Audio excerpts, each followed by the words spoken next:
Good morning, everyone. We are set to go, and this is Oceanside, California, and this is the ISA International Surfing Association, and it's for a better surfing future. And the VISSLA 2015 ISA World Junior Championships are underway. David Stanfield with Mike Latronic here, and we are taking a look at some surf in the lineup. Mike, first of all, conditions have been epic the last 4 or 5 days, and I would say everybody's had their fair share of waves. They could be possibly even surfed out, but then we're ramping up for competition. Really exciting 20-minute heats. Yeah, the swell has just been pumping here on the California coast. What unbelievable conditions here to start off this event and give these kids a great opportunity to showcase their surfing. We have 36 countries representing basically the world of surfing, and this is the largest number of competitors we've had at the junior events we've seen ever in ISA history. I think 332 competitors. We're going to see some fabulous action here. You can see glassy conditions are blessing the California coast. Weather has been phenomenal. Water's warm, basically warm enough to trunk. And we've got a Germany in the white jersey. There he is right there doing a little backhand slash, making his way here to the, see if he gets a reform on the inside. And we also have in the yellow jersey, Sebastian Oliva from Chile. So first heat is underway.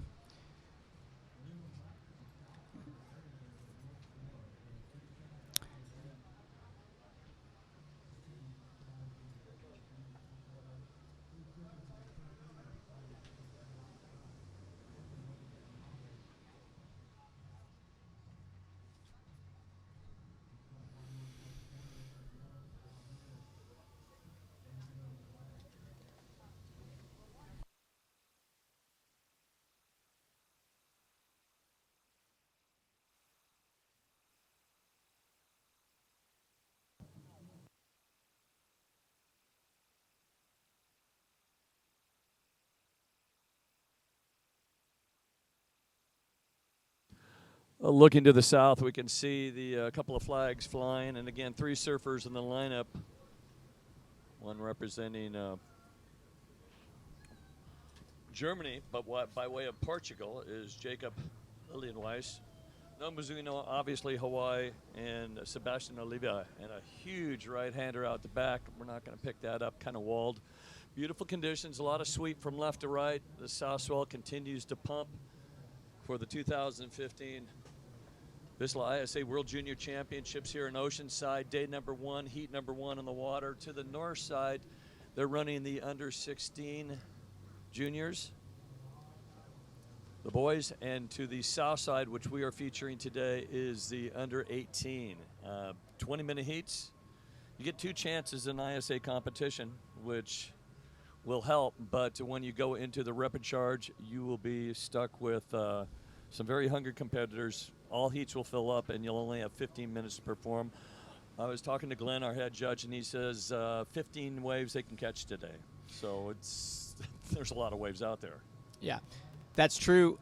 This is a double elimination competition, so these surfers here in the open round, they will have obviously the ability to advance if they get first or second, but in the losers bracket, they still get another option to compete in the repecharge round. So really cool of the ISA to create this format. All these people, all these kids and their families and the coaches, they come from all around the world, and it's just really good to see that they get that second chance, because to tell you the truth, Dave, a lot of the champions come through the repecharge rounds.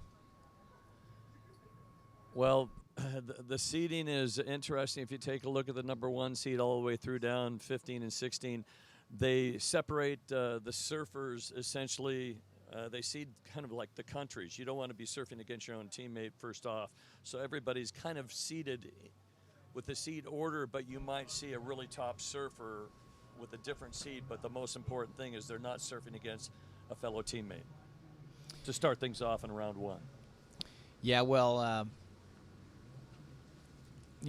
lot of training, a lot of strategy has been done before this event, and there's those situations where the surfers will come up against their own countrymen, and we'll see it later on in the competition. Sometimes they actually team up when they get together. There you see our surfer in yellow sitting in the lineup on your screen. He is solo. I think there's plenty of waves, and here's one of the big reasons why we come to these ISA events. There's some team camaraderie going on everywhere. I believe that was Team Portugal getting ready for their next heat. But, it just got announced yesterday that Portugal will be the site of next year's junior competition. So stoked to be here in Oceanside, California. There's Noah Mizuno from Hawaii on your screen. He's paddling back out. You can see the sunshine is brushing their faces out there. It's pretty early in the morning here in sunny Southern California. Well, one of our exciting offerings for those watching, and you can check it out, 7 days of 7 Seas. You can enter a chance to win a 7 Seas wetsuit, and it's a daily giveaway. Enter today, and we'll find out and say who the winner is tomorrow. And then on our final day, Sunday, it'll be a quick turnaround. But be sure and enter that. Also, for any surfer getting a 10-point ride, they'll receive a pair of DeBlanc shades. And DeBlanc shades made in Italy, assembled in Italy, full polycarbonate, high-performance, polarized lenses. Thank you, DeBlanc. Appreciate the support. The sun's coming out. I think I'm going to put mine on right now. Got to really give kudos out to the folks at VISSLA. They came on board with the junior competition last year, and really such a great event to be a part of. And VISSLA is a brand new company, kind of really made their debut with the junior event. So very committed to junior surfing. Junior surfing represents creativity, and I think that was the whole theme behind what VISSLA's moniker was. So, they represent the creative freedom, forward-thinking philosophy of a generation of creators and innovators. And in case you just tuned in, this is the 2015 VISSLA ISA World Junior Surfing Championships. I'm Mike Latronic, joined by Dave Stanfield here. Full legend on the mic, delivering some great commentary through the years. I think you used to do the Triple Crown back when I was a competitor, so definitely well schooled in the art. Mizuno up and riding with a huge hack right there. The Hawaiian team is just going crazy on the beach. Appreciate those moves. And you talk about possibly getting a pair of DeBlanc shades. Could that be a 10-point ride? That was some beautiful surfing. Big left. You saw it. Good surfing. All right. Well, there it.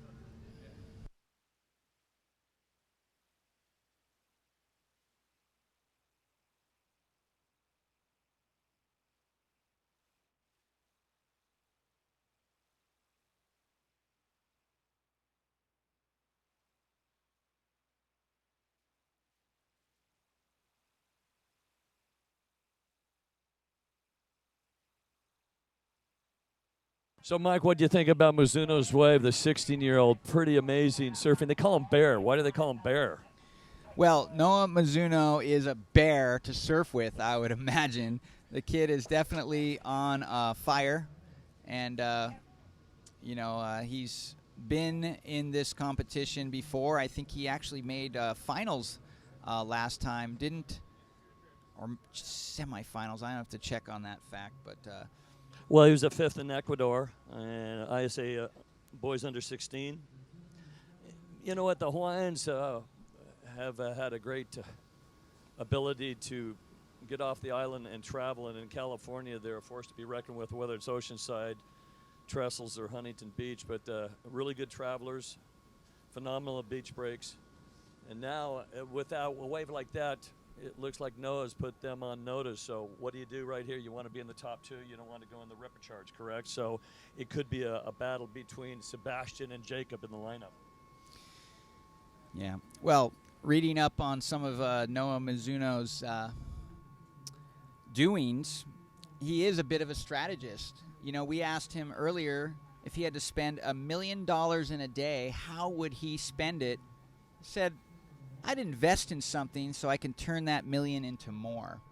So he's already strategizing what he's going to do in the future, and you can bet he's trying to strategize his way into the finals. He's already seen the semifinal or quarterfinal in the under 16s, and you can bet he wants to taste that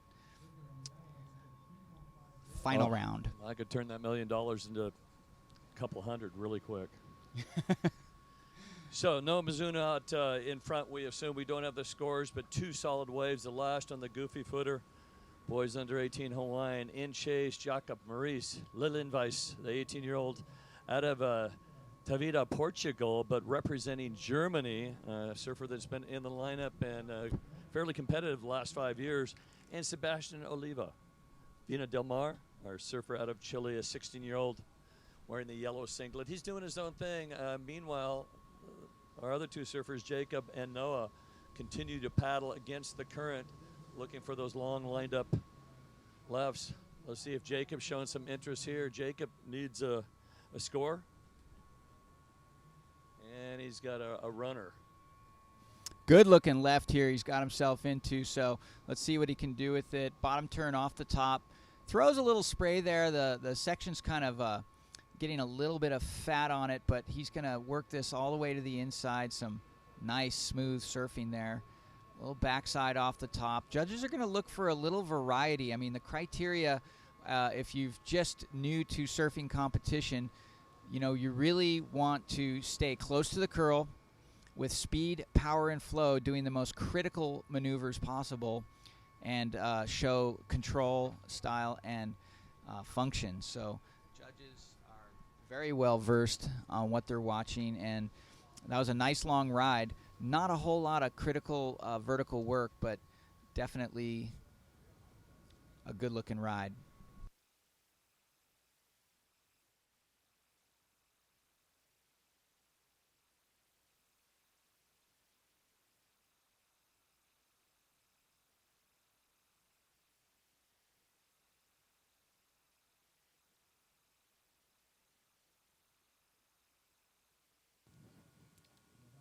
Watching main event round number 1 of this VISSLA ISA World Junior Surfing Championships, and we're taking a look at getting their jerseys right now. Heat number 2 will have 4 people. South Africa, Shane Sykes, Luis Pirolo from Portugal, Zeno Lang from Belgium, and representing Denmark, Robert Storm Anderson.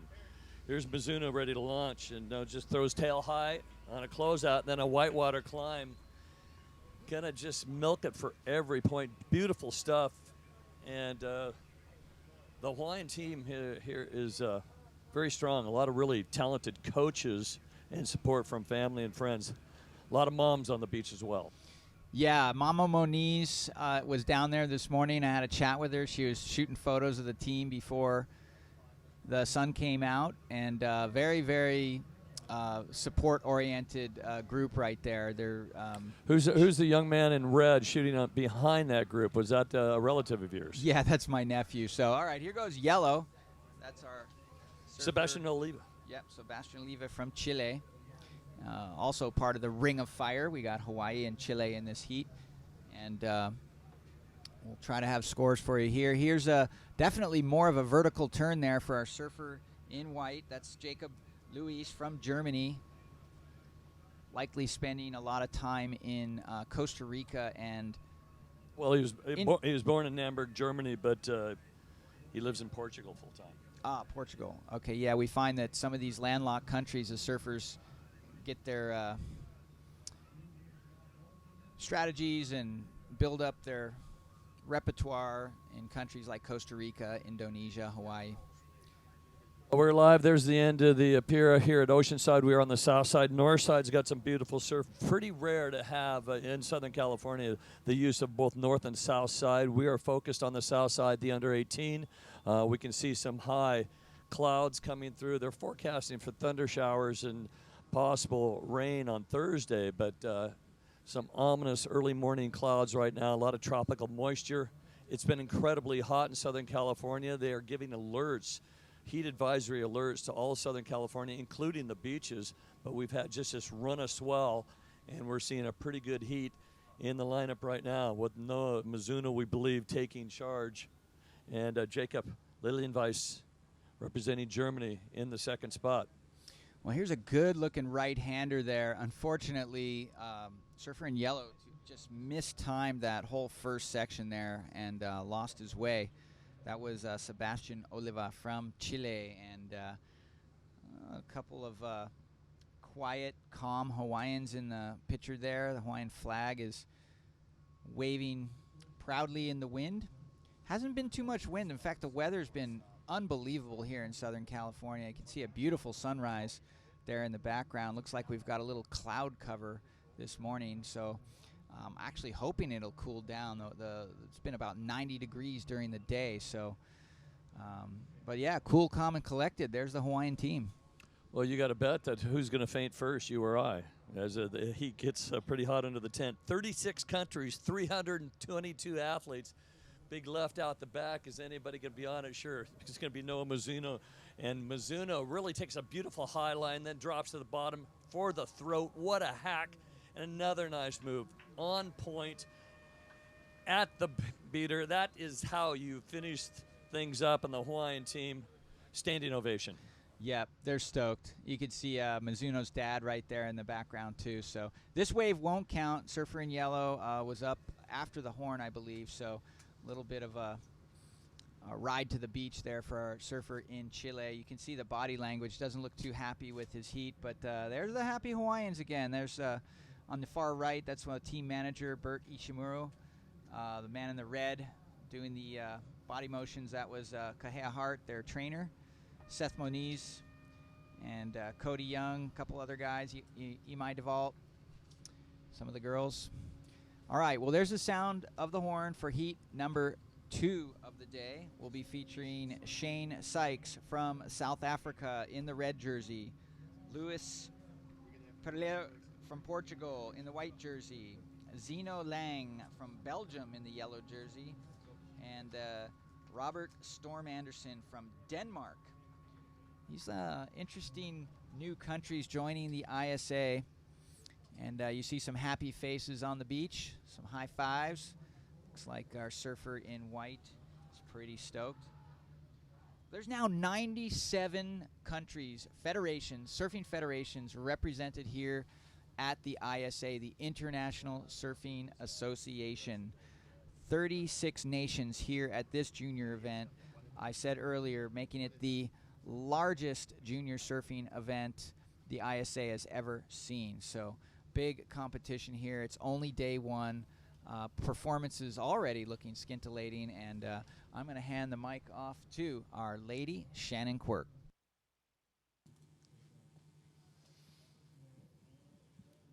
Thank you, Mark. Bringing in Shannon right now. David Stanfield going to continue with this second heat. We're going to rotate through all day. We do have Bo Hodge heading up the team. And we are live from Oceanside, heat number 2. Shane Sykes out of Salt Rock, South Africa, 18 years of age, wearing the red singlet.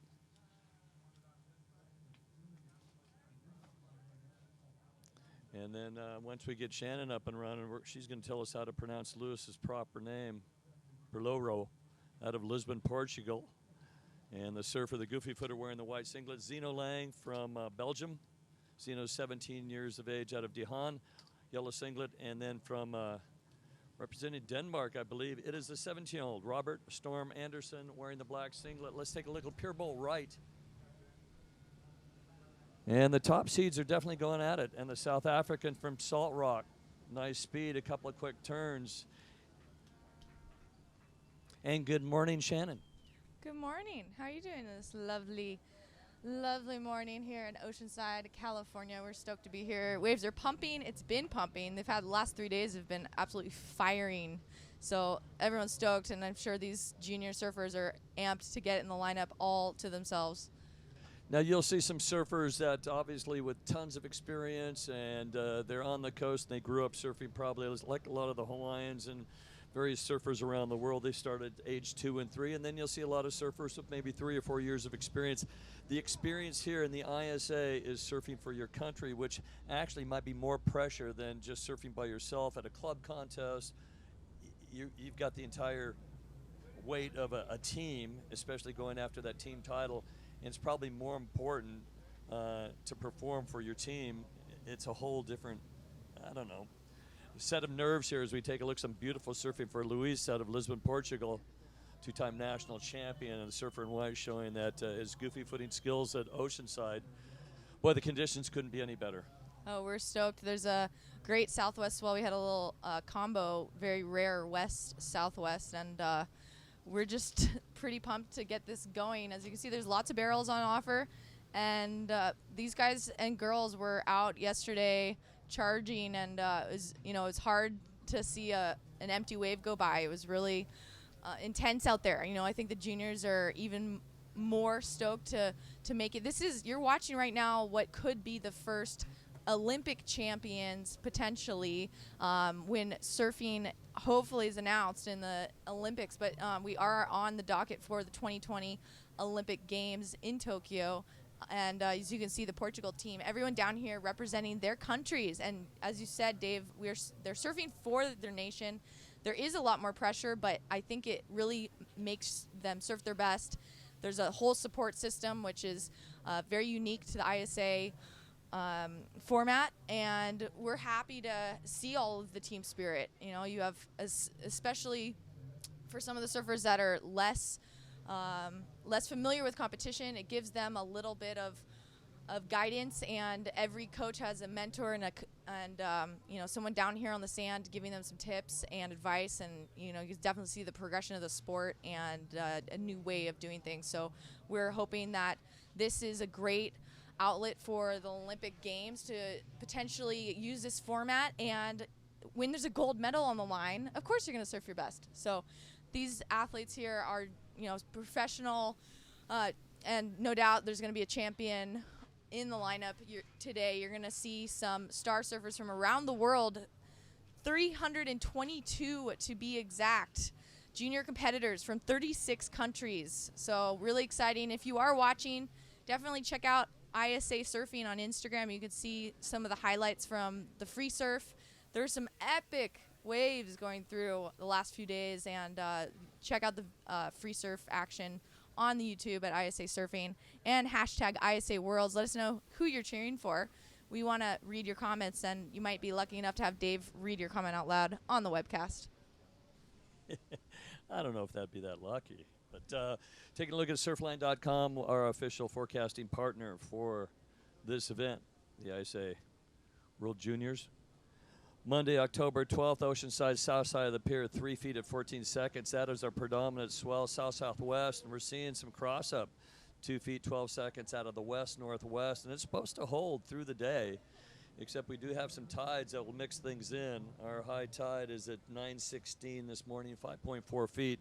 So become a little slow, and then a low tide looks to be at about 3:30, 3:40 this afternoon, a 0.5. So actually 5 feet of tidal change will make a difference. The winds are forecast to be very light all day long.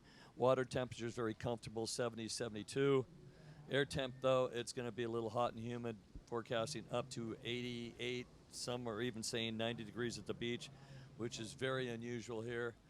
As we take a look in the lineup, there's no priority if you're watching these 4-person heats, and there's a big playing field. You just got to be a good paddler and figure out which sandbank you want to sit on. Our surfer in red, Shane Sykes, is staying closest to the pier, thinking there might be a little right for him. We are keeping an eye now, our surfer in white, Luis Perloiro, and the Portuguese surfer out of Lisbon gives it a shot on his forehand. Yeah, unfortunately just didn't complete that maneuver, but the 16-year-old Luis Peloiro from Lisbon, Portugal, and you can see the whole Portugal team cheering on. I mean, Portugal has what a phenomenal team of competitors. Luis is a 2-time second-place national champion in Portugal, sponsored by Billabong and Poland Surfboards and FCS. So he's also a skater and loves having fun. So no doubt Portugal has tons of that, lots of radical action, and you're going to see a lot more surfers coming from Lisbon. We actually have some incredible news about next year's junior championship. We are going to Azores, to the Azores Islands in Portugal. So really excited to have VISSLA supporting that as well, and you'll see next year the World Junior Surfing Championships in Portugal. That sounds pretty rad. But right now, we're enjoying the waves in Oceanside out the back. It's red, up and riding. And a pretty quick way for actually 2 surfers jumping on that. Not a lot of opportunity for open face. Shut down pretty quick. Here we go, our surfer in white. Here is Luis out of Lisbon going for a launch. Huge air, can't get the grab, and he loses it. But the respect for these other surfers in the lineup, you got to go big. And you got to go big quick. 20-minute heats, they can catch 15 waves. There are 5 judges up there, the international panel. And waves continue to march through. And looking at this is Zeno Lang. Lang on his backhand. Beautiful glassy wave, grabs rail, and runs from him. And you can see how hard it is really to position yourself in the right spot. It's, not very easy. So these guys are, trying to position themselves probably for that barrel just to get a snap off that inside section coming towards the pier. But it's hard out there. It's really tricky. Some of them look like they're going to close out right here in the morning, though we have, just prime conditions and light to, I think we might have moderate winds later today, but it's going to be nice and offshore in the morning. So all these early heats are going to enjoy these pristine conditions. It's absolutely beautiful day here in Oceanside, California. We're so stoked to be here. And, we're just pumped. All the Groms are excited. You see all that energy, they're up here before light, getting psyched, and everyone was out. The lights on the pier, basically you can surf all night here. It's pretty awesome. Oceanside just being a prime venue for this junior competition. Well, down on the beach, all the teams are gathered. The guys that are surfing today, the under 16 to the north side, south side, we do have of the 12-person teams that they filled out the roster, 4 junior men under 18, 4 junior women. 2 junior women under 18, and then for the under 16, it's 4 junior men under 16 and 2 junior women. Women are supporting their teammates, but at the same time, they're getting out there and getting to surf. I believe they will take center stage tomorrow, the women. I'll just say they're going to take center stage. As we take a look at the south end, back end, surfer in black, Robert Storm Anderson. Kit Muller, Denmark. And surfing for 9 years. In some chilly waters, but the stoke is with him. And Kip Muller on his backhand, not bad at all.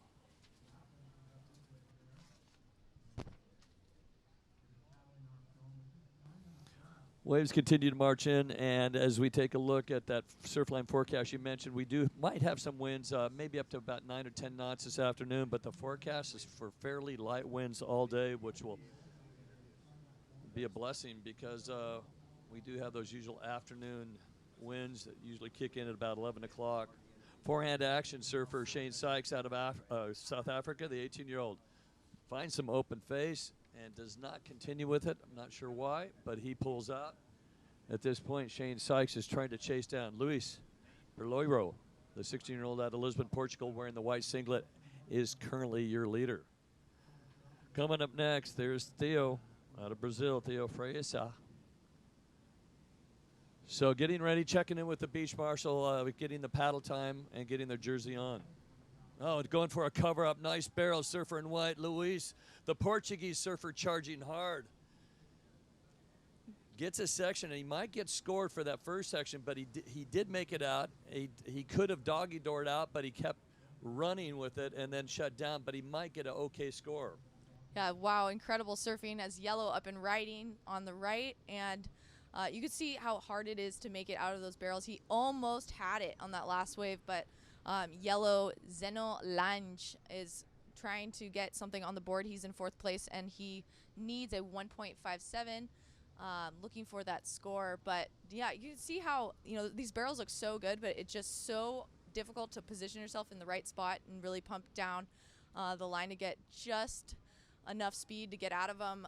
Super fast. It's quick. You have to be awake and have had your coffee fix in the morning to make it out of these waves. Berloiro looking at this wave, a surfer in white, a goofy footer, gets up a little slow. The thing runs away. And again, no harm, no foul, unless he was on his 14th wave. We are live from the south side of Oceanside Pier. We are in San Diego County, Southern California. We're halfway between Los Angeles and San Diego, the city of San Diego. We call this the San Diego's North Shore. Oceanside opening their arms. A beautiful parade yesterday with over 30 countries participating and hundreds of surfers. This Pier Bowl right's looking pretty good. Showing some interest. Our surfer in red, your top seed, Shane Sykes, the 18-year-old out of South Africa, Salt Rock, kind of reminiscent of home. And he's got a nice section ahead, making each section. Here's the closeout. Layback hack, doesn't ride out of it, but damage might have been done. On the beach, they go crazy. Horns, flags. You stand up, and they appreciate every move. Definitely is up and riding black Robert Andersen from Denmark.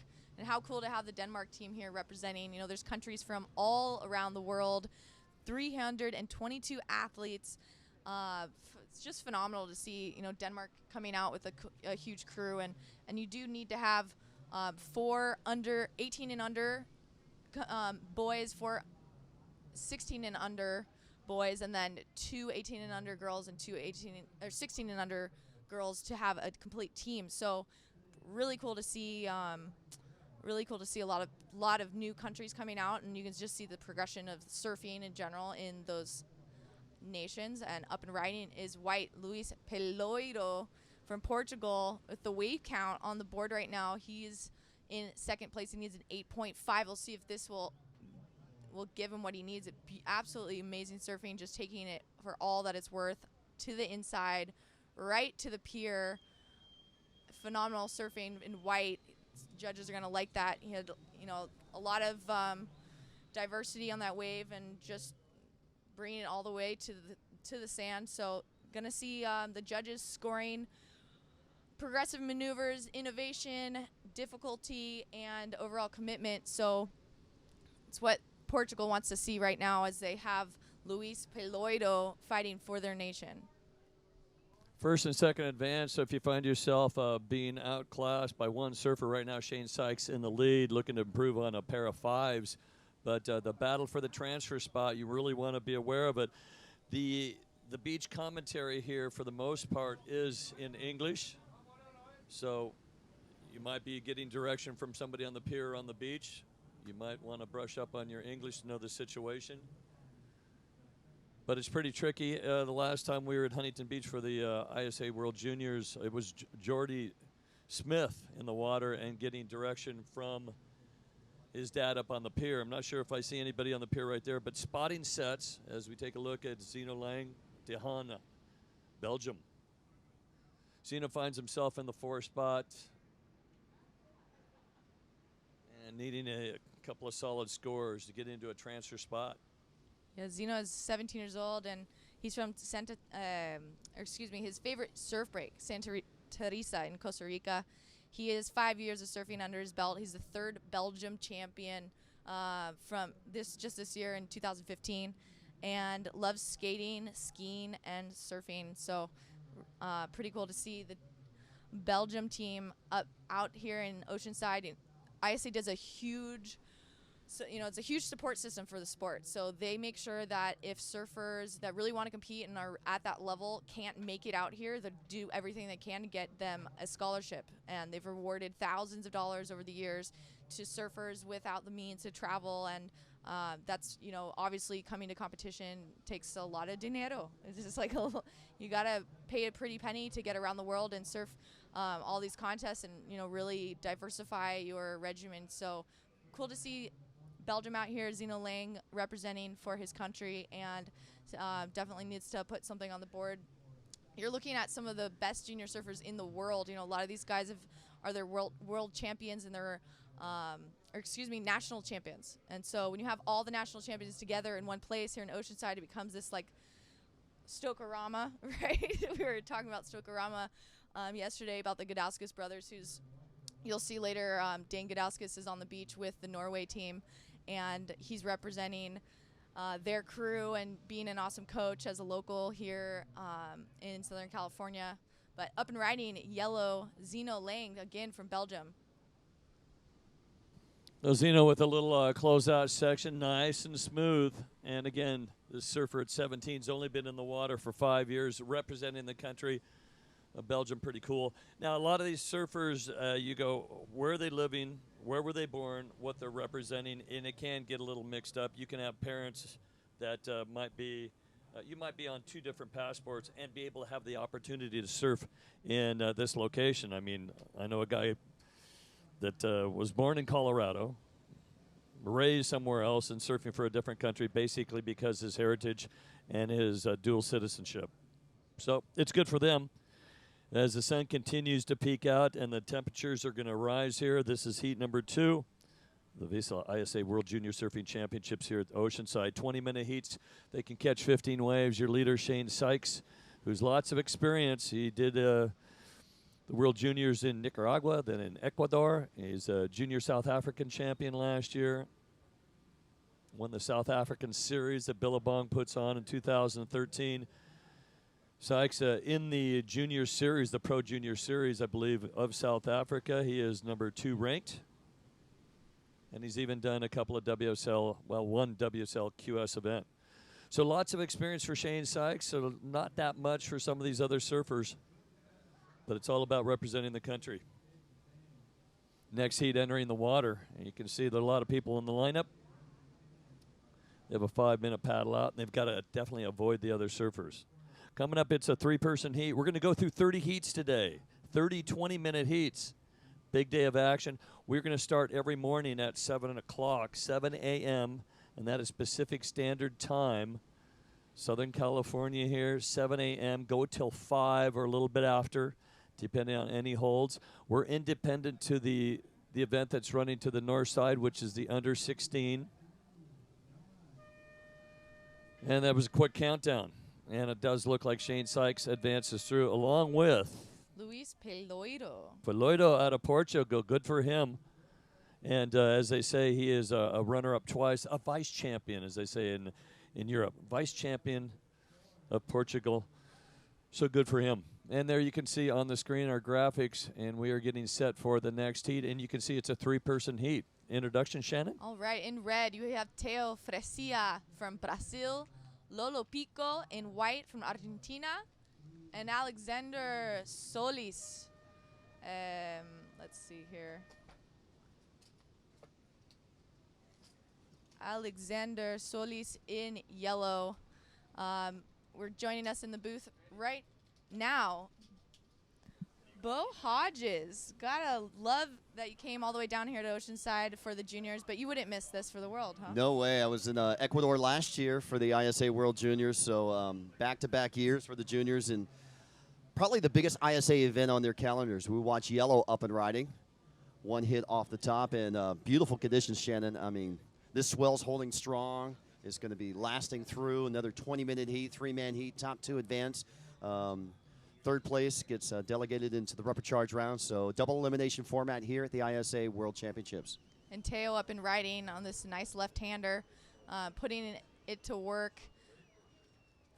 Looks like he's in complete control. Nice board selection for Teo. But up and riding now, Lolo Pico from Argentina. You know, the Argentine Federation of Surf is a huge presence in their country. You know, out of Mar del Plata, which actually president of ISA, Fernando Aguirre, is also from Argentina and has been a big help making sure that they have support and just are on the right path. And, you know, you can see the Argentine team getting stronger and stronger. Mar del Plata is an incredible spot to surf. Definitely, you know, with Buenos Aires just an hour away, it's an awesome little beach town, but definitely have to fight to get your waves. So these guys are competitive, and it's beautiful to see the development and progression of the sport in all of these nations. But you know, the spirit of national pride is pretty cool when you see just people from all over the world here supporting their teams and just becoming friends with one another. You know, like even, you know, staying here in Oceanside, having breakfast with all these surfers from around the world and making new friends for life. So pretty cool to see all the junior surfers coming together. And right now we are running the boys 18 and under heats to start off the day with beautiful glassy Oceanside surf. Here we go, surfer in red. This is Theo from Brazil. Nice backhand snap. Digs in the rail, goes down. First opening wave for Theo opened up at a 4.0, so this will be his second wave. Here we go, surfer in yellow. This is Alexander from Peru. Yeah, it's Puerto Rico. Puerto Rico, excuse me, P-U-R. Alexander Sola is 16 years old in yellow, but up and riding white. Lolo Pico from Argentina. Nice carving turn there, gets one maneuver in. What these surfers are trying to do is as many maneuvers on the open face as they can. The judges will be scoring them on a 0 to 10 point scale.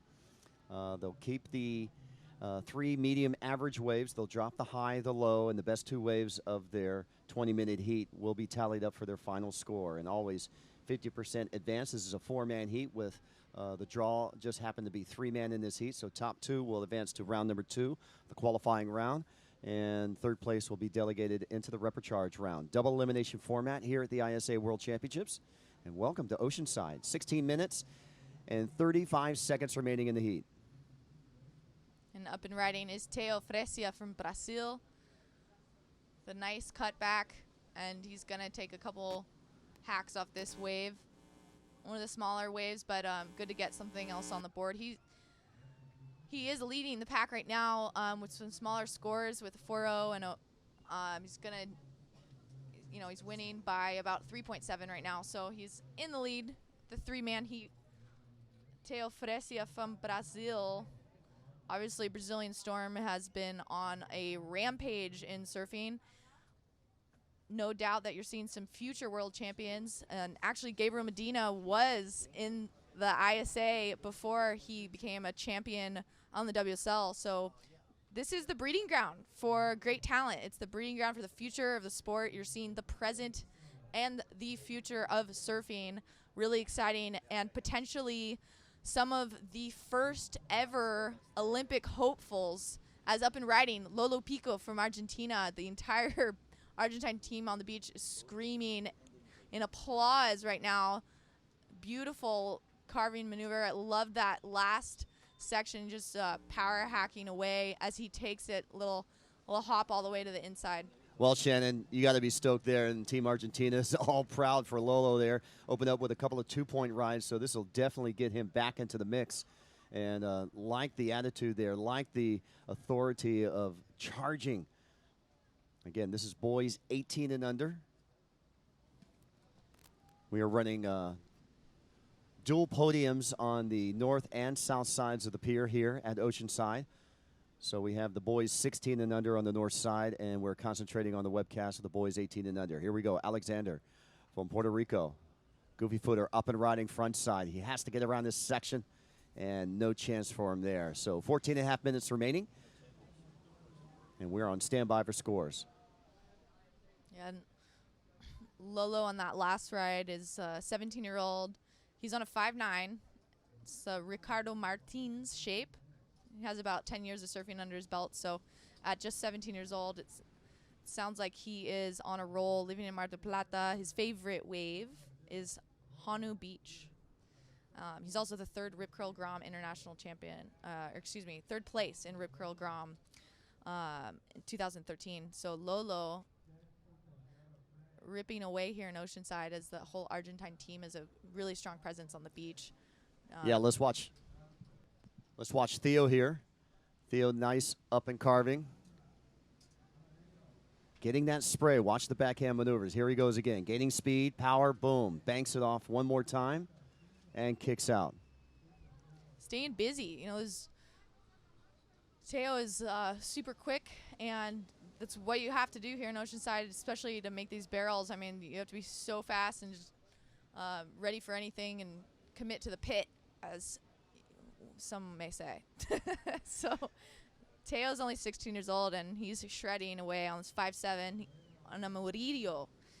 He has 7 years of surfing under his belt. He's a Brazilian junior sub-champion and has support from Chulibar and Murillo Quiera Shaper and Pizza Goal. So sounds pretty awesome to have a pizza sponsor. Oh, yeah. You always got to have a pizza sponsor. Here we go on the outside. Alexander from Puerto Rico. A little bit of a stall on the takeoff. Open side forehand maneuver, and then digs in an outside rail and goes down. Welcome to to beautiful Oceanside, California. You're watching the 2015 VISSLA ISA World Junior Surfing Championships. We're at Oceanside Pier. My name is Bo Hodge, along with Shannon Marie Quirk. We're being joined along with Mike Latronic and David Stanfield. And up and riding, here we go, Lolo. Lolo Pico on a right-hander, setting up this first turn. Gonna get some spray off the top, and he's just trying to stick with it, get back to the open face. In good control, couldn't quite make it to the face, but he's still riding. So gonna get some points on the board. He's a 3.2 and a 2.83, so he needs a 4.64 to take that first spot. Lolo from Argentina, absolute shredder. All these guys are just little soon-to-be world champs, and really exciting when there is a gold medal at stake. So all of these guys are going to be surfing their best for their countries. You know, as Dave was mentioning, a little more peer pressure can't hurt. As we see a surfer for the next heat, that is Felipe Rodriguez from Ecuador, getting ready for his heat. We have 322 athletes, the largest ISA World Junior Surfing Championships ever, with 37 nations being represented here. So the biggest turnout in history of the ISA World Juniors, and we thank VISSLA for their overall sponsorship. Also being presented by Visit Oceanside and Surfing America. We're being supported by Fiat. Our media partners include Surfline, Surfos, Magazine, Passion Extrema, and Viva the Escape. And if you want an Olympic update, we have a good one for you. There was a desire for Tokyo to have surfing in the Olympic Games in 2020, and as proposed, you know, we've been discussing the man-made wave system versus natural ocean producing waves, and Tokyo wants to have the big beach presence in 2020. So the idea is to have natural occurring waves be in the Olympics, and as anyone who's been to Japan would know, they have some pumping swell, some crazy typhoons, and just absolutely gnarly tsunami warnings, and who knows. But up and riding, Teo Fresia from Brazil leading the charge here, taking this wave all the way to the pier. Beautiful maneuver as he is just getting radical here in Oceanside. Brazil stoked, screaming on the beach in applause. If you're watching the webcast and can check out our Instagram, you can see all the free surf action too. The waves were a bit bigger the last few days, and these guys were charging beautiful barrels. So check out ISA Surfing on Instagram, hashtag ISA Worlds, and let us know who you're cheering for as the Brazilian posse is up on the beach and on the pier, as you can see, waving the flag loud and proud. Yeah, they're cheering on their man in the red jersey, Teo, right now in the lead with a 4.0 and a 3.83. He needs to improve his margin there.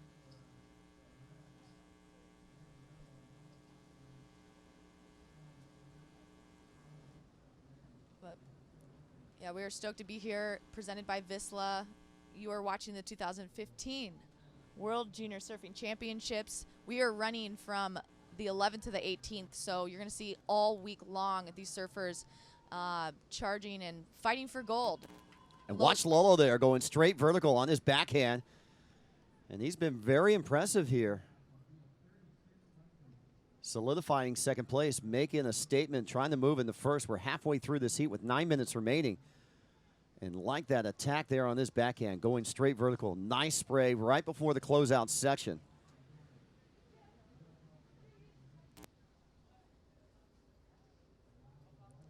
Yeah, Lolo's a fierce competitor on a 5.9 today. It's his board of choice, his magic stick.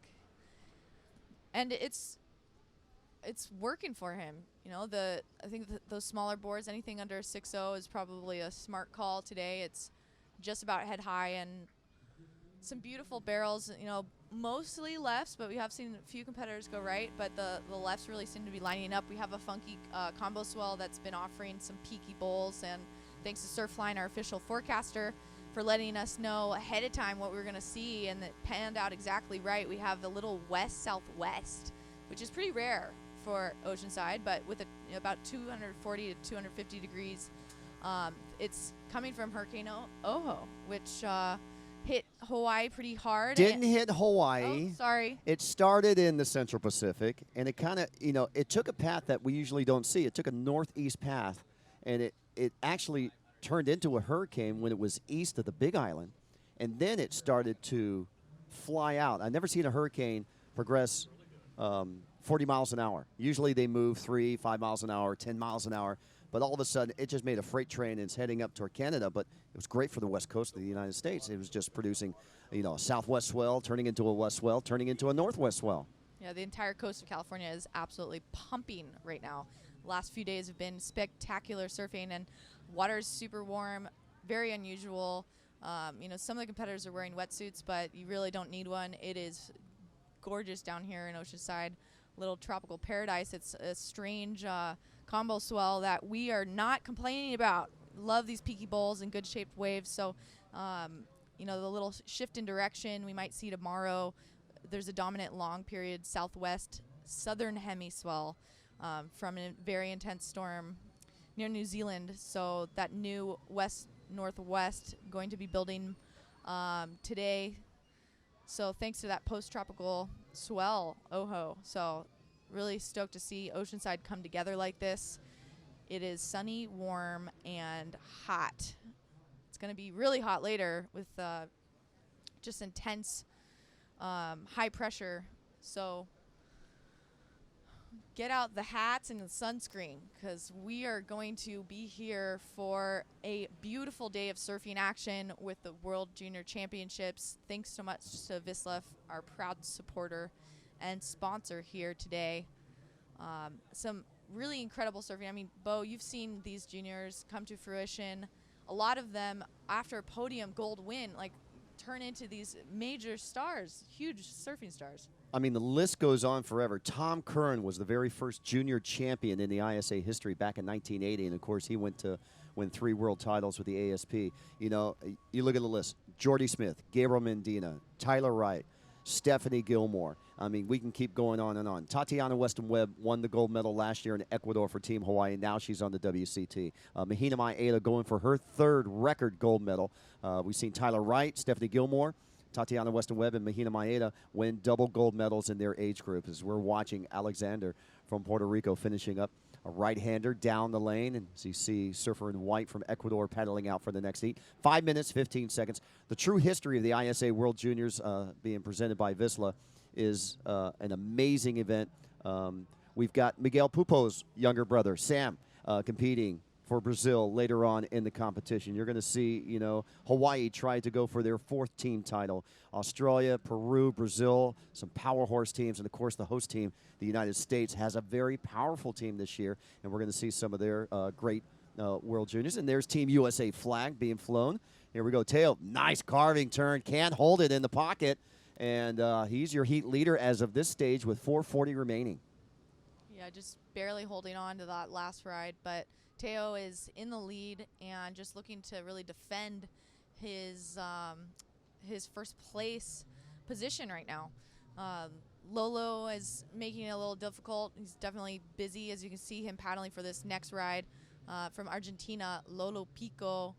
See if he gets into it. But yeah, it's hard to position yourself out there. You definitely have to keep moving a lot. You know, you got to find that perfect little peak, and it's, you know, all of a sudden there's a set out the back. It's, you know, it's a challenging spot here at the south side of Oceanside Pier, but definitely fun, and especially when there's no one out. So these guys are frothing right now, surfing Oceanside, and with some new international friends. So pretty exciting to be here at the ISA World Junior Championships, sponsored by VISSLA, our proud supporter.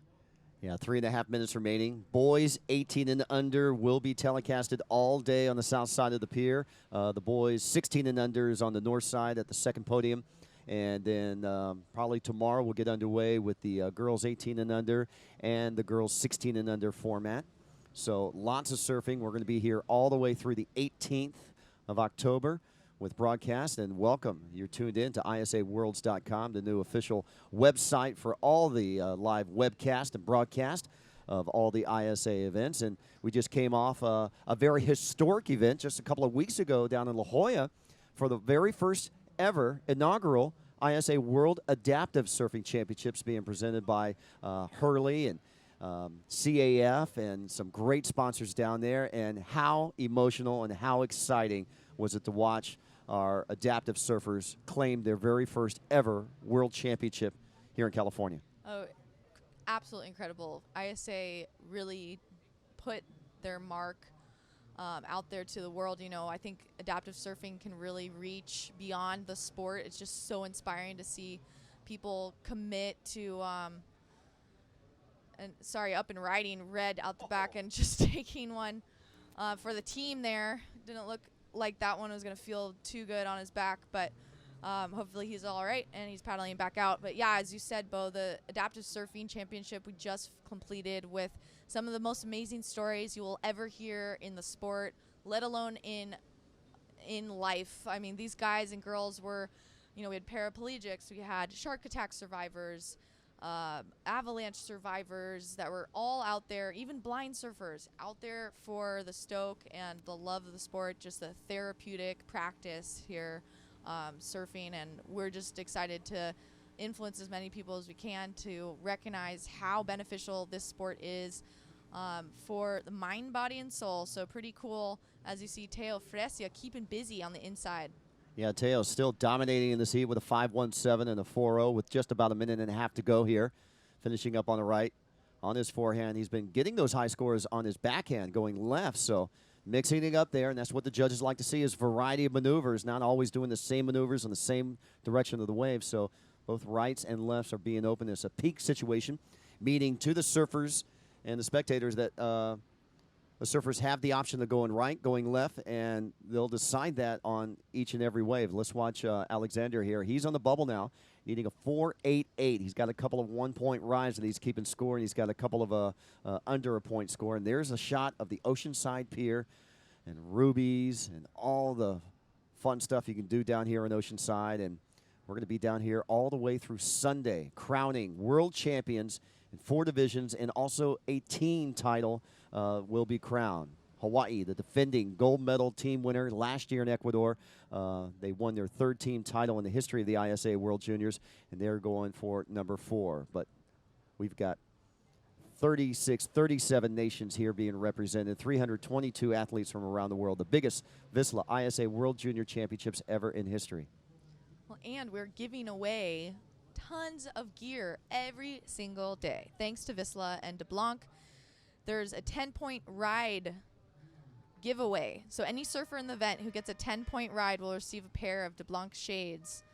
So look out for that. And the highest total heat score of each day will be awarded a pair of shades. If you're at home watching the webcast, you can also go to the Win tab on isaworlds.com. You will see a giveaway for a VISSLA wetsuit. Pretty cool. 7 days of 7 seas. Enter for a chance to win 7 seas wetsuit from VISSLA, our proud sponsor, hooking you up. Go to the Win tab and put in your email address to check out the giveaways. We'll be announcing one lucky winner each day to competition.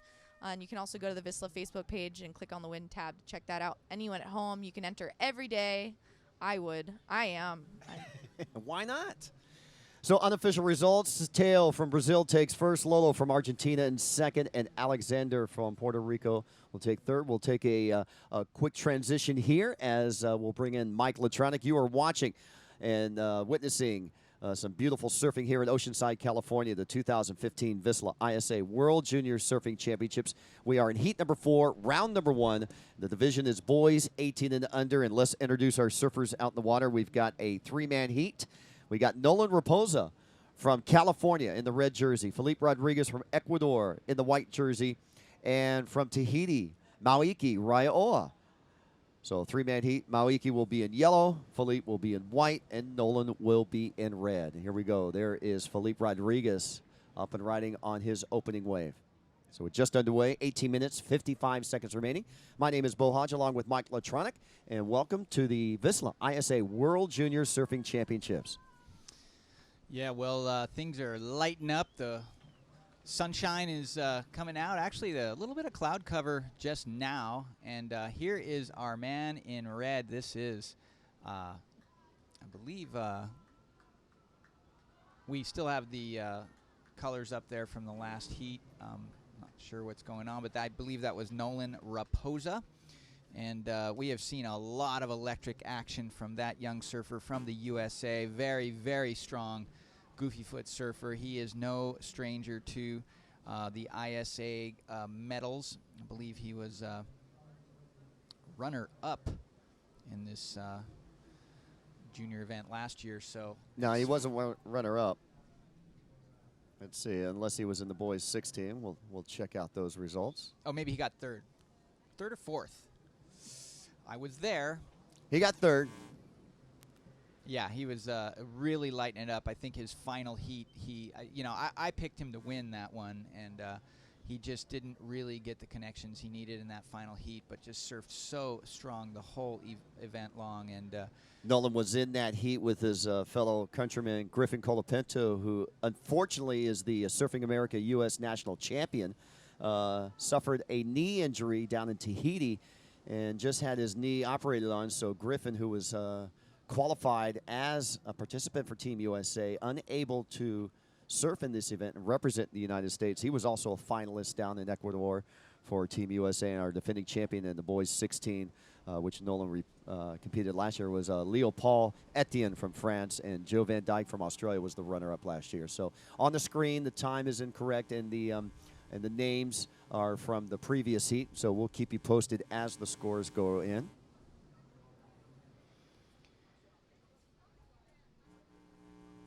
all right, well, you can see there's Nolan Raposa in the red jersey, all by his lonely out there, waiting for another opportunity to score. We saw our surfer in yellow just moments ago. That was Mawiki Raioha from Tahiti. You had just mentioned Tahiti momentarily. There's the pier. We are in the lovely city of Oceanside. They have opened up their arms. Oceanside, California, definitely a great place to come surfing. All kinds of great sandbars here in the last few days. We've seen some epic performances in the free surfing. And now with day one underway, swell has dropped off just a little bit, but we're looking at a super high tide right now. And our official forecasters, Surfline, are predicting new swell, new energy to come up this afternoon. So we expect a lot of good waves here over the next couple of days. Here we have a paddler unable to catch that. Yeah, Mike, this is the second time in the history of the ISA that California and the United States has been hosting the ISA World Juniors. The last time was back in 2005 down at Huntington Beach, where Team Hawaii won the team competition. And check out the list of winners back in 2005 at the ISA World Juniors. The boys 18 and under was Jefferson Silva from Brazil. The boys 16 and under winner was Tonino Benson from Hawaii. And the girls 18 and under winner was Stephanie Gilmore from Australia. Well, imagine that. Yeah, I mean, the ISA here is churning out champions, and these people are going on to be really big names in surfing. So a lot of the people, most of the girls in the, higher ranks of professional surfing have actually been in these events and won some of these titles. So great launching board into a pro career. Again, the scores and the timer is incorrect for this heat. Those are reflecting from the last heat. Even on the website, we're not getting the current information, so we apologize for that. The technical staff is working on that. You see a shot of Nolan Raposa on screen right now.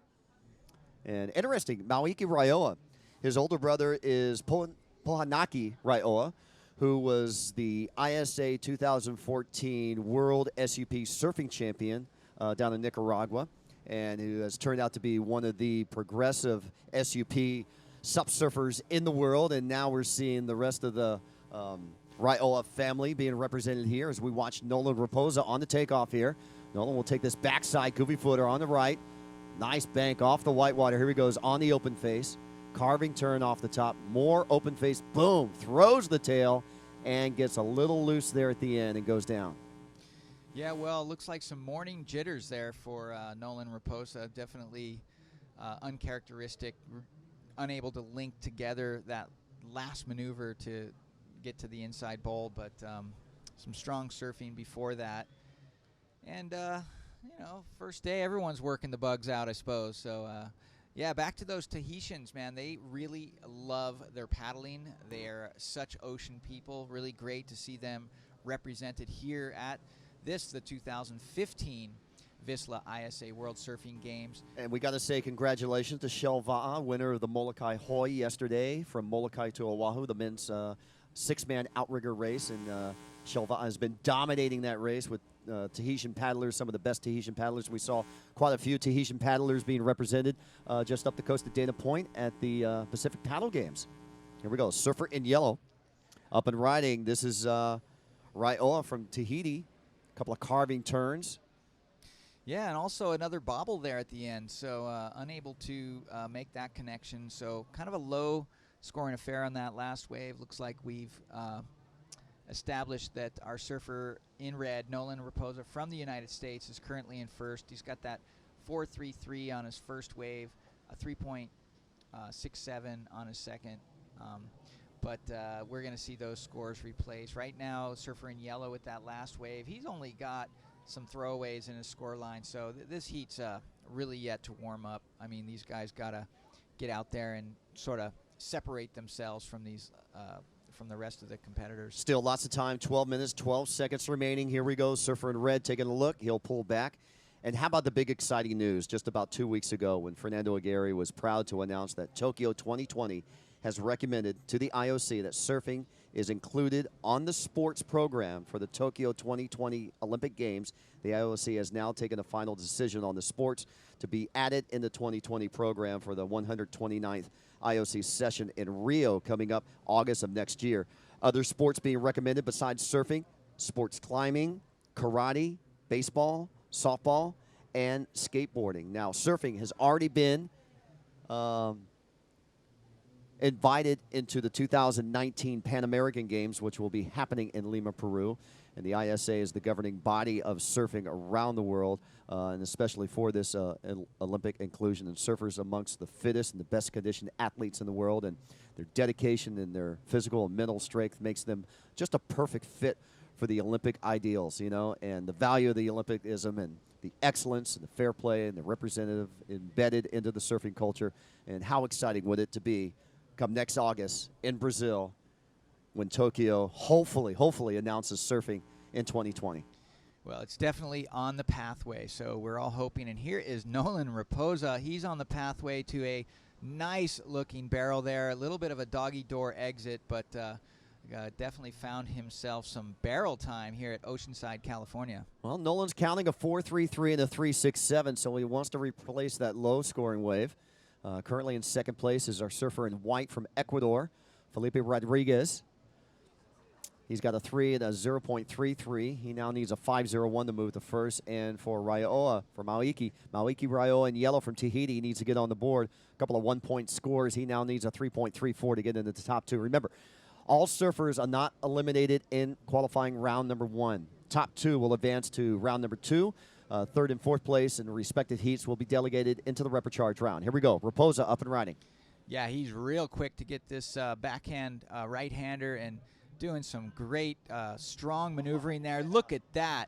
So the kinks and the bobbles are gone. Nolan Raposa just lit up that entire ride. Great carves at the beginning with a great spin at the end of that wave. Love the fluid transition and the maneuvers there from Nolan Raposa. He was just on fire, just going off on that wave, and like the transition. Nolan from Newport Beach, 17 years of age. Favorite surf spot? Take a guess. Where do you think Nolan likes to go? Giving a favorite surf trip that he would like to go. Well, if I was a strong, goofy foot, I'd want to go to Indo or Pipe. Wow, you're spot on, Mike. Uluwatu's Bali is his favorite surf spot. Yeah, and that was a guess. I couldn't read the screen, so. But yeah, I think you know, there's great waves down there, of course, and when are we going to see Indonesia represented here? I'm surprised they're not represented, but I was, you know, when I was talking about Tahiti earlier in the paddlers and in the water people there, really great to see them represented along with 35 additional teams. So there's 36 teams total here at this event, and now the ISA has climbed to 97 member nations. So 97 different surf federations around the world are now represented here at the ISA. There you can see Uruguay. Team Uruguay is getting ready. It's got some pretty cool hair going on there. Let's see if you can translate that into some pretty good air. Okay, that was my first bad joke of the day, so we're ready. I thought you were serious, Mike. All right, here is our surfer in white. This looks like our man from Ecuador cracking the lip, unable to hold on to that wave. Felipe Rodriguez, definitely a little frustration there. You can see he's making his way back out, but he'll have to find something better. And another mistake here for our Tahitian surfer in yellow. So Raposa in the lead, combination 2 scores now coming in with that last wave, an 8.17, the highest one-wave score of the day so far, has a 12.97 two-wave score.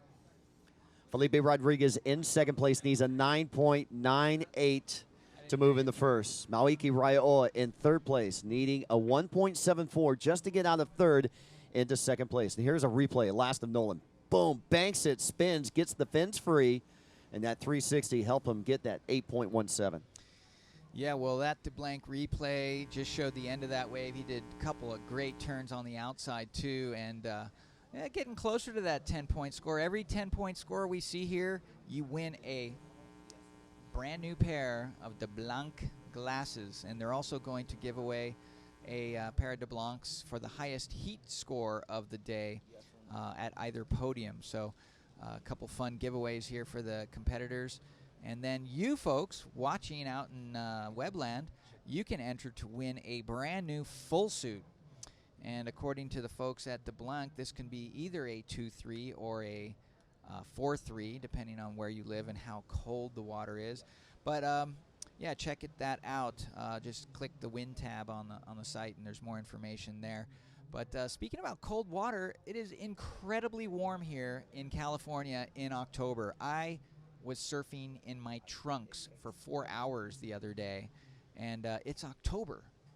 Yeah, usually when it's in the 60s, mid-60s, we're in the anyway from the range from 73 to 72 degrees. I mean, just a couple of weeks ago it was 75 degrees, the water out here. Thank you, El Nino, for that. Time remaining on the clock. We're looking at 5 minutes, 49 seconds remaining. We are in heat number 4, round number 1 of the boys 18 and under. You're watching the VISSLA ISA World Junior Surfing Championships live from Oceanside Pier. We are being brought to you by VISSLA, of course, and our presenting sponsors include Visit Oceanside, Surfing America. We're being supported by Core Hydration and Surf Screen. Our media partners include Surfers Village, Grandad Zero, and Waves Brazil. All right, well, speaking of screen, that young lady got some screen right on the button, and we do advise you to screen up. It's going to be a hot one. And looking for a hot ride is our surfer from Ecuador, Felipe Rodriguez. Here he's got a little bit of a paddle here on the inside, desperately trying to find something here as only 5 minutes remain in this heat. This young man's favorite break is La Fe in Ecuador, which features a variety of different waves. There's a beach break and a reef break. There's a nice left-hander reef break at La Fe. If you were watching our event last year, you saw some beautiful scenics from Ecuador.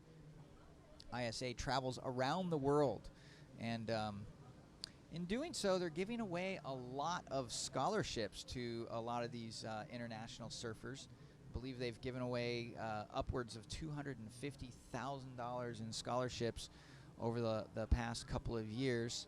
And just a great way to entice these young surfers to do good in school, be good quality human beings, and continue to love the sport of surfing. Well, the ISA mission ultimately is to develop surfing globally, and it does it by crowning world champions, advocating surfing as an inclusion into the Olympics, 97 member federations over 6 continents, educational programs, surfing and SUP surfing instructor courses, and of course the scholarships that go around to, some of the athletes who are going to be surfing here at the VISSLA ISA World Juniors.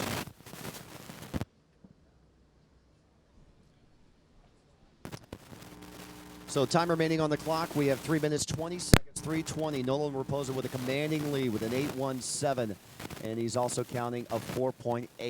Naoiki Raioa has moved into second place now in his last wave of a 3.9, delegating Felipe Rodriguez in white from Ecuador, now needing a score of a 2.51. Again, time remaining in this heat, 3 minutes and counting down. Well, second and third place is completely up for grabs right now. Very low scoring affair for those two. So either one of those surfers could break free into second place or lose second place. But here comes a pretty good set on the horizon. You see our man from Ecuador taking a look at this wave. Felipe Rodriguez has got his paddle mojo on. Will he get it? He does. This is a long looking wall. Not a whole lot of opportunity there. And actually, that was a mistake. I mean, just not being able to get over the top of that wave sent him right over the falls. So he's rattled. Let's see if he can snap out of it and sort of break that little curse he's got. 2 minutes, 10 seconds remaining. 2:10 counting down. We see the surfers back out in the lineup, paddling around. All right, looks like he might have another chance here. Surfer in white desperately trying to get into this wave. And he's putting in the work here. Let's see if he gets some space. There's a tip back. So he already may have moved into second place just with this little score. This little reform here. The tide's nice and high right now. So Oceanside's got that nice outside section. And unfortunately, not reforming there. But we've seen a lot of good reforms on the inside. Yes. Yes. So again, time running low on this heat. We're just at 1:26 and counting. See the flags at the beach represented from all the nations from around the world.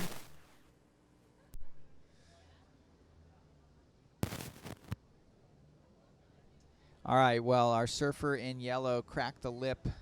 That was our man from Tahiti, but unable to hold on much further, so not going to be a large scoring affair. And he did...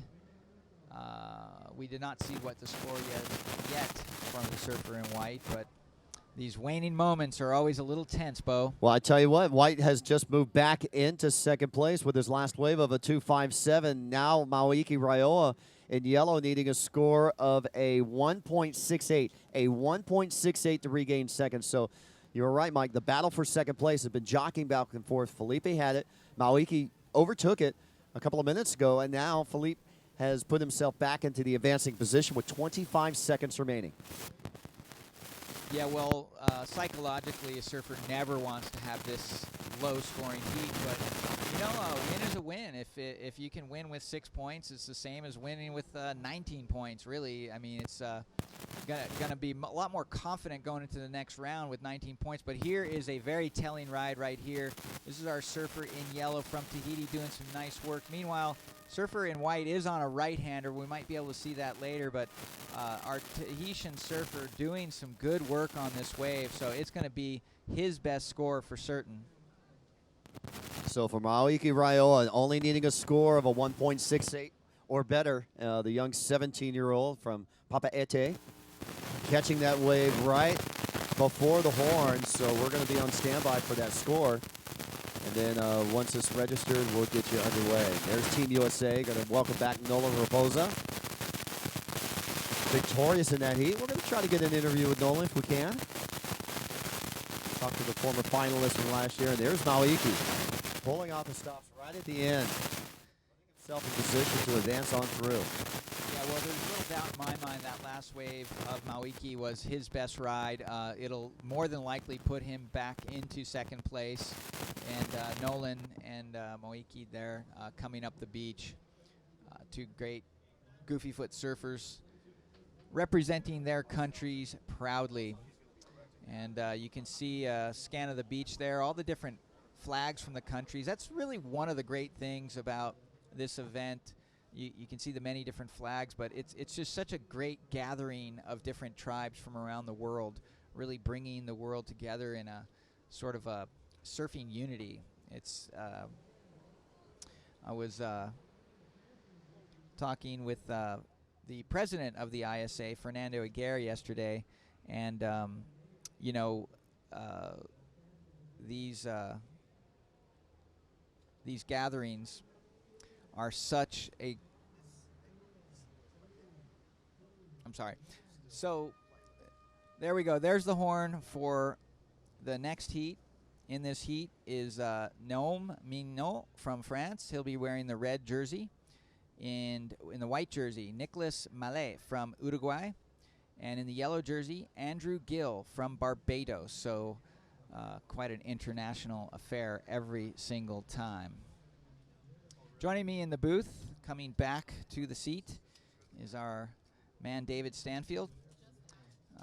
He's the crowned king of facts and information. No, just doing the job like everybody else. Nothing special here, except got that chance to talk with our one surfer in the lineup. First time at ISA, first time in the games, first time in California. Can't believe it. Some of these surfers here that are visiting, like Andrew Gill out of Barbados, is like taking it all in, and it's pretty heavy as we take a look at Nome.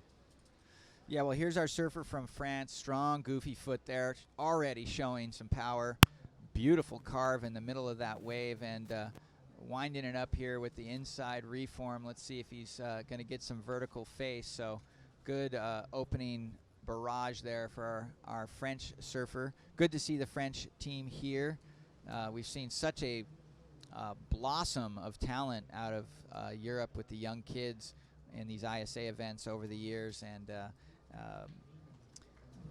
Noam Mignot definitely on fire on that first wave. Good way to start the heat. Well, I got the chance to spend about a week with watching Noam surf over in Praia de Guincho and the last prime event, and he's a very interesting story. Comes from a family of nomadic sailors. He's 18 years of age, living in Sayulita, Nayarit, Mexico, representing France. And as he was traveling around the world, the mother decided that it's time to have the baby, and the sailboat stopped in Panama. So he was born in Panama, did 3 years of schooling in Portugal, lives in Mexico, but representing France. Mother's French. How's that for a story? As we take a look at yellow, Andrew Gill, first time in Southern California and out of Barbados. Jimmy Hogan helping out the Barbadian team and getting some nice turns in. He was really on the beach telling this young man to keep an eye on the lefts, but there's some pier bowl rights that are pretty good. And if you've been to Barbados, you know how beautiful it is. And you can surf either side of the island when there's a swell in the Caribbean. It's amazing. From Uruguay, 16-year-old Nicolas Mallet. And Nicholas gets on the board too. We're seeing 4 and 3 man heats, but this is the first round, so not all heats, not all teams are fielding 12 surfers. Sometimes they're missing 1 or 2. So we do have this first round of competition. You will see a 3-person heat. And we will remind you, this is a no elimination round.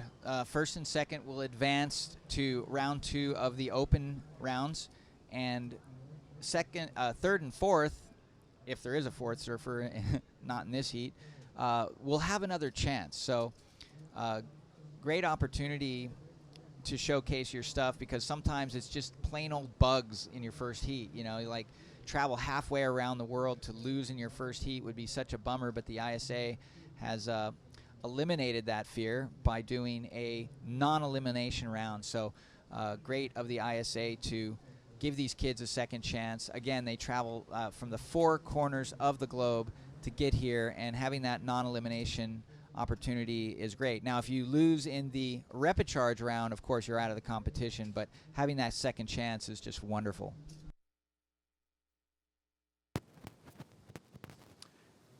No Mignot representing France with a 4.33 to start things off. Very experienced surfer. And Andrew Gill gets on the board with a couple of quick waves. The minute they stand up, they will get scored. He gets a half point, but a 2.73. And looking for Nicholas, his first score to pop through. Talking to Eric Kramer, an ISA judge and a local here in Oceanside. Last time we saw a major event, a major event here was years ago. It was the No Fear Life's a Beach event. Martin Potter won here on the south side, but very rare. First time ever in the history of Oceanside to have two different podiums, two different going north side and south side at the same time. So kind of setting a new precedent this week of having two different competitions under the same banner, but the under 16 to the north side, under 18 to the south side. Yeah, well, we're only broadcasting here on the south side, but I'll tell you what, I saw somebody just get super shacked on the north side earlier when I was walking down here. So great waves on both sides of the pier this morning. And here we go. Our surfer in red, Noam Mignot, takes a really late drop there, able to negotiate that, comes up into the mid-face, does a little kind of a check turn carve, but throws power into that oncoming section.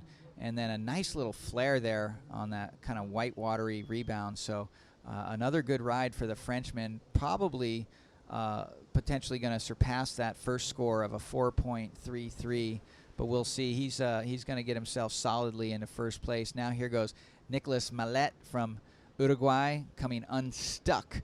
And he's going to have to get out there, paddle back out. You can see a little frustration in his body language. So looking for something better.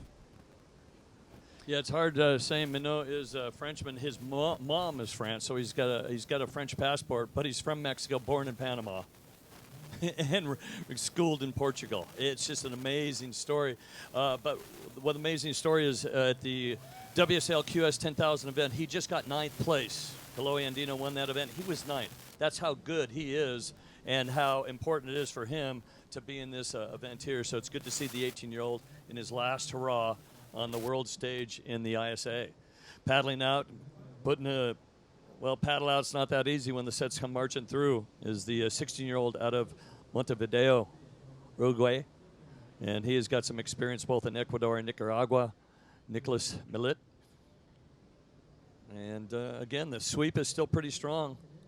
At high tide, waves are just still bombing through the high tide. When we talk about the history here, Martin Potter won in 1989. We do have that Supergirl event. Here we go, Surfer in Yellow. Here's Andrew Gill, Barbados. Yeah, Andrew Gill's got himself a nice-looking left-hand wall, doing some quick work there on the face of that. Little slow on the cutback. Yeah, he's going to lose a section there. Kind of needed to get back to the power quicker, but that wave sort of died out anyway. So he is sitting with a 2.73 and a 0.5. So that last ride's definitely going to help his cause. Probably enough to move him into second place.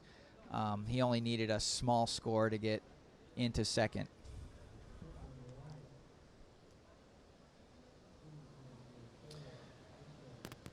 All right, well, 12 minutes and 5 seconds left on the clock. Our surfer from Uruguay, Mr. Mallet, is going to try to get into this wave. Unfortunately, unable to get enough momentum to break into that. And he's going to have to get out there again and get something going because Andrew Gill just took over second position with that last ride, a 2.4. Back to Eric Kramer, ISA judge and actually an instructor judge, talking about the last time there was a major event here in Oceanside, the north side of the pier. It was Tom Curran over Glenn Winton, Mr. X, 1988, the Stubbies. Very rare event on the north side of the pier. So that is happening over there. Very similar to Huntington Beach with the sweep coming out of the south, going through the pier. You've got a pier bowl right over there, and you've got a decent left. To the south side here, maybe the waves might be a touch bigger, but there's a sweep. And for a lot of these surfers, they have never really surfed alongside a pier. This isn't as user-friendly as Huntington Beach, where it's a little more open, but very intimidating paddling out and going that direction. A split of the peak, we're going to keep an eye on our surfer, Nicolas Millet, out of Uruguay, and he is currently in, you can see the third spot needs a 3.14. Looking to get in the top two. Also on this wave is Andrew Gill. Andrew Gill directly in front of our position, finishing up on the shore break. So they're making the reforms quite well. And your leader sits out the back. His last wave, a 5.0. Prior to that, a 4.33. Looks like to get through a heat with a solid score, a pair of fives will do it for you. First and second advance through, third odd man out going to the repechage.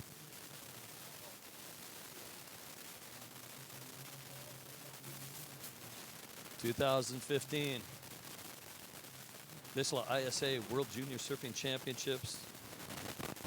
7 days of 7 seas. Enter for a chance to win a 7 seas wetsuit. Giveaway starts every day. Today, October 12th. Just right on the website, on the web page, if you're watching, you can enter to win. Not sure exactly. I believe it's a full suit. Andrew Gill decides not to paddle up the beach. He decides to run up the beach to get back into the lineup. Andrew Gill's last wave will be a 273.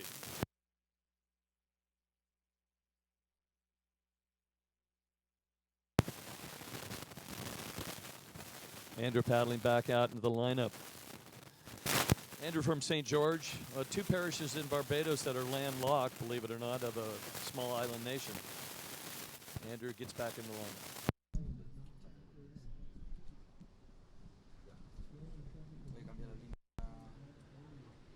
No Mignot, still your leader right there with a 2-wave total of a 9.33, sits out there pretty cash. The wind has switched a bit. We did have fairly strong offshores. Looks like it's now coming out of the south. We're expecting some winds to be, I don't know, go a little counterclockwise, maybe out of the west this afternoon. Right now they're blowing out of the south. And our surfer in white, Nicholas Malit. He needs a 2.84 to overtake Andrew Gill. What he really needs is a 10-point ride so he can win one of those de Blanc sunglasses. 10-point ride, highest overall heat of the day, gets a pair of de Blanc, and I believe the 10-point ride.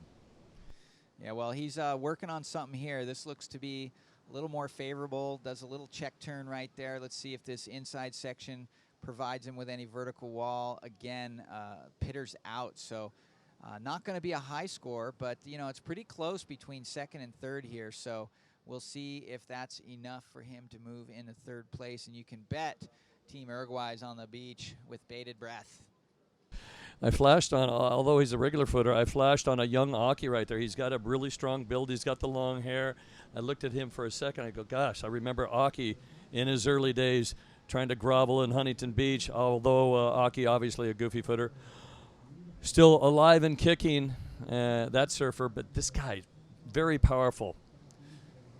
Very powerful surfer, looking for a decent wave. Got a long paddle out. These heats are going to fly by. 7:27 on the clock. Again, 20-minute heats all the way through the day. We're going to try to get through 30 heats. And probably taking center stage tomorrow will be the girls. All right, well, here goes our man from France, Mignon, up on a nice-looking right-hander. We've seen a couple of good right-handers from that peak right there, and a little bit of a tail waft as he sort of looking casual. You know, he comes into this event with that good finish there in the pro contest, as you were saying, and definitely looks confident. You know, he's just really got a casual approach to this first heat, not taking it too seriously, but, you know, he knows he's in first place, and another good ride from Noam Mignon from France. You know what? I was mistaken. I said his mother's French. No, it's his father, Christopher, that is the sailor that is French. Mother, Marina, is Spanish. Got a little brother, too, when they were sailing around. Their little brother was born in New Caledonia. So just scattering the globe. What a way. He was on the eternal boat trip for about 6 years in his life, but didn't really get underway with a lot of surfing until after he planted his feet. And that is our heat leader. Spent ages 6 through 9 in Portugal going to school. All right, well, here goes Andrew Gill from Barbados. A little cut back there, unable to generate a top score out of that. And yeah, we'll just forget that happened, as I'm sure Nicholas Millet wants to forget that happened. So a little bit of a bobble there. That wave just peeled down the beach, too, so unfortunately. But about 6 minutes left, so still plenty of time. Well, you saw in that group of Barbados right there, there is a surfer out of San Clemente, former pro surfer, now living in Costa Rica, but representing part of the coaching staff for Barbados. That's Jimmy Hogan, working closely with Andrew Gill here. Well, like a lot of places along the coast here, like Huntington Beach, Oceanside, finding a place to park to get down. Very crowded. Hundreds of people, all here for the contest. Wait till they come to watch. It's going to be packed. Yeah, well, Southern California is well renowned for a great beach scene, and no better place than Oceanside, California. Got to be super stoked with this city to open up its arms and host this event. Real unique to have two great little surf spots side by side to accommodate the double podium situation here, and just really cool to be so close to the beach and have so many amenities and such a great little town next door. So great place for a surfing competition, great place to visit, period. And here's Andrew Gill looking for a great score. He's going to try to better a 2.4 and throw that away with something more substantial. Unfortunately, unable to stay with that wave, so we'll see what the judges say on that. Well, without being totally official, I believe it was Mizuno winning heat number 1, Shane Sykes out of South Africa heat 2, Theo Frieza, Brazil heat 3, Nolan Raposa, I believe, heat 4. So as we move through, you're taking a look at these top seeds, and they're showing why they're top seeds wearing the red singlet.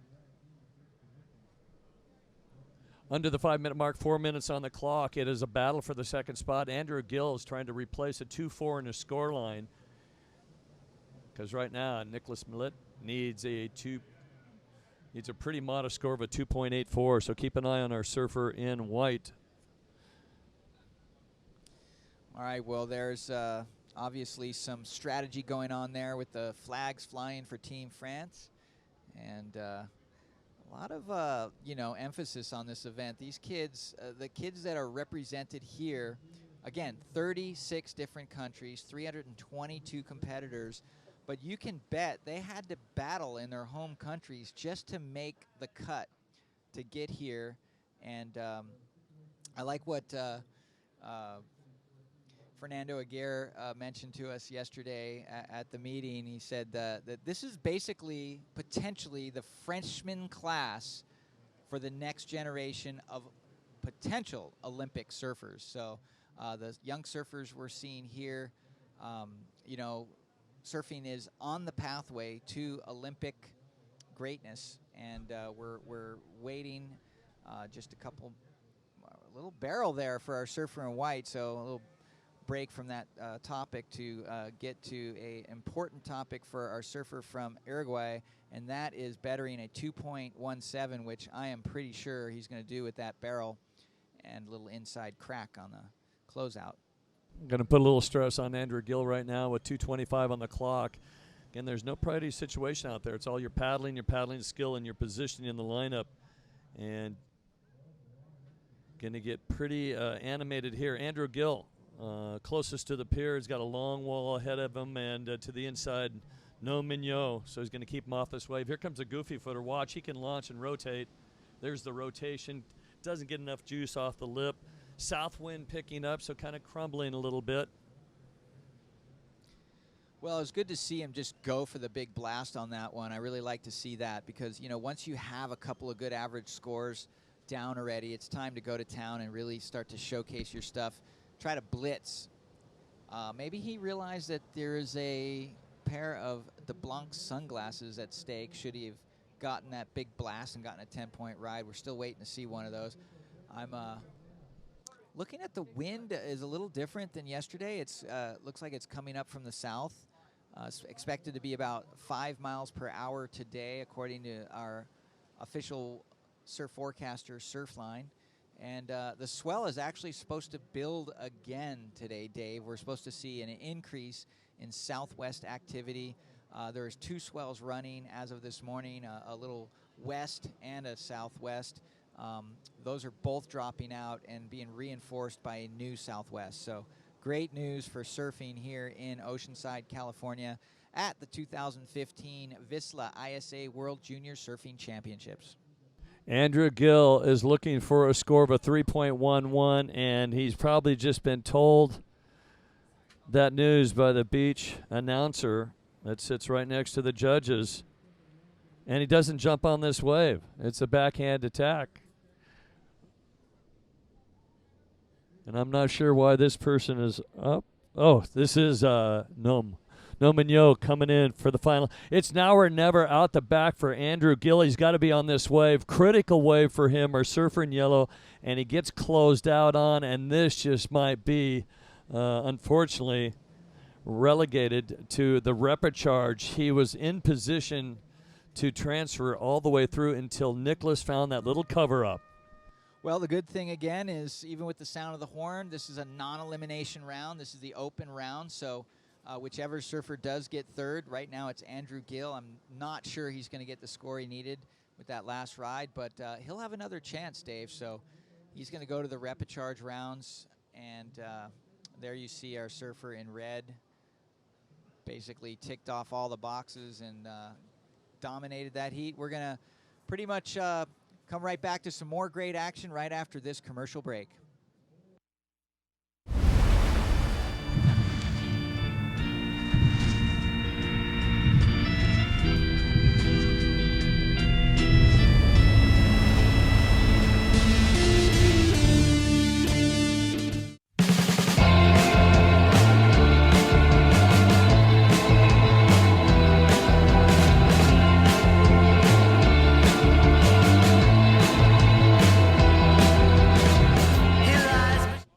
And welcome back to the 2015 VISSLA ISA World Junior Surfing Championships, Oceanside, California, running through the 18th, 7 a.m. in the morning Pacific Standard Time through 5 o'clock. Boys under 18 we are concentrating on right now. Boys under 16 are going to the north side of the pier. Well, somewhat of an upset that last heat. It looks like don't have the official results, but last-minute run and little barrel ride for Nicholas Millet. We believe the 16-year-old out of Uruguay advanced through, overtaking Andrew Gill in the closing moments. No Mignot out of representing France, out of Sayulita, Mexico. A dominant performance there. And now we're set for the next heat, and it looks like a full four-person heat. Yeah, Shannon. Japan coming in hot with Sean Murakami. I loved that drop. Making it look really fun out there in Oceanside, and just staying on top of it with the first heat, or first ride of the heat. Japan has an awesome crew here. They're super calculated about every little detail. We were checking out their equipment earlier, and Japan is excited not only to have their team here representing at the ISA World Juniors, but also to host the 2020 World Games. So the 2020 Olympics coming up in Tokyo. Guess what? Surfing's actually on the docket. The national committee asked for surfing to be in the Olympic Games. Also just trying to be cordial to the young market. So really cool. Skateboarding is also on the docket. So we'll see if skateboarding and surfing make it into the Olympic Games. ISA is doing their part to make sure that happens, and doing his part to make get some scores on the board. Harrison Whiteside from New Zealand staying really busy on his first ride of the morning. Harrison Whiteside, again from New Zealand in white. All these young juniors are just phenomenal surfers. This is the future of the sport. You were watching some world champions. Someone's going to be crowned gold medal, and a lot of pressure on the line. You can see the team flags on the beach. Lots of team spirit and camaraderie up and riding. Sean Murakami staying busy again from Japan. A beautiful wrapping carve, beautiful bottom turn, and up and Adam. He is taking this one, looks like, to the pier. Nice left-hander. We'll see if he can make anything out of it on the inside, but a few nice maneuvers to start it off, and Sean's looking hot. You know, it's really important to get those few scores on the board early. I think it also is just kind of psychs out your competitors. So these guys are experienced, and hello there. We're right here in the web booth in the corner. But we're not the stars of the show. These guys are. So thank you for joining us today at 2015 ISA World Junior Championships. This is the future of surfing We are here to celebrate the sport. It's no losers here today, so it's really all about the spirit and the love of the sport. But no doubt, these guys are fierce competitors. Up and riding is blue. Nice wrapping carve. Just going to stay busy on the inside here. See if he can stay in the inside sections. Not really having it for him, but got to turn out the back. So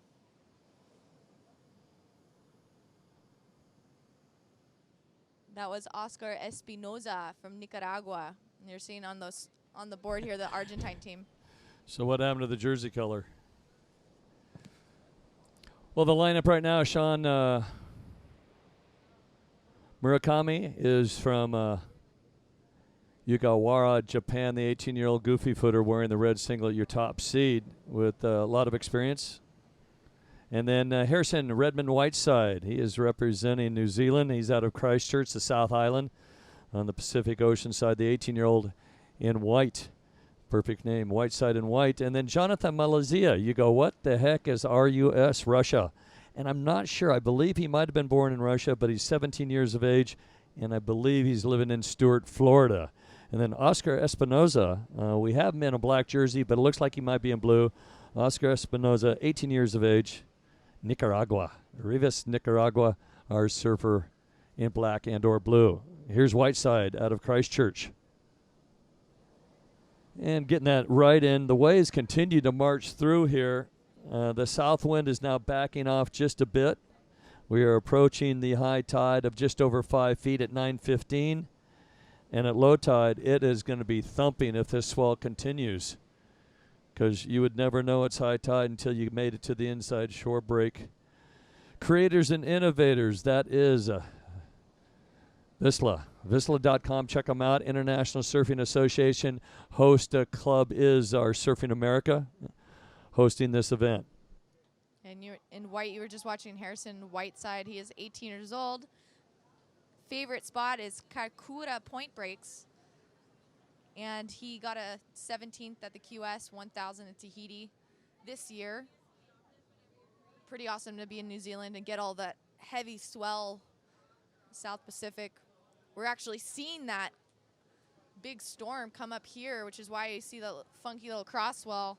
But we're loving it. We're loving the west-southwest. It's super rare for Oceanside, so that 240 to 250 degree angle, thanks to there's also Hurricane Oho in the Central Pacific. Just a rare direction, but we're loving it. Oceanside is pumping, and a lot of left-hand barrels on offer, so no doubt that these guys are going to be hungry for them. They are fighting not only for their nation, but also for a gold medal.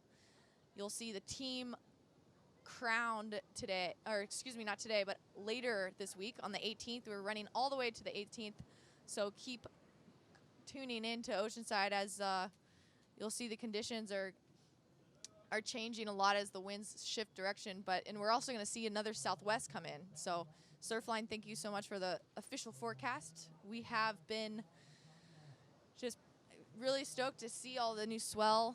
It's really warm in the water. It's a little tropical paradise down here in Oceanside right now.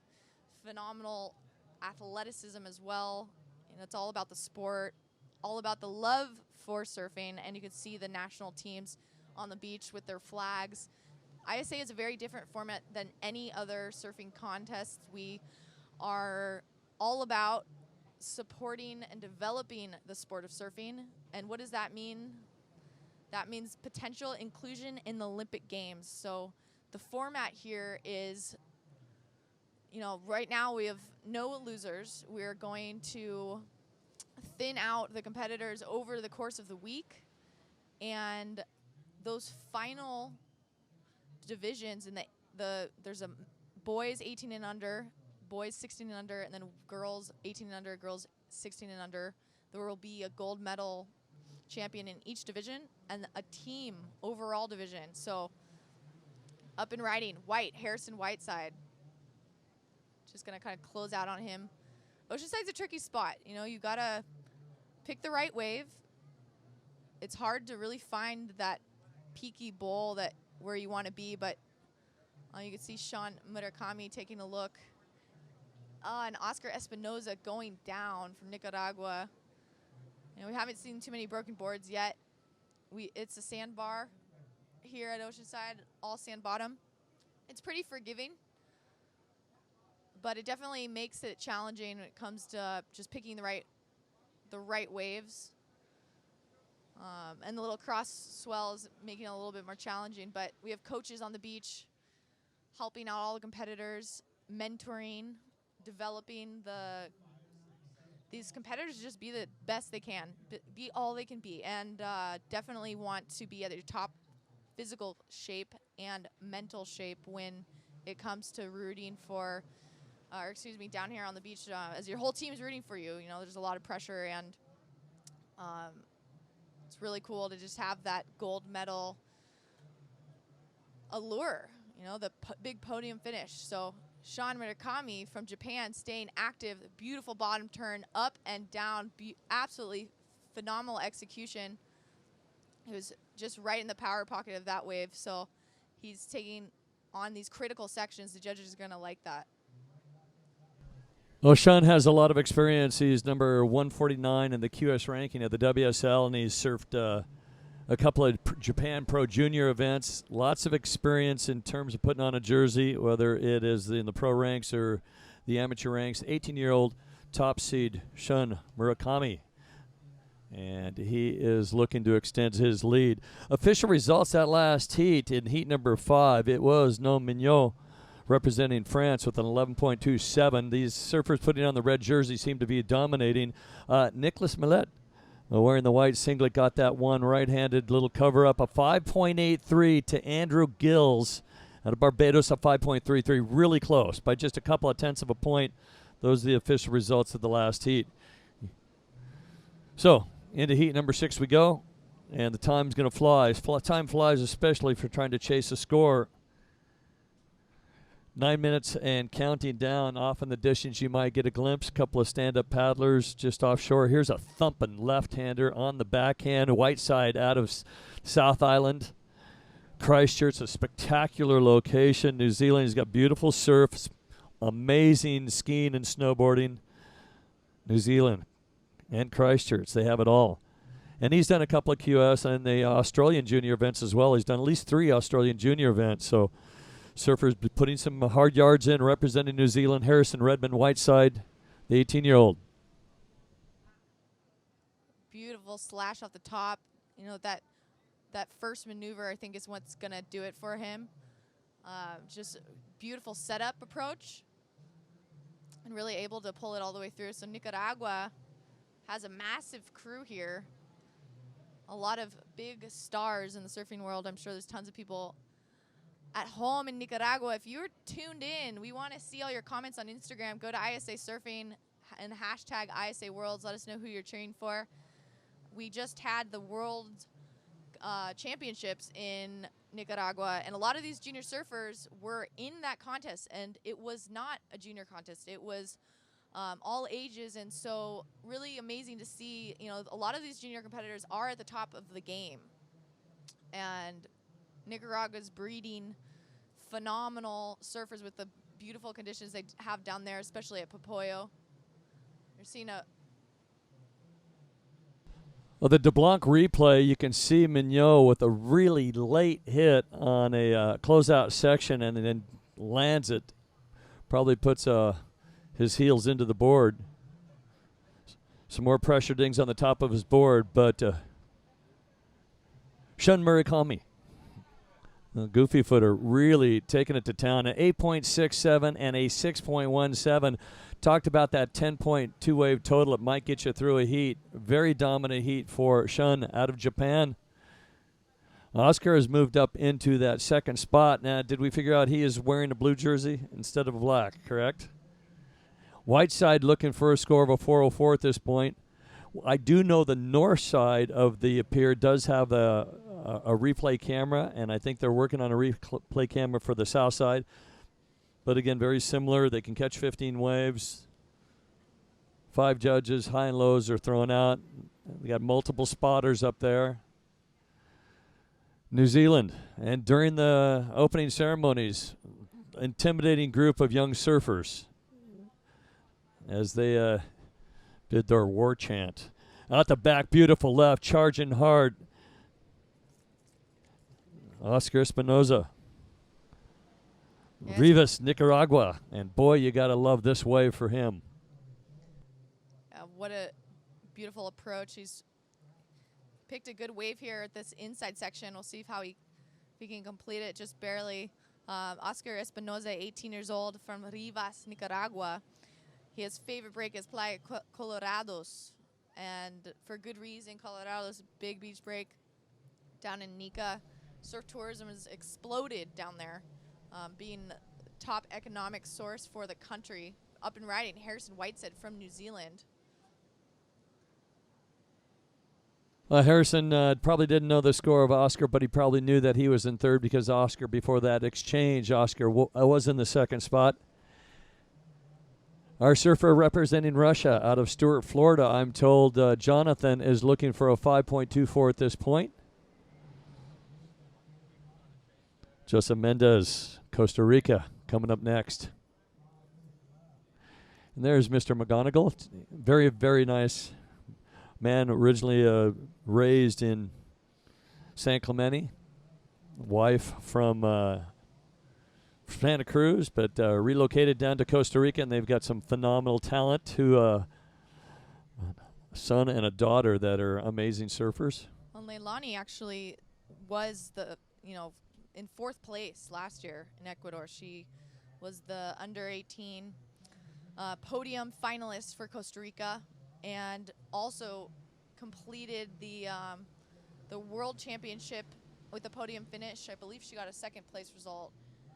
Phenomenal surfer, just an incredible family. Her brother also shredder, absolute ripper, gold medal champion. So yeah, obviously their family from San Clemente and Santa Cruz gotta breed some healthy surfers, and they've done their part to represent the Ticos.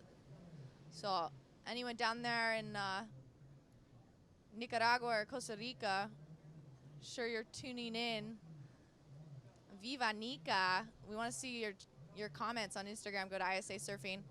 And you will also have the chance to win a brand new wetsuit. 7 days of 7 seas. Thanks to VISSLA. Enter for a chance to win 7 seas wetsuit. All you have to do is go to the win tab on isaworlds.com. You can also go to the Facebook at VISSLA. And DeBlanc, sunglass sponsors, also giving away the sunglasses to the highest total heat score. For each day, you will be awarded a pair of sunglasses, and if anyone completes a 10-point ride. So we're waiting for that. I want to see it. And let's see if Jonathan Malizia can put that on the board from Russia. Yeah, and not going to do it for him, just kind of trying to approach that lip and fill out the back. But just phenomenal to see Russia here in general. I mean, and it's pretty clear, that the Russian team wants to make their way to the Olympic Games. If that does indeed fall, all come to fruition in 2020, you may see some of these competitors being the first Olympic hopefuls ever. So Russia definitely wanted to make sure that they had a team representing here.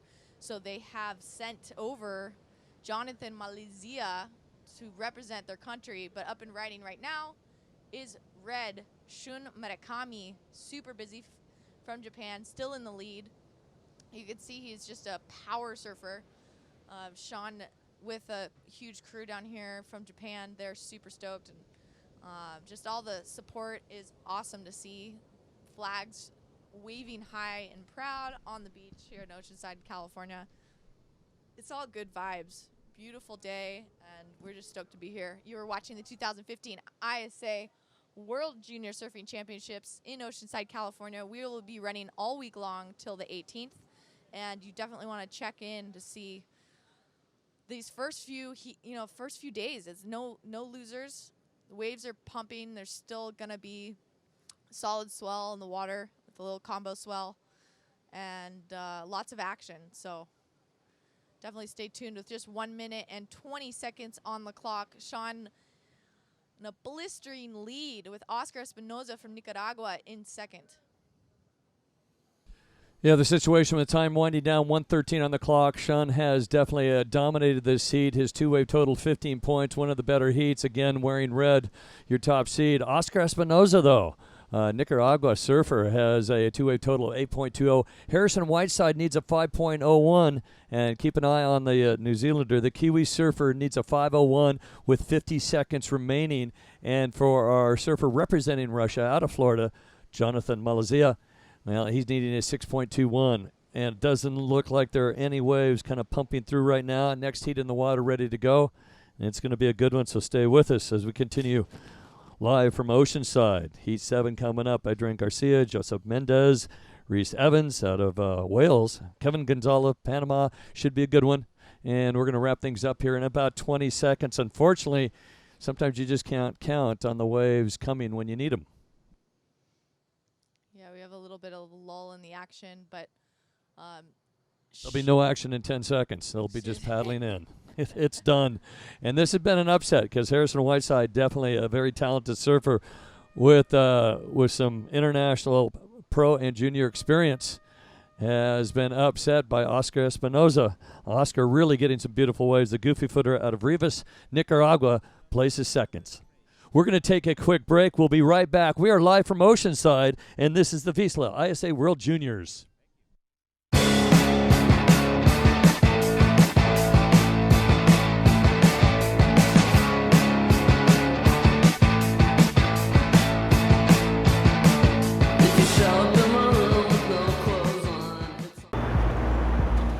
You know, once the building was set, Skunkworks kind of fell into place. It's like, all right, this is going to be the spot and the only spot that will sell our boards in order to simplify my life.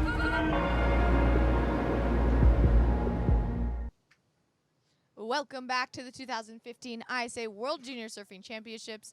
This is Shannon Marie, joined by Bo Hodges in the booth.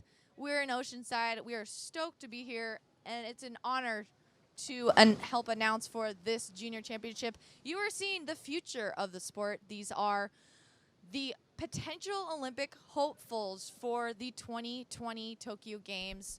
We are closer than ever to being in the Olympics, and what that would do for surfing, sky is the limit. Tokyo has actually asked for natural occurring waves to be in the Olympics, so you know, there's a lot of talk of wave pools and definitely potential of, you know, that also happening as the future of competitive surfing. But right now, you're seeing the stoke from the Japanese team who is making it through, and you can see all the nation just, it's all about the love. There's so much support down here and lots of smiles, and you know, coaches are super busy, and it's so amazing to see that, you know, that team camaraderie, which is not something we see every day in surfing. But up and riding is white Joseph Mendez from Costa Rica. Vamos ticos, a beautiful wrapping carve, and just losing over the handlebars on that last maneuver, but got a couple good turns in there. We'll see what the judges decide. Up and riding is blue. Yeah, surfer in blue. This will be from Panama, Kevin Gonzalez, opening up his campaign here. Goofy footer taking it to his left. And welcome to beautiful Oceanside for the 2015 VISSLA ISA World Junior Surfing Championships. We're at the Oceanside Pier watching the world's best surfing juniors going for gold, silver, bronze, and copper. And run up on the beach for Andre Garcia from Peru. Or is that blue? That is blue, excuse me. Yeah, Kelvin Gonzalez Kevin from Gonzalez, Panama. and he's getting tripped up by his leash. So again, 20-minute heats, 4-man heats, top two advance into the qualifying round. Bottom two will be delegated into the repechage round, so double elimination format. Here we go. This is our surfer in red. This will be Andrean Garcia from Peru. And Peru being devastated with the earthquake just about a month ago, and the tsunamis which took out the actual Team Peru surf camp and their array of boards and everything. So they're having to regroup here with a full team. Boom, banks one more off the whitewater all the way onto the shoreline. So good scoring wave for Garcia from Peru. Yeah, with 16 minutes on the clock, Adrian Garcia is going to put some points on the board. You're going to see lots of new talent today. And, you know, one of these kids could potentially be the first gold medal champion in the Olympics.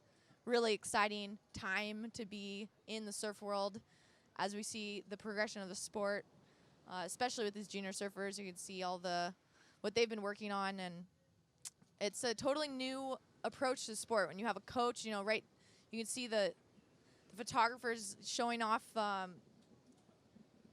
their sequences right there after coming into the wave. You know exactly what you're doing right, doing wrong, and how to adapt to the conditions. And it's just great to see the support team to really push an athlete to the next level, as any coach would do, and any mentor. You know, it's such a big help, and I think that means a lot to a lot of these guys and girls to have the whole team there cheering for you, and not to mention family and parents and that have traveled all over the world to come here to Oceanside today. But up and riding, Joseph Mendez from Costa Rica. Nice carving turn off the top. Here he goes on the attack again. Kicks out. 15.5 minutes remaining. We'd like to thank all of our great sponsors here at the VISSLA ISA World Junior Surfing Championships, being presented by Visit Oceanside, Surfing America, supported by Fiat. Our media partners include Surfline, Surfos Magazine, Passion Extrema, and Viva de Escape. Yeah, Joseph Mendez from Costa Rica, 16 years old. His favorite surf break is Escondida in Costa. He's the last Latin Tour Costa Rica Junior Division champion this year. Sponsored by Chuck's Surf Shop in Jaco, Costa. He also likes soccer, so football. And yeah, at 16 years of age, it's pretty awesome to see what these guys are doing. You know, only 16 years old. To be a champ in your junior division is a pretty big deal. He's on a Lost Mayhem board, so local shaper.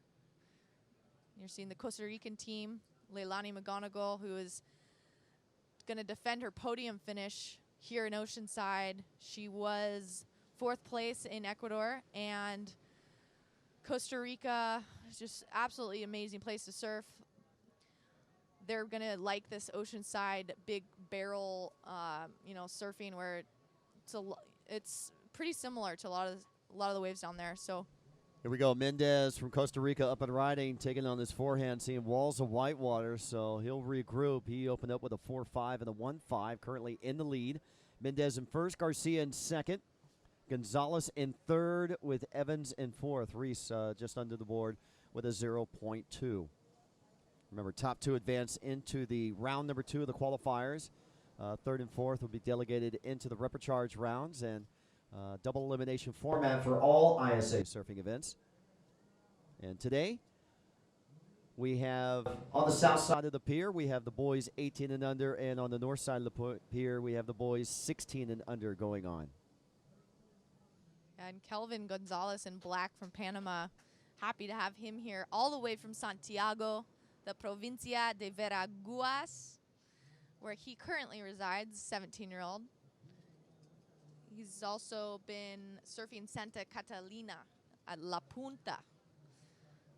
So plenty of waves down in Panama, some epic waves, actually some big wave spots.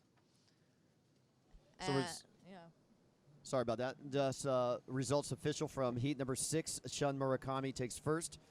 From Japan in red, in the black jersey was Oscar from Nicaragua. Harrison Whiteside from New Zealand, unfortunately, in third from the South Island. And Jonathan Maliza from Russia in 4th place. So results official from the last heat. We are currently surfing in heat number 7, round number 1. Total of 32 heats in this round. We'll get all the way to heat number 30 by the end of today. Both boys 18 and under and 16 and under scheduled for their first 30 heats of this round to be concluded by day's end. If you're just tuning in, do not forget to sign up for the 7 days of 7 Seas. We're giving away wetsuits thanks to VISSLA, our proud sponsor. And that's right, one wetsuit every single day. You can be on the other side of the country actually the other side of the world, and they'll ship a wetsuit to you. So all you got to do is key in your email address on the win tab at isaworlds.com. We're also giving away a pair of DeBlanc shades for the 10-point ride. So anyone that gets a 10-point ride in this event will win DeBlanc shades, as well as the highest overall heat total of the day. So pretty exciting to have that. But I want a wetsuit. You guys should definitely sign up. Otherwise, I'll win it from you because I'm putting my email address in every single day. Every single day, a wetsuit? How cool is that? Innovators, VISSLA, creators. So cool. 11 minutes, 11 seconds remaining. Mendez with the lead, followed by Garcia, Gonzalez in third, and Evans in fourth at this stage. Overcast skies here, still being blessed with that southwest swell here at Oceanside Pier. And thanks to our sponsor, Surfline, with a surf forecast. The swell is going to get a reinforcement later today, and we're going to have great waves all week long for our competitors. 322 competitors from around the world. I believe 36, 37 nations being represented. This is the largest ISA World Junior Surfing Championships, and thanks to VISSLA, it is being a historic event here at Oceanside. Yeah, that's so much surfing that we're actually not even taking a lay day. So we're going to run competition all the way through to the 18th. Lots of action to be had. The girls are going to be coming up later in the week, but right now we're in the 18 and under division. For the boys or young men, you can see all the national pride, as this is not just your average surfing contest. These are competitors that are representing their nation. Their country's flags are flying high on the beach, and the hooting and hollering is real, folks. This is a great arena for the sport, and obviously with the Oceanside Pier being just above the competitors, you can get super close. And if you're in the San Diego area, definitely come down Oceanside Pier. We are actually taking over both the south side and the north side, so you can see up on the pier getting the action, the Japan crew, and can get some great shots. Watch all your favorite surfers. Just in the background of the athletes' tents, we're located right next to them, so you're going to be hearing them throughout the day as Team Mexico cheering on their competitor coming up in the next heat. And here we go in red. Nice backhand maneuver there. Floats it right through the whitewater section. Garcia from Peru chalking up some good scores. He's opened up with a 4.0. Only needs a marginal score of a 2.01. I think he's got that and more already. Weaving back into the open section. Here he goes all the way to the beach. Throwing some spray one more time. Beautiful snap right up to the shoreline. And great wave for Garcia. Yeah, Peru's going to be stoked on that one. So you can see everyone on the beach with their flags and the competitors coming up super serious from Mexico. They're here to rock. Really close proximity from just the San Diego right on the borderline. So awesome to see the Mexican crew here. And we are dealing with some combo swell. So you can see the conditions are changing a bit. We're going to get a southwest coming in, a little south-southwest combo from the southern hemi with long period energy building today. I'm excited to see what that will do to the conditions. As these junior surfers are representing their country, they're surfing for the gold medal. This is a big deal. This is not only for the glory of winning an event, or winning a contest. They're actually supporting their nation and representing what their country has to offer in the surfing world. These junior surfers are potentially the first Olympic hopefuls. Bam, out the back, Kelvin Gonzalez, Panamanian fierce power surfer right here. I love that fire. He's quick to take this inside section. See if he can get a last closing maneuver on his backhand. Nice approach. Gonna complete that ride. He's stoked. He's happy with it. Here we go. Mendez Now on the inside section. Still working his wave on the inside. Here we go. One more big bam right off the whitewater section. Can't pull off that last maneuver. 6 minutes, 45 seconds remaining. The International Surfing Association, the governing authority recognized by the International Olympic Committee for the sport of surfing and other wave riding activities. And the ISA, as we watch Surfer in Red, this is Garcia kicking out, holds world championships like here in Oceanside for the World Junior Surfing Championships. ISA just recently finished up the world inaugural Adaptive Surfing Championships down in La Jolla. And of course, there's the World ISA SUP and Paddleboard, Pro and Paddleboarding Championships that were held in Sayulita. And the World Surfing Games just recently earlier this year. So an array of events. The World Masters event has been pushed back, and I understand coming back on the calendar. And of course, the World Bodyboarding Championships from the ISA coming up in Chile, coming up in December. So an array of schedule of events from the ISA. And they develop national surfing federations from around the world and programs and certifications for surfing instructing, judging, adaptive surfing schools, international surfing schools, standards. They award scholarships to under 18 surfers and help support the youth that appeal to the barriers in health and status and race and creed and gender, the physical ability of our great youth surfers. And ISA has been around for over 50 years, 51 years now. Celebrated its 50th anniversary last year. Got its start back in Manly Beach in 1964. Midget Farley winning the very first ISA World Championships. First Junior Surfing Championships were held back in 1980, where Tom Curran, as a young junior pro, won his first title there. As we see Surfer in White, this is Mendez. Joseph going down the line here. Nice carving maneuver in the whitewater, gaining some speed, setting up for his next maneuver. Nice carving turn. Here he goes again. Banks one more maneuver right off the top and kicks out.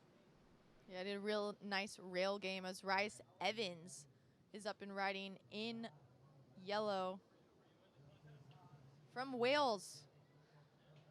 So Ryan Evans in fourth place. He's going to want to put something on the board. He needs a 3.81 to move him up the rankings. But right now, just cool to see Wales has a full team here today. Rice Evans coming along with just a powerful team from Wales. He's 16 years old. His favorite surf break is La Santa and Lanzarote. And he's on a 5'8" JP surfboard. So 8 years of surfing under his belt. He was also the UK Pro Tour and Welsh Nationals. That was his big event. Sponsored by JP Surfboards, Nectar, Conrad Surf. He's also a hockey player. Oh, underwater hockey. So awesome to see what these kids have going on in Wales and fighting out the back. It's going to be Panama up and riding, Kelvin Gonzalez. I love his fast approach. He is just really on point. He's been having some nice timing, a little tricky wave, maybe not the best wave selection on that one, but Kelvin definitely staying busy, and he's going to be fighting for that first place. Needs just a 1.51 to do so. We'll see if that last ride will give him what he needs. 3 minutes remaining in this 20-minute heat. Each rider being scored on a 0 to 10-point scale. They keep their best two wave scores for their final score. Top two surfers advance on into round number 2. Third and fourth delegated to the repecharge round. This is a double elimination format. And here we go. Surfer in red. Garcia up and riding from Peru. Closeout section out in front. Here he goes on the charge. Nice carving forehand maneuver. Redirects back into the whitewater section.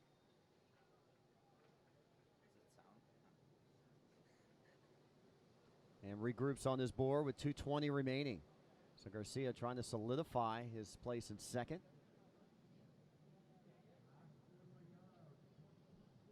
Some nice surfing. He's definitely taking that wave for all that it was worth. Able to just paddle into the inside section, taking a final hit off that wave. But you can see the south side of Oceanside is, as the tide shifts, we're gonna see some different wave shape. You know, the morning saw really pristine offshore conditions, pretty healthy barrels on offer. These guys are going to be looking for those peaky sections, and tricky game out here in Oceanside. But we're stoked to be here. We're so thankful for the city of Oceanside for hosting us here for the ISA World Junior Games, and it's has been announced that next year we're going to Azores in Portugal. So Wow. the World Junior Surfing Championship will take place in Portugal, which is going to be pretty awesome. Azores is a hot spot for swell. Some fighter jets coming across us right now.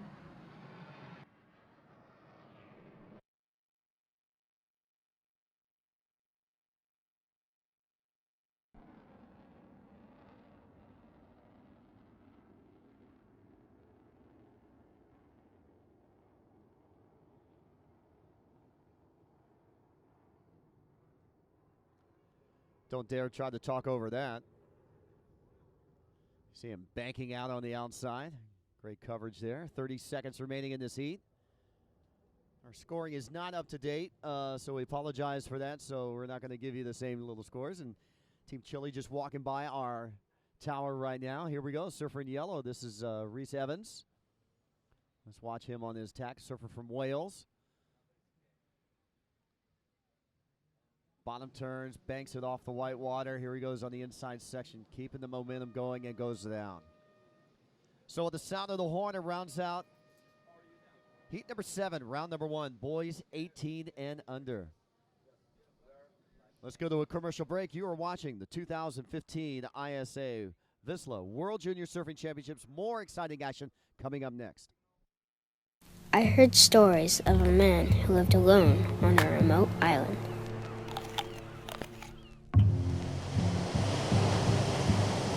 Then one day, the man began working on a new creation.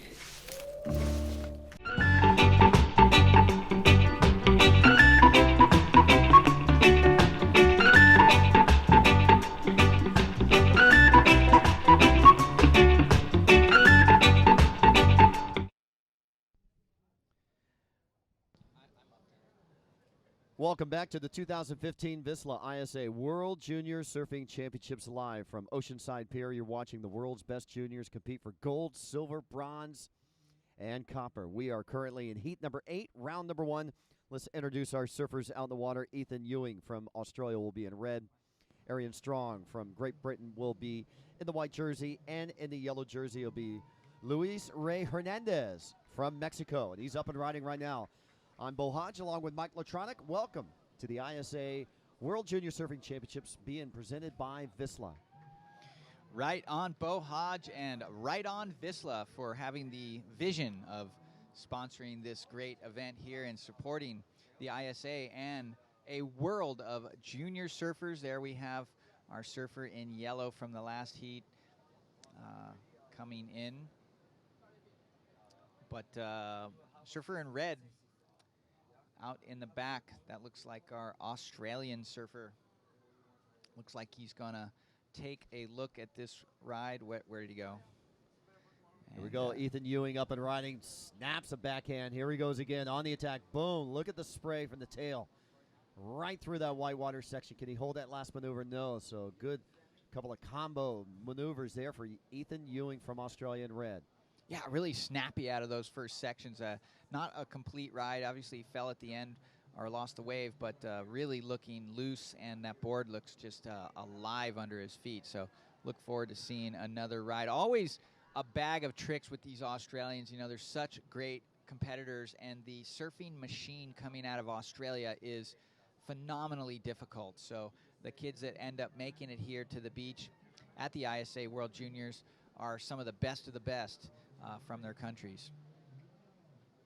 Yeah, Ethan Ewing from Stradbroke Island in Australia, 17 years of age. His main break is Stradbroke Island, and it's being supported by Billabong and DHD surfboards. A good shot of the Oceanside Pier. Ruby's right on the end. Good place to get some breakfast right now and watch the world's best junior surfers surf right here in Oceanside.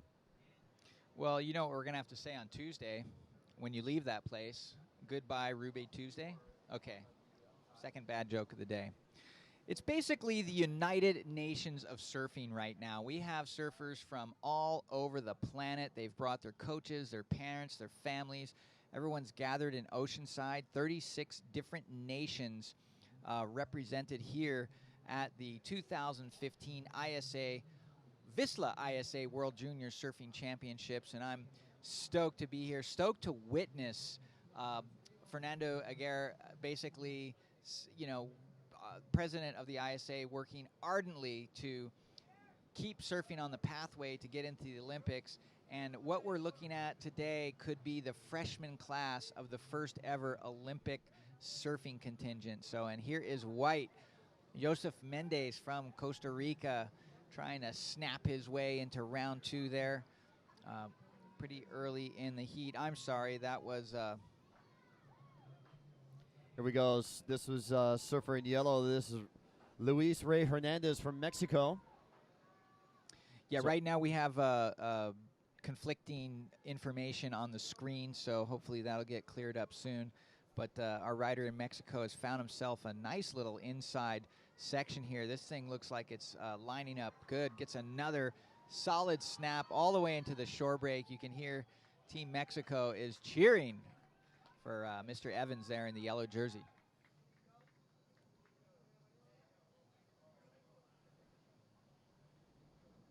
"15 minutes, 29 seconds remaining in this 20-minute heat. Here we go on the outside. This will be surfer in white. This is Aaron Strong from Great Britain. Good carving turns from this regular foot rider on his backside. Here he goes again. Throwing spray. Judges can measure the amount of turns from the whitewater displaced from his tail maneuvers right there on the backside. So good carving maneuvers. Therefore, our surfer in white, Aaron Strong. Yeah, well, it's pretty much peak high tide right now, or just on the opposite side of the tide. So we should be seeing a lot of these waves right now are featuring an inside reform, but as the tide drops out, we're going to see it become a little hollower on the outside and possibly see some more barrels as the day progresses. But Surfline's definitely, our official wave forecaster has definitely predicted a lot of waves in the next 2-3 days. New swell sort of filling in again today. Followed up, these kids have been practicing all week long in beautiful conditions here in Oceanside, California. So right now a little lull in the action. You can see the surfers out there. We have, looks like, is that the different colored shirts and representations of all the different teams here at the beach. So, Mike, what size wetsuit are you? I would probably I'm going to fill out this form. I'm going to Facebook right now. I'm logging on, and I'm clicking onto the Win tab, and I'm going to put you in it. So I'm guessing, what, a large? I'm medium a medium large. Medium large. That's what I thought. Okay. If you want to get involved, go to the ISAworlds.com. VISSLA is giving away 7 wetsuits, sea wetsuits. Your chance to win, just click on the Win tab, go to VISSLA's Facebook page, and you could be a winner today. The innovators and creators from VISSLA is stepping up and not only supporting junior surfers, but supporting our watchers and our listeners.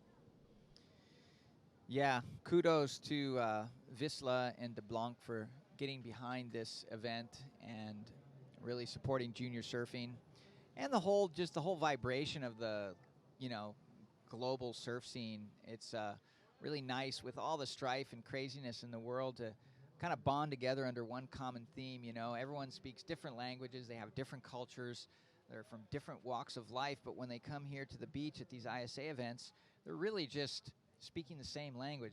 The stoke is the same, the smiles are the same, the riding on the waves is the same. So it's a great way to really gather the world under one hut and be unified.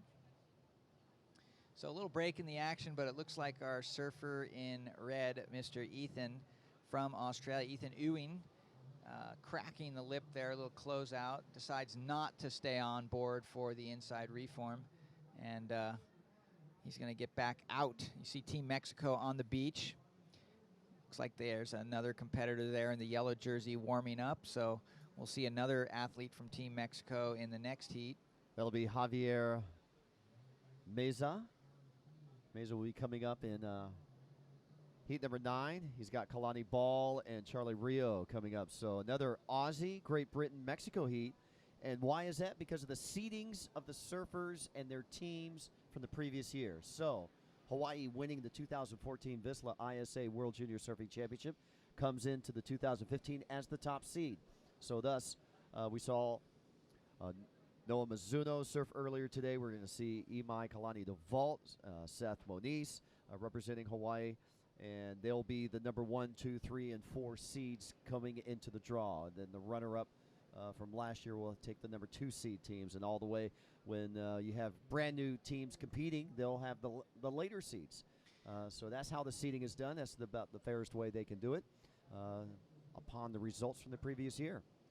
Well, there's no doubt I'm excited to see the Hawaii team surf. The defending champions always have a target on their back, and they're always good to talk about. So we'll see if Hawaii can defend their title this year. But some of the other teams, you need to be excited about all of them. I mean, we have Team Russia, Team Norway. Did you see the Nordic blood in the parade the other day? Dane Gadauskas leading the charge with Team Norway, one of the newest members of the ISA. So 97 federations and memberships in the surfing world, in the International Surfing Association, and Fernando Aguirre is keen on getting 100 by the end of the year. So I wouldn't be surprised if 100 surfing federation nations comes by December. He really likes that number. He wants to get into the triple digits. But yeah, I got to find out a little bit more about what's going on. So Dane Gadauskas here from Southern California, real top surfer, one of the Vans team riders. He is the coach of Team Norway. And there's a little story behind that because Team Norway has never put on a surf jersey. Some of these guys on the team have never been in a surf competition. And I guess what happened was the Gadauskas brothers went on a mission to Norway several years ago and got a cover shot in one of the national magazines, and they wanted to give back to Norway. So with their foundation, they went on to actually host Team Norway while they're in Southern California. Time remaining in this heat, 9 minutes, 35 seconds. We apologize. Our scoring system is not available. We can't give you first, second, third advancement positions. A little bit of technical difficulties there. So we can tell you there's 9.5 minutes remaining in this 20-minute heat. And how cool is that? Team Norway. And we saw Team Denmark being represented very well with Kasper Steinfath, one of the vice presidents of the ISA. He's a 2-time gold medal winner in the technical discipline, and recently yesterday just placing second place in the overall at the Pacific Paddle Games up at Dana Point. All right, here goes the Aussie in red. Mr. Ewing lines up a nice bottom turn. Little bit of a rail dig there, but he powered right through that, Bo. And, yeah, I don't know. It just came a little unstuck, so... Here we go out the back. Team Mexico cheering on Hernandez here. Not able to get into this wave. That was also white. That was Aaron Strong taking a look. So Hernandez out on the outside in yellow, Strong on the inside in the white jersey, as we see Ewing paddling back out. Well, we'll give you a situation update. We're working on getting those scores back up on the screen for you. In the meantime, surfer in UK in and out. That was Aaron Strong looking at that wave saying, this wave is not going to be strong. Well, Mexico earlier this year, back in May, hosted the ISA World SUP and Paddleboard Championships down in Saulina. And we saw for the first time Hawaii representative coming into that event. And it was Team USA unthroning Australia's reign of the SUP World in the ISA history, because Australia had the 2012, 2013, 2014 titles of gold team-wise, and the United States dethroned Australia this year in Saulina, and great showing from all of our participants in the ISA World SUP and Paddleboard Championships down in Saulina. And Mexico was a great host this year. And first time being back in California for the ISA World Championships, the juniors. Last held at Huntington Beach back in 2005. So it's been some time since the United States has had the calendar. Been some time and some miles. I think I've been to the four corners of the earth. Definitely stoked to be back here in America. I know the city of Oceanside has welcomed this international contingent with open arms, and really great venue. I mean, there's not a lot of places in the world you can find two quality waves next to each other for the double podiums and have so much comfort and amenities nearby. I mean, there's restaurants and hotels. Everything's just super close. And so this is a real great opportunity for both the ISA, the surfers, and, of course, Oceanside. Time remaining in this heat, we're looking at 6 minutes, 26 seconds. Our official scoring system is running but not available for the contest site right for our announcers booth, so we can't give you placings and status at this time, but we apologize for that. You know, it's only just past low tide by about a half hour. I mean, high tide by about a half hour, but I think I've already noticed the ocean sort of receding and kind of like that fullness is starting to seep out to sea. So we're going to see, that last surfer there, he was unable to make that drop a little bit late. We're going to see a little bit more steep waves coming up here as the day progresses. Ethan Ewing from Australia in red, Aaron Strong from Great Britain in the white jersey, and Luis Ray Hernandez from Mexico in the yellow jersey. Top two will advance into round number 2 of the qualifying round.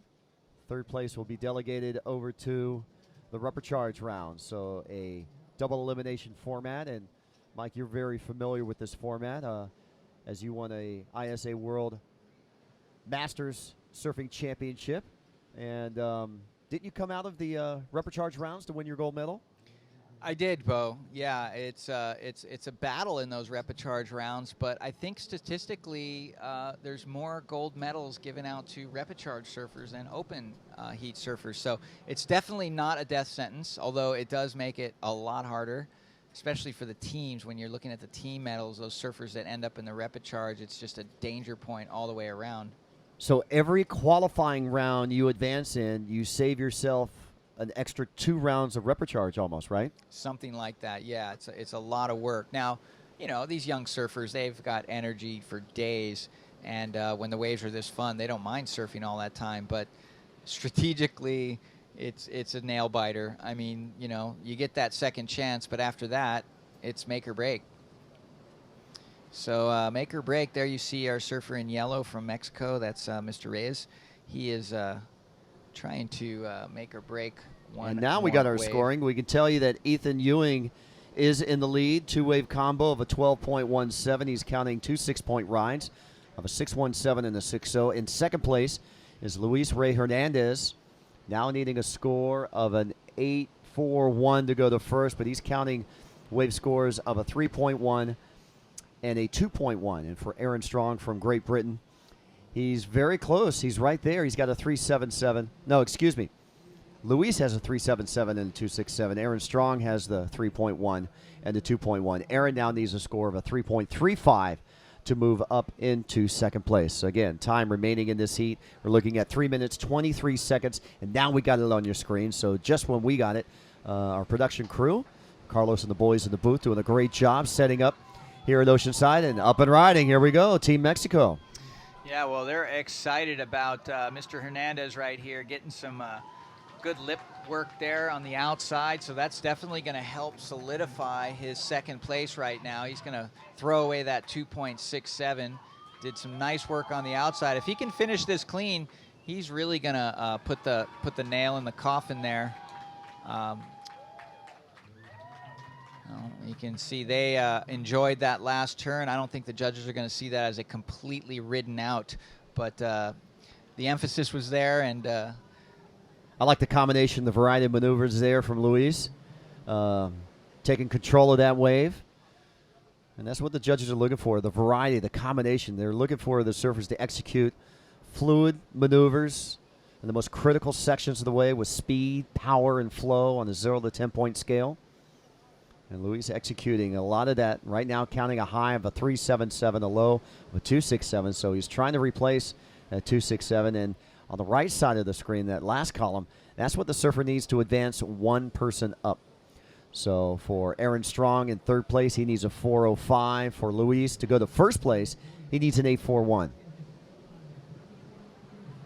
All right, well, he got himself a 3.37, not a giant score, but it did solidify his position in second place a little bit better. Now, surfer in white, Aaron Strong from the UK, needs a 4.05. So not a big requirement, but never hurts to up the ante. And here he goes. Let's watch Strong on the attack here. Banks one more turn off the backhand. Here he goes, carving it around into the pit.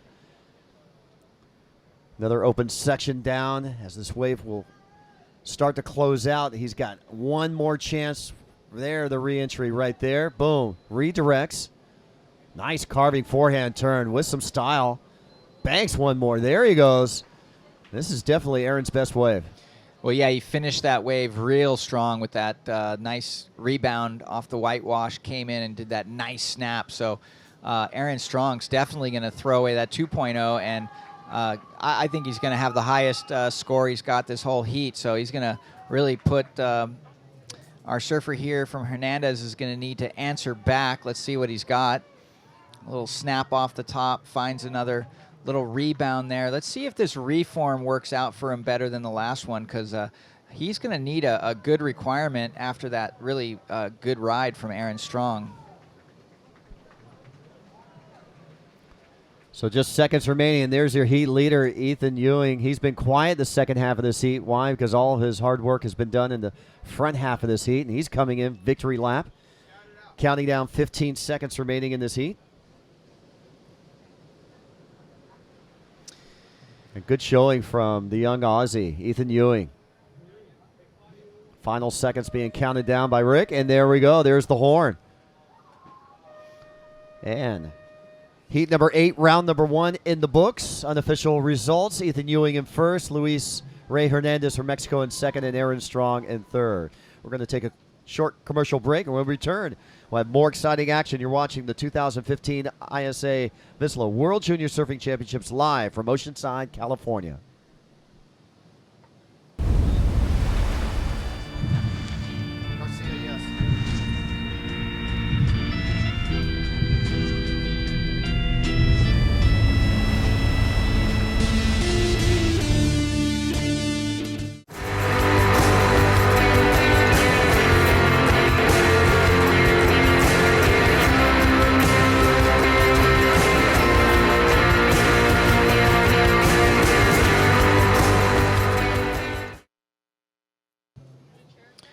All right, welcome back to the action.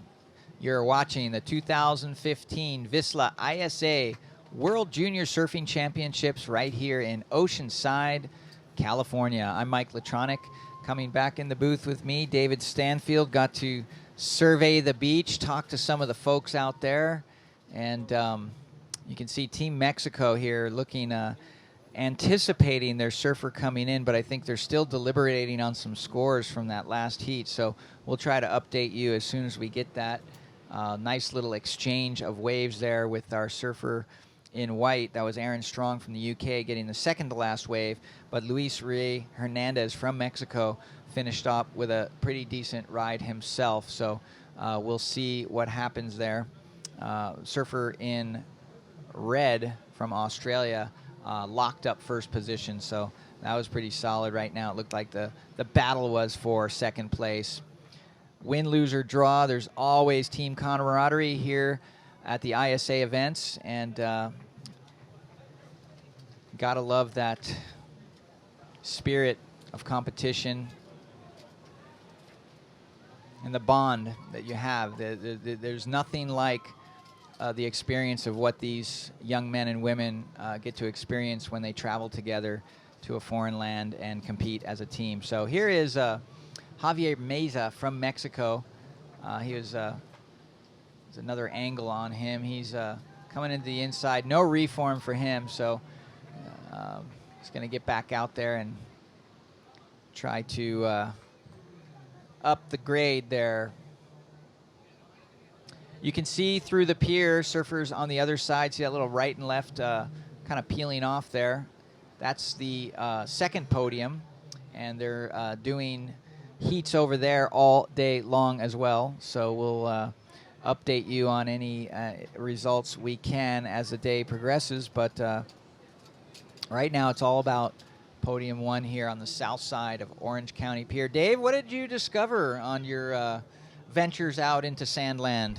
I discovered that jet that was making a lot of sound is an F-16 Fighting Falcon out of Miramar, and it was playing around with its afterburners on the maneuvers, so that was pretty loud. Did you hear it?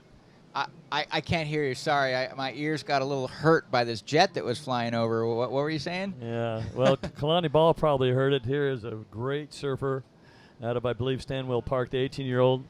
And he's got numerous WA titles. He's up against Charlie Rio from Jersey Parish, Chamberlain, and that is the Jersey Islands, the Channel Islands in Jersey. He's 17 years of age, and I think Charlie is a goofy footer representing the United Kingdom. And then I did get a chance to talk to Javier Mesa, and Javier, pretty excited. This is his first time surfing in an ISA event. He's 17 years of age. His buddy says that he's a freshman in high school. Ensenada, 17-year-old Javier Mesa has some huge support on the beach. All of Mexico, very vocal. Well, there we see the flags of Panama, and I believe that was Argentina.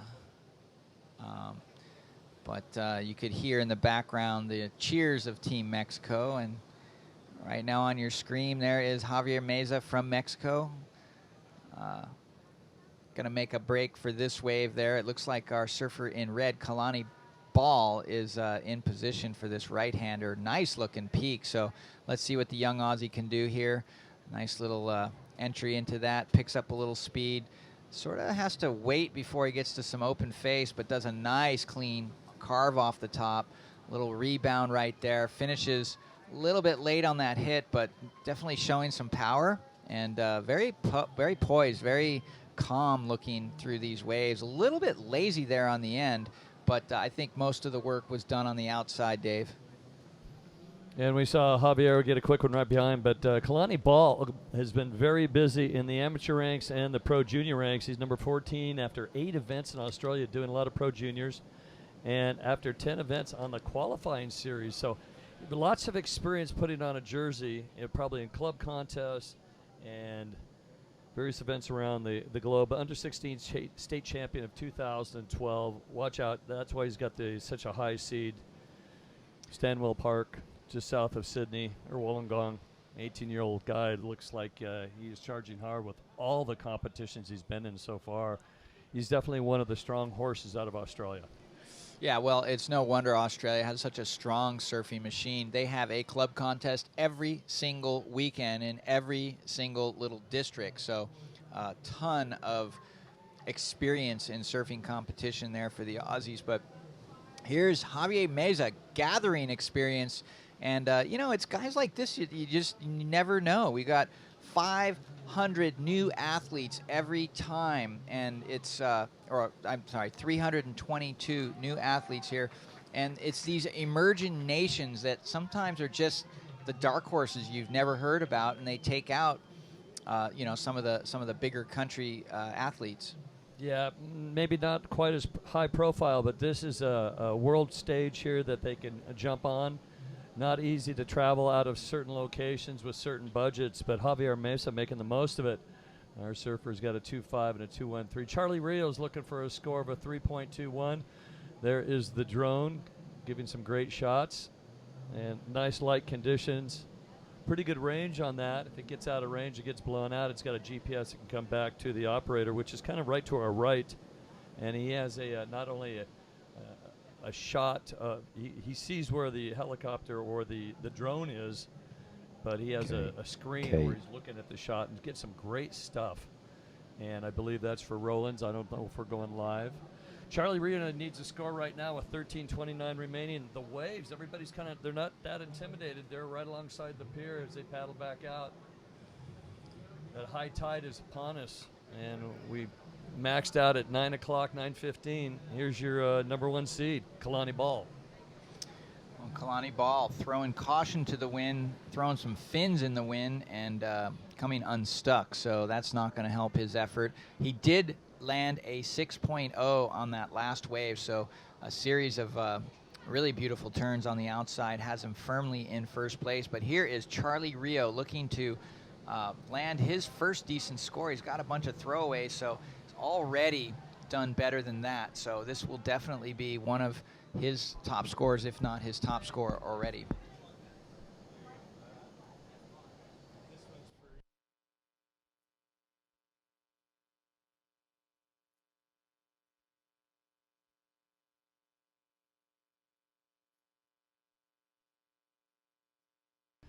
Eric Kramer, one of our officials here, bringing us the official results that last heat. No surprise. Pretty solid score, 12.17, 2-wave total.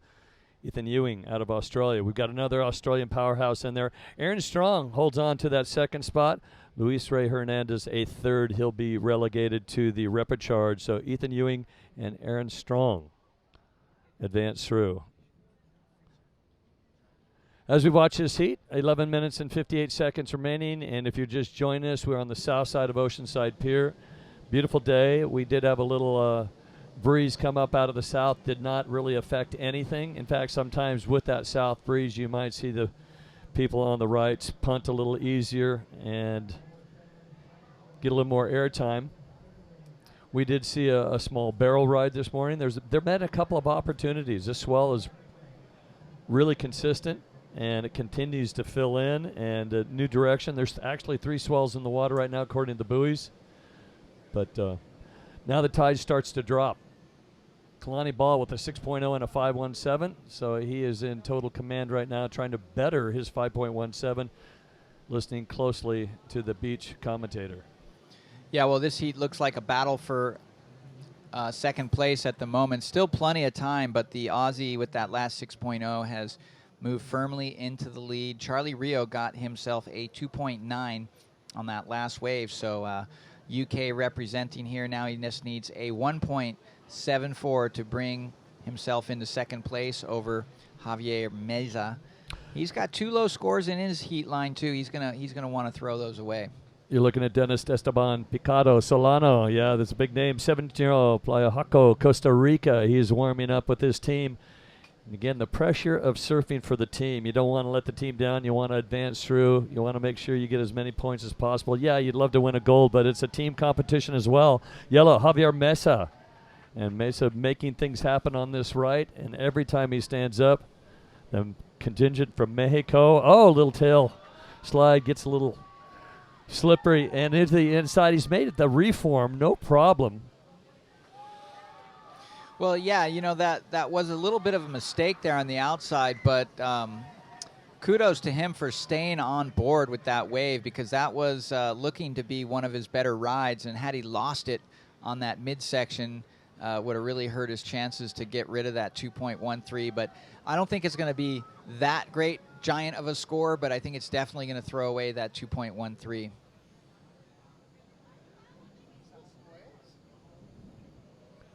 All right. Well, it looks like the waves have sort of settled down a little bit. We've noticed a few more lulls. Surfline's forecast was for the swell to sort of die out a little bit this morning, but be quickly replaced with a new southwest pulse of energy. So Surfline, our official forecaster, has not failed us yet, and we should expect plenty more lines. And as I say that, Dave, here comes a nice-looking set of waves. You can see the bumps approaching. Looks like our surfer in white, Charlie Rio's kind of making a break over to the north. He's circled back. Might be a little too far back for this right, and he is, so he has to relent to Kalani Bell, the Aussie, who's already in first position. Let's see if he can increase his lead right here. Kind of going for broke on that. Took him a while to spin that around, and ends up being incomplete. Kalani going to get back in the lineup as quick as possible, looking to replace his 5.17. The Australian team down the beach. Javier Mesa currently holding on to a transfer spot. There's people on the beach here, a lot of joggers. Early this morning, most of us arrived here at 6 a.m. for a 7 o'clock start. A lot of joggers. That lady jogging down the beach has no clue of what's going on. Now we got, 33 countries, over 300 surfers, and it's all basically supported by the International Olympic Committee. Right. This is the United Nations of surfing, and we are moving ever closer to that dream. Duke's dream, in fact. There's a little story behind that. Duke Kahanamoku, the father of modern surfing, the so-called father of modern surfing, because when he was a young lad, back in the early 1920s and 30s, he won 2 Olympic gold medals in swimming. And as a young Hawaiian man, he got on the podium and asked the king of Sweden about when he could potentially compete for a gold medal in his own sport of surfing. And so that dream is getting ever closer to being realized here about 80 years later, due to the hard work of the ISA and Fernando Aguirre to basically keep surfing in the limelight and push it in front of the International Olympic Committee and the powers that be. So there's some great momentum, and there's actually a great story online. If you Google Fernando Aguirre in the New York Times, there's a great story talking about the situation. Turns out that Tokyo has actually requested that surfing be included in the 2020 games. So it's not a done deal yet.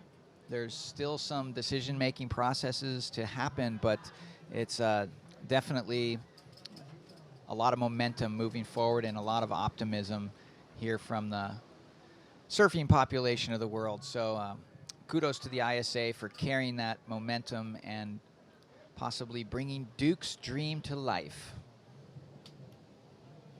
Well, you can see, take a look at the beach right there. We've had a high tide push, some set waves come through and really just come right up to the scaffolding on some of the larger sets as we take a look at the goofy footage. Charlie Rio. Rio from St. Relay, Jersey Parish, surfing about 10 years. The 17-year-old found a little nugget. Needs a 2.48, might get it right there. There you can see off to the north side of the pier, there are surfers over there. That's the under 16 competing, and it's their first round of competition. I've been told that we do have 32 heats in these 2 rounds of competition, both north and south side. We're going to complete up to heat number 30, so it should be a little after 5 o'clock we'll finish up. And everybody representing their countries. I can't wait to see an event in Norway. That was like a Norway shaka right there or something. Yeah. Yeah, so Norway, really cool story behind that. Dane Gadauskas, team leader, coach for Team Norway. I guess him and his brothers, top really good surfing family, went to Norway several years ago, landed the cover of Surfer magazine, one of the national magazines, either Surfing or Surfer, and really just sort of, they're Lithuanian, not Norwegian, but they sort of got involved and are hosting. They have an organization called Positive Vibe Warriors, and their nonprofit organization is hosting Team Norway while they're here. So pretty cool story. Meza trying to replace a 2.50 and a scoreline of 8-3-1 to take the lead. He's just trying to keep Charlie Rio at bay and stay in the winner's bracket. And works the inside. It hasn't been a perfect ending. Let's see if it will this time. Can he ride out of it? It's kind of like, are you going to break your fins on the shore break? Yeah, that was probably a smart move. I mean, the judges technically would see that as not a complete maneuver at the end.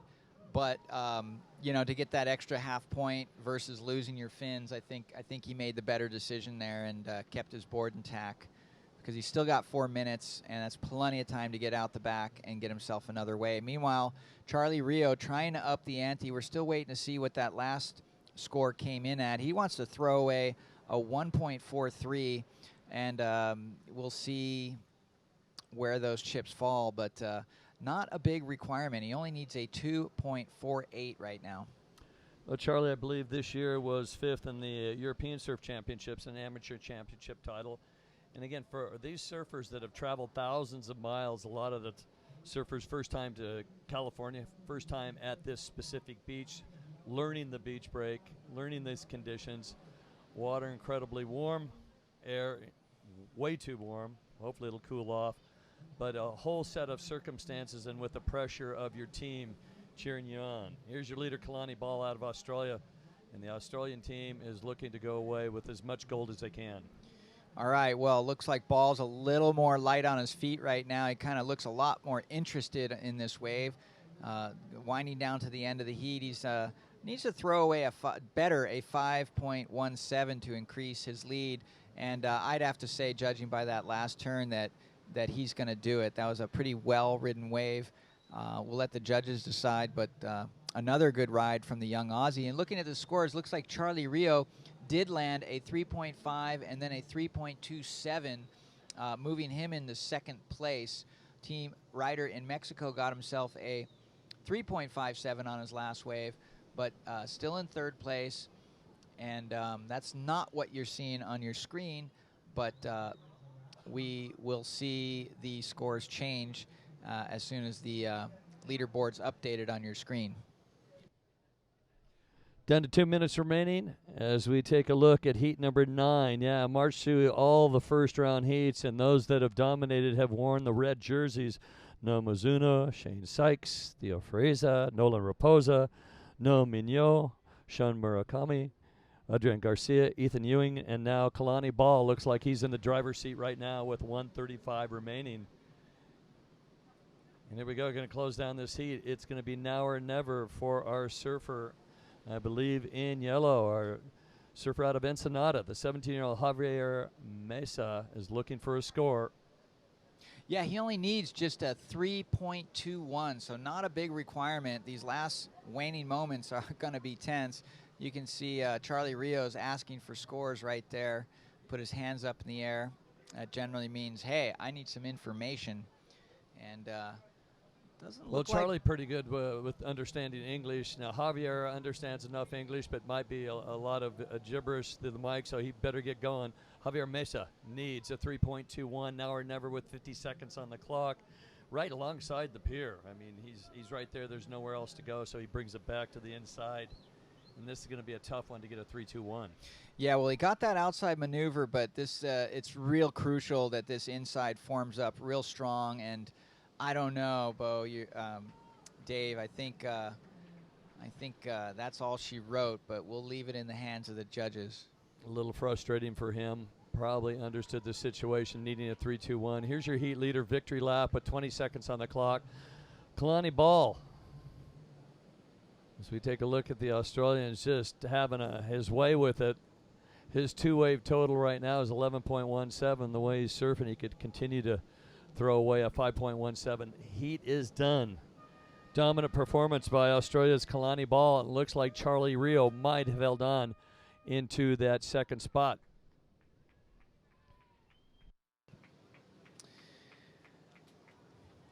Well, we're going to find out all the scores. Last little exchange there. We'll see if that was enough for the surfer in yellow. And tide's dropping. I think we're going to see some more barrels this afternoon. Yeah, it might get a little dumpy. As we take a look at the pier, the tower's right there. Tower 0, the lifeguard stand. Then further out, you can see the restaurant.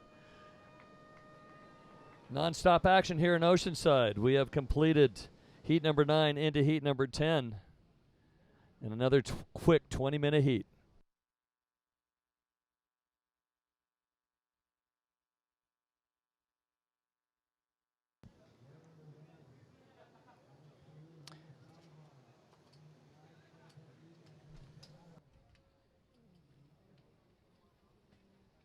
And it looks like in this heat in blue, Johnny Alfonso. Johnny Alfonso representing Panama, a 17-year-old blue singlet. Logan Nickel representing Wales. And he's 16. Dennis Esteban Picado Solano. Picado is 17 years old, Costa Rica surfer. And our top seed, Luca Saldivar. And that surfer is out of Lima, Peru, the 18-year-old. Here we go. goofy footer, excuse me, backhand surfer for Lucas Selveda. Shannon, waves continue to pump. Opportunity is there, and you can tell there's opportunity because our top seeds are really posting some solid scores and getting plenty of waves and throwing away, the 5s and 6s. We're seeing some great surfing. They've tapped into it, and it's been a great learning experience for some of these other surfers that it might be their first foray in international competition. Yeah, these are the future champions. Everyone here today is fighting for that gold medal, not only for themselves and for the glory, but for their nation. And that's what ISA is all about. It's supporting and developing the sport around the globe. So here in Oceanside, we have a gathering of all of the top junior surfers in the world ready to support their team. You can see their team shirts and flags across the sand. Really exciting, a lot of great energy, big smiles, and powerful competitors. These right now we're in the under 18 boys division. We have tons of heats going down all the way through the 18th of October. So make sure to tune in and root for your surfer. Go to ISA Surfing on Instagram and let us know who you're cheering for. # ISA Worlds. We want to know who you're supporting. Just a plethora of young talent here in Oceanside, as up and riding is white Dennis Picado from Costa Rica. Very aggressive turns right there for our surfer in white, Dennis Esteban Picado Solano. He's using Dennis Picado, Costa Rican, lighten things up, the goofy footer. And again, scores are going to come in here on the south side. I'm not sure if they've got their replay for the judges, but they're going to start dropping them in right now. Again, Kalani Ball and Charlie Rio advanced out of that last heat. And we are on to heat number 10. Lucas Saldivar. Saldivar out of Peru. Full name, Lucas Saldivar Alvarez Calderon. Lima, Peru, 18 years of age, top seed, and has been a national champion in various divisions, including the under 14 division. He has the top seed. He has into his third World Junior Championships. Lots of experience for our top seed. Yeah, and Dave, we had some really exciting information coming in from the Olympic Committee. If you read the New York Times articles on the front page of the sports section, it's called Summer Games Likely to Add 5 Sports to the Crowded Slate. So on the docket on the short list right now for 2020, the International Olympic Committee's powerful executive board will have to approve a list in December. As you see up and riding, Logan Nicol from Wales. Going to take a nice left, but just behind him, Lucas Saldivar in red from Peru, the right-hander. These guys are just taking him all the way to the sand, a lot on offer. A beautiful hack. Coming in on that, just redirecting on the left now is Lucas Saldivar from Peru. Big vertical snap. He's going to light that right onto the sand as Peru, as their flags waving on the beach. Just more action out the back. Blue, Johnny Alfonso from Panama. A nice backhand approach. So really strong surfers. This is a powerful heat. You see that there's no stop in the action right now as these flags are waving high and proud. But out the back, more opportunity. And so you see Dennis just paddling out the back. But, as I was saying, that this New York Times article, it really puts surfing in the forefront as a potential sport in the Olympic Games. And right before the 2016 Olympics in Rio, the International Olympic Committee is going to make the decision, which will be a huge. ISA has been working hard to make sure that surfing has an opportunity to be in the Olympic Games, potentially in Tokyo 2020. And it's a youth a movement. You know, they're Okay. obviously Okay, going sit. after Yeah, some check. action and adrenaline sports. Skateboarding's also on the dock for the 2020 Olympics, as is sport climbing. So when you take those 3 sports, you know, that's basically youth movement wrapped up in one, and hopefully surfing will be on the ticket. So we're excited. Definitely check out that article on the New York Times. It's Fernando Aguirre called it a really clever decision. It's like the ultimate sport for young people on the beach and the ocean, which is surfing, and then the ultimate urban youth sport, which is skateboarding, and the fastest exploding outdoor sport, which is sport climbing. So right now I'm just reading the quotes from this New York Times article, which is, it's really exciting. You know, it's all over the world. People are talking about surfing's potential to be in the Olympic Games. You can see just from the support here for the juniors, they want it. And this is potentially the freshman class for the Olympic Games. So it's really exciting here. This is the future of the sport. And we're honored to be here, present today to witness the action. Well, one thing we can see down the beach is that a lot of the flags and the pomp and pageantry of the teams supporting the surfers in the water have moved away from the main scaffolding, because some of them are riding right up onto the beach at inside shore break, and they're anxiously getting as close as they can to their surfer, but the judges need a clear vision if they do make that last second closeout and ride it out onto the sand. So right in front of the judges, at least to the south side, it's fairly clear. Lucas Salvador with a 5.50 and a 3.33 is your leader. Will an 8.33 get him through? Most likely. Johnny Alfonso from Santiago, Provincia, vice champion, I believe. Johnny, the 17-year-old, is in the second spot, representing Panama. And we take a look in the lineup there. Quick wave for Dennis Picado out of Costa Rica. And again, when you come here with a team, obviously it's not cheap, it's not free, a lot of air travel. We are missing a team here because of visas, issues to get in. And when somebody has a visa issue, it's pretty tough. Guatemala, unfortunately, has not made it.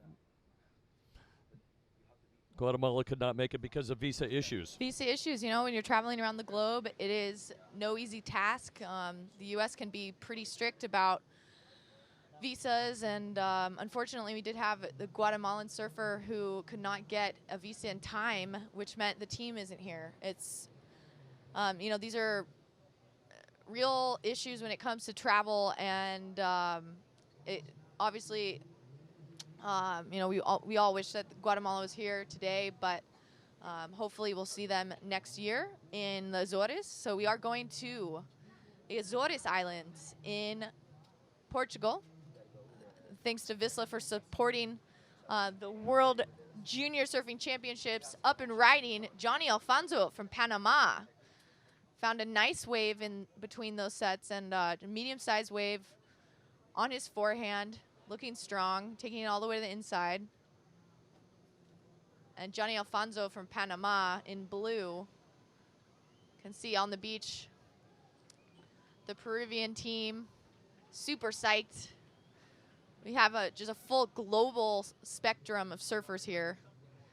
And it's pretty awesome to see, you know, all the Groms and families supporting on the beach, and just super stoked. Everyone's happy and excited for the potential of all of these surfers to win a gold medal, and also just to be happy for their team. And it's a lot of camaraderie, which is awesome. It's my favorite part about the ISA surfing format is all the support and love for the sport.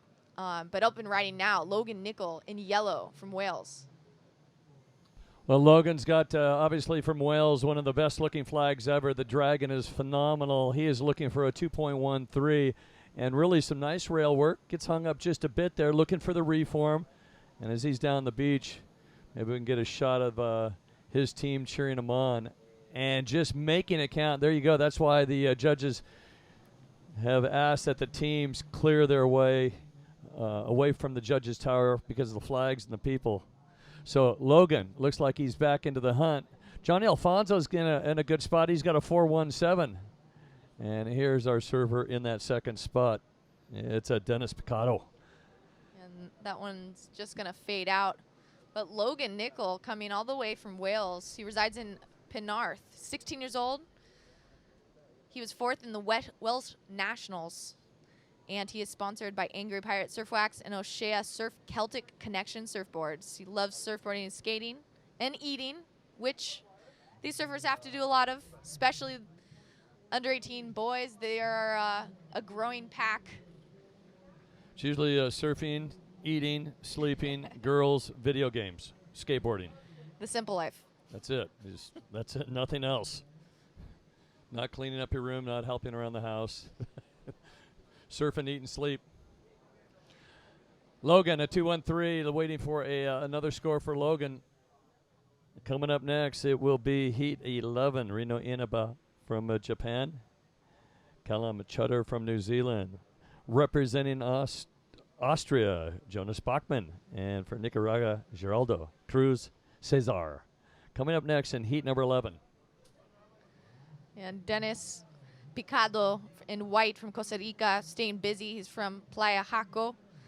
Jaco is a beautiful spot down in near Playa Hermosa in Costa Rica. Not only do they have lots of sharks down there, they also have crocodiles in the lineup. So you have to be weary of not only big fish, but those river, where the river meets the ocean. A lot of spots there's tons of crocs. So exciting surfing in Costa Rica. But up and riding now, Lucas Saldivar from Peru.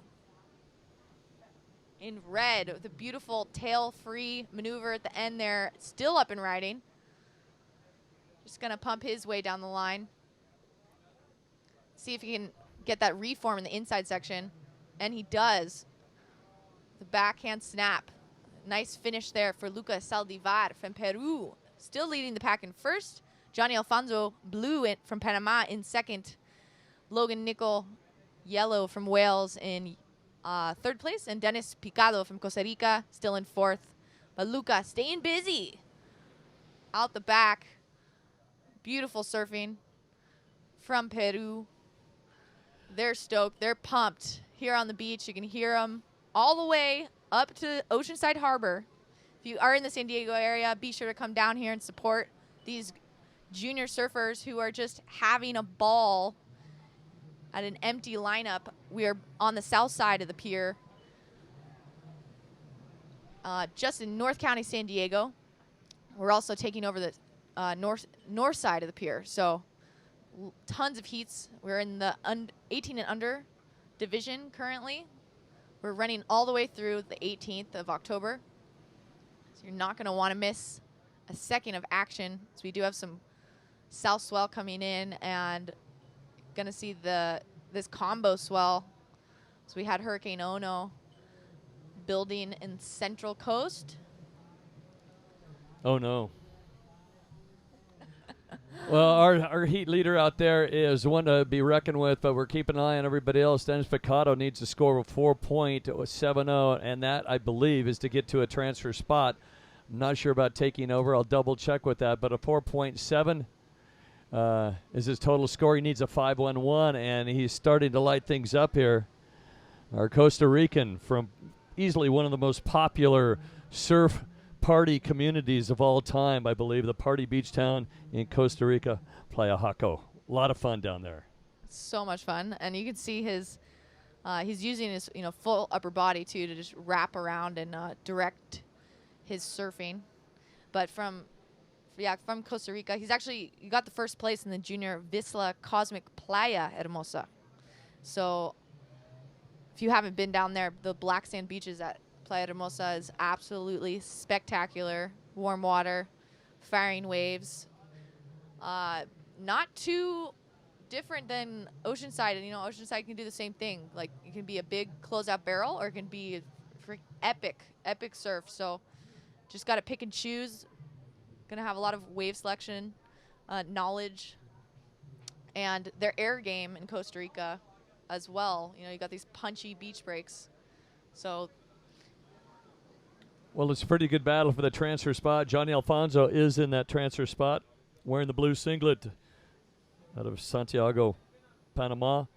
And the 17-year-old, we're still waiting on one more score. Logan, we'll see what happens with our surfer out of Wales in the yellow singlet. He is needing a score of a 3.88. Dennis needs a 5.11. Your leader out there in red has been a dominant force. You've seen him 14 times on the WSL junior events or the QS events this year. He's really put in the hard yards in his young pro career and now representing Lima, Peru. Here is a very important wave for Dennis Picado. Looking for that 5.11. And this wave doesn't have a lot to offer, and he pulls out the back, though. Take a look at this right as we take a look. Our surfer in blue, Johnny. Ooh, big set out the back. Definitely got a hit off that one, but in a sketchy spot.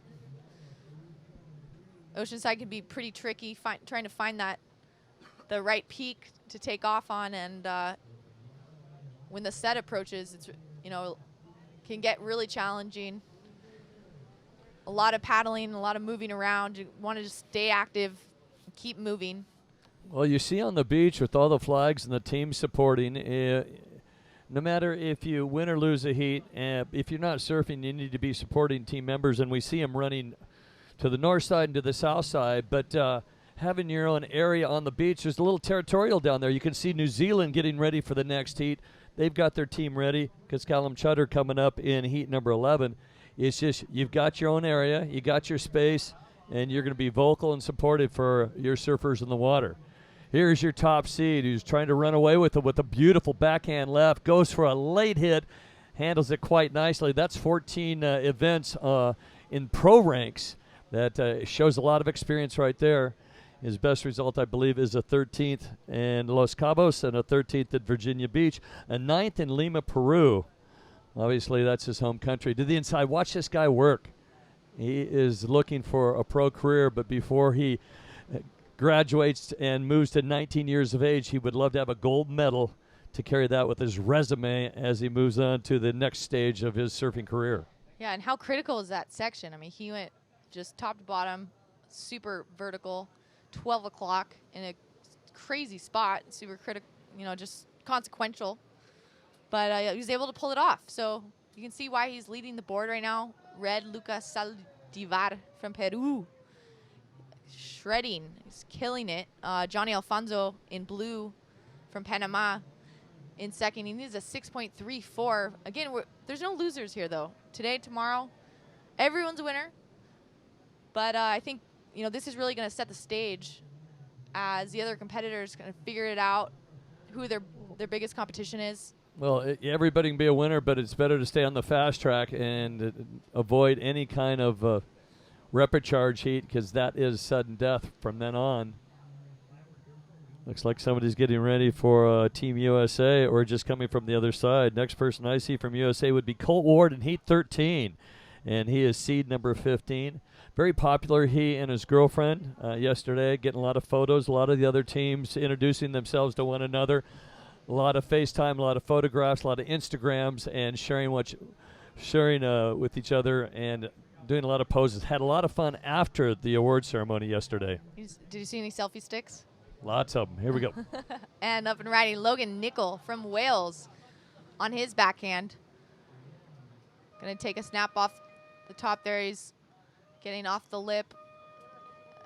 This wave looks like it's going to reform on the inside as Logan Nicol tries to move up to one of the top two spots. And nice approach there. But coming up on the 2015 calendar, we do have the ISA World Bodyboard Championship coming up December 6th to the 13th. That's in Iquique, Chile. And boy, if you have been following World Bodyboard Championship in past, it is an exciting event. Don't go anywhere. We're coming right back to the ISA World Junior Surfing Championship after this quick commercial break.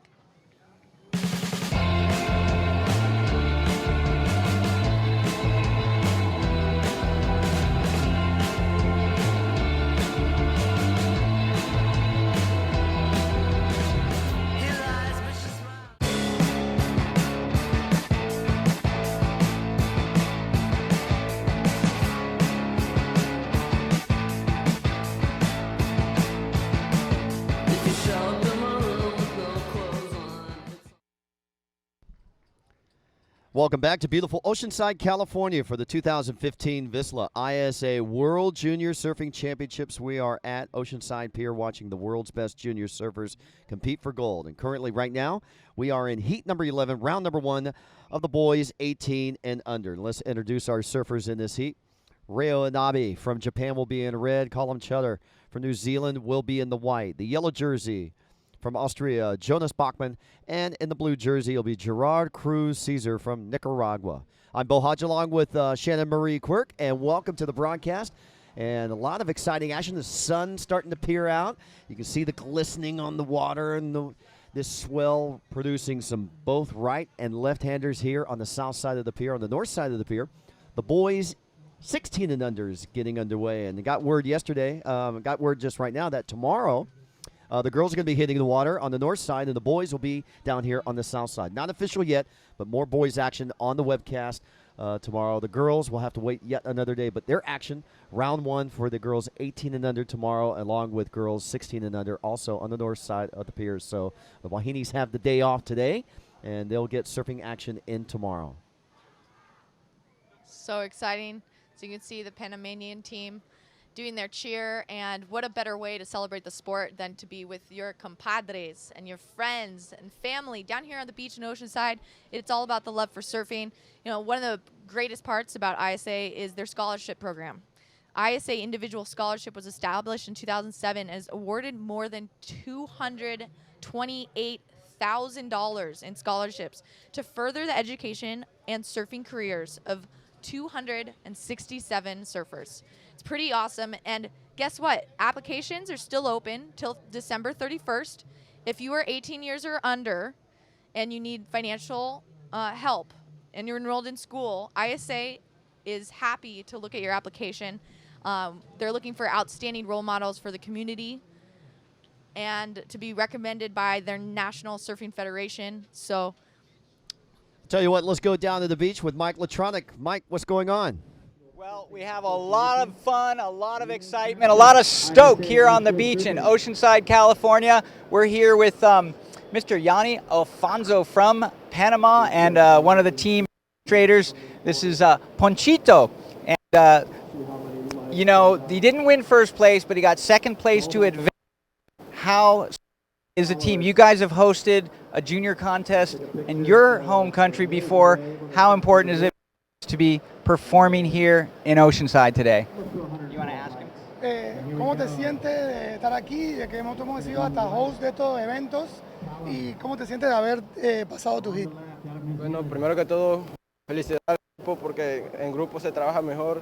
Y bueno, feliz porque tenemos unos coaches extraordinarios y nos ayuda así a formar parte de esta experiencia que casi nunca se ha vivido acá en Panamá. Feliz, todo, sobre todo.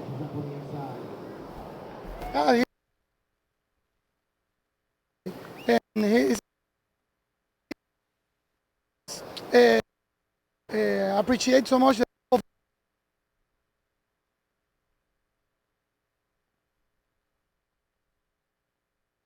Well, the team is working together in one, and surfing the planet, the United Nations of Surfing here at Oceanside today, working as one. I'm Mike Latronic. We're going to head back up to you guys. Why don't we get a little Team Panama cheer for the camera before we... Un momento. All right, thanks a lot, Mike, and congratulations to Johnny there, advancing on in. There's Panama. And that's what's so unique about all these ISA events, whether it's the World Juniors, whether it's the World Bodyboard coming up in Chile in December, whether it's the SUP or the Adaptive that we just had a couple of weeks ago. The team concept, the Olympic feel of an individual sport that we know so much as surfing. Surfing is now a team sport in the ISA format.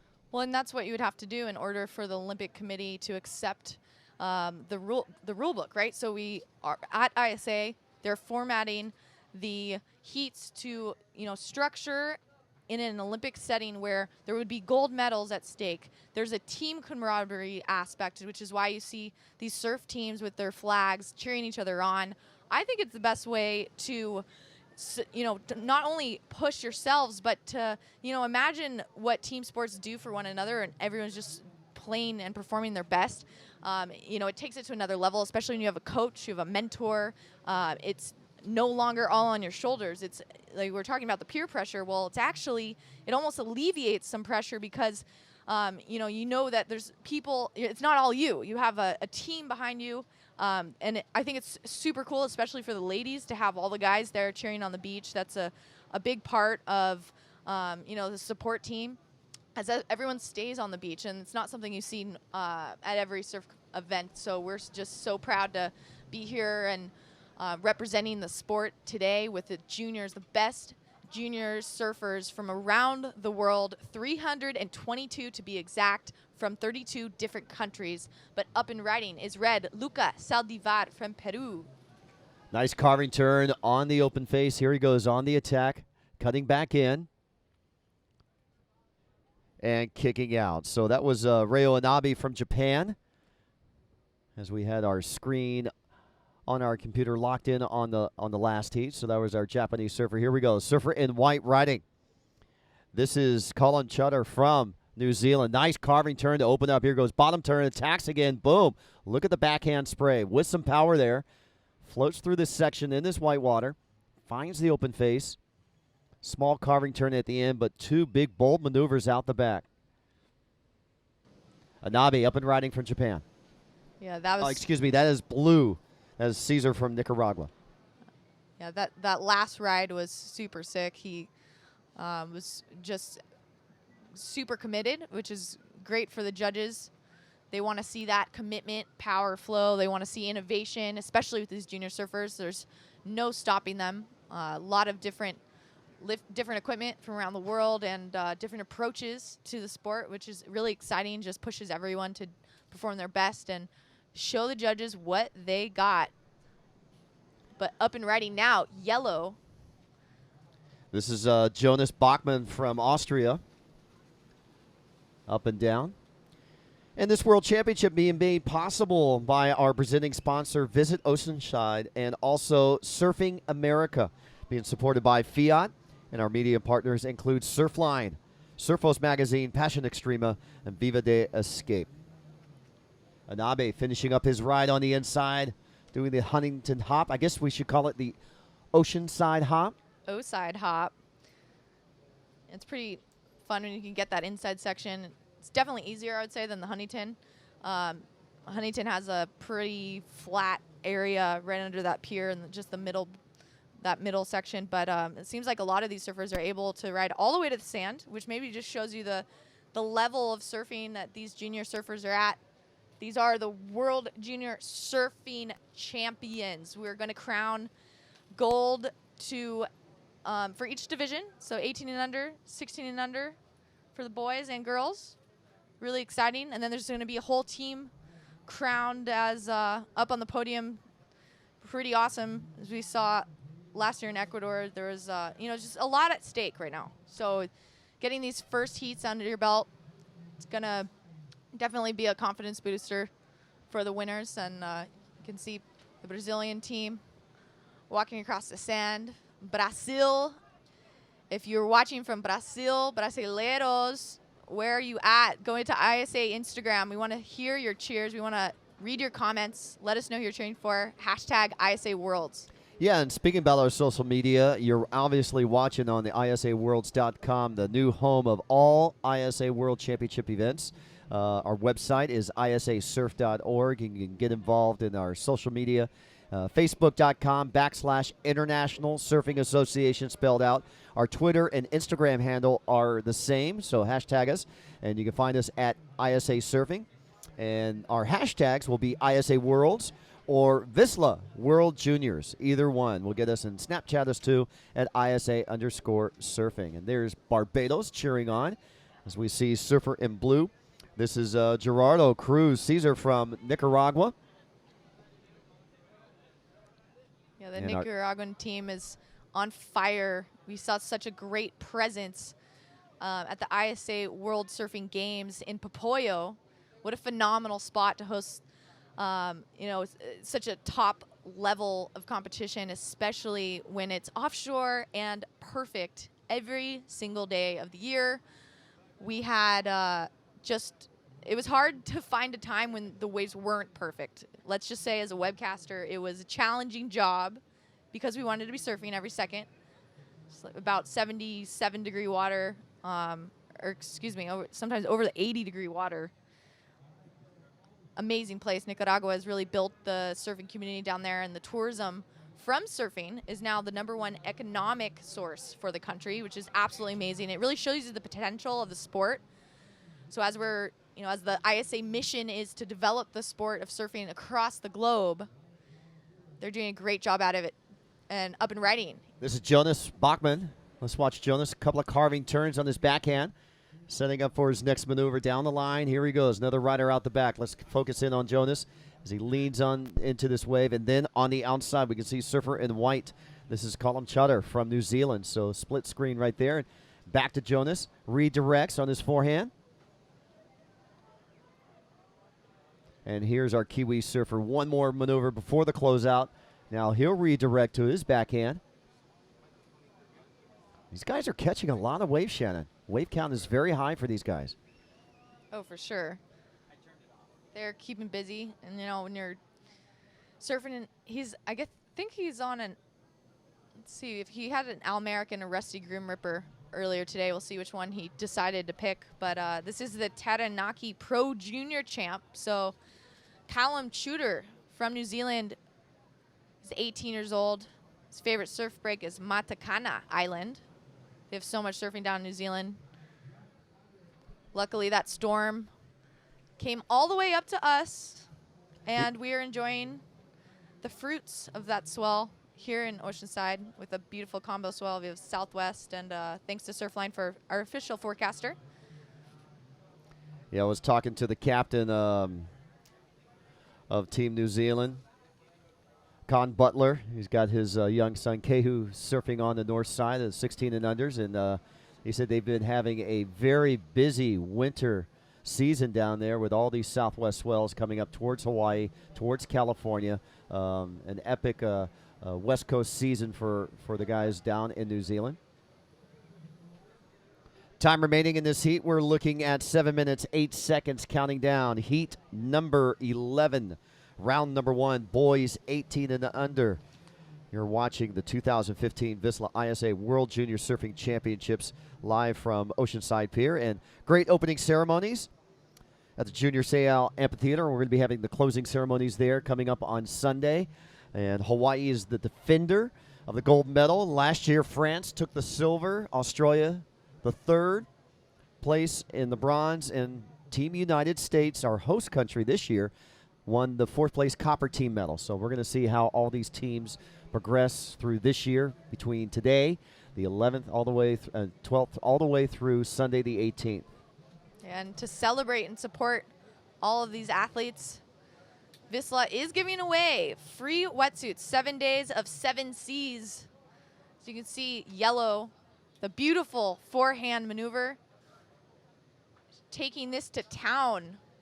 Some really powerful surfing, nice snap, taking that inside section all the way to the sand, having no trouble at all.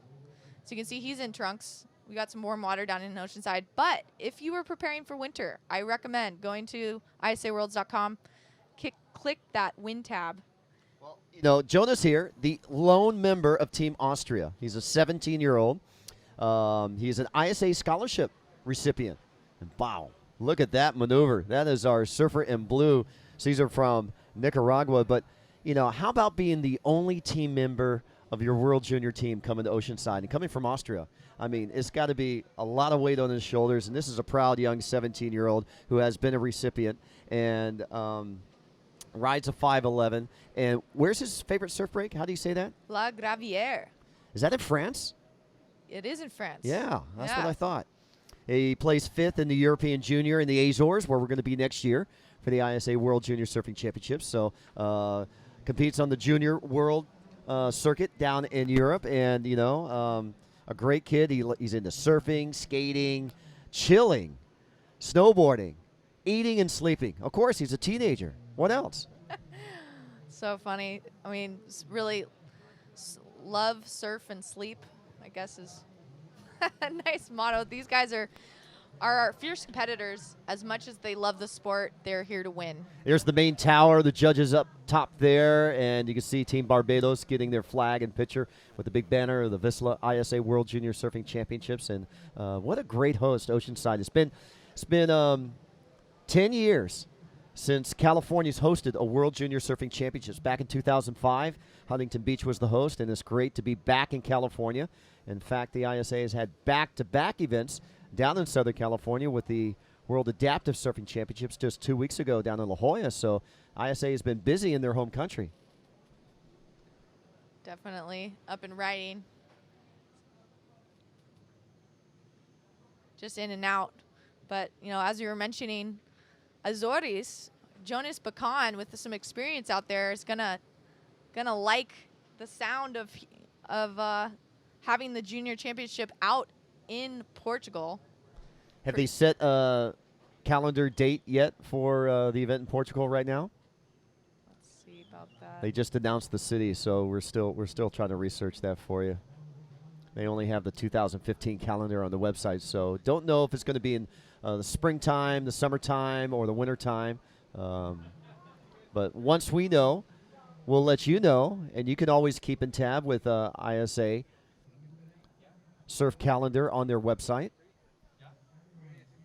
Just go to isasurf.org. You can find all the information. And the very next ISA event coming down in December in Chile, Enrique, they're going to be hosting the World Bodyboarding Championships, and they've been doing that for the last couple of years. And Enrique, a great place for the bodyboarders to have their world titles. That's going to be so sick. Really crazy drops. I mean, what bodyboarders can do nowadays is just phenomenal. I mean, a lot of them are at spots that you would snap that little surf stick in half. The drops and just crazy maneuvers. So you definitely want to check that out. December 6th to the 13th, the ISA World Bodyboard Championships in Iquique, Chile.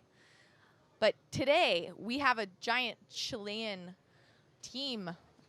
We have 32 nations from around the world here to support their junior competitors. 36 nations. 36 We had 32 last year, so 4 more nations have come on board. And we have a record 322 athletes from these 36 nations. And ISA really pushing it up. 97 federations around the world amongst 6 continents. And what I really want to see is a 10-point ride. A 10-point ride. And what happens when a junior gets a 10-point ride? Well, not only does everyone on the beach get super stoked and frothed out, but De Blanc is also giving away sunnies. So win a pair of De Blanc shades just from a 10-point ride.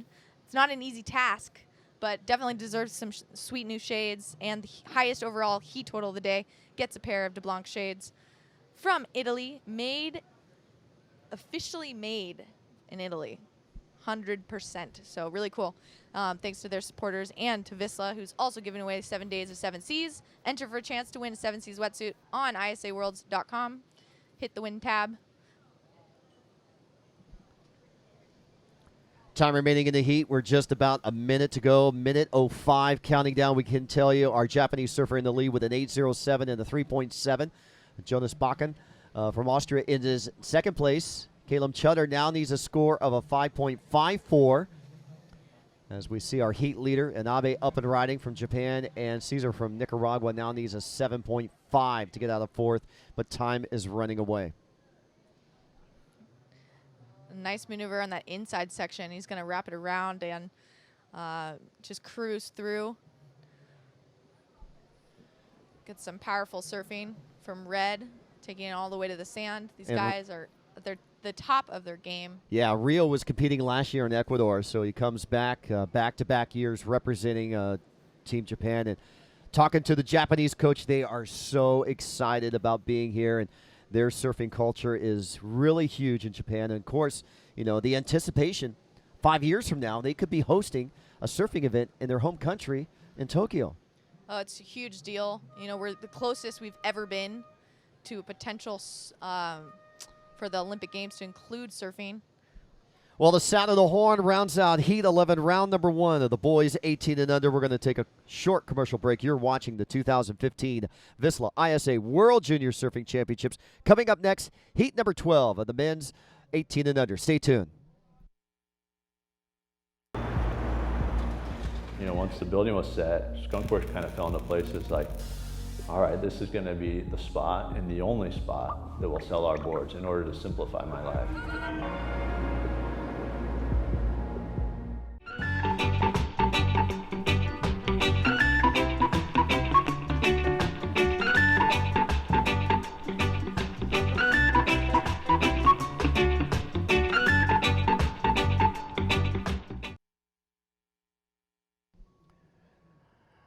Welcome to beautiful Oceanside, California. You're watching the 2015 VISSLA ISA World Junior Surfing Championships live from Oceanside Pier, where the world's best juniors competing for gold. Currently, we are in heat number 12, round number 1 of the boys 18 and under. And let's introduce our surfers from France, from the silver winning team from last year.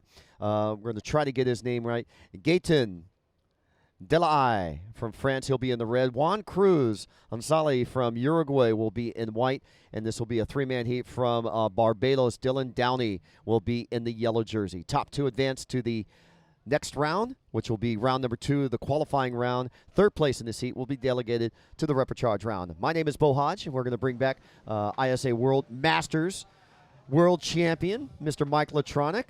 Just one of the titles we can give you. Free surf, board stories. What other venues are you into these days, Mikey? Well, we're having all kinds of fun on the internet, but I'm just going to go with Dad for now. Dad Latronic. That is cool. Got a shout out to my boy Keola if you're watching the Hawaii team online. Aloha. But yeah, shout out to the whole world. The whole world should be watching because you know what? There's a lot of people here from around the world. And when Oceanside was announced for the World Juniors, all the international teams so excited. California, kind of surf city up the coast at Huntington Beach, and they hosted 10 years ago the World Junior Surfing Championships. Now Oceanside, front and center, and what a great venue, Mike. I mean, this wave, perfect for these surfers. Yeah, I mean, the conditions have been absolutely phenomenal. We got glassy conditions. The wind came up just a little bit, but it looks like it's backed off again. The swell is raging. I mean, it's not giant, but it's consistent 2 to 4 feet. It's supposed to be filling in again, or maybe see it jump up to 3 to 5 feet. Surf forecasters at Surfline are predicting great waves all week. Maybe towards the end of the week, we're going to see some decrease in swell.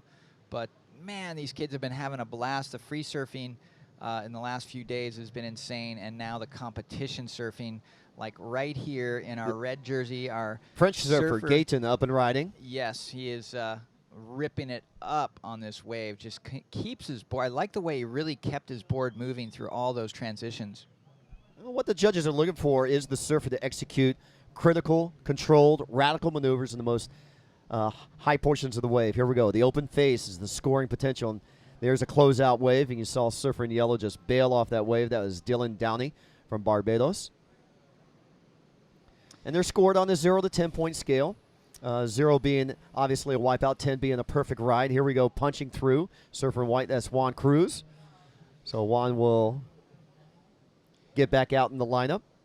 Juan Cruz is from Uruguay, another proud Central American country. They are definitely some emerging countries here, and it's these are the kind of countries you gotta kind of watch out for. They're sleepers. You never hear of these kids. Some of these kids are not as famous as some of the Australians or Americans or Hawaiians or Peruvians. They've been getting a lot of the limelight lately, but there's some dark horses asleep. In 322 kids, they've all battled through their national federations.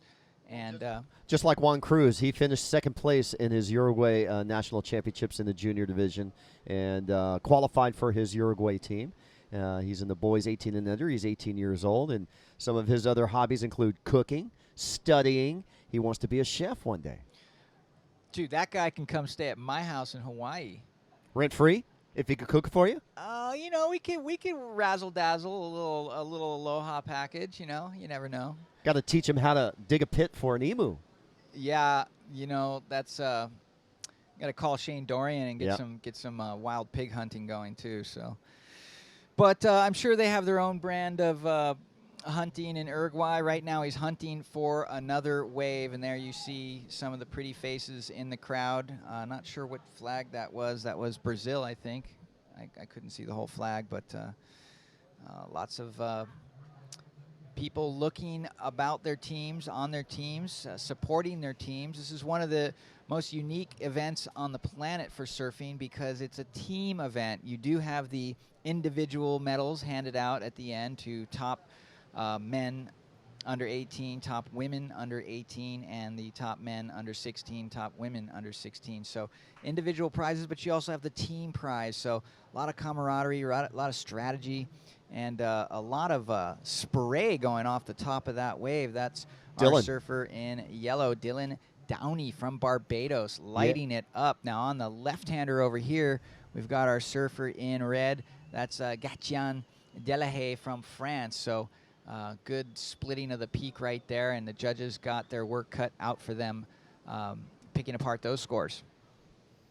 And how about Team France emerging last year with a gold medal win in the boys 16 and under from Leopold Etienne, and taking the silver medal also in the team standings, their best showing at the ISA World Juniors.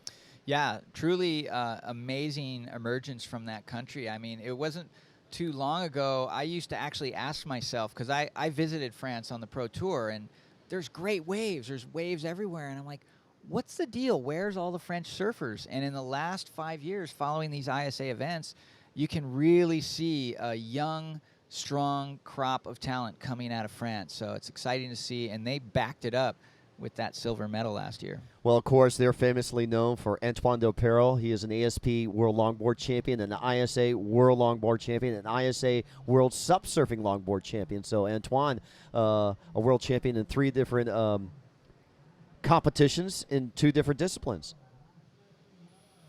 Yeah, excellent longboarder, that man. So a little lull in the action. You can see on screen surfers in white and yellow waiting out in the lineup. That's Juan Cruz Ansaldi from Uruguay and Dylan Downey from Barbados. Currently, we don't have scores for you, but we're hoping to correct that and add that to the experience any moment now. Part of the experience is it's getting sunny, it's getting warm. California has actually experienced one of the warmest spells of weather I've seen in a long time. I used to live here. I've lived in Hawaii over 35 years now, but I was trunking it for about 3 hours the other day. That means no wetsuit. Yeah, okay, yeah. So I was using no wetsuit, no apparatus to keep my body warm other than my shorts. I did keep my shorts on. But I was in the water about 3 hours, and I didn't need a wetsuit. And people, this is October in Oceanside. It's warm. It's beautiful. Come on down to the beach if you're near. Yeah, we've had some 99, even triple-digit degree days over the weekend here in Southern California. Thus, El Nino has been producing all this warm weather. 11 minutes, 45 seconds remaining in this heat. And this World Championship being made possible by VISSLA, our overall sponsor, and being presented by Visit Oceanside and Surfing America. We're being supported by Core Hydration and Surf Screen, and our media partners include, thus, Surfers Village, Grandad Zero, and Waves Brazil. Thanks to all of our great sponsors here at Oceanside for the 2015 VISSLA ISA World Junior Surfing Championships.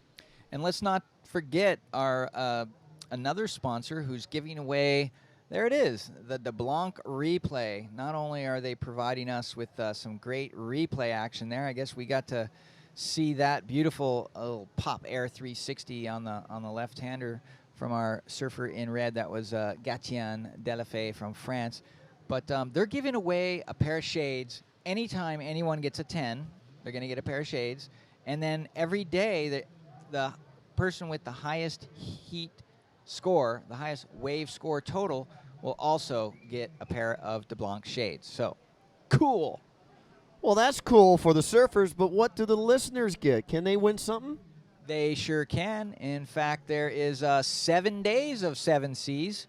VISSLA's basically a clothing brand that represents creative freedom, forward-thinking philosophy, and a generation of creators and innovators embracing not only modern do-it-yourself attitude with surf culture, but they're giving away stuff. They love to make people stoked, and in celebration of the VISSLA ISA World Surfing Junior Championships, they're going to give away a VISSLA 7 Seas wetsuit every single day of the event, October 12th through the 18th.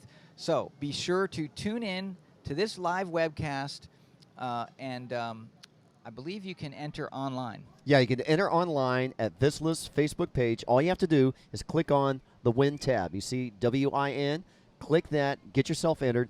Every single day of this contest from now through Sunday, we're going to be giving away a wetsuit.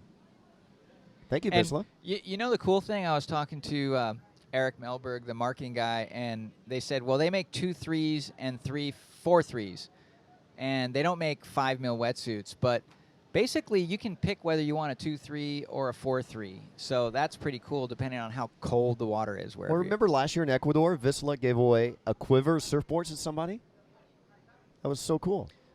I did not win that, so that's why you're bummed. I'm pretty up. No, there was some cool stuff because they had all these eclectic shapes and different fun boards and really cool stuff. Well, thank you, Eric. Thank you, the whole staff of VISSLA, supporting the ISA World Juniors for a second year in a row. Last year in Ecuador, this year at Oceanside, and next year the ISA World Juniors going to the Azores in Portugal. So it's going to be an exciting series of events, and of course. Keep tuned. More ISA announcements coming up for their World Sup, their World Masters, their World possibly Longboard coming back, and of course coming up in 2 months from now, the ISA World Bodyboard Championships in Enrique, Chile. Yeah, well, a whole plethora of different disciplines represented throughout the International Surfing Association. They've done a great job. You know, it wasn't too many years ago that all of these different disciplines used to come under one roof. It was one big, giant surfing circus. But I think now that the disciplines and some of the age brackets have separated, it's a little more focused, a little better. We've got a interview coming up at the beach, so we're gonna head to the beach for this interview. Thank you, Mike. We're down here with Candelaria, who is on the Nicaraguan team. Wanted to hear about how her experience in California has been so far. Well, my experience in California has been pretty good. I really like that I can do lots of competitions, and like there's lots of girls of my age, and the waves are actually pretty fun. We went to Santa Cruz and it was good, and Oceanside's like looking really good. So what did you decide to ride out here? What's your magic stick?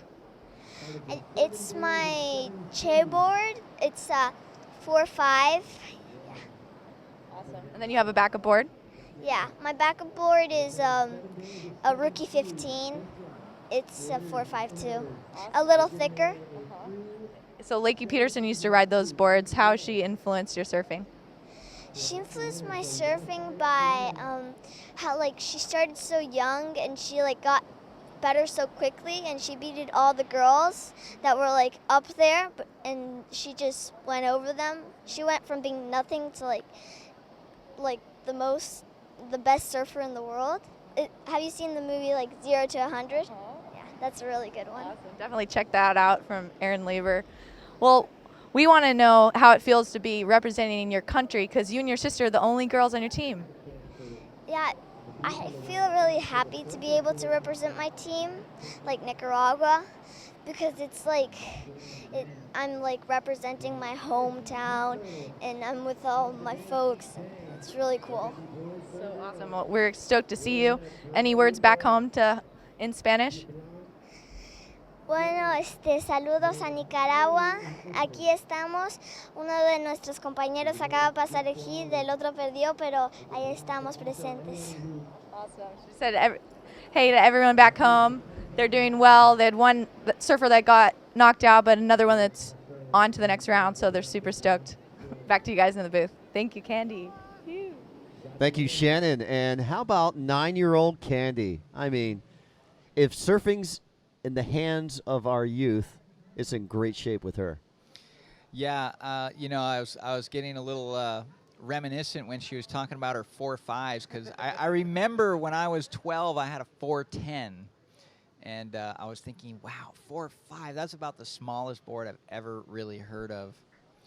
Now, she placed 4th place in her local competition to qualify. A 9-year-old. She's competing, obviously, in the girls 16 and under, and she'll be surfing tomorrow on the north side of the pier. So all the best to Candy and all the best to all the young athletes, and especially our women competing tomorrow on the north side. We're going to have more men's competition right back here on the south side. And just 5 minutes remaining in this heat. You can see Team Belgium being represented. Well, last year we had 32 teams down in Ecuador. This year, 36 teams are being represented here in Oceanside, and Fernando has now signed up the 97th team, the federation for the ISA, the International Surfing Federation. He's going for an even good 100, and we say aloha nui loa to team captain and coach Reynolds Hayes, who's in our broadcast booth, and Reynolds was supporting Finn McGill, and I saw Finn take first place. Noah Mizuno took first place in the boys 18, so Hawaii going 1 for 1 in their first 2, and Reynolds going for team title number 4, as they are the defenders from Ecuador. And, of course, Reynolds and Mike, a lot of competition between you guys in the past couple of decades, huh? I've been trying to recruit Reynolds for the Masters program for a couple of years now, but he always says he too busy, brah. But it's all love. That is one stoked coach and one stoked team. So there's a. Well, hey, one more thing about Reynolds before you talk about the pretty people on the beach. Reynolds helped coach Team Hawaii at the ISA World Adaptive Surfing Championships just 2 weeks ago down in La Jolla. An amazing job that he did down there with our adaptive surfers, and the Hawaii surfers did well. We had 2 surfers medal with copper medals in the assist. That was Darian Hayes, the only female medalist of all the competition. And, of course, Mike Coots from Kauai, the amputee surfer, took 4th place in the stand division. Yeah, well, what an eye-opener that event was. I mean, ISA really pulled out the stops to, showcase the super stoke of, these people. They just, you think you're strong. If you have muscles or you have results or whatever you have in life, those people, the adaptive surfers, showed true strength. I mean, it's so bold and just wonderful to get out there in the ocean and show their stuff. Yeah, they're not going to surf like Kelly Slater, but it's just so wonderful to see that power. I correct you. They have the drive like Kelly Slater. They have the determination. They have the motivation. And it's great to see all that. I'm involved with Access Surf Hawaii, who helps the adaptive program in Hawaii, and it's great to finally meet Jesse Ballar, who won the Prone Assist division at the ISA World Championships, and his organization, Life Rolls On, and it's really good. Now we've got our scores up there, our highest wave score of the contest so far, as Gatien gets a 9.07 with a 2-wave combo of a 15.74. Dylan Downey from Barbados in second place. Juan Cruz now needing a score of a 4.01 to move into second place. All right, well, here is Dylan Downing just getting a little bit of lip on the shoulder. That's surfer in yellow from Barbados. Dylan Downing goes down, and he's not going to probably improve his situation, although he only needed to throw away a 1.17. So actually, I take that back. Maybe he did get a 1.5 to help him out. We'll see. But nonetheless, a minute and a half. Let's see if he has time to actually get something more in the medium or excellent range to help stave off surfer in white from Uruguay, Juan Cruz Ansalde. He needs just a 4.01, so pretty crucial last minute, 10 seconds here. Sun starting to peek through the overcast skies early this morning. We're going to have another hot, beautiful day here at Oceanside. Welcome to the 2015 VISSLA ISA World Junior Surfing Championships. We are currently in heat number 12, round number 1 of the boys 18 and under. And a paddle battle out in the water, and no options there. A closeout set breaks on through. 45 seconds. Boys 16 and under on the north side of the pier. We have 2 podiums. This competition with the double elimination format with the 4 divisions of boys and girls 18 and 16 and under requires this, a high demanding surfing competition, and thus 2 podiums. And we only have the webcast on the south side here at Oceanside. Yeah, well, time is ticking away, Bo. 20 seconds and counting. Will Juan Cruz Alzande in the white jersey from Uruguay find another wave, or is he off to the repechage round? And there's the final seconds ticking down, and the sound of the horn wraps up this heat as this wave will come after the horn, and there's your heat winner right there, the French surfer doing well. We're going to come back with more exciting action. We're going to bring David Stanfield for the call of heat number 13. You're watching the 2015 ISA VISSLA World Surfing Juniors Championships. Let me say that again. The 2015 VISSLA ISA World Junior Surfing Championships live from Oceanside Pier. We'll be right back after this.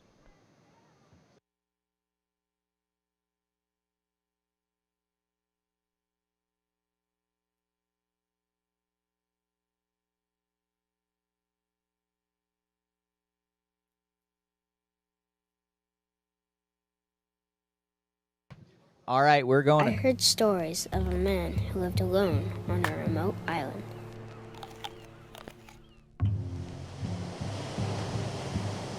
Then one day, the man began working on a new creation.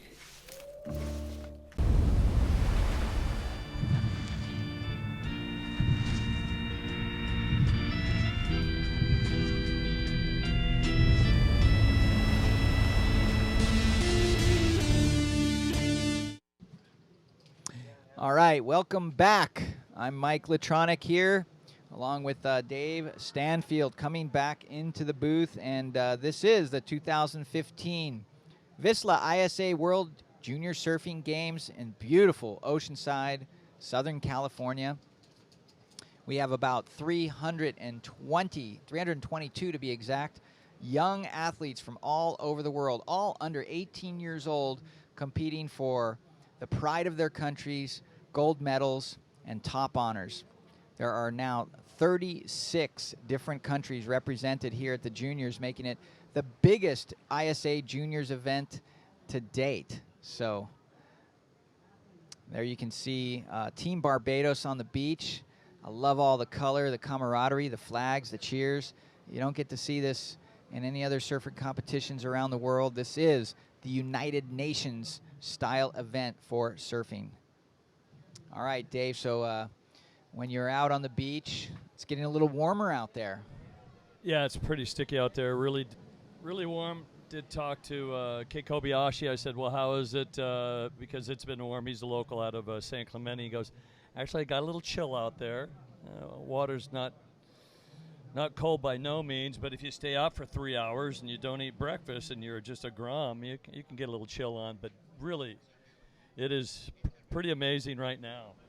Right now, we're going to check in, and I believe, Shannon, you've got an interview ready, don't you? Yes, we are here with the heat winner, Gassier. Tell me a little bit about how that went for you. You're pretty stoked. Yeah, the wave was pretty fun. It's pretty clean, warm water. I had two really good ones at the beginning of the heat. I got my two best scores, so yeah, hope it's gonna be like this for the next round. Awesome. And how does the team camaraderie feel to have your entire support team from France on the beach?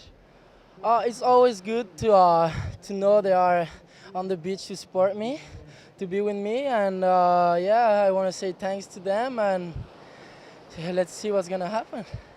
Awesome. Tell me a little bit about the equipment that you decided to pick out today for Oceanside, about your board.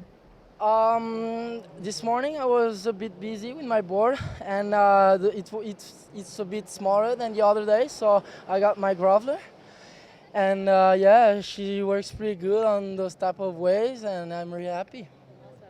Well, moving on to the next rounds. Congratulations. Thank you. All right, thanks. Back to you guys in the booth. All right, thank you, Shannon. Congratulations to Gatien Delahaye in that red jersey from France.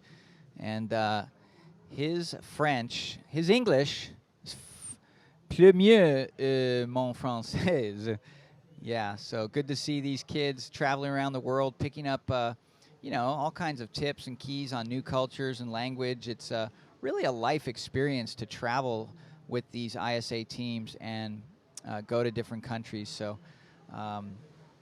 anyway, we're going to get in focus here, and here is our surfer in yellow. This is Irons Burgos from Ecuador. Unfortunately, pretty short ride there for our surfer in yellow.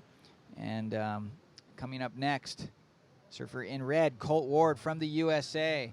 No stranger to these beach breaks here in Oceanside. Lives a little bit down up the coast, I think, in San Clemente. So Colt Ward in and out of that wave. Maybe not going to be one of his top keepers, but a lot of action here. A couple quick rides. Here's our surfer in white. That is, oh, I'm sorry. That was Irons Burgos in white from Ecuador. Previously in yellow was Poinaiki Rai Oha from Tahiti. So here he again, Tahitian surfer in the yellow jersey.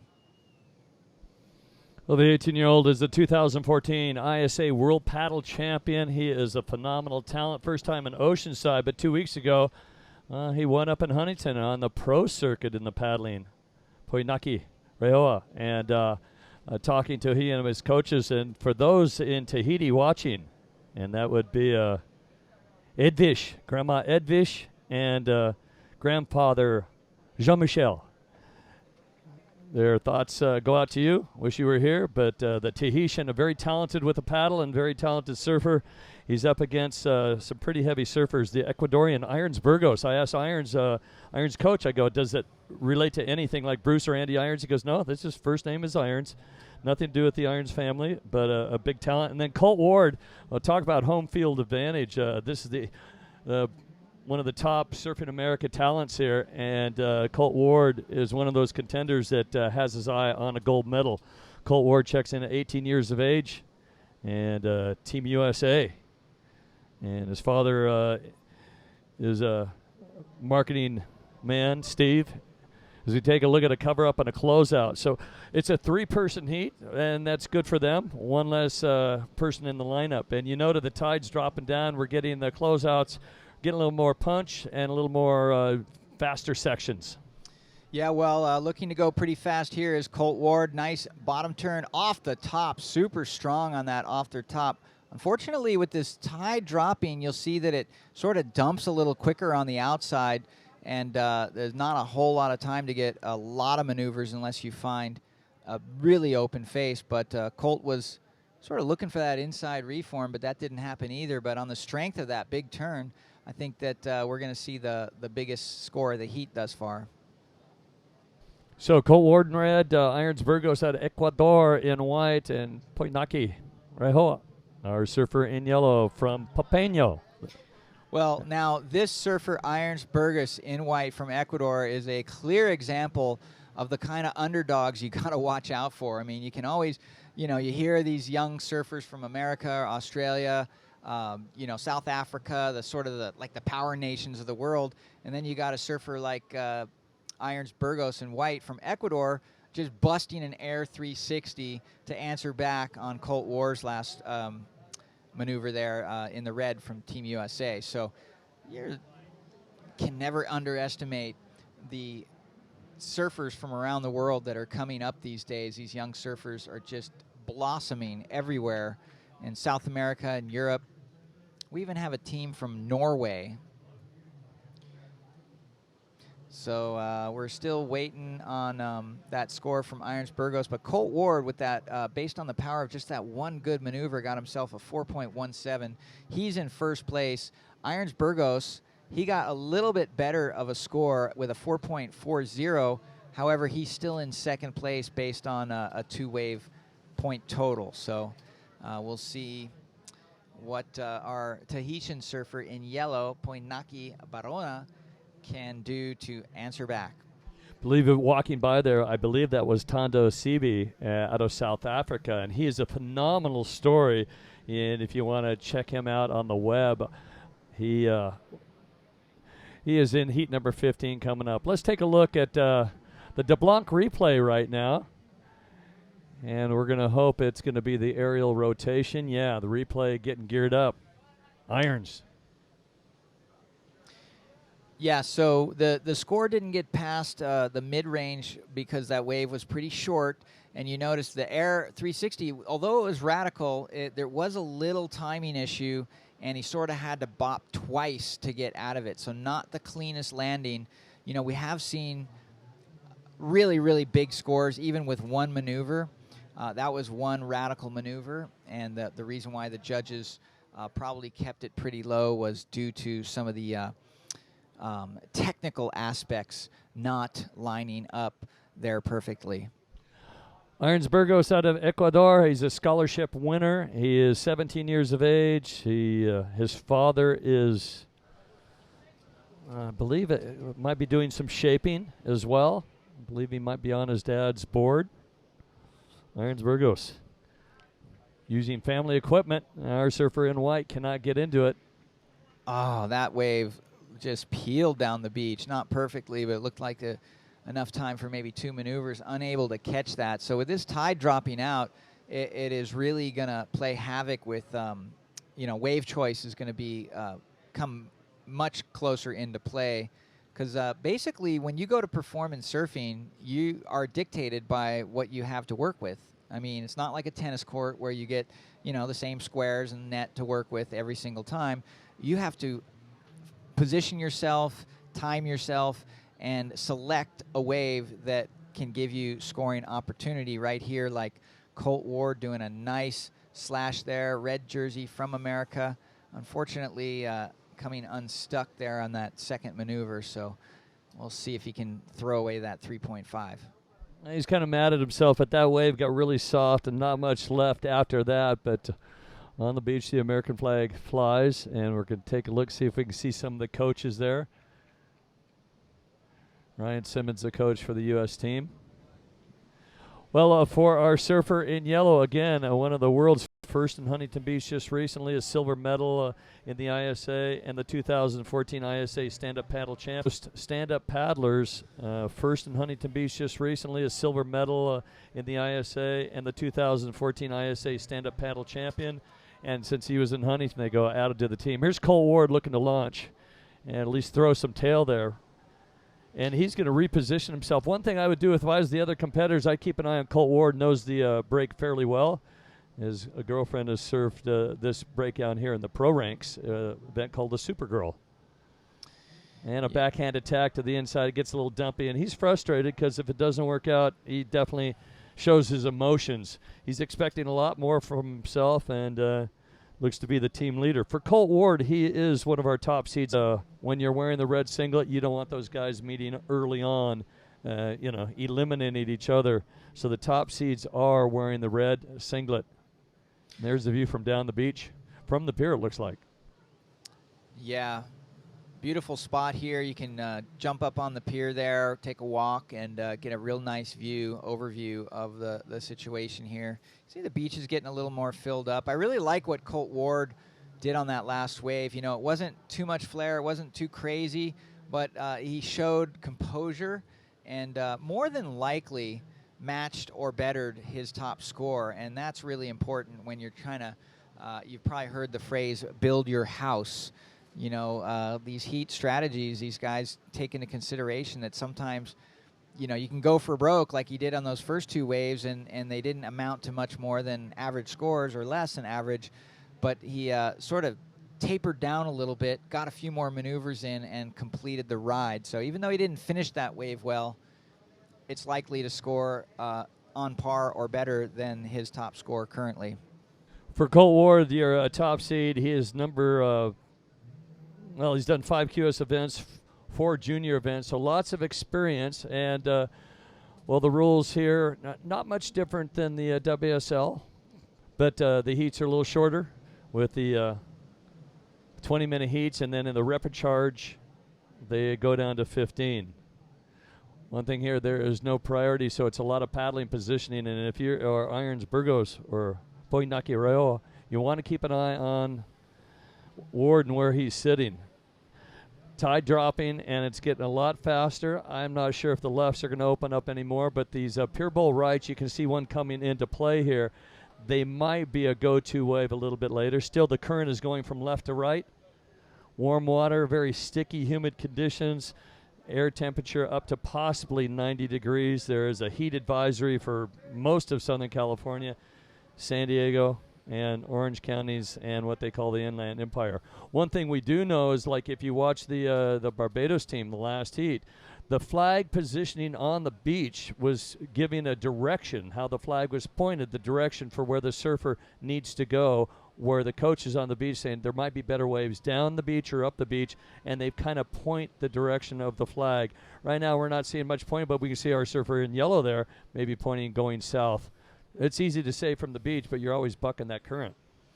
Yeah, I have a pointedly opposite take on that whole plan. I really love all the different color flags here, but I do not like when the coaches flag their surfers on a direction. I believe truly that so much of surfing revolves around rhythm, and if you can't develop your own rhythm and you don't know where you're going to sit, you know, by practicing at the event and watching the waves yourself, then you're going to always be reliant on that person on the beach. So it really helps to develop your own rhythm. Well, I think if you do get some help right there, asking for a situation, Colt Ward wants to know, well, we can tell you that he got a 417 and 377 in the lead. So his idea of knowing the low score of his top two to improve on it. And we did see our surfer in white coming up. Emon Barreca will be coming up next in Heat 14 with Victor Bernardo and Gabriel San Miguel. Brazil, Argentina will take to the water. These are fun waves. I am sitting here. You can see on your screen, looks like Colt Ward in the red jersey from America is going to paddle into this one. But look at this left. He's got a nice double up. This thing's going to get real steep real quick, and he cracks it. So judges only rewarding him on that previous wave with a 3.77. So, maybe they're going to show a little more appreciation for those hard turns on the critical sections. Speed, power, and flow. There's some nice surfing right there and making the most of it. When he goes to his feet, he really knows how to accelerate. Very quick surfer. And there you can see the U.S. camp down there. And he paddles back into the lineup. And paddling skills are real important today with these short heats. Let's see if he's going to pick off a backhanded right. Now he's paddling out. One more duck dive. He's right underneath the pier. I can tell you, if you're on the pier, you might not tell the surfer where to go, but you might tell the surfer the second or third wave in a set. And that has happened over the years in Huntington Beach. They go, well, you know where to sit. But we can tell you by looking to south that maybe the third wave of a 5-wave set might be the best one. Don't jump on the first one. Okay, all right. I'm gonna go along with this, but throw this into your mix. Shouldn't the flag be on the pier then? There is a flag on the pier. I don't okay. see any direction up there, and it's the Tahitian flag for our 18-year-old. All right. Poinaki. Well, and here he is, speaking of the surfer. Yeah, I asked him if he's going to take a paddle out, and they all laughed. I said, ironically, the length of his paddle is the length of his board. Well, this man looks. This young surfer is looking like he's capable of doing some pretty good man turns, and he's just kind of done some good work on the outside. Linked it all together. Definitely going to be his best score yet. He's only got a 2.33 and a 1-point ride, so he's definitely going to throw that way. But here's Colt Ward in the red jersey from Team USA, really flaring up a couple of good sections there. Early on that ride. Looks like he's going to try to line up an inside section, but meanwhile on the outside, Irons Burgos trying to hold on to that second place advancing position. And here's the final move for Colt Ward in red from Team USA. That is definitely going to be close to, if not into, the excellent range. Well, you called it spot on. He is in rhythm. Not much coaching right there, but definitely in rhythm. So he catches a great right, brings it to the inside, paddles out alongside the pier, then looks for a pier bowl right on his backhand, unleashes a couple of good moves right there. So a lot of great free surfers do that too at beach breaks. That might be peaky. Catch the left, catch the right, just kind of rotate back and forth and keep busy in the lineup as opposed to sitting and waiting. Colt Ward looks like he might have command. We'll have to see what that last wave is. Is it a battle for that second transfer spot? If you're in third, you're going to the repecharge, shorter heats, and it's sudden death in the repecharge. Yeah, well, definitely one of the better waves ridden this heat. I'm sure it's going to be better than that 4.17 that Colt's sitting on. I'm obviously not the judge, but having called scores all day, you know, he did those 3 or 4 great turns on the outside. There you can see he's done. There's less than a minute left. He's not going to hustle back out. He knows he wrapped up that heat and style and is going to solidify his first place position. But judges still deliberating over that score, and we'll give you the information as it comes in. Still waiting on scores, and the clock is counting down at this point. The Tahitian is looking for a score of a 5.25. I'm not sure if he can hear the beach commentator, beach announcer, let alone understand him. Speaks Tahitian, speaks French. And that's the end of the heat, and still waiting on a couple more scores, but we assume in the way USA is celebrating, and a 2-time U.S. Pro Surfing champion and coach Ryan Simmons runs up the beach, you think he is in time to celebrate with Colt Ward. Let's see what's going to happen. And Simmons is happy. Every heat you can get a surfer through, talking the Hawaiians as well, and the Australians, these powerhouse teams. They don't want to make a mistake. We're going to take a quick break. When we come back, Victor Bernardo, Ramon Barquera, and Gabriel San Miguel from Puerto Rico. Please stay with us as we continue live from Oceanside. The VISSLA ISA World Junior Surfing Championships continue.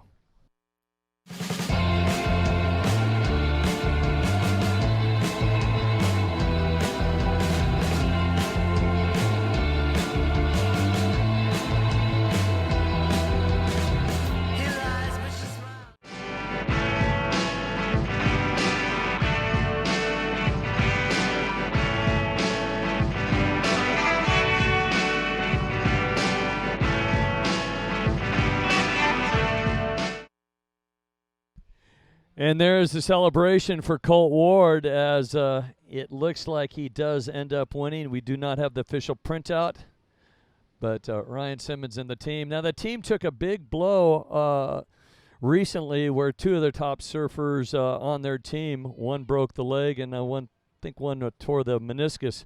Colapinto out and missing him in the junior men's ranks. And Colt Ward is taken up. And then Carolyn Marks broke her leg with an aerial. So 2 of the top U.S. team, they're kind of starting on the back foot, looking good. Here we go in the lineup. Victor Bernardo is your top seed. Garuja, Sao Paulo, Brazil, the 18-year-old. Anjuba, they call him. And he has got lots of experience in pro junior ranks, as well as the ISA. He says he loves 2 things. He loves playing video games and surfing. Keep an eye on the natural footer. Ramon Barreca, the 18-year-old, Mar del Plata, Argentina. And the goofy footer wearing the white singlet, looking interested in this. There's Gabriel San Miguel, the 15-year-old out of San Juan, Puerto Rico as well. Now look at the shifting and paddling around, and who's got inside position, and a good move for Ramon. And the backhand late hit. Sometimes with the hassling factor out there, you paddle yourself in position to get the wave, but out of position to score the points. As we bring in Shannon Marie. Shannon, the intensity with some of these top teams and expectations for their top surfers you can hear. For some, it's a learning experience. For others, there's total expectation to dominate a heat.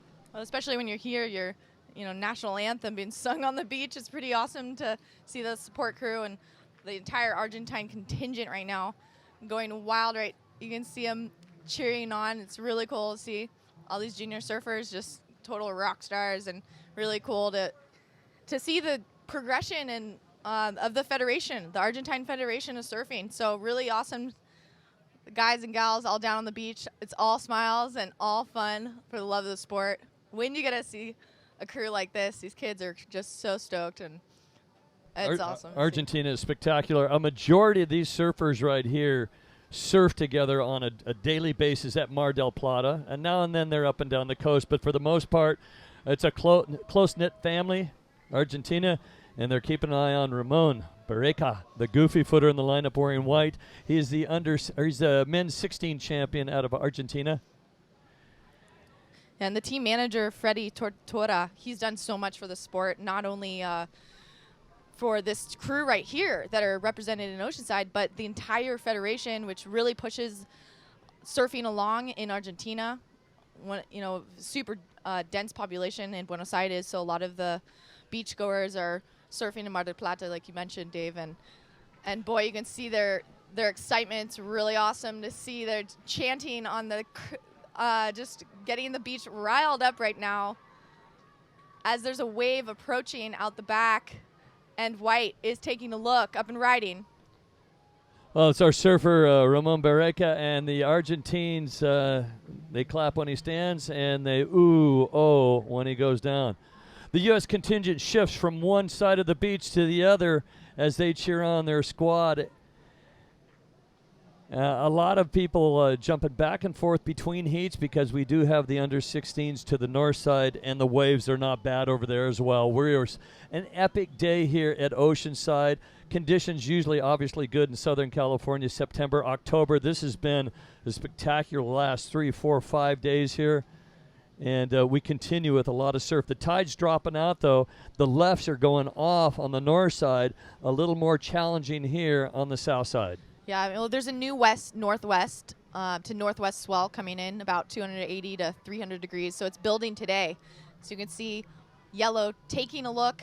Will he get into it? Just barely scratching over.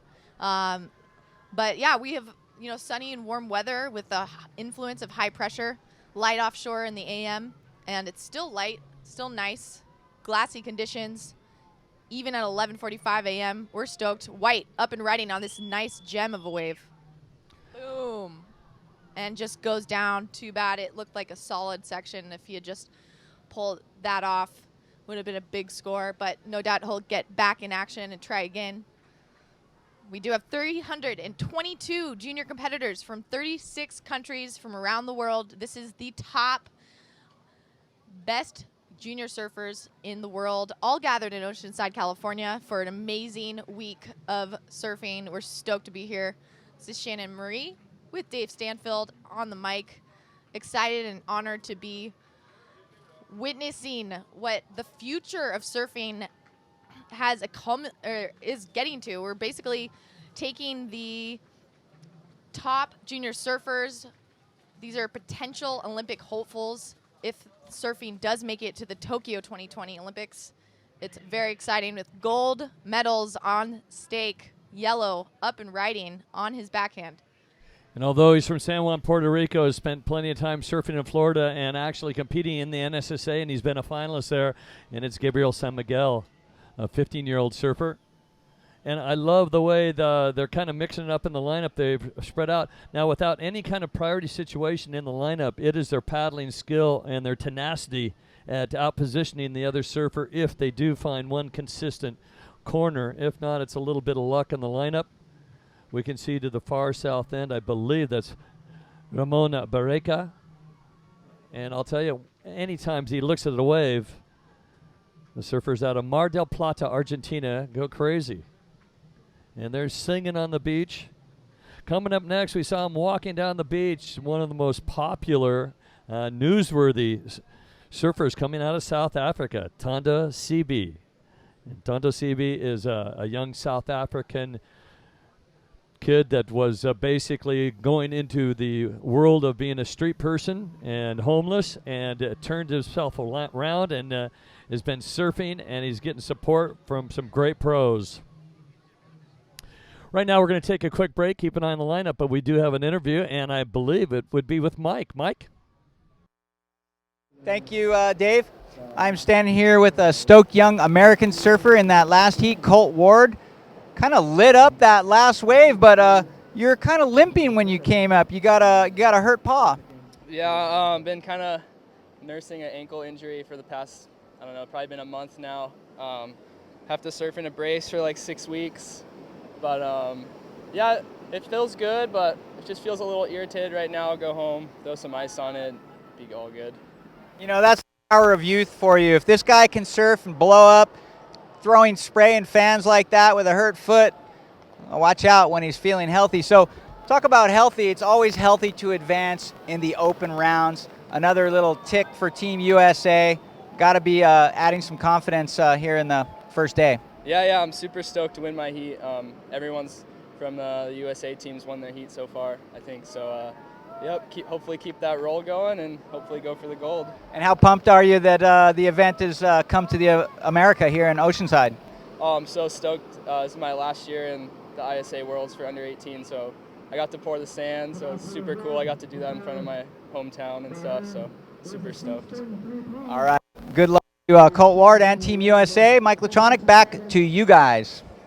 And thank you very much, Mike. Yeah, Colt Ward, living the good life, living the dreams. Got a beautiful girlfriend that happens to be a phenomenal surfer as well, part of the U.S. team.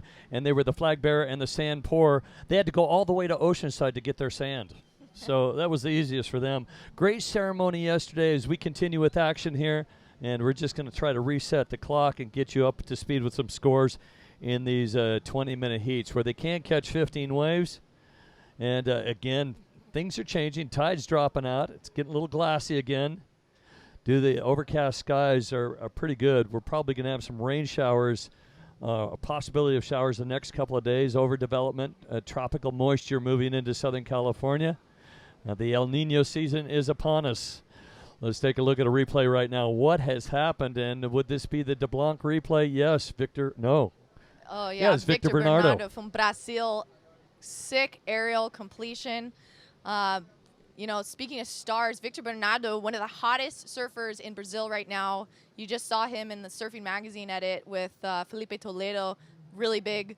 They actually showed it off on the beach here in San Clemente, just up the street from Oceanside. And, boy, this kid has some serious air game. You saw him launch just about twice as high as that wave. And this kid is no joke. He's 18 years old. He loves Lakey Peak as his favorite wave. He's a world traveler. I've surfed with him on the North Shore of Oahu, and this kid just charges like big pipeline. This is a serious surfer. I'm no doubt you're going to see him in the future. He's sponsored by Hang Loose, Shine Surfboards, CT Wax, and Personal Boards. He's a Brazilian Pro Junior champ, and he's on a 5'10 right now. Boy, that was one of the sickest airs of the event, and we'll see what the judges give him for that ride. But if you want progression, innovation, Victor Bernardo is your man. So coming in hot from Brazil. It's going to take a, let's see, that's red. Taking a look. Victor again with a nice top turn. Again, beautiful backside surfing. To complete that ride with the finishing maneuver, Victor, loving that. What a strong surfer. This is the kind of, powerful, celebrity. It's like celebrity packed. These guys. This is the future of the sport. This is really big deal for, not only for Brazil, but just for anyone that's looking to, see what's next. What's next for the sport? In addition to its potential inclusion in the 2020 Olympic Games, right now you're seeing the innovation of the younger generation. And Argentina on the beach right now just screaming at the top of their lungs to support their team member and try to get him on a better wave. I mean, Victor right now, wow, that was just phenomenal surfing. Huge aerial maneuver. You heard the crowd go wild on the beach. You saw that replay. Just phenomenal. I mean, these guys are all superstars. So if you're watching from Brazil, tune in to ISA Surfing. You want to go to Instagram and tell us who you're cheering for, #ISA Worlds. We want to know where you're watching and who you're supporting. So definitely tune in. You can also win a wetsuit on the ISAWorlds.com. Hit win, and thank you so much to VISSLA. 7 days of 7 seas. Their 7 seas wetsuits are going to be given away each day of the event here. Last heat, Colt Ward with a 12.10 edges out, but does advance along with Irons Burgos. And our Tahitian, unfortunately, a 5.16 will be into the rapid charge. And that's Poe moving to the rapid charge. Prior to that, Gaetan Delahaye representing France, and Dylan Downey out of Barbados advanced through. Juan Cruz, Osalde, Uruguay, third place. And then Rino Naba and Jonas Bachmann. Jonas Bachmann, yeah, it says Austria, representing Austria. That's not Australia, that's Austria. It advanced over Callum Tudor from New Zealand and Cesar out of Nicaragua. And that's the most recent we have right now as we continue with action here in this heat. And it is heat number 14. And keep an eye on Victor Bernardo. We talked about him. Here's what he's been just in his pro career. This is his final chance to getting an ISA gold medal, and he's after it. He's really pursuing this junior. But he started off in Australia surfing pro events, Australia, Peru, Argentina, the West Indies, back to Peru, over to France, then to Spain, Morocco, and now he finds himself in Oceanside, well-traveled, knows how to put on a jersey, and knows how to win heats. His best result of 5th in Buenos Aires, Mar del Plata. Late hit right there for our surfer in white, Ramon Barreca. Mar del Plata surfer and a champion. Yeah, and you can see that team camaraderie as Portugal's getting ready. Looks like a scrum. So cool to hear all the cheers and chants and just super great vibes down here at the beach in Oceanside, right in San Diego, North County, San Diego, California. You can see the Portuguese team getting ready to cheer on their competitor. It's all about the team camaraderie and the love for surfing. You know, ISA's mission is to develop the sport internationally, make sure that surfing is developed in third world countries as well, you know, not just here in San Diego. They are based in La Jolla, San Diego. But it's been a long journey to where we are today. The closest surfing has ever been to being included in Olympic Games. It is on the short list along with skateboarding and sport climbing, which are the youth's most, most progressive and I would say exhilarating sports. You saw what snowboarding did to the Winter Games. Imagine if surfing was in the Summer Games. Well, we saw him running on the beach wearing white. Coming up next, you don't want to miss him. Hakome Correia, the 16-year-old out of Portugal, and he is a two-time under 16, under 14 champion, and he will take on the surfer out of South Africa, Tando Sibi. As well in the lineup, we should see Raz Rosenbaum out of Belgium. So it should be a pretty interesting matchup. And Christopher Haller out of Denmark. And that's coming up next. But right now in the lineup, you saw in white Ramon Barreca, but yellow up and riding Gabriel San Miguel from Peru, or Puerto Rico, excuse me. So 15 years old, he's the youngest in the lineup right now. He's on a 5'8" DHD model. He's an NSSA finalist in Florida. Sponsored by Depactus, Fulcro Insurance, and Cyclops Cameras. Super active guy, he loves snorkeling, watching surf videos, fishing.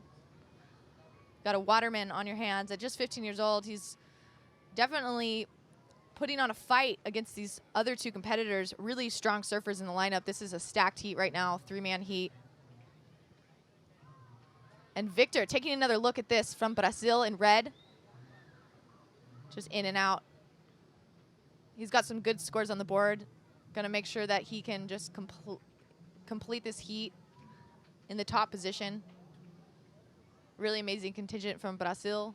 Powerhouse, you know, and even Gabriel Medina was an ISA surfer. And look where he is now, top world champion, arguably one of the best surfers in the, the best surfer in the world, or one of the best, and definitely you're going to see a lot more Brazilian surfers in the lineups around the world. As you can see, Victor has been charging around the globe, paddling now for this wave at Oceanside. A beautiful right-hander. See if he gets to the air again. Oh! You can see his body language as he barely stuck that, almost. But you can see what he's made out of. Victor is going to be one of the surfers to beat in this contest. He's up and riding. Yellow, Gabriel San Miguel from Puerto Rico, doing his best to fight back. Believe we've got an interview with someone on the beach, and it's Mike holding the mic. Mike. All right, so I've referred to this event as the United Nations of Surfing, one of the newest nations Team Belgium, and I'm with Marcia, who is going to tell us a little bit about her home country and the experience coming to your first ISA event. Well, we love it here. Everybody's been very kind to us. Well, we really appreciate the warm welcome we've gotten here. And we're really stoked to be here. And you have a surfer coming up? That would be Raz Rosenbaum. All right. Now, some of these, teams have cheers. The Hawaiians are doing their aloha chant, and, France has their what are you going to give us? Come on, do something. Team cheer. Belgium! Belgium! En team in de Noordzee! En team in de Noordzee! Forza Belgium! Forza Belgium! Wait a second. En team in de Noordzee! Forza Belgium! You guys. Well, there we go. And Belgium, coming up next from De Haan, Belgium, it is Rasmus, or they call him Raz Rosenbaum, just 13 years of age, and it's good to see Belgium here. Backhand, Ramon Barreca with a quick closeout section. It doesn't matter. He's standing up, and the crowd goes crazy, at least those from Argentina. Going to work it to the inside. But for Belgium, take a look at the map. You can see a little bit of the North Sea, the English Channel of the North Sea. There are waves where you find them, as Jerry Lopez used to say.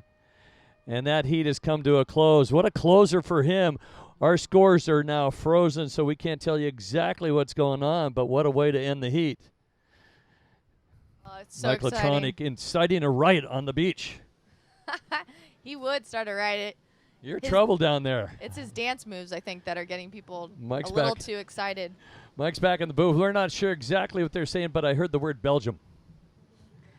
Yeah, excellent. Well, thank you very much. And coming up next, we're going to have a pretty interesting heat with Natanda Sibi representing the Republic of South Africa. We're going to take a quick break. When we come back, we're going to bring in Bo Hodge. Stay with us.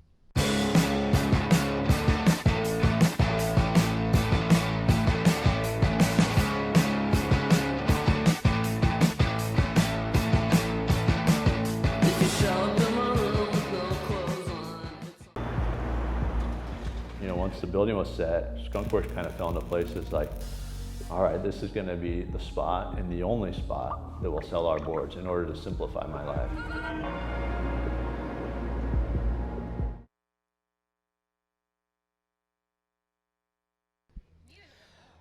Welcome back to beautiful Oceanside for the 2015 ISA VISSLA World Junior Surfing Championships. We are live at Oceanside Pier watching the world's best junior surfers surf for gold, silver, bronze, and copper for individual and team standings. Currently in the water right now. We are moving on to heat number 15. Natanda Masibi from the Republic of South Africa will be in red. Joachim Correa from Portugal will be in the white jersey. In the yellow jersey from Belgium, Raz Rosenbaum, and in the blue jersey will be Christopher Haller. I'm Bo Hodge along with Shannon Marie Quirk. Welcome to the broadcast here as we are into day number 1 of the 2015 VISSLA ISA World Junior Surfing Championships. Yeah, aloha to everyone tuning in. We are super excited to be here in Oceanside at the first day of the World Junior Surfing Championship. It's been an exciting morning, and about noon right now we are on to the next heat. If you saw the Belgium cheer and were wondering who they were cheering for, it's this 13-year-old Grom who loves surfing in Spain at Sopilana. He's born in 2001, so this kid is coming up against some older competitors, but obviously ready for it. He's from Leuven and resides in De Haan in Belgium. He has 5 years of surfing in his belt. He loves sports and competitive football, soccer, skiing, snowboarding, mountain biking, and supping. Yeah, it's great about all these kids. They have a lot of cross hobbies, a lot of cross training hobbies. We're finding that out in our World Adaptive Surfing Championships, where a lot of these guys are skydivers and rock climbers, even though They may be in a wheelchair, but it doesn't stop them, and that's great. You know, we're seeing the juniors, too, an array of different activities that they're into. You know, we were talking about earlier, Mike Latronic and I, one of the juniors wanted to grow up to be a chef.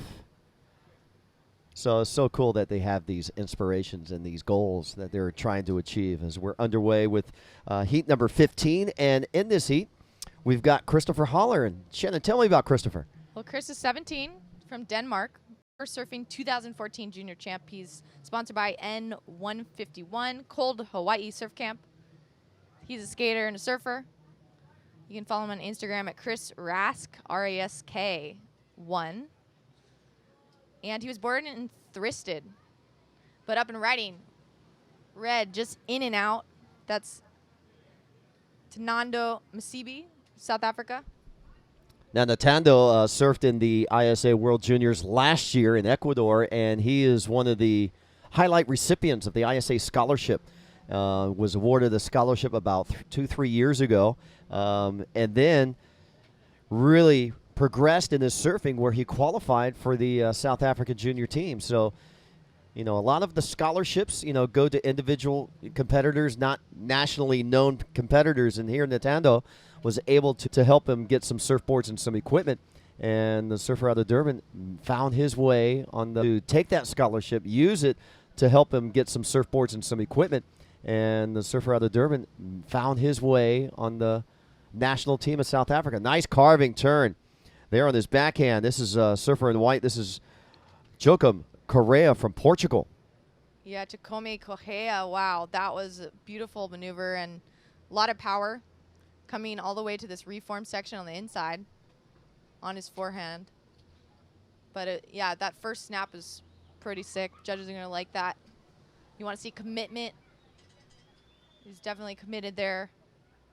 But coming up on the 2015 calendar, we do have the ISA World Bodyboard Championship in Iquique, Chile, December 6th to the 13th. It's going to be an exciting event. Definitely want to tune in. A lot of excitement for ISA surfing. All about the love, development of the sport. And Yellow just taking a look there. Raz Rosenbaum, 13-year-old prodigy. Pretty awesome to have 13-year-old coming up against some of the 18-year-olds. Just see the diverse. Here's Natando. Nice carving turn on the open face wave right before the closeout. So able to get in that front hand maneuver on the left. And he'll regroup and paddle back out. And up and paddling. Here we go. We have our surfer in yellow. This is our 13-year-old Belgian surfer. Quick in and out. And welcome to the 2015 VISSLA ISA World Junior Surfing Championship. This World Championship being made possible by VISSLA and DeBlanc, and also being presented by Visit Oceanside, Surfing America, supported by Fiat, and our media partners include Surfline, Sophos Magazine, Passion Extrema, and Viva de Escape. So you see Team Brazil running down underneath the pier. They're going over to our second podium. I don't know if everybody knows, but we actually have two staging areas on the north side of the pier and on the south side of the pier. We have the boys 16 and under being conducted on the north side. And, of course, what we're watching is the boys 18 and under on the south side of the pier here at Oceanside. Taking this one all the way to the pier in blue. That's Christopher Holler from Denmark.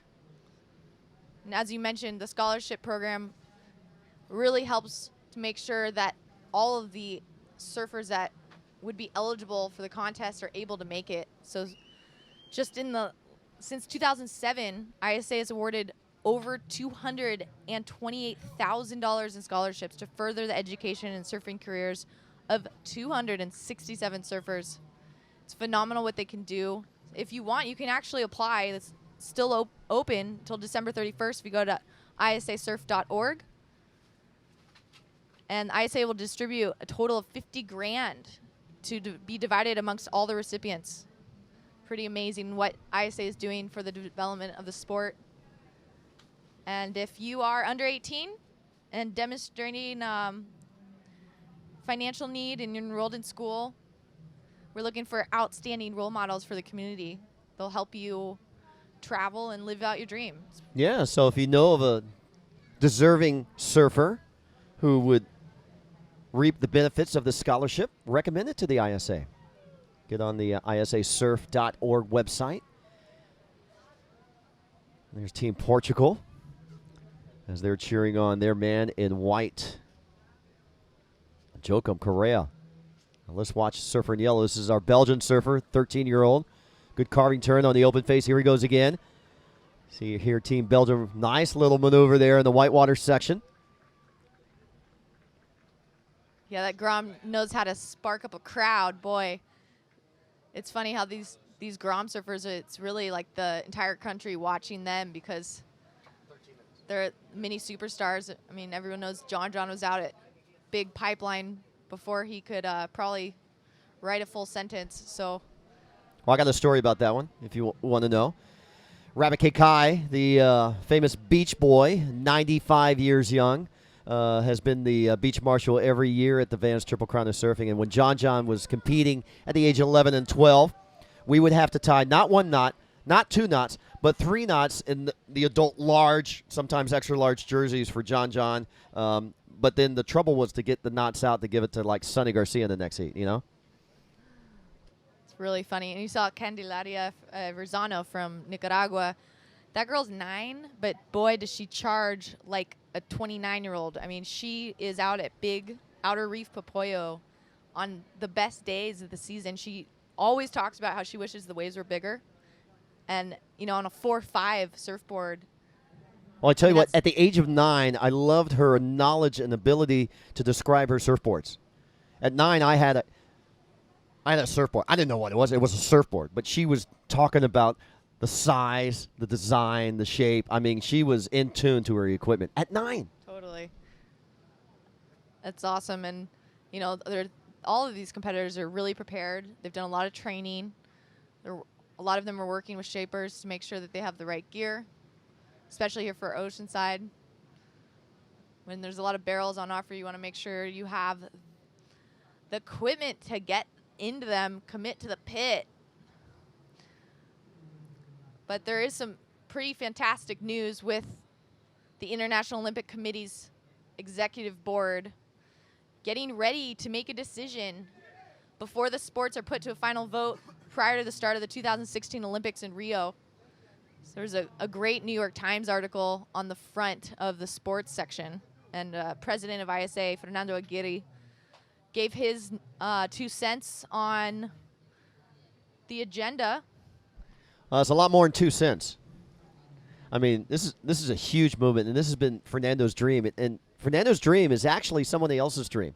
It's Duke Hanamoku's dream. And back in the, I'm going to say about 100 years ago, when Duke first won his swimming medal in Europe, I believe it was in Antwerp as we watched Surfer in Red. This is Natando finishing up his wave.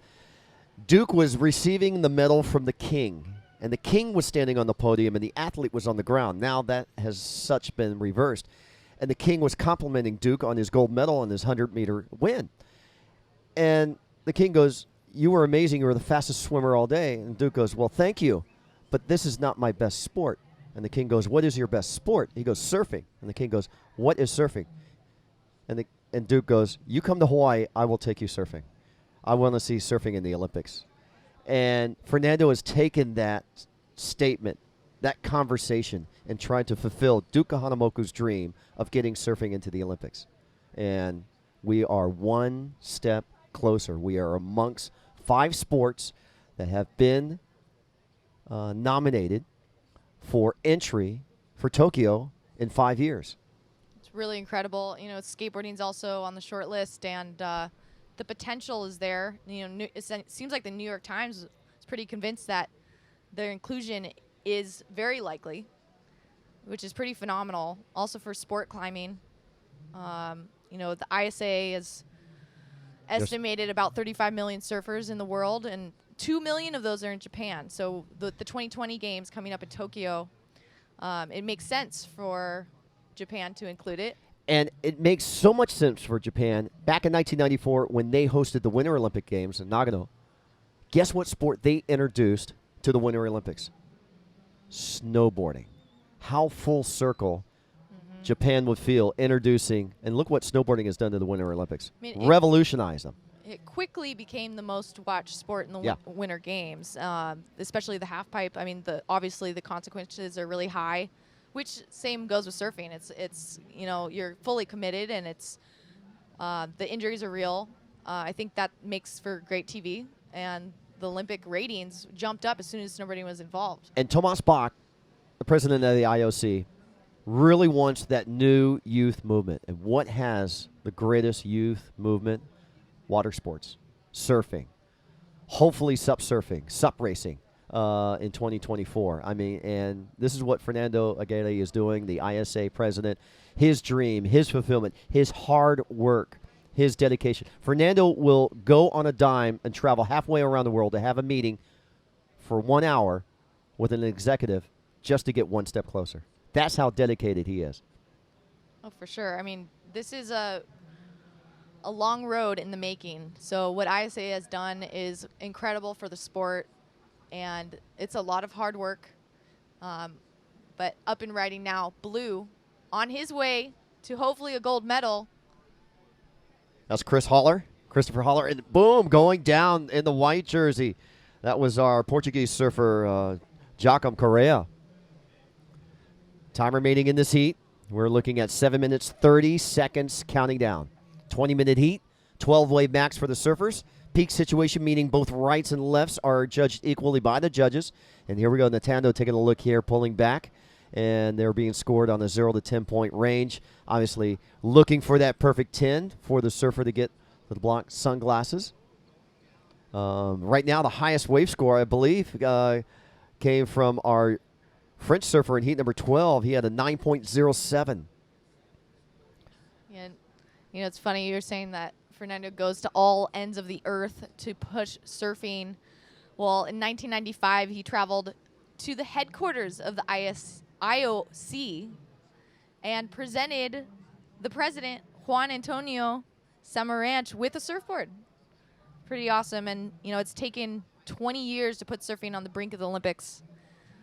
So we are at a very important time for the sport. It's an honor to be here today to witness the future and potential Olympic hopefuls at the first ever Olympic game that could possibly include surfing at 2020 Tokyo. So we're and how about the ISA and Fernando and his staff, from Harry to Megan to Carlos, Evan and all these guys, Sean, Alex, these guys doing a great job out here producing their 4th event of the year. Of course, their calendar started back in May in Sayulita, Mexico, where we saw Team USA win the ISA World Stand-Up Paddle and Paddleboard Championships.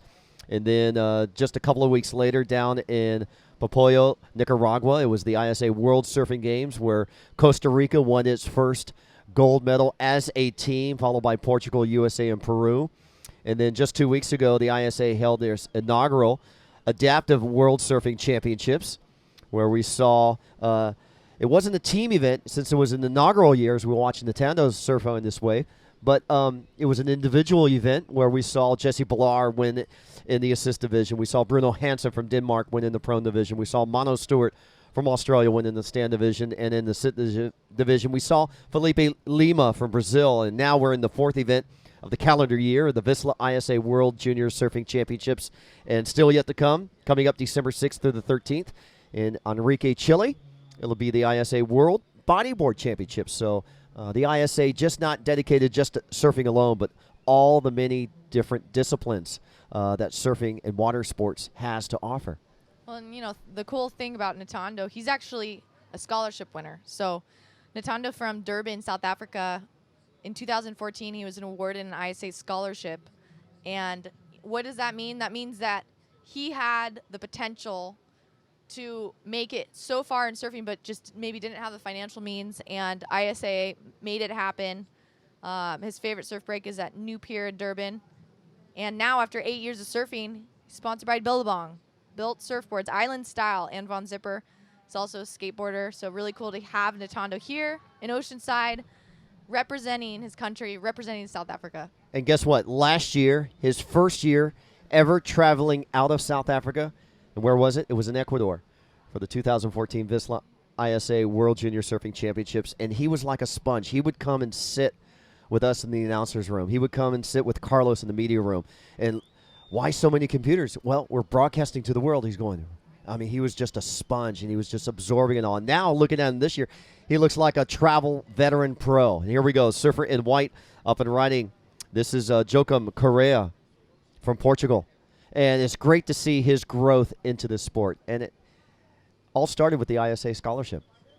Yeah, I mean, making dreams come true, really, when it, you know, anyone that supports you and believes in you, I think it pushes you even further to reach your highest potential and become a professional athlete. Joachim Correa from Portugal on that last ride. He's from San Miguel, Azores. No doubt he is stoked for next year's event. VISSLA is going to be supporting the ISA World Junior Surfing Championship next year in Azores in Portugal. Just a swell magnet in Europe. Really awesome. Joachim is only 16 years old, but with 9 years of surfing, he is already a national champion for under 18 and under 16. Sponsored by Quicksilver, Poland International Surfboards, Azores Tourism, SATA Airlines, and Vans Portugal. Time remaining in the heat, 2 minutes, 40 seconds. You're watching the 2015 VISSLA ISA World Junior Surfing Championships, and we're being made all possible by VISSLA and DeBlanc, and also being supported by Visit Oceanside. Surfing America, the national organization that helps promote surfing in the United States. And Greg Cruz and Ryan Simmons and the crew, hats off. Great hosting job by the boys from Surfing America and the crew over there. Being supported by Fiat, and our media partners include Surfline, Surfos Magazine, Passion Extrema, and Viva de Escape.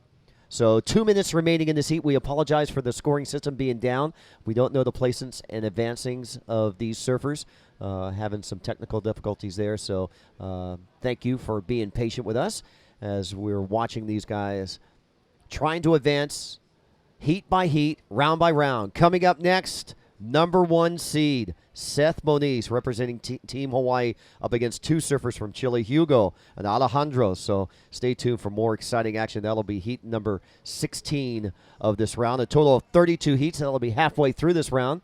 And we will get 30 of the 32 heats, both of the boys 18 and 16 and under, done by the end of today. Yeah, you can see the future surfing stars here today in Oceanside. We've gathered the top junior surfers, the best of the best, 322 to be exact, from 36 countries. This is a big deal not only for the surfers involved, but for their countries, as the flags are waving high and proud on the beach. And it's a big gathering of stoke. It's really awesome to see everyone just collaborating and talking to each other. Making new friends for life, and a lot of them will see each other in upcoming events around the world, and it's always fun to surf with the local and, you know, get the lowdown on all the local breaks, especially coming all the way from Portugal. So you can see the crowd on the beach is stoked and ready for action, committed to the contest here in Oceanside.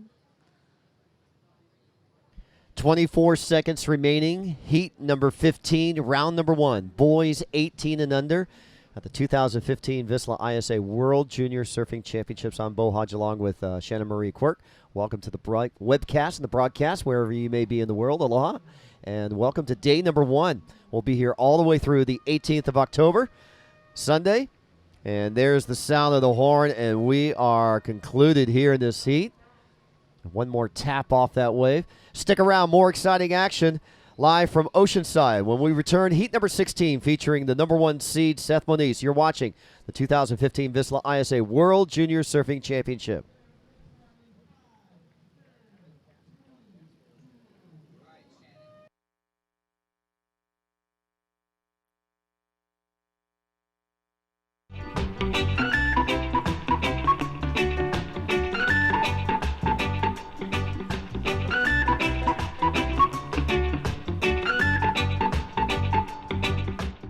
I heard stories of a man who lived alone on a remote island.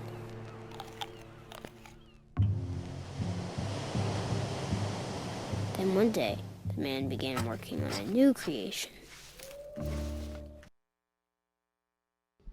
Welcome back to beautiful Oceanside, California for the 2015 VISSLA ISA World Junior Surfing Championships, live from Oceanside Pier, watching the world's best juniors compete for gold for their team, for their country, for their individual.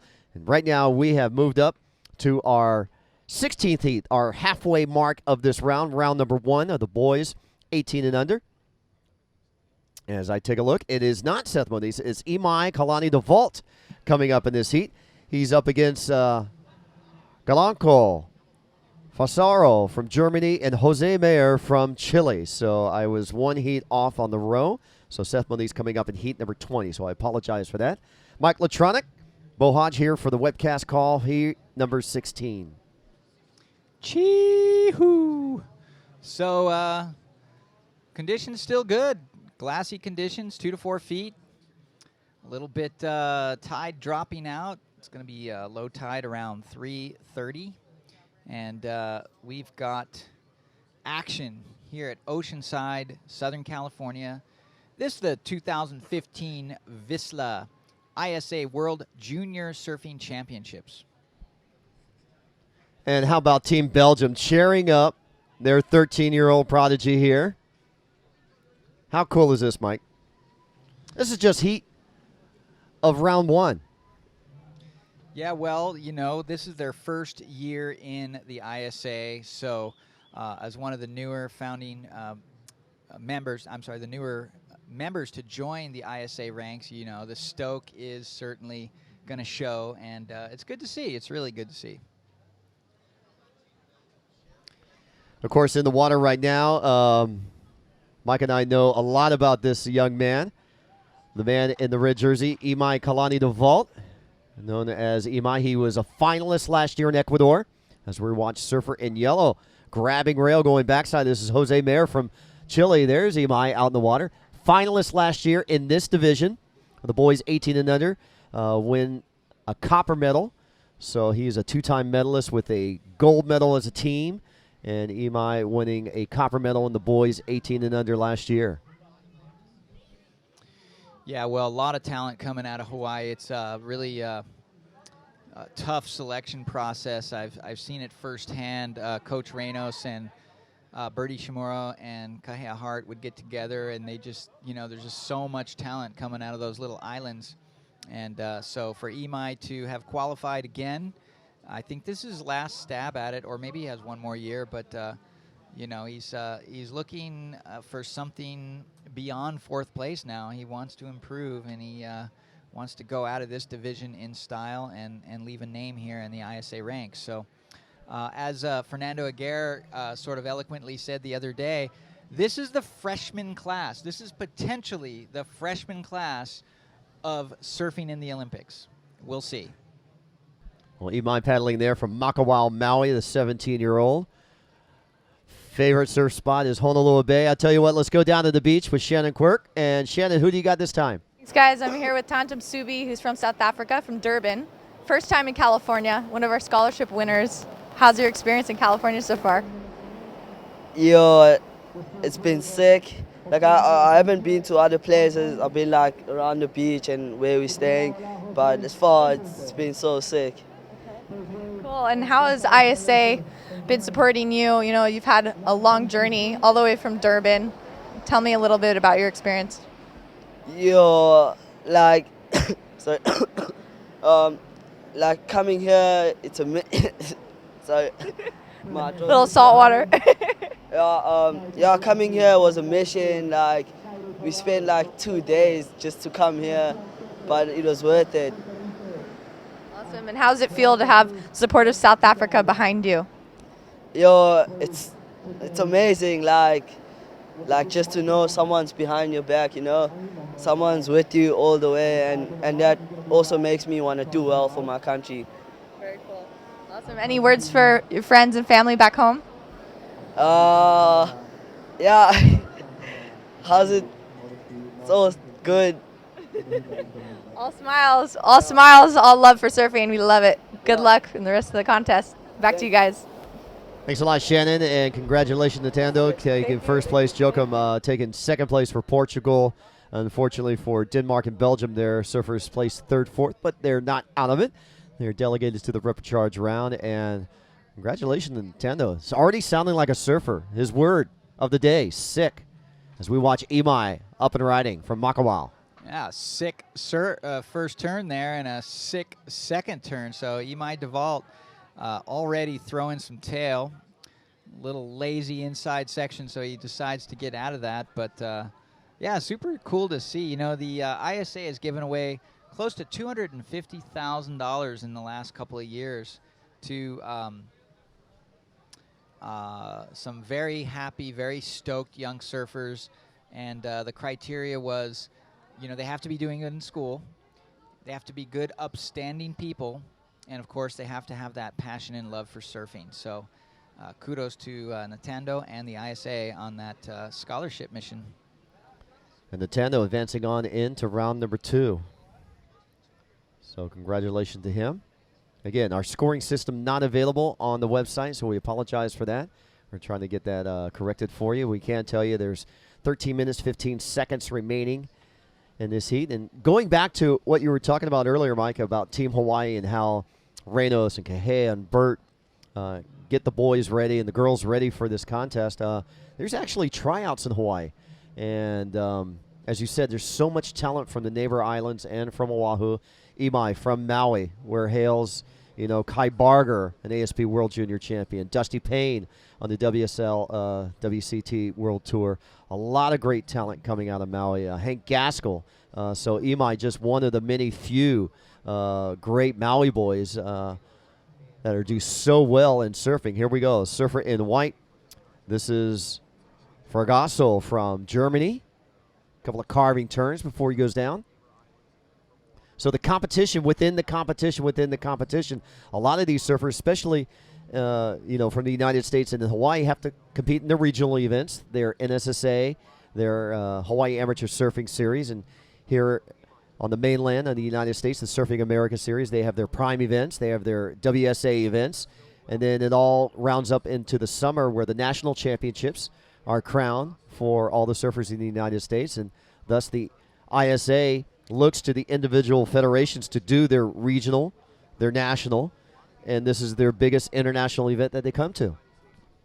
The United Nations of Surfing. I keep saying it, and that's about what it amounts to. So delegates from all over the world are here, and you know, the exciting news is that surfing is inching ever closer to Olympic status.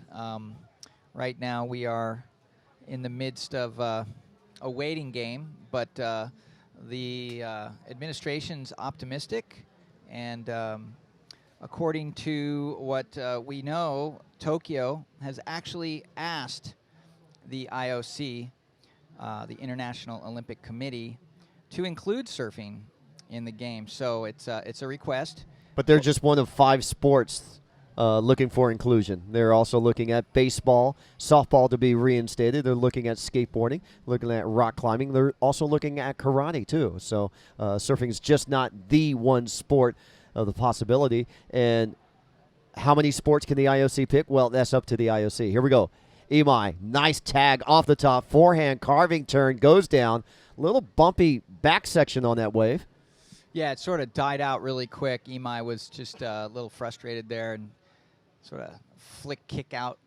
But, yeah, I was getting to that. I was getting to the other sports. I know there are some other sports in consideration. And I think the general rule here is that, you know, the participants' sports have changed over the years. And there is a notion that the Olympics may skew a little younger and try to attract those new emerging sports. Certainly, surfing is a perfect showcase for a new, young, emerging sport, along with, you know, skateboarding and such. So, you know, it's in the hands of the powers that be, but things are looking good, and we're going to know here, I think in July. Yeah, next year of 2016.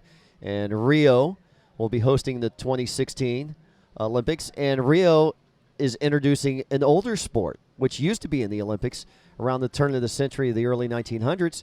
It was golfing. They're bringing golfing back into the Olympics. So I think that's why the IOC is looking for more of a youthful sport coming up 5 years from now in Tokyo. Yeah, well, some definite weights and balances there, sports and maybe some politics, but we're excited that surfing's even being talked about. We know that surfing did make it into the Pan American Games coming up, so we'll see surfing in the Pan American Games in Lima, and you know, that's an exciting venture. And then something else to mention is talk of the World Beach Games, and this is sort of like the X Games or the you know, like a side event like the Pan American Games. It's a new set of games, you know, as part of the Olympic movement, but not part of the actual Olympics. But it would give surfing its own identity in these games, so that's exciting too. Just saw a shot of Team Hawaii down the beach. Chris Latronic filming for Board Stories and Free Surf Magazine and chronicling the excitement and the trail of Team Hawaii trying to repeat as World Junior Champions.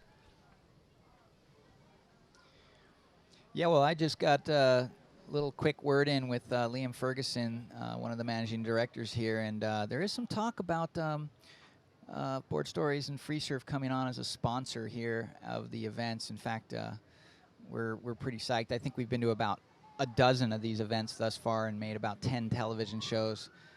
Great content, you know, you know, especially with the youth divisions here. It's just wonderful to capture all the up and coming emerging talents, the colors of all the different countries, the camaraderie around the world. I always say this, it's a great showcase of world unity. You know, we can all speak different languages, have different cultures, believe in different gods, whatever, but when it comes to gathering on the beach and cheering for surfing, I mean, we all feel the same way. We feel stoked. So, international language of stoke here at the 2015 ISA VISSLA.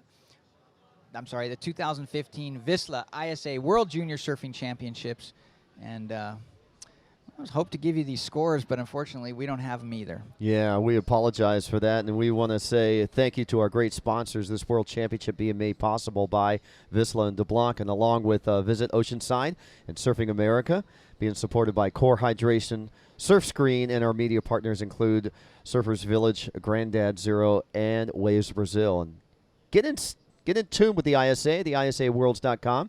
You can visit our website at isasurf.org and get involved in the social media campaign. We're on Facebook.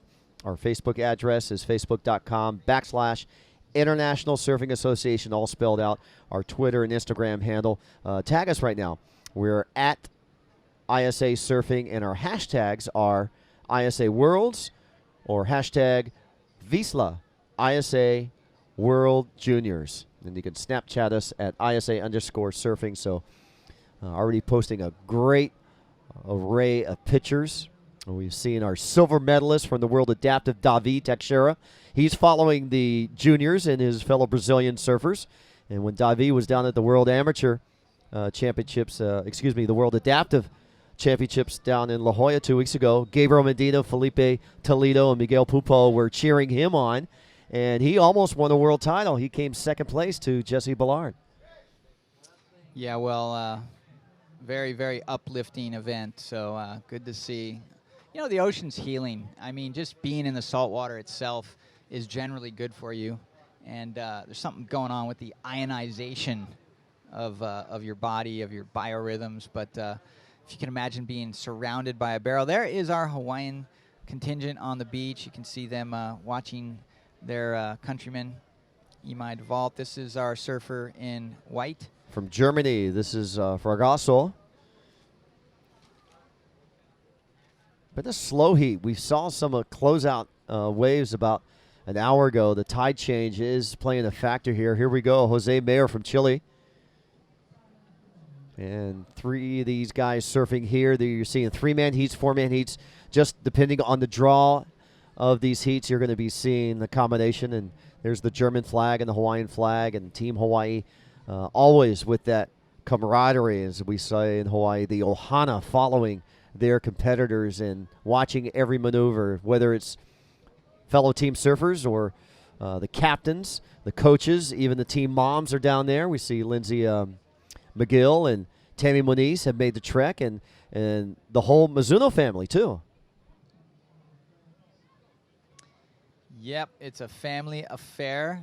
I was invited to dinner there last night. Unfortunately, I couldn't make it back to Oceanside in town, but when I called Chris and Reynos, they're like, you don't even know how much food these girls cook. There's plenty left. Get over here. But I had already eaten because I ate on the way home. But, yeah, so really, really full of aloha spirit, those guys. And, you know, that's part of what the criteria is for that team, and I'm sure a lot of other teams take that into consideration, if not all of them, and is it the citizenship.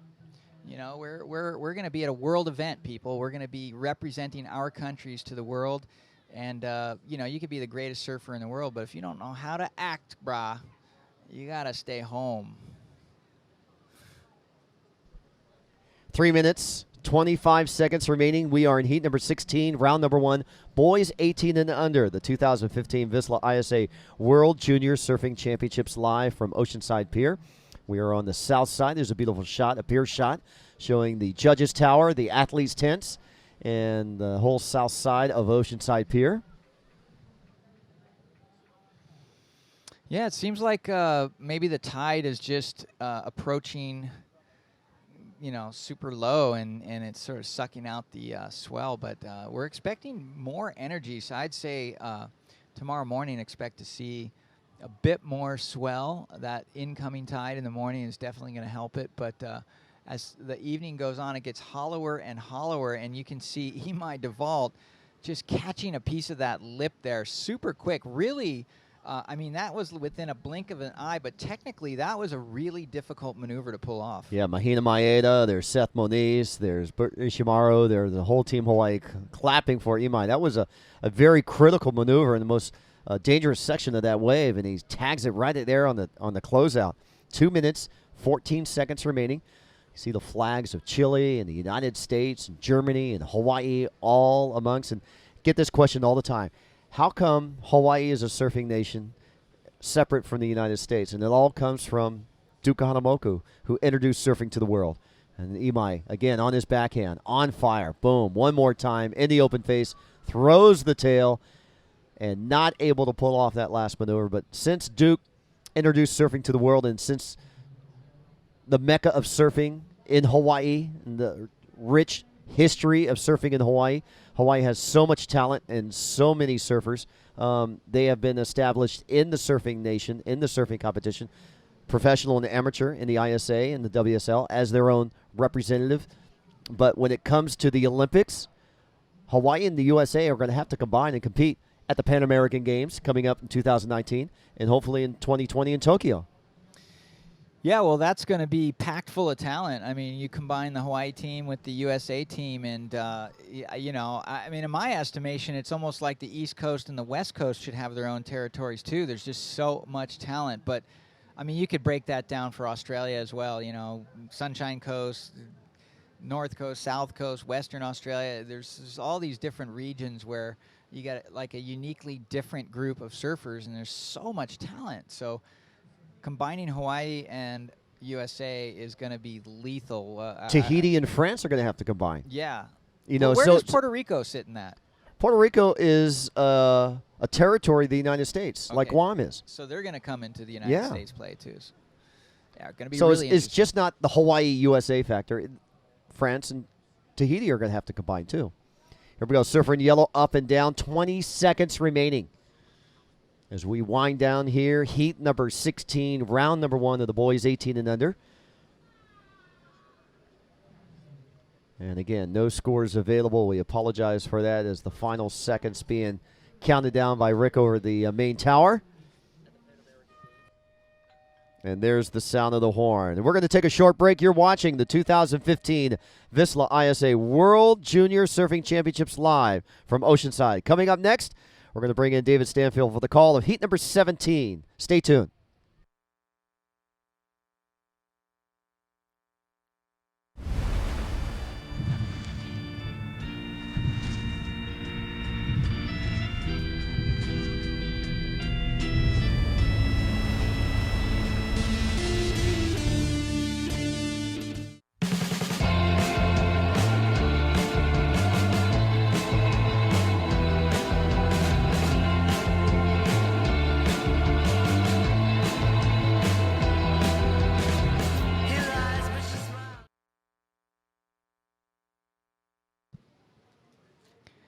Welcome back to the action. You are watching the 2015 VISSLA ISA World Junior Surfing Championships here in the beautiful surfing venue at Oceanside, Southern California.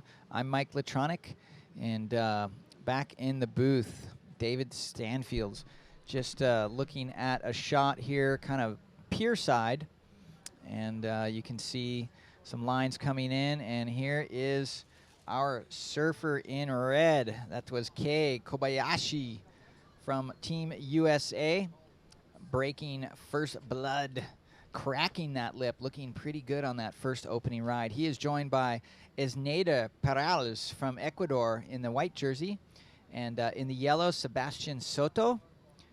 There was our surfer from Ecuador, Perales in the white jersey going down. But Sebastian Soto from Puerto Rico in the yellow jersey, and Gerard Cruz Cesar from Nicaragua in the black jersey. So some rivalry going on there with some of those countries. Definitely Ecuador, Puerto Rico, and Nicaragua, definitely really emerging countries with talent. So Team USA, Kei Kobayashi in the red jersey. Wish I could give you scores. There is yellow, Sebastian Soto from Puerto Rico, really sort of muscling through that last off the lip there, just doing a good job to stay on his board and complete that maneuver.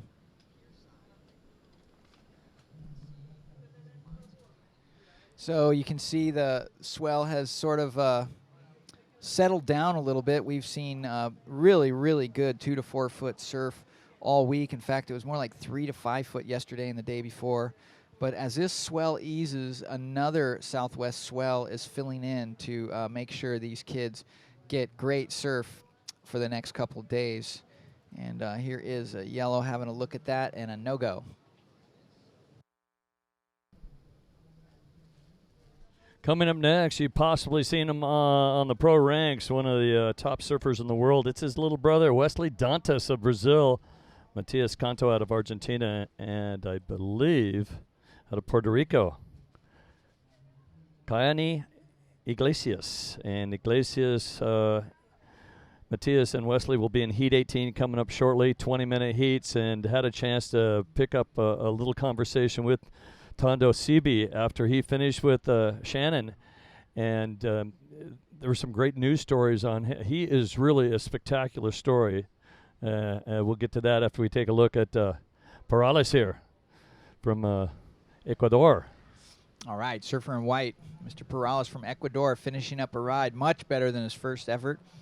Definitely got some scoring options out there on the outside section, but terribly sorry about not being able to share the scores with you. Even if we knew the scores, we could kind of share them with you, but you're just going to have to enjoy the visual for now. Sebastian Soto, San Juan, Puerto Rico, and the 17-year-old giving that one a look. And then further down the beach, and that would be, I believe, our top seed, Kei Kobayashi. And he's comfortable in these conditions, really close to the pier, not a very safe pier to shoot. And he does go through it. A little bit tighter than the Huntington Beach Pier. In South Africa, they call them piers, but they're more like jetties. Here's our surfer in white, Esneder. All right, Esneder gets a crack on that first section, unable to negotiate the second one. You can see the low tide is definitely causing a much more critical, steep section, so these surfers have to react really, really fast compared to high tide. High tide, there's definitely a more of an opportunity to get around sections. Now it's just getting hollow, and you know, you really want to try to fit your board in that hollow part of the wave, so a lot more critical. Back real quick to Tondo Sebi. Talking to him, he was picked up off the streets. He does have a halfway house, I guess you would call it. He lives with about, right now, it's 7 to 8 boys that are ages 18 to 23. And a pretty amazing story. Right now, let's check in. We do have an interview. I'm going to guess it is Shannon on the beach. Shannon? No, not Shannon. This is Bo, David. And we're down here with Imai. Imai, congratulations. First heat, always a little bit nervous. Were you a little nervous going out the first time? Yeah, the first heat jitters are always kind of a thing, and always feels good to kind of just get that out of the way, and hopefully we can keep it going. A little nervous, but it's fun. I know this is a fun event for you. Also a business type event for you. You were a finalist last year, coming in 4th place in Ecuador, and of course winning a gold medal for Team Hawaii. So you got 2 goals. You want to get back into the final, you want to win a world title, and you want Hawaii to repeat, correct? Yeah, for sure. That's the ultimate goal for all of us. Is an individual medal would be super great, and then the team medal is the best part. So hopefully we can do it again. How's the training been this year? The tryouts for Team Hawaii, always so competitive. Yeah, the tryouts are always intense, and I mean everyone wants to be on, and everyone surfs so good. So it's an honor to make it and just to be here with them. So stoked. Want to say hi to anybody back at home in Maui? Just my parents watching and everyone at home, all my friends. What's up? All right, there's Imai Kalani DeVault, winner, advancing on into round number 2. Back to you guys. That is a great kid. Thank you, Bo. Yeah, you definitely don't look like Shannon Bo. As we take a look at our surfer in white is Nadir Perales. And his backhand attack, fairly solid. A little late hit there, but he handled through. He's showing some quickness and some rail work. As you mentioned, the tide is dropping out, and it's harder to find some open face. So you got to step on the throttle immediately to make these sections. Yeah, these sandbars actually, kids love them. I've always had an issue. I've never been able to just master the sandbar surfing, and these kids just got it wired. You really got to look for those sections and waves that have a corner. If you jump into a wave that's got a big long wall on it, when it's this low tide with a sandbar that's straight, it's just going to close out. So really got to pick the right waves that have an open face to allow for that critical maneuvering. That was a quick in and out there from Kobayashi in the USA in the red jersey, but I like what Imai Kalani DeVault was talking about. He goes, it's about the team. But in terms of really getting the team gold, you personally have to pursue winning every heat. Theoretically, you want that gold. You want to support the team. It kind of works hand in hand. You make heats, the team makes points. And he says it's all about the team. Hawaii is definitely one of the most successful, along with Australia. 2 really successful teams. Front hand attack, Kei Kobayashi going for the barrel. Yeah, well, definitely some barrels to be had out there. Just a matter of finding that open door. So unable to scoot through the doggy door. That will not factor into his overall effort. But I remember, a couple of years ago when the Masters was in Ecuador and I had won my first ever event like that. I was just gleefully beaming. And I reflect back now, I wasn't as cognizant of my own victory as I was thinking, all right, I matched Sonny Garcia. I'm bringing these points to the team just like he is, because he's so competitive and he's such a good guy, and I really enjoy traveling with him. And it was like the first thing I thought of was like, I can't believe what I just brought to my team. But now that I look back, I'm pretty darn glad I won the individual, because these kids that are going to walk away with medals here are definitely going to be stoked for their teams, but that's going to be something for them to personally remember for the rest of their lives.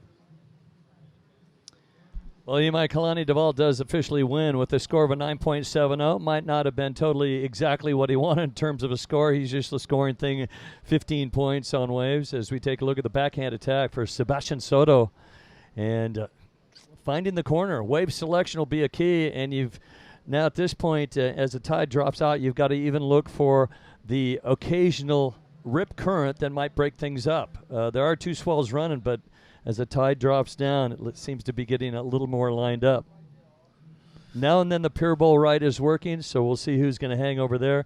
Once again, Imai Kalani DeVault with a 9.70 advances into that winner's bracket through the next round, along with Concalio Fragoso representing, it says Germany.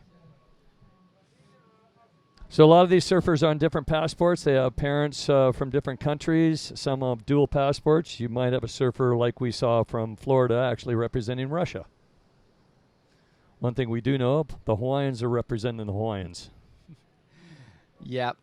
no passport necessary from there to America, but definitely stoked the Hawaii team has their own region, and we were talking about that earlier with Bo, so it's going to be interesting to see what happens when Tahiti combines with France and Hawaii combines with USA. I think we also get Puerto Rico in there, so our talent pool going into the Pan American Games coming up is going to be pretty thick. Yeah, just to get to the Pan American Games. Then if you look maybe even into the future of a possible Olympics, the trials to get into that, to be on the team, would be like any other type of Olympic trial format, and you're picking the best of the best, but you're really combining a lot of people for very few spots.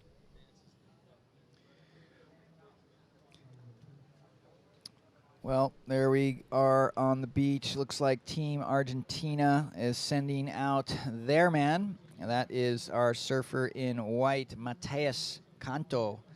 He is due in the next heat with Wesley Dantas, younger brother of Wiggly Dantas. And he'll be in the red jersey from Brazil. Then we have in the yellow, Kiani Iglesias from Puerto Rico. So... Well, this guy from the Norwegian surf team keeps walking by. I think he stole my burrito. It looks like Dangadowskis. He's got a big smile on his face. You might as well say he's from Norway or Sweden, but I know you mentioned Lithuanian is the family background. But we see a lot of coaches that are from this region or grew up in Southern California helping out the teams.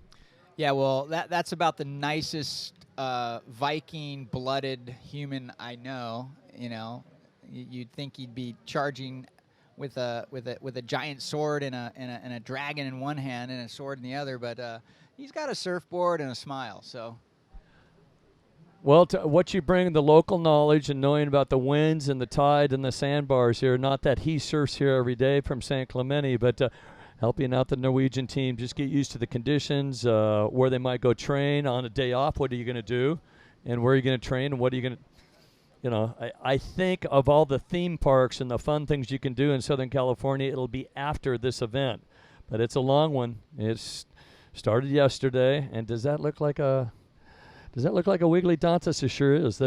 But it's Wesley. It's the younger Wesley. And same kind of Power Pack Goofy footer surfer. In fact, the entire family, Power Pack Goofies. all right, well, it looks like we've got surfer in white right now. This is Isnader Perales. Got himself a little open face for the moment. Huge wafting air landed right, unright, I should say, but a great attempt. Hopefully he's okay. Nice for the judges to get excited over, but unfortunately incomplete. So.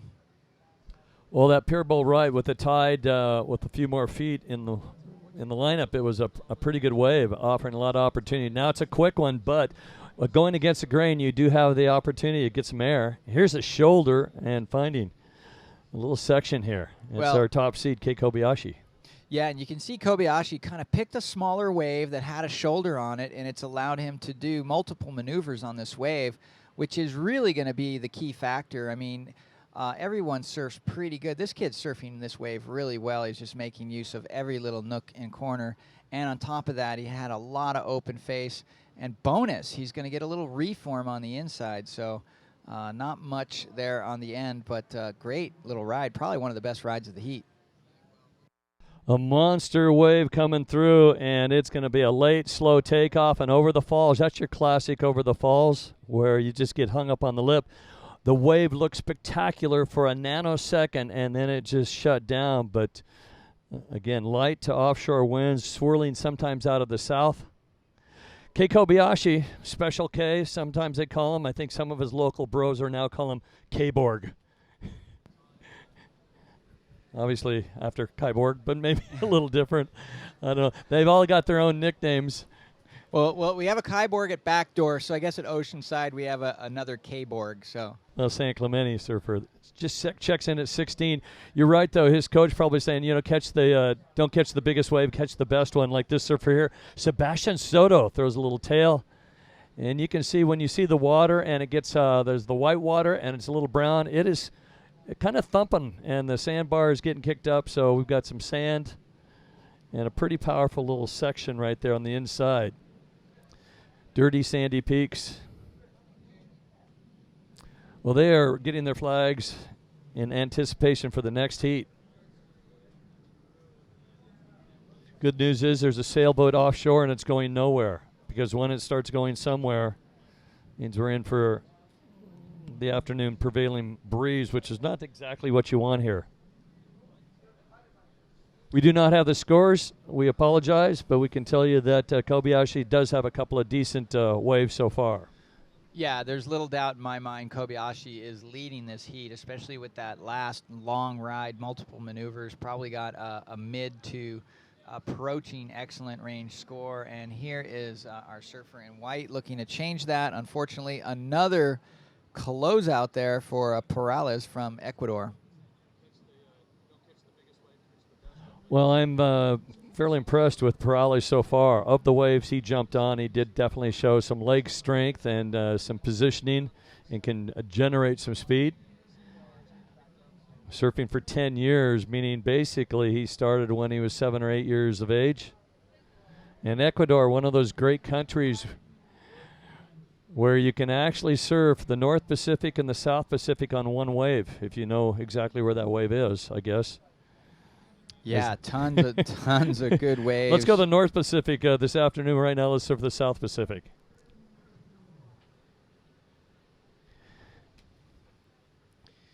You know, I'm noticing the left coming down the beach. There's the end of it right there. Just went past your screen. That left was peeling for about 30 yards. So you can see the surfers saw that wave. Now they're heading over there. A little bit tricky surfing these sandbars when there's not a distinctive, you know, triangulation of sand in the water where you go, okay, there's the peak. I'm going to surf there. There's peaks all the way up and down this beach, and it's really kind of random. You just got to keep sort of cycling through it and play it to get the best ones. And of course, when you see a good one and have a good one, then the key is to maximize that opportunity. So these surfers are doing their best to work with these tricky, steep, low tide sandbar conditions. The local time here in Southern California is 12:58, so going on 1 o'clock. We do have a low tide at about 3:40 this afternoon, a 0.5, so it's dropping pretty quick. Again, very hot and muggy day along the beach, very little wind, and very comfortable water. Look at this left as charging down the line, Sebastian Soto, and there he's back into the game with that one big move. Yeah, well, you saw that wave just completely zipper past him right after that maneuver. Was like, I'm not waiting for you, and you saw the lip line just speed its way down towards the pier. So he was lucky to get that one maneuver in before the wave took off, and there it is again. You know, they're just getting these one maneuver wonders, and judges are going to have their work cut out for them, really sort of picking apart a difference in the scores when they do those one moves. Well, we had two surfers come together, and I believe it would be the first surfer standing up that would have the priority or the right-of-way, and I don't think that was Kobayashi, but Kobayashi did not interfere on the scoring potential, and Kobayashi just absolutely annihilating this wave and steps off to the inside. Got a famous older brother, at least in the area, Shah Kobayashi, a great surfer. So these surfers in Southern California have the option to surf various different events from the NSSA to the WSA, and if they're good enough, they're part of the Surfing America program. He's part of the Surfing America team up against the Ecuadorian team, Puerto Rico team, and obviously the Nicaragua team. Kay has called it quits. Yeah, I'm not sure how much time we left. We don't have a timer. We don't have scores. But judging by the way Kobayashi from America was walking up the beach there in the red jersey, I'd say the heat is close to the end. And there it is, the countdown.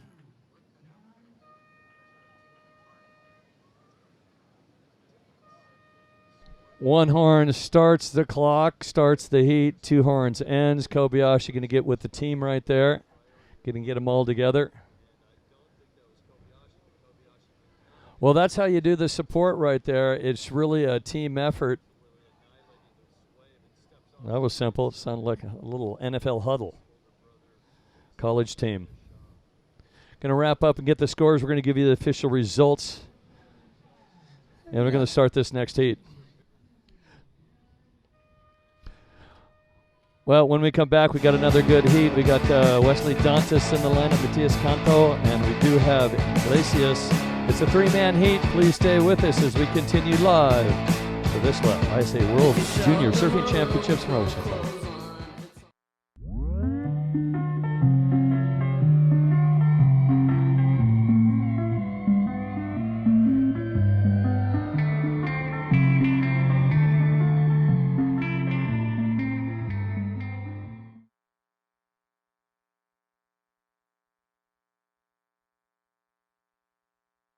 And we are back, and yes, we are back.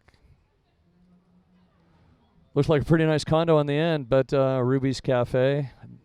This is a sixth incarnation of this pier. The California piers, basically the pilings, like you would see telephone poles along the road. That's what's holding these up.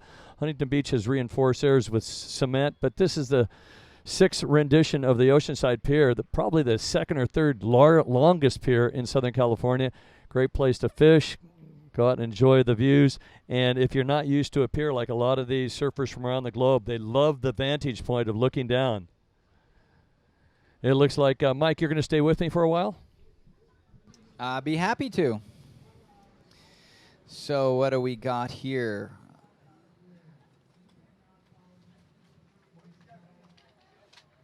Wesley Dantas in the red jersey from Brazil. Matias Canto in the white jersey from Argentina. And in the yellow jersey, Kiani Iglesias.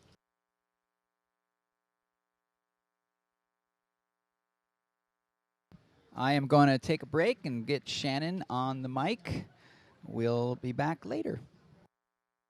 We continue now. I'm going to put the clock on this right now. 20-minute heat. We're just under the 18-minute mark. Big rotation attempt right there, and you would have to guess that would be Wesley Dantas out of Ubatuba, Sao Paulo, Brazil, the land of goofy footers, and his brother prior to the French event was number 12 in the world. So he has got sights as well. There is the Brazilian flag, or DME Progresso, Order in Progress. And they are, well, he's even said he wants to be part of the Brazilian Storm. Well, win a couple of contests and you're there. Shannon, how things going out on the beach? Has it cooled off at all? Yeah, we had a funky little cloud cover. I'm not complaining considering how hot it is down here. A little rain. But I think we're all liking it. It's almost like a tropical feeling here in Oceanside. Pretty amazing conditions as we have this combo swell and the full teams in force. You see the Argentine team down on the beach waving their flags, all the junior competitors cheering on their comrades. Really cool to see all the team spirit, just the love for the sport. It's all about sharing that stoke.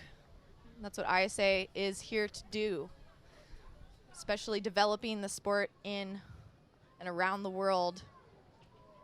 But that's a big part of it, is the team camaraderie, national pride, and it's incredible to have this event going off in Oceanside. Thank you so much to the city of Oceanside for hosting the 2015 ISA World Surfing Junior Championships. We will be running contests all the way through till the 18th of October, so it's going to be a full week.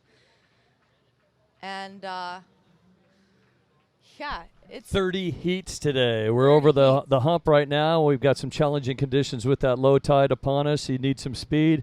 Maybe if you're a goofy footer, you feel more comfortable charging these really lined up lefts that are coming out of the south.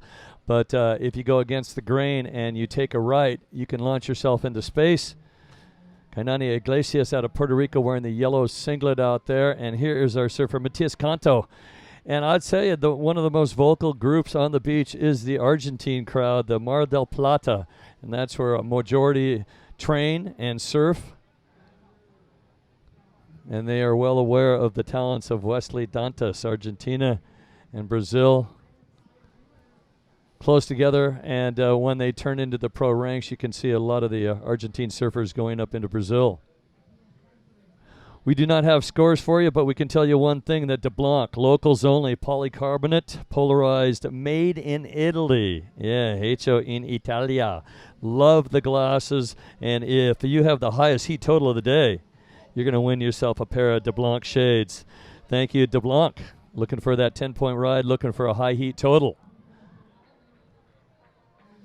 Fernando Aguirre with a great job in opening ceremonies, along with the mayor of Oceanside, Jim Wood, has been very open.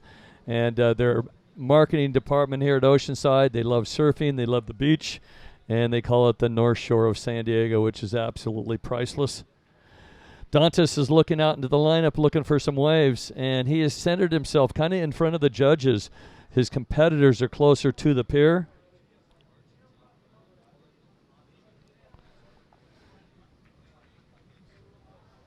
Yeah, we're just stoked to have a little bit of combo swell here in Oceanside. This Southwest is building that west-southwest, but up and riding.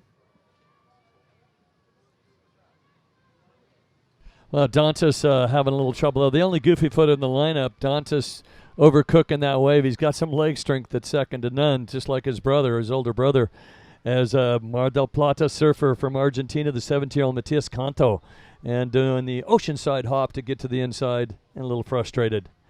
But remember, this is the first round of competition. Nobody is eliminated, but the advantage of being first or second, you stay in that winner's bracket. And Bo Hodge mentioned earlier, I haven't done the math, but if you do relegate yourself to the repechage round, you might have to surf additional 2 heats to make it to the finals. So obviously the fast track is just make sure you're first or second in these 4-person heats. We are looking at a 3-person heat since it's the first round of competition. Not all teams sent 12 surfers to compete, so a couple of them are short. In fact, we're talking about the Italian Leo Fioravanti. He's by himself here. Yeah, Dantas. But no one really by themselves, as there's a full support crew on the beach. Well, he's got nobody except his mom. Well, he's got Chad Wells. But, I mean, you know, some of the people are really running solo. And then you've got the French team. They don't only have trainers and coaches. They've got a doctor with them. Sure. I mean, I was just speaking with the filmmaker and photographer Alberto Gugliani. He's on the beach from Italy. A lot of Italian surfers have relocated to Southern California, and it's pretty awesome to see them representing their country. A lot of big wave surfers as well from Italy. I was speaking specifically of the team. Right. I just speak to Leo, and he said he's by himself. Yeah. Dantas now finds a little wave, trying to generate some speed on this, and you can take a look at his leg strength. He's got the legs of Wiggly or an Akalupo. And the team gets together, getting ready for the next heat, and that would be, I believe, Christian Scharon out of Norway. So the Norwegian team. Within that group, we probably should see Dane Gadauskas assisting the Norwegians. Yeah, Dane has been busy with the Norwegian team, dressed to fit the part as well. I think I saw him wearing a fox yesterday around his neck. Well, the Norwegians actually cross-country skied into this location. Yeah, he spent a lot of time, the Gadauskas brothers have spent a lot of time in Norway, and I believe Dane even got a cover from Norway. He's been on a bunch of trips, one with Chris Burkhardt, one of the top photographers in surfing world. Well, we can't tell you all the countries they've been to. It'd take too long. We can probably tell you easier the countries they haven't been to. But we've got a full field here of over 30 countries being represented. And we have both girls and boys juniors. This is the under 18 looking to launch. It's Dantas with a massive rotation. Doesn't bring it all the way around. Didn't even go for a grab. Yeah, seriously, no air reverse. That was sick. Too bad he didn't complete it, but sure he'll give it another shot. It's this beautiful right-hander. Ow, that looked like a really painful wipeout. Is the board okay? Is he still with his board? Did something break? Well, the board didn't break, so maybe he is okay, but that was definitely a hard landing. Yeah, young surfers with their strong knees. I guess that goes to his advantage, but you know, Oceanside can be make or break. You can get a great barrel out there. You can also just snap your stick in half. So competitors are going for it. They're going for gold. They're not going to hold back for anything. So you can see Argentina waving the flag high and proud for their competitor, Matias Canto. Matias is in white. Just under the halfway mark, we've got 9 minutes and 55 seconds remaining in this heat. Getting the cheer, getting ready to go out to do battle. I believe it is Guilherme Fonseca. So he'll take to the water. And again, just really getting the adrenaline flowing. And even if they come in third or fourth, there's support on the beach from the teams. Got to keep the energy high and know that you do have a second shot in the rapid charge.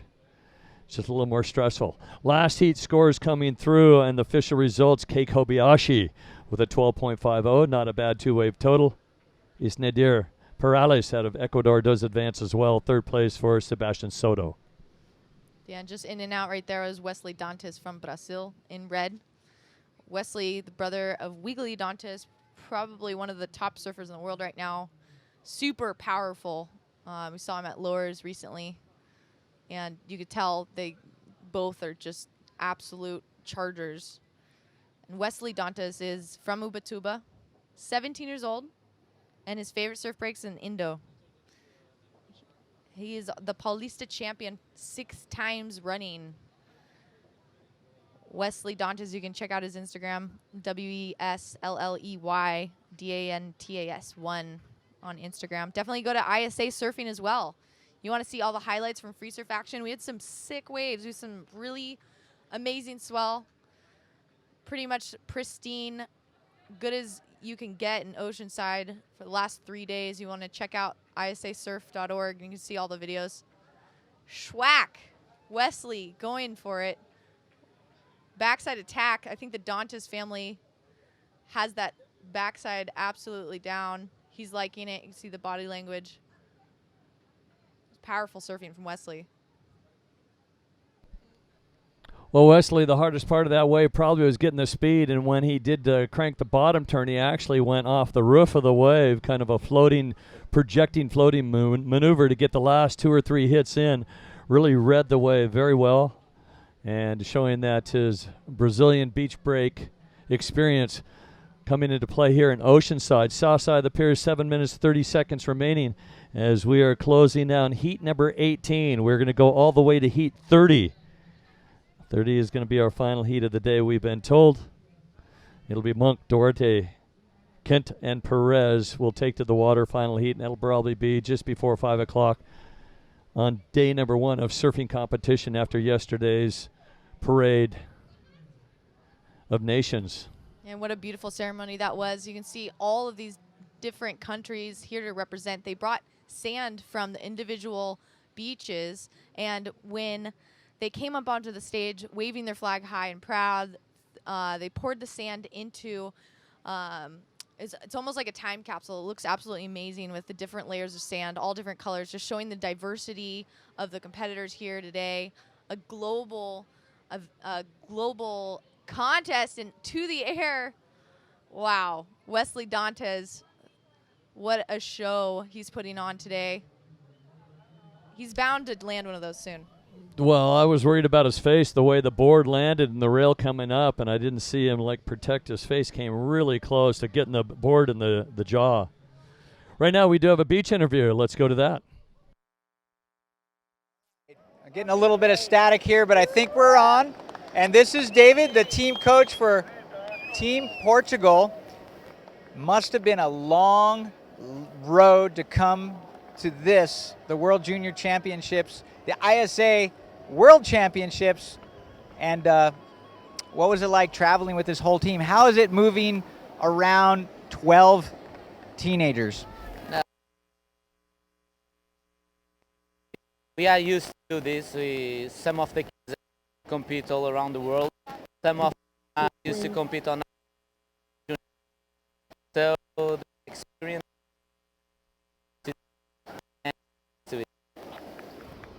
Well, that sounds like a confident coach. That's good. So obviously the Team USA is proud to have everybody come to this country this year.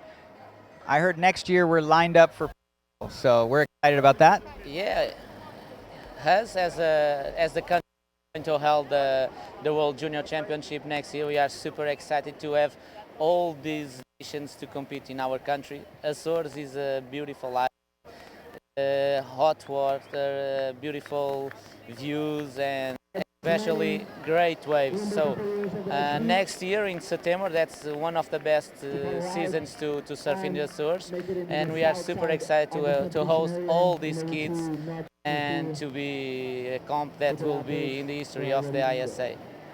Well, I'm sure the ISA is proud to have Team Portugal here, and we'll see you next year. Okay. Back up to you guys. Thank you very much, Mike. And that was very interesting. Dantas coming to the inside, actually going prone.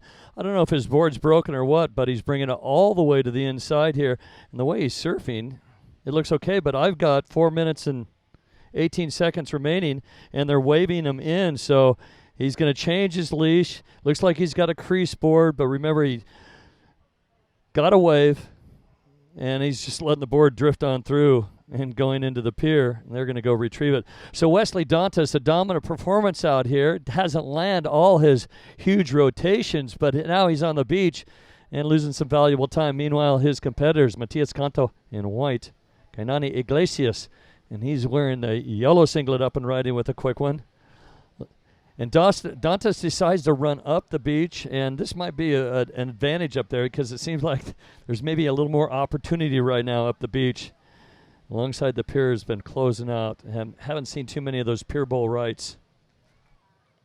As we said, it's really make or break here at Oceanside that he went for it, creased his board in the process. So Wesley Dantas, the younger brother of Wiggly, is putting on a show, an air show for the crowd here at Oceanside. Yeah, just breaking boards is probably pretty common for him. Powerhouse flyboy. Well, it could be a battle for the second spot. We're not sure. Our scores are down. We do apologize. We can tell you that it is a 3-person heat. Top 2 stay in the winner's bracket. Third place goes to Repicharge. We're into the winner's bracket all day today. In fact, we're going to be left with 2 heats 31 and 32. Not sure when they will surf. But Julio Cesar out of Brazil and Jake Marshall, the top 2 seeds in the last 2 heats. We will not see them today. So far, from what I've seen, the top-seeded surfers in red all have won. We have not seen one major upset. It's going to be hard, especially when you have so many of these competitors have just been around the world, as you said, global travelers, and really diverse lineup. You have some competitors that are 13 years old. There's a 9-year-old.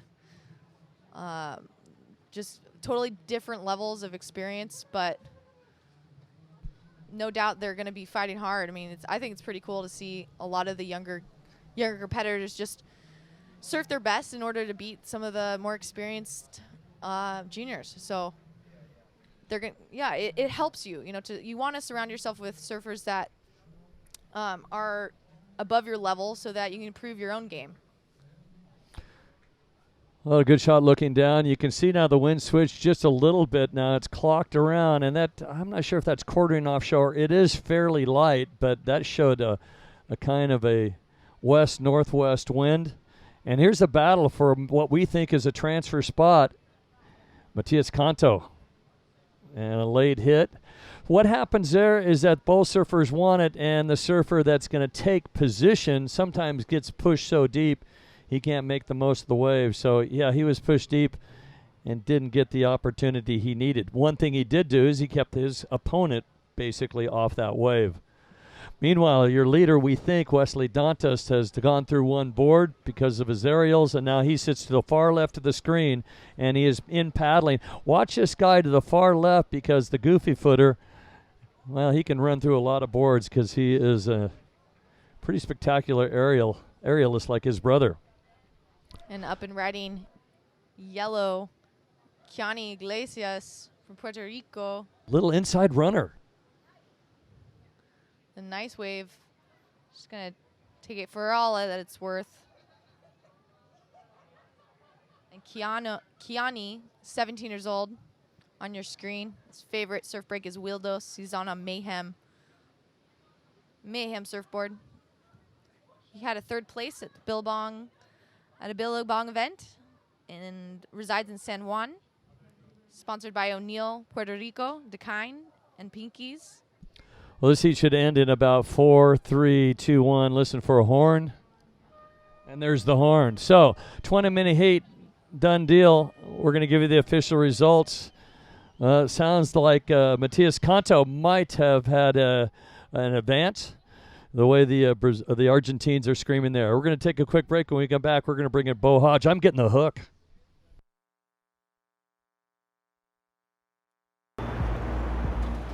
You know, once the building was set, Skunkworks kind of fell into place. It's like, all right, this is going to be the spot and the only spot that will sell our boards in order to simplify my life.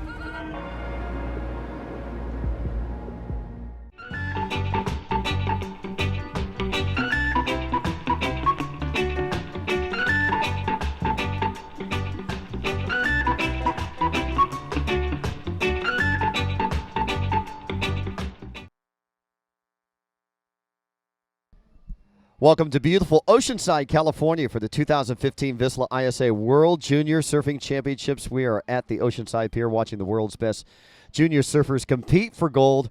Currently, right now, we are entering heat number 19, round number 1 of the boys 18 and under division. And let's peg our surfers in their respective jerseys. We have 2 Norwegian surfers.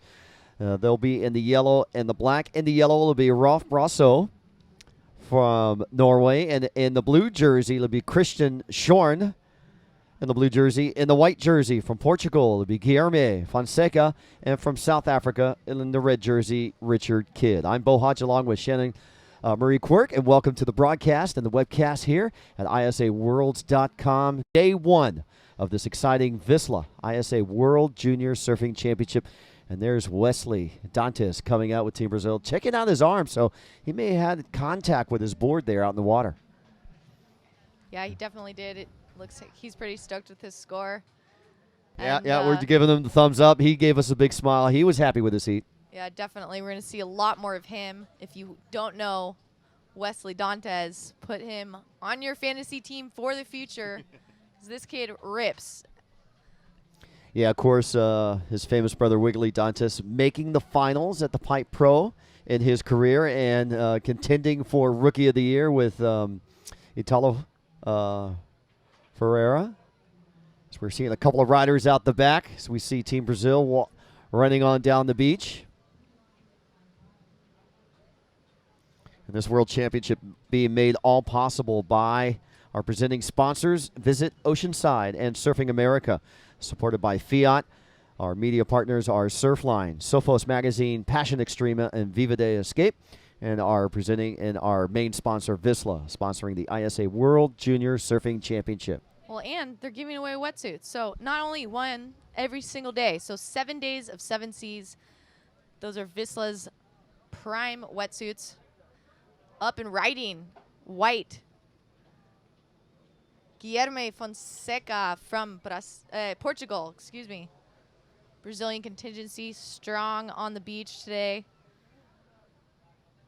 Guilherme Fonseca is from Peniche. He was born in Lisboa, resides in Peniche. He's 18 years old. His favorite break, Super Tubos. If you've ever seen Super Tubos go off, you know how heavy that wave is. Talk about big barrels. It's all about level of commitment. There in Portugal. Yeah, and the CT will be heading there next after the Quicksilver Pro in France. They have one more day of competition for them in the Roxy Pro, so all our best to the World Pros as they travel and fight for world titles, as these amateurs are fighting and battling for world titles here at Oceanside.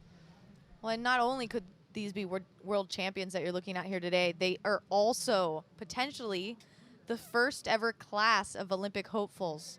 As surfing makes its way to the Olympic Games, we are hoping to be included at Tokyo 2020.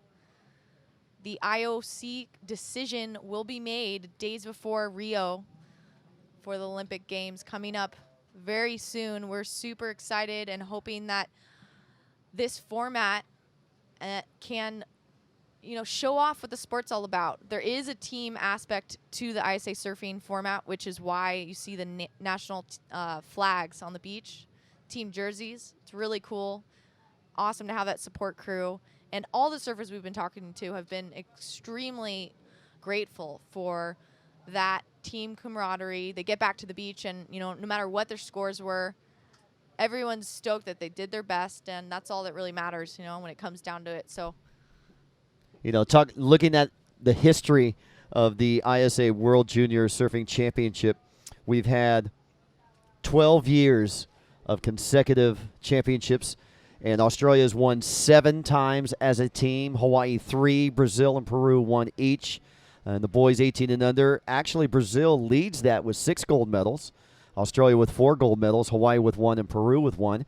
And the boys 16 and under, Australia has lead that campaign with 5 gold medals, Hawaii 3, Brazil, South Africa, Tahiti, France with a gold medal for the boys under 16. And the girls under 18, Australia's dominated that division with 7 gold medals, Hawaii with 3, France with 2. And the girls under 16 has only been in the last 2 years, and it's been one girl, Mahina Maeda, winning that gold, and she'll be elevated to the girls 18 and under coming up later this week. Yeah, Maina is a rock star. That girl absolutely rips and is a role model for the sport, also for Hawaiian competitors, and sharing those aloha vibes. She is just all smiles all day long and fearless. So really cool. But, speaking of domination, Guilherme Fonseca on that last wave took it to town. Up and riding now, red. Richard Kidd from South Africa on his backhand. And Richard is 18 years old. His favorite surf break is Sunrise and Bolido. He's on a 5'9" Black Fox model, a built surfboard, shaped by Elton Fursman. He has 6 years of surfing under his belt. He was the 5th South African champ and 4th Billabong Junior under 18 in 2014. Sponsored by Rip Curl, Reef, Visionaries, Island Style Accessories, and FCS South Africa. You take a long look at a list of past ISA World Junior champions. And our very first, we told you about earlier in 1980, Tom Curran, who went on to win 3 ASP Women's World titles. As we're watching Surfer in White, a couple of backhand snaps. That's our surfer from Portugal, Guilherme Fonseca. Now on that inside section, staying with this wave. And he's ramping up. Here he goes. Tags it one more time before the closeout section. Yeah, great surfing from Portugal. You can tell he has that backhand snap nailed down to a T. Ton of maneuvers on that last wave, and judges are going to like how active he's staying. 12 minutes, 40 seconds remaining. Going back to the past ISA World Junior champions, Gabriel Mendina, Julian Wilson, Jordy Smith, Alejo Muniz, Felipe Toledo, Owen Wright, Sally Fitzgibbons, Lauren Inever, Tyler Wright, and Stephanie Gilmore, along with Tatiana Weston Webb. Those 3 ladies have been double winners in the girls 18 and under. So Mahina Maeda trying to go for unprecedented, a 3rd individual gold medal, as she has won 2 under 16s. Now she's elevated to the under 18s. And it's amazing the history here the ISA is producing. These are, top 10 surfers on the current world tour. Oh, yeah. I mean, I remember when Tatiana Weston Webb won for the girls under 18s last year. That was a huge deal. I specifically remember the news breaking about her win, and all of a sudden, she was just seen more in social media. I remember videos coming out from Body Glove and just a lot of support for her. And all of a sudden, she was getting wildcard spots on the World Tour. And well, here's the story behind that. 2 years ago, when she won her first gold medal at the ISA World Championships, she competed on the QS season only half the year, from like July through December. She missed qualifying for the CT by 1 spot. She only did half the season, as we see yellow up and riding up and down. So thus, when there was an injury, they went back to the next closest QS qualifier, and it was Tatiana. That's why she got a lot of wild cards last year. Well, this year, she's on the WCT from her qualification from the QS from last year. Here we go. Nice carving snap. Surfer in blue. That is Christian Shorn from Norway. So that just shows you the level of surfing that the ISA is attracting. You know, the world's best junior pros from around. The world's best juniors, just period. You know, the world's best juniors. And it's amazing that Fernando and his whole staff of the ISA each and every year, and they get the best surfers from around the world competing here at this event, and this year in Oceanside. Oh, no doubt. And the level of competition is super high. Everyone wants to win, but, you know, even more honorable is just to represent your country and be here with your flag, your whole crew cheering you on. It's been really cool to see the vibes as just people from around the world are here to celebrate the sport, celebrate the juniors, and the future of competition, the future of surfing, folks. These are the top junior surfers here in Oceanside. The free surf heats were absolutely mental. Free surf action for the past 3 days. Definitely go to isaworlds.com and you can see the videos from pumping swell in Oceanside. We have no complaints as another southwest swell built in. Thank you to Surfline, our official forecaster, for giving us all the info on this west-southwest swell that's building as well, thanks to former Hurricane Oho. Oh no. In the Central Pacific.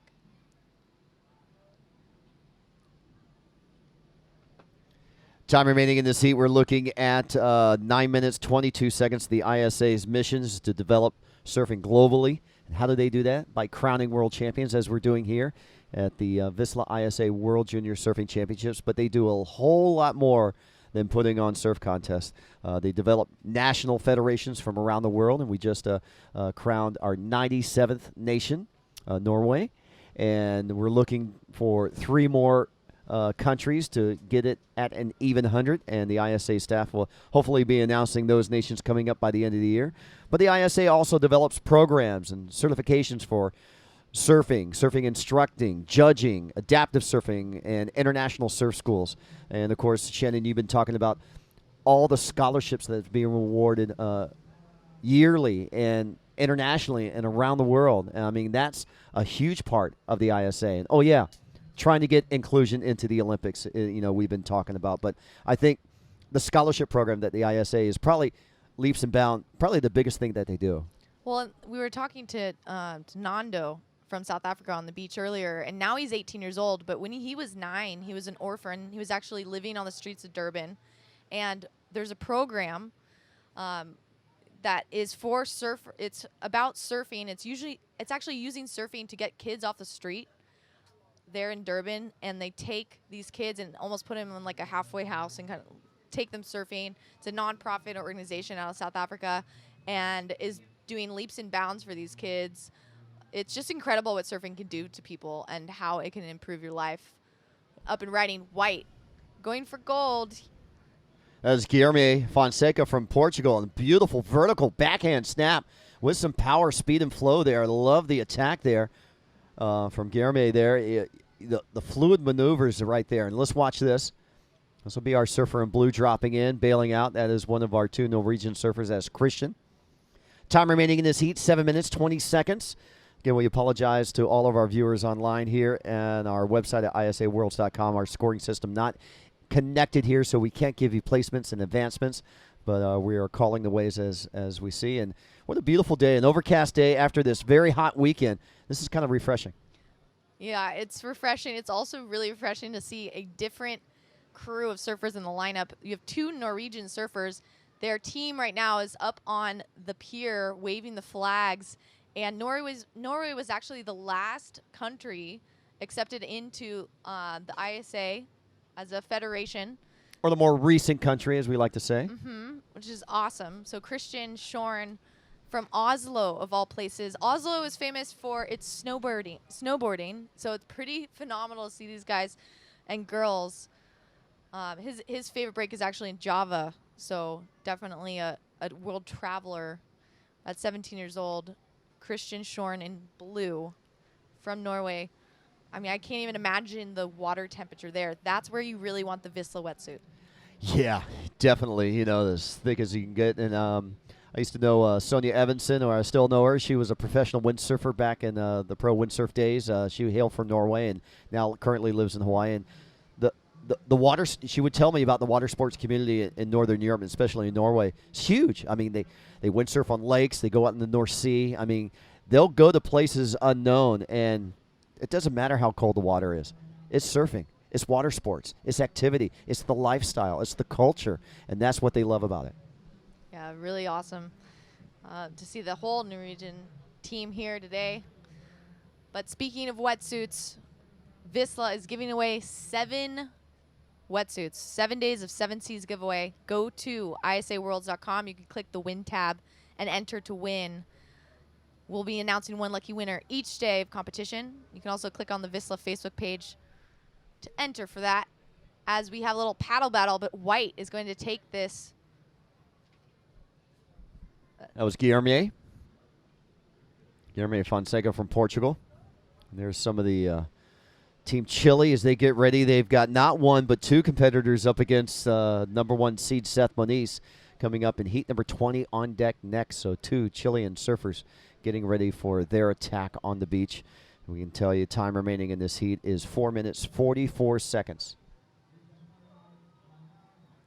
Well, we saw Christian up and riding, trying to get something else on the board. Rolf Brusso, also from Norway, from Narvik, Norway, is in the lineup. And in red, Richard Kidd from South Africa.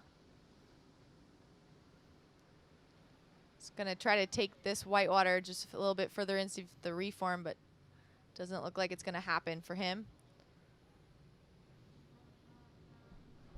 Yeah, so tell us a little bit about Rolf.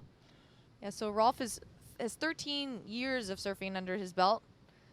His favorite surf break is Onsdag, Appelplassen, and he's riding a Hayden shape, the Ando model. He loves painting with acrylics, so sounds like it's an artsy kid.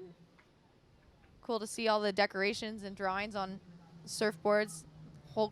Everyone down here has really diverse equipment. It's fun to see a world championship like this, where there's people coming from all different places, bringing their shapers' finest. Representing here in Oceanside, California, we are stoked to bring you the 2015 ISA World Junior Surfing Championships. This is a big event, not only for these Groms and Grommets, but also for their nations. They are representing their countries. They're here to win gold, not only for themselves, but for their nation and the pride of their hometown. So great to see ISA pulling everyone together. As you were mentioning, Bo, there's been so many scholarships over the years. Thousands of dollars awarded to surfers. Hundreds of thousands Hundreds of of thousands of dollars. 200,000, almost $300,000. Yes. It's pretty awesome. And if you know somebody that could benefit off these scholarships, contact the ISA. The ISA is always looking. They got their people out on the beaches, out different countries around the world. But if you know of a deserving person that could benefit with an ISA scholarship, hey, let the ISA know. Set approaching on the outside. No takers. Looks like a closeout set. Seeing that with this swell. From time in to time out. 2 minutes, 10 seconds remaining. Heat number 19, round number 1, boys 19 and under. Richard Kidd there from South Africa in position. Here he goes, taking a look at the left. He'll go backside. Stall, look for the barrel. He's in the tube, and, tries the doggy door the way out of that barrel. A bit too much slowing down there. He got a little cocky, put on the brakes on the back, and he should have just ran with it, and he would have made it out of there. Yeah, I mean, you got some really quick sections. You really have to charge it. But as you see, Norway, the whole Norwegian team has taken shelter under the pier here in Oceanside. Dane Gadauskas leading the charge as the coach. Gadauskas brothers, locals here from San Clemente, just up the street from Oceanside. And Dane is taking it on to be the shining coach for the team, giving some pointers to all the surfers. And he was saying yesterday, a lot of the Norwegian team has never been to a surf contest before. Some of them they're becoming just familiar with the format. I'll tell you what, Shannon, let's take a look at the block replay of Kid right here, stalling there, and then almost able to come out the doggy door as the closeout sections was merging. But love the commitment from Richard, and love the drive there and going for it. He saw it right from the takeoff backside where he put on the brakes and was going for it. Yeah, that was pretty sick. It was exciting, and he almost pulled it, but definitely snapped him shut. No way out of that. Oceanside is not the most forgiving wave. It can definitely do some damage. So, but when the gold medal is on the line, you're going to give it your all, up and riding red again. Yeah, Richard busting the aerial. Not able to land it. 10 seconds remaining. As there's the final countdown, family and friends. And there's Candy from Nicaragua, right? Almost looked like her. It's awesome to see all the guys and gals here on the beach. A lot of Groms, a lot of Stoke. We're going to take a break right now. When we come back, we'll have our number 1 seed, Seth Moniz, up against 2 Chilean surfers. Stay tuned. You're watching the 2015 VISSLA ISA World Junior Surfing Championships. I heard stories of a man who lived alone on a remote island.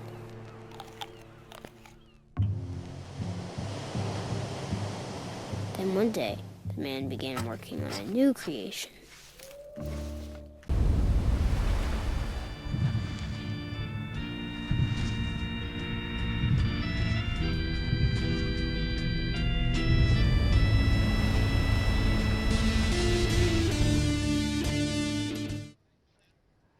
Welcome back to the beautiful city of Oceanside, California. We are at the 2015 VISSLA ISA World Junior Surfing Championships on the Oceanside Pier, watching the world's best juniors surf for gold.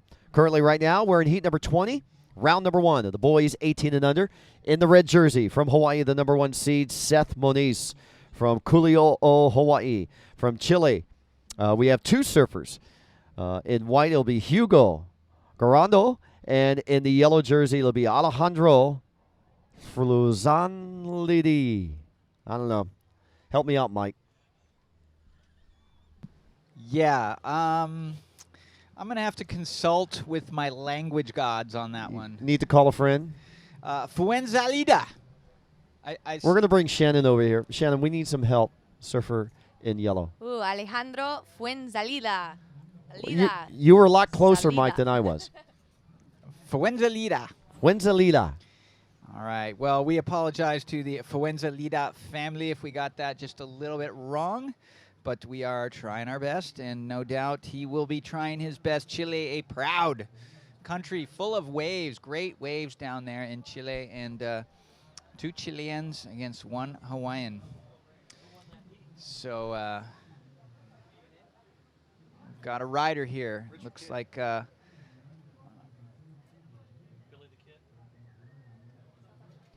Well, I tell you what, the number 1 seed coming in, Seth Moniz, having a disappointment last year in the boys 18 and under. He was actually surfing with his brother, Josh Moniz. Josh, a gold medal winner from 2 years ago at the ISA World Junior Surfing Championships. And Seth, already a junior pro winner at Sunset Beach and at Pipeline, already on the North Shore, following his father, who was a Pipe Pro champion back in 1984. And, of course, their sister is an ASP 2-time winning longboard professional world champion. And, I mean, already accomplishing this in his early age is just huge. Winning junior events both at Pipe and Sunset. That's historic. Yeah, I mean, that's something that, you know, I mean, it's tough to repeat something like that, winning a Pipe and a Sunset event in 1 year. So kudos to the Moniz family. Man, it's just like a dynasty of great surfing going on there. And they have a surf school on the beach in Waikiki. Yeah, that's right. Tony Moniz, Papa Moniz, surf school down in Waikiki Beach over by the Royal Hawaiian. And Tammy's down here, one of the team moms. And, of course, we can't forget Isaiah and Micah, part of the Moniz family. And voila, scores are now available. Thank you to our production staff in the back. I think it was based on the pronunciation of Fuenzalida, with the score gods decided to give us a little mercy. Now we get some scores. So none registered yet here on our score sheet. You can see there's been a few waves, ridden lots of up and down. Here goes Hugo Guardo from Chile in the white jersey. One crack off the lip and out. Hugo Guacardo. All right. Well, I'm getting a couple of hints here from our webcast director.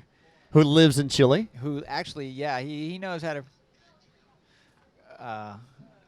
Hugo Guardo. Okay, well, they're having fun with this in the cut. Hugo Guardo. There you go. Here we go. Alejandro now with a nice snapping maneuver. Throws the tail around. Holds the maneuver there. A little bit out of control, but controlled it there at the end. The judges are going to like that he kept with it. That'll leave Seth Moniz out the back. Seth taking a look, opting not to go. Yeah, a lot of closeouts right now with this dumpy low tide condition, so really wreaking havoc. And then even when you do get one, it's just really subtle to get your board up on the lip and get it down before that dumpy sandbar grabs a rail. So a lot of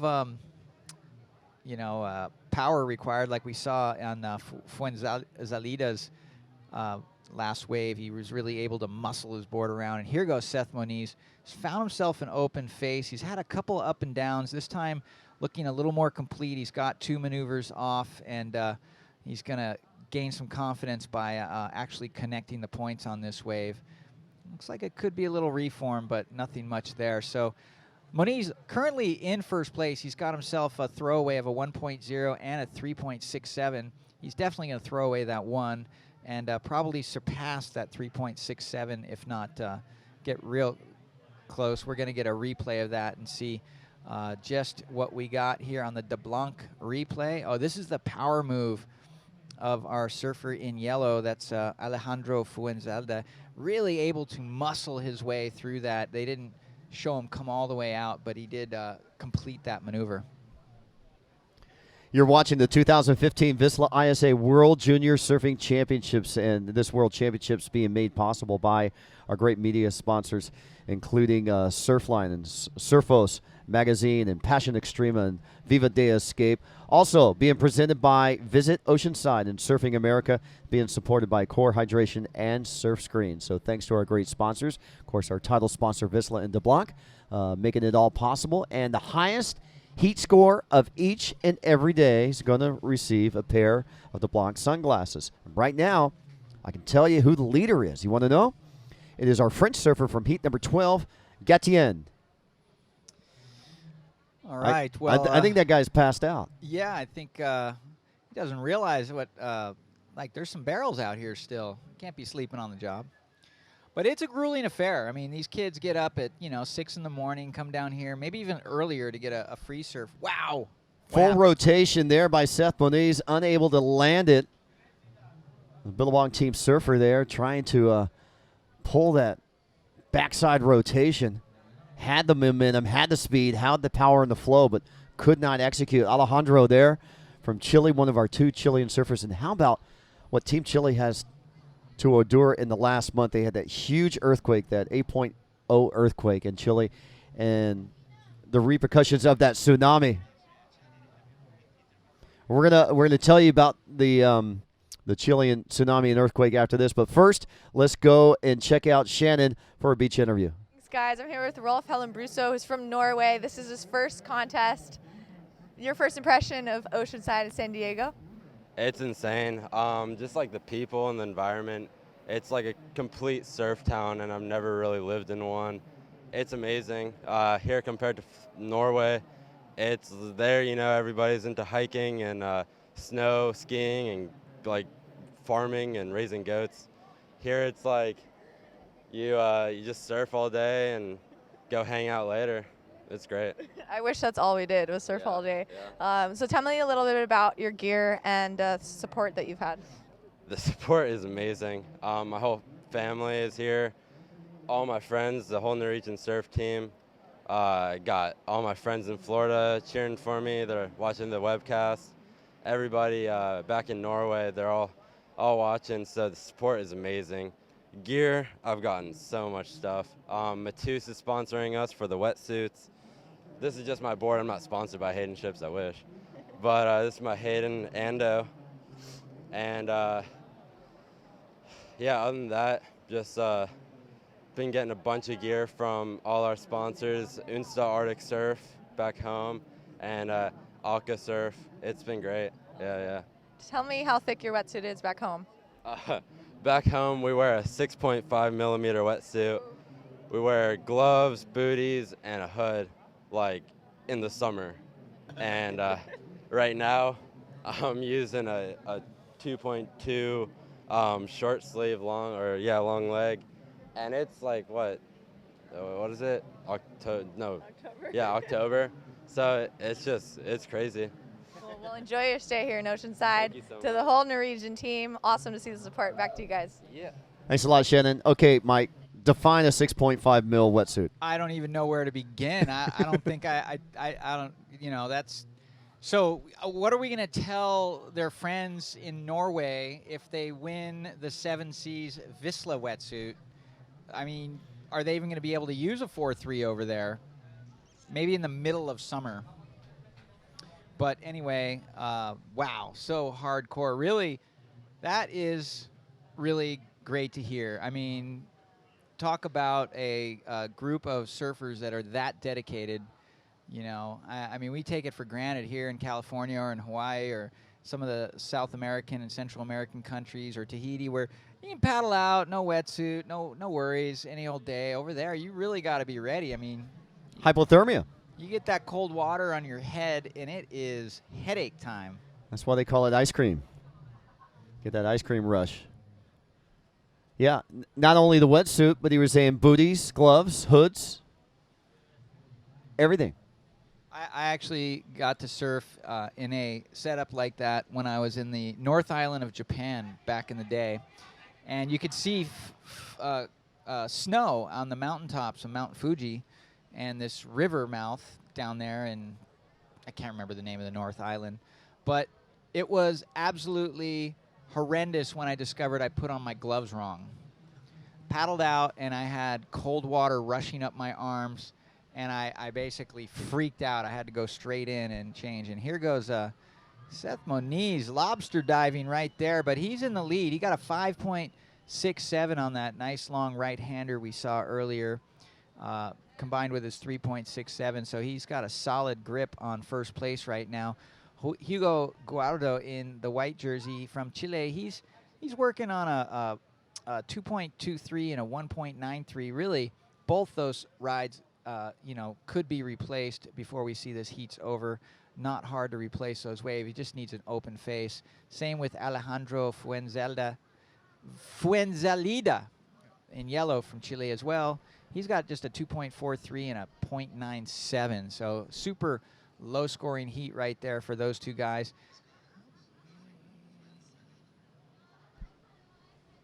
So Alejandro Fuenzalida in the yellow jersey only needs a 1.74 to overtake his fellow countryman Hugo for second place. Remember, top two advance to the qualifying round. Round number 2, third place will be delegated to our reprecharge rounds, and that means you just got to surf more and more heats as you work your way up. 7 minutes, 40 seconds remaining. Thank you for getting involved in the webcast here today. Day number 1 of the VISSLA ISA World Junior Surfing Championships. We'll be here all the way through the 18th of October, all the way through Sunday, crowning world champions in the boys, 18 and 16 and under, and the girls, 18 and 16 and under. And Alejandro, he moves up, and look at that, a 6.5. So he vaults all the way to second place and puts Hugo down to third place, and Hugo now needing a score of a 6.71. Well, there he went again, trying to throw away that low score of 2.43, Alejandro Fuenzalida. And, he only needs a 2.85 to take out first position. So not a very settled situation there for Moniz, although second place would still advance. Hugo Guajardo definitely needs to get busy and start the campaign. Otherwise, he will indeed be left in the dust and put into the repechage. Don't forget, you can enter to win 7 days of 7 seas. Celebrate the VISSLA ISA World Junior Surfing Championships. We are giving away not 1, not 2, not 3, not 4, not 5, not 6, but 7 VISSLA Seas wetsuits. All you have to do is log on to the VISSLA Facebook page, click on the Win tab, register to win. You could win 1 of 7. And today, by day's end, we're going to give 1 away. And going back to what we were talking about before we threw it down to Shannon about that earthquake in Chile, they were devastated by the tsunami after that strong earthquake, and they had numerous aftershocks in the 5 and the 6 point range. I mean, 30 to 50 aftershocks within that past week.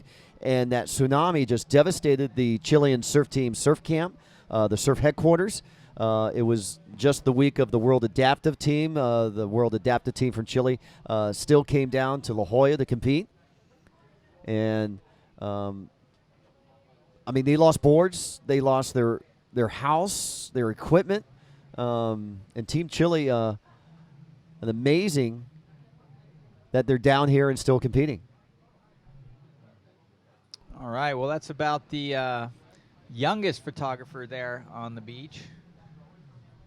And we saw Seth Moniz sort of get cracked in the head at the end of that section. He went to crack the lip, but the lip cracked him. So a lot of that going on there. Really not able to put together a complete ride. A lot of these surfers are just forced to do 1 or 2 power maneuvers, and then that's it. So definitely a big difference when the tide starts filling in again. I think we're not even approaching low tide for another hour. Here we go, paddling, stroking in. Here we go, late takeoff. Surfer in white, Hugo has to bail. And Alejandro now has moved into the lead with his 2.9 on his last wave. He has squeaked by 3/100ths of a point over Seth Moniz. Seth now needing a 3.74 to regain first. So a very tight, close battle for first and second. And Hugo needs a 7.15 to get into that top 2. 4 minutes remaining. Yeah, I unfortunately missed the 6.5 of Fuenzela. Here he goes again. There's a nice grab situation. He's trying to... Well, he was definitely flaring some creativity there on that wave. Unfortunately, I don't think that's going to give him the kind of points he was looking for, but a beautiful long left-hander really had an opportunity.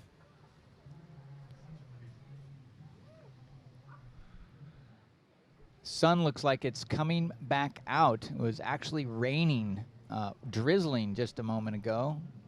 Pretty rare occasion in Southern California, so nice to see some water in the sky.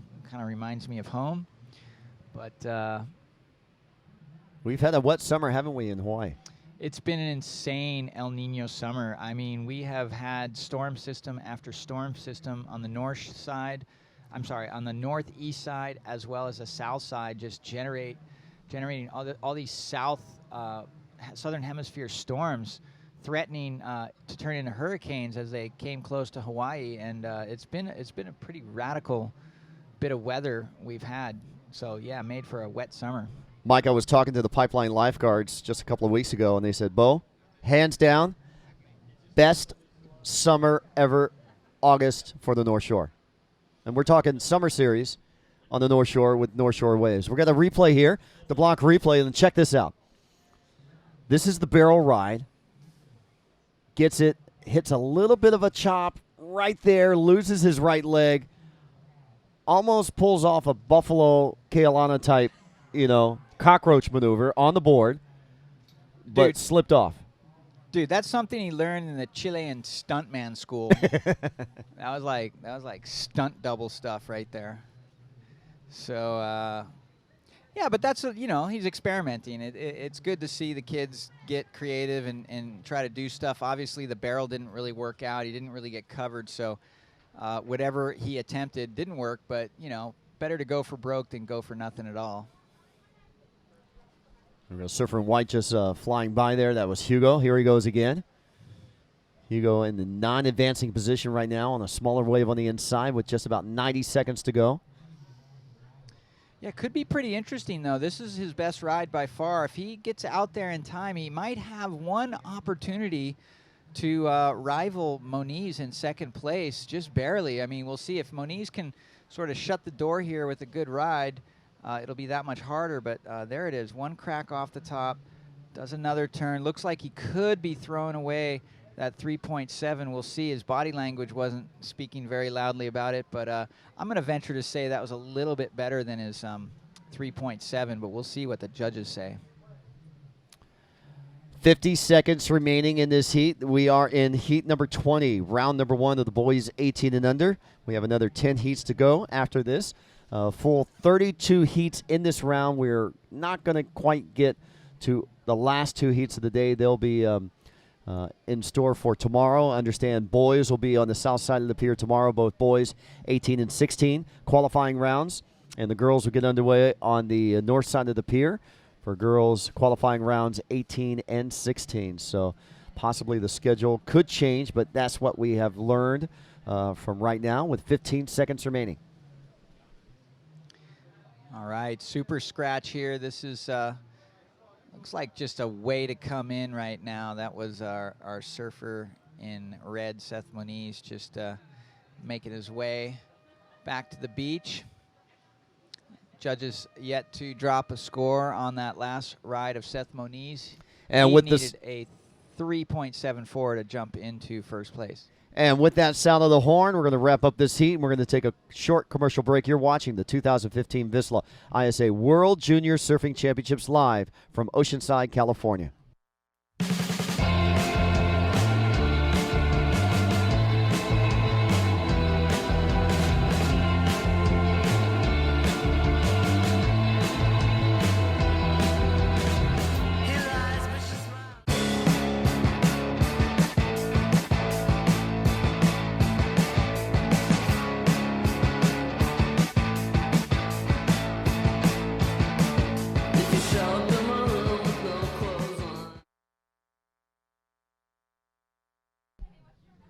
And welcome back to Oceanside as we continue with action here. As we take a look, we're running and gunning through heats. Sheldon Simkus, George Hudson, and Sasha Donano from Mexico. Heat number 21 on the water right now. And there's some celebration down the beach, and they look like they're some of your friends, Mike. It looks like the Hawaiians are celebrating. Was there any doubt? You know, there's always doubt. The ocean is a playground that has a lot of mystery, a lot of bumps and corners, and even a champion like Seth Moniz can make mistakes. But I think everything worked out just fine for the young Hawaiian. The team looked pretty happy.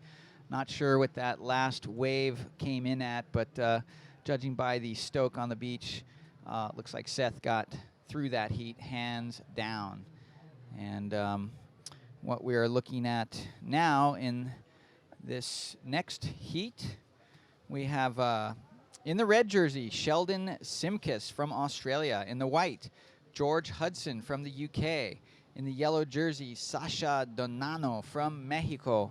And it's another 3-man heat. We're going to not have too many more 3-man heats as this event progresses. The reason for the 3-man heats is usually there's a 12-man capacity, 12 athlete capacity team, and if the team doesn't fill all 12 spots, well, lo and behold, then there's some empty slots in the draw. So you are watching the 2015 VISSLA ISA World Junior Surfing Championships.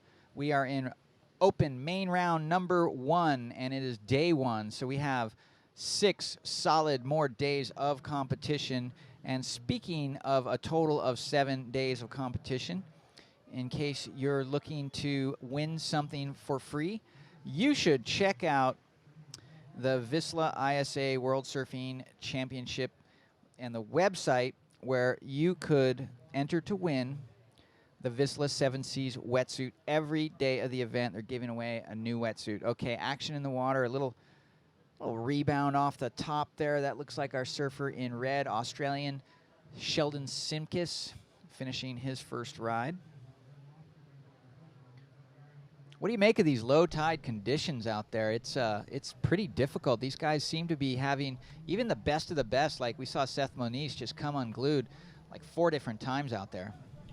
Really hard, really dumpy, really fast. You've got to hope for the best. The west swell might push through and cross things up, but with the tide being so low, that sandbar just kind of drops off immediately. So they're really fast runners. Right now, let's go down for a beach interview. Thanks, guys. I'm here with Alejandro Fuenzalida, the heat winner from Chile. Tell me a little about Pichilemu, your training grounds. ¿Cómo es Pichilemu? Pichilemu. Sí, no. ¿Y cómo son las ondas? Son buenas, son olas grandes, de gran tamaño y buenas a líneas grandes y largas. So he's from Pichilemu, big waves, really strong, good training ground.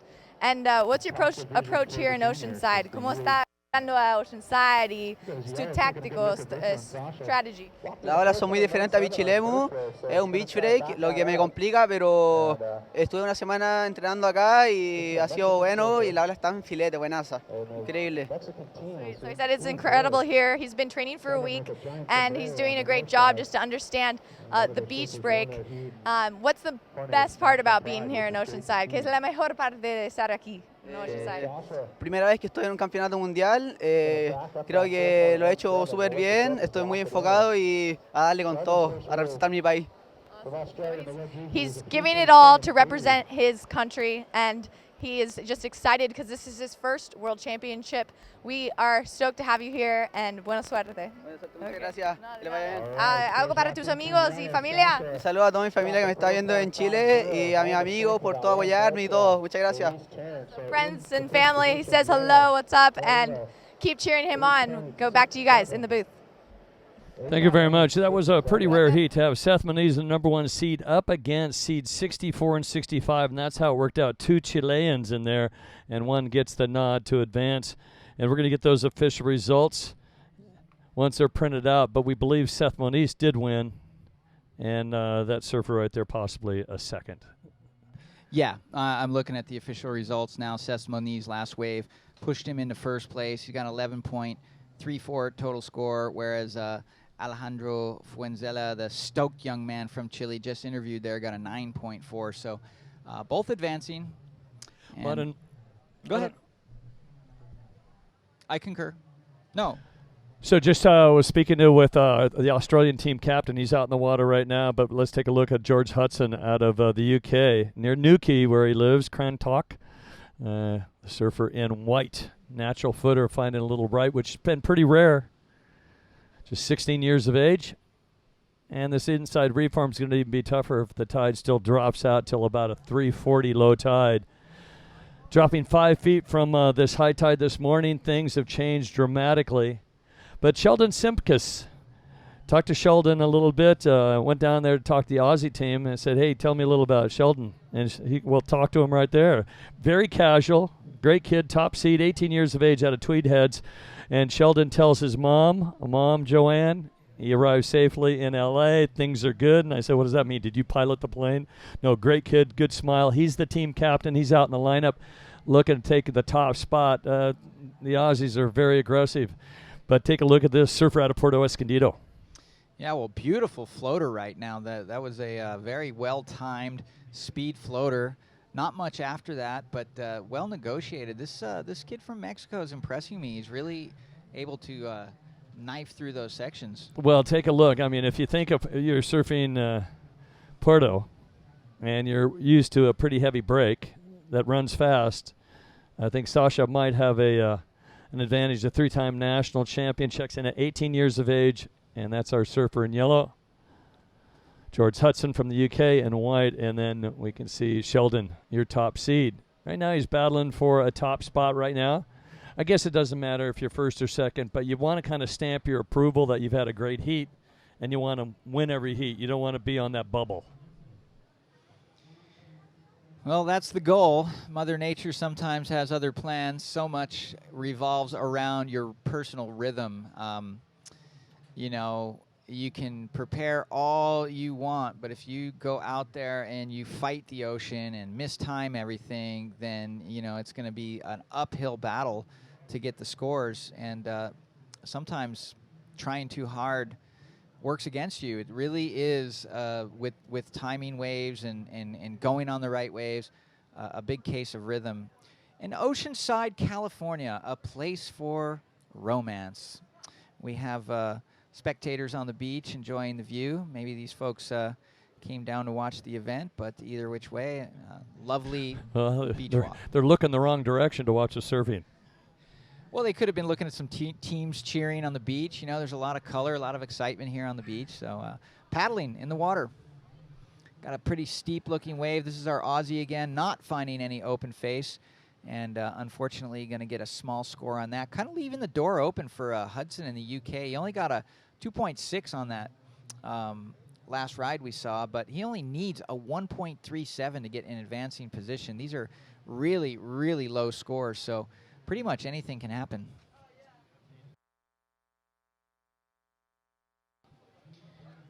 But we see a little activity here. It looks like our surfer from the UK, that's George Hudson, making a hustle there. He's going to look at this one. It's got a big, long wall on it. What's he able to do? He's just going to get the little quick view and get out of there. So, unfortunately, no matter how long you really ride in the barrel, unless you come out of a barrel, it's scored as incomplete. You can ride basically 20 yards across a barreling wave for 4 or 5 seconds, and still, if you don't come out, you're not going to get a decent score. Well, kind of a suicide pit for him. And Sasha Donano out of Puerto Escondido, the 18-year-old, just seems to be in rhythm out there, trying to chase him down. Your top seed out of Tweed Heads, New South Wales, Sheldon Simkus. Well, Simkus comes from the land of rights, and of course, if you go to Point Lookout, danger. You can go over there and surf D-Bah and get plenty of lefts and rights, but now he's got a very fast running left down there he's been keeping an eye on. And flat light conditions pretty tough. We've had some scattered sprinkles, but it's not cooling things down at all. The humidity is very high. George Hudson showing some interest in this wave and can't get to it. Hardest thing here is actually getting in early enough to make a run at it to get the speed, because it is breaking so fast.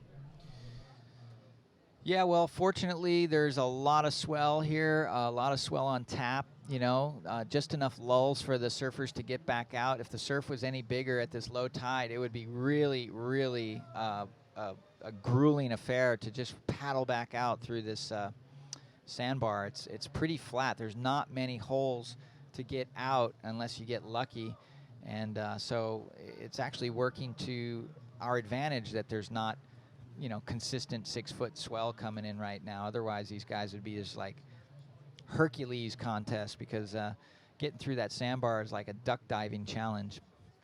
For those of you that don't know what a duck dive is, you know, let's get to the basics. Surfers have to paddle into waves, and in order to get in and out of the break, sometimes you have to paddle under waves. And when a wave breaks on you, if you have all that buoyancy, it's just going to push you back. So what surfers do is they sort of stick the nose underwater, and then in the, you know, moving in the direction towards the trough of the wave, the nose will go underwater, then you stick the tail underwater right afterwards, and so it sort of looks like a duck dive. That's why they call it a duck dive. Let's check in with Bo Hodge on the beach. Bo. Okay, we're down here in the competitors tent. We got Kellum and we got Jonath here.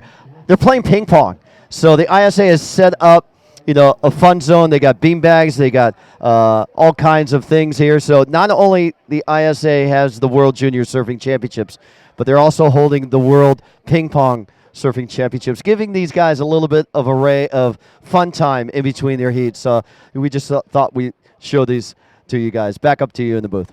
I love that junior-size ping pong table. It's definitely challenging. You got to be spot on with your hits. Well, we're looking at the scores right now, and Sasha still in the lead. The surfer out of Puerto Escondido has got a pair of 4s there. Shows you how difficult it really is to find something. The judges have to keep everything relative. Top 2 advance through. Third place will go to the repechage. And right now, George Hudson needs a score of a 2.41. You can see And Hudson, the goofy footer, firing down. Excuse me. Sasha charging. Sasha has that one advantage. He's the lone goofy footer in the lineup, and he looks down the line, jumps up really quick. Good for acceleration. Let's take a look at the backhand attack for George Hudson. Pinches on him quickly. Yeah, well, we're waiting to see a score from Simkis still. He had that one left-hander where he was able to crack the lip real nice. We haven't seen that score drop, so I expect that's going to be close to that requirement. He needs a 4.95 to move into first place. First place being a comfy position. Second place advances, but with 7.5 minutes left roughly, you're not quite as comfortable. So low-scoring affair, though, so I'm sure all these surfers are looking to really open up their account and sort of spread the points. Well, if you've ever seen what happens in the Olympics, have been at an Olympic venue, as we take a look at our surfer forehand, here is Simkis. Mom Joanne, be proud. A good kid. Great group, the Aussies.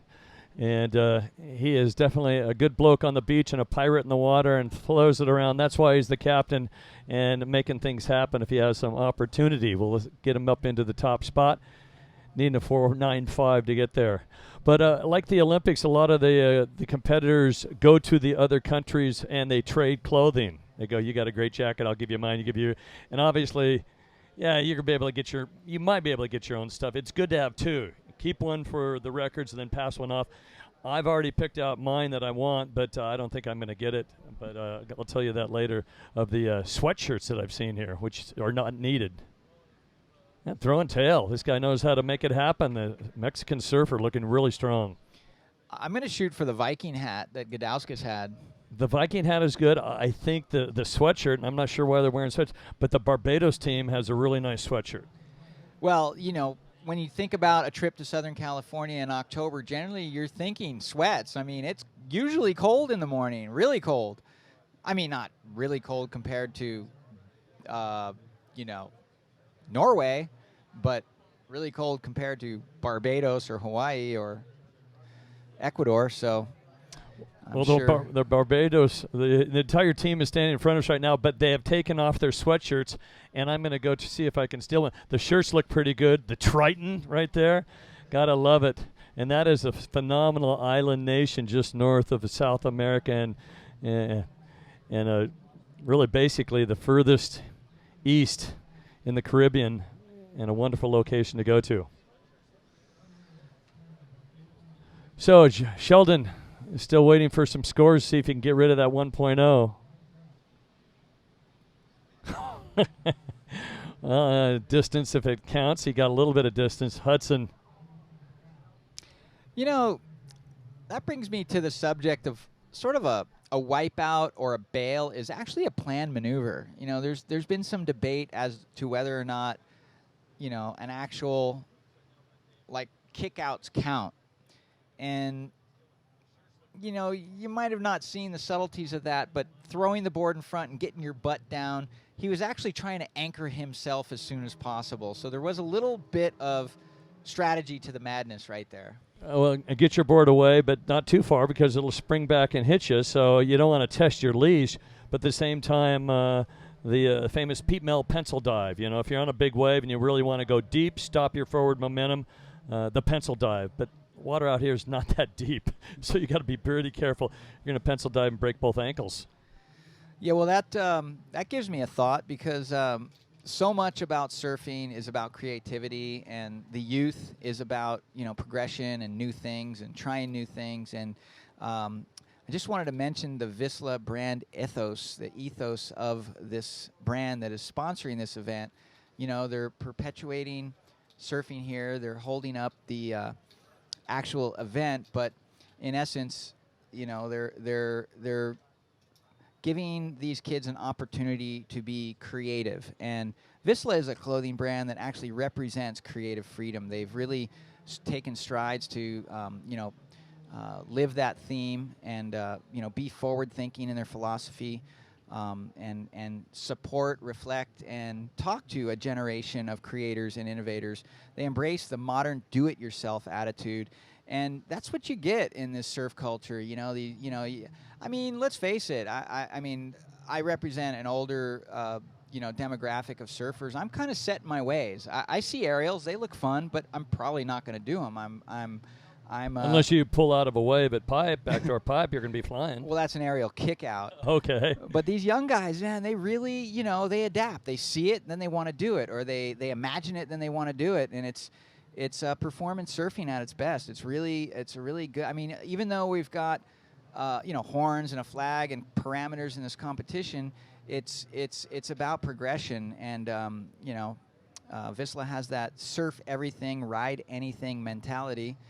And so there's a place for both. You can still progress even in the parameters of competition. Hudson's a little mad at the surf, so he's going for broke, and don't know if he could travel or even exit out of that. But there could have been a near interference if there was opportunity down there. Not sure. I haven't seen an interference yet, but I've seen one or two close calls. I don't think that would be one though. Can we get a replay of that? But if you collapse a section and it's considered inside of the peak, you're not on the other side. You're not backdooring a section. These waves, it's really hard to find the apex of the peak. It's one big long wall and it's fast. George Hudson, the 16-year-old, grabbing around, going for a little runner. Don't know if that worked out for him. Yeah, I'm really interested to see how the judges handle that. In my estimation, personally, I don't think the guy in the back was going to make it.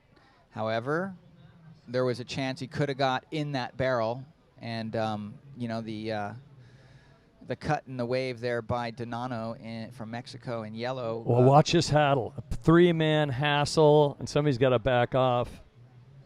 Well, if you do get into the lead out there and you find out, or if you're in second, you find out who is in third, you can really play havoc with that surfer in the lineup and try to out-paddle, out-position them. And it's kind of a hassle fest. Somebody's breaking free there and says, I don't want no part of it. Donano out of Mexico. Sasha is your leader.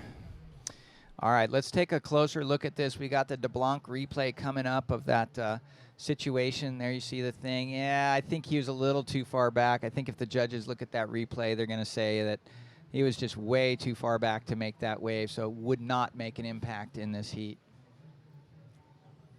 Well, our creators and innovators for the brand, Eric Geiselman, Derek Disney, Cam Richards, Brendan Gibbons, Bryce Young, Jordy Lawler out of Narrabeen, and Kamale Alexander from your part of the world.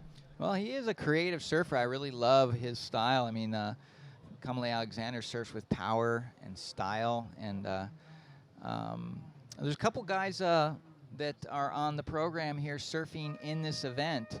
One of them we saw a little earlier, Che Allen from Barbados, and Isaro Elizondo from Panama. So we're going to go to commercial break, but we'll be right back with more action.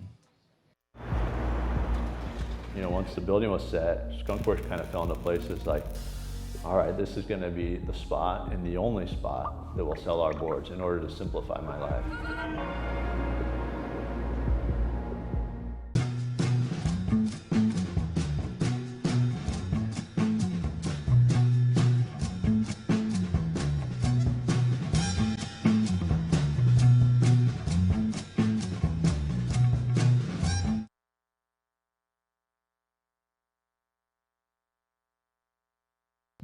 Welcome back to the 2015 ISA World Junior Surfing Championships.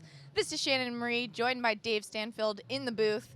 We are excited to be here in Oceanside for a phenomenal competition. This is the largest gathering of junior surfers ever.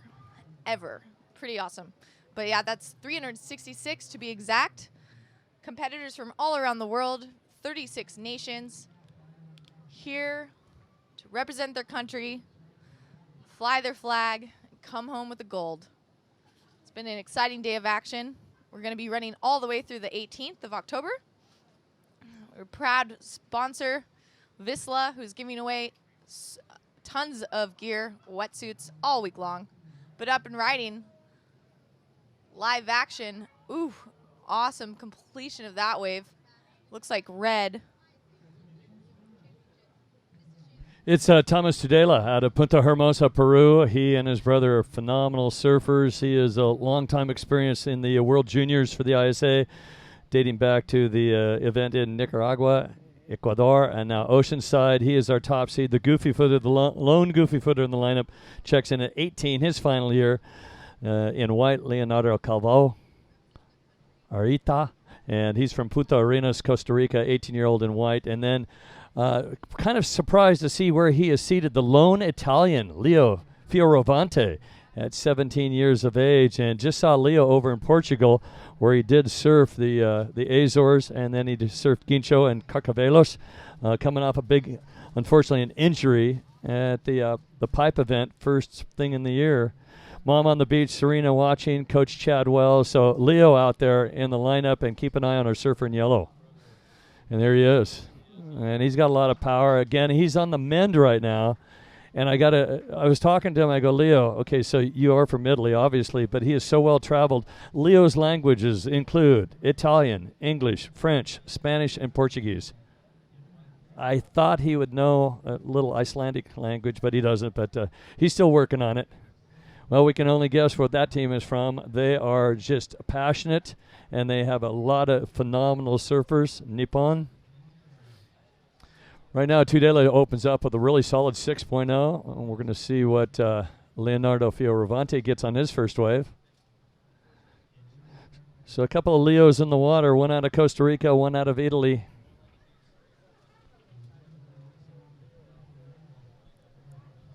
Pretty impressive stuff. We've seen some surfers and running and gunning the goofy footer Tudela. This is a nice little nugget. Little approach on the inside, a smaller wave. See what Thomas Tudela was up to from Peru in red. But as you mentioned, Dave, Leonardo Fioranti, the lone Italian surfer. He was born in 1997. His favorite surf bake? Pipeline. There's two pipelines he surfs. There's a pipeline in Italy as well. And Italy's actually had a professional world longboard contest. He's got a pretty good, you know what, when you were talking about the group, he does have a group. Mom and friends are on the beach. I'm not sure who's holding the flag, but if we see the Italian flag down there, he's a solo surfer representing Italy, and he goes, this is my last chance. And I asked, well, so why are you here? Are you missing any as he chases the QS dream? He goes, no, and I need to surf heats. I would love to have an ISA gold medal. He goes, this event right here is perfect for me. I want to get back into surf shape, and I want to surf as many heats as possible, and that's what it's about, putting on a jersey, getting on the lineup, and making it happen. And sometimes it's pretty hard when you travel halfway around the globe and you get booted in a heat, your first heat, and you're on another plane. Yeah, and that's the beauty of our reprecharge heats. There are no losers. There's a reprecharge round. So these first couple days, you will not see anyone go home. They're here to train and get some scores under the belt, which is a great format so that, as you said, you're not flying around the globe and, one lull in the action or unlucky call and that's that. So all these competitors are getting their fair share of competition. A lot of them, have never surfed in a world championship.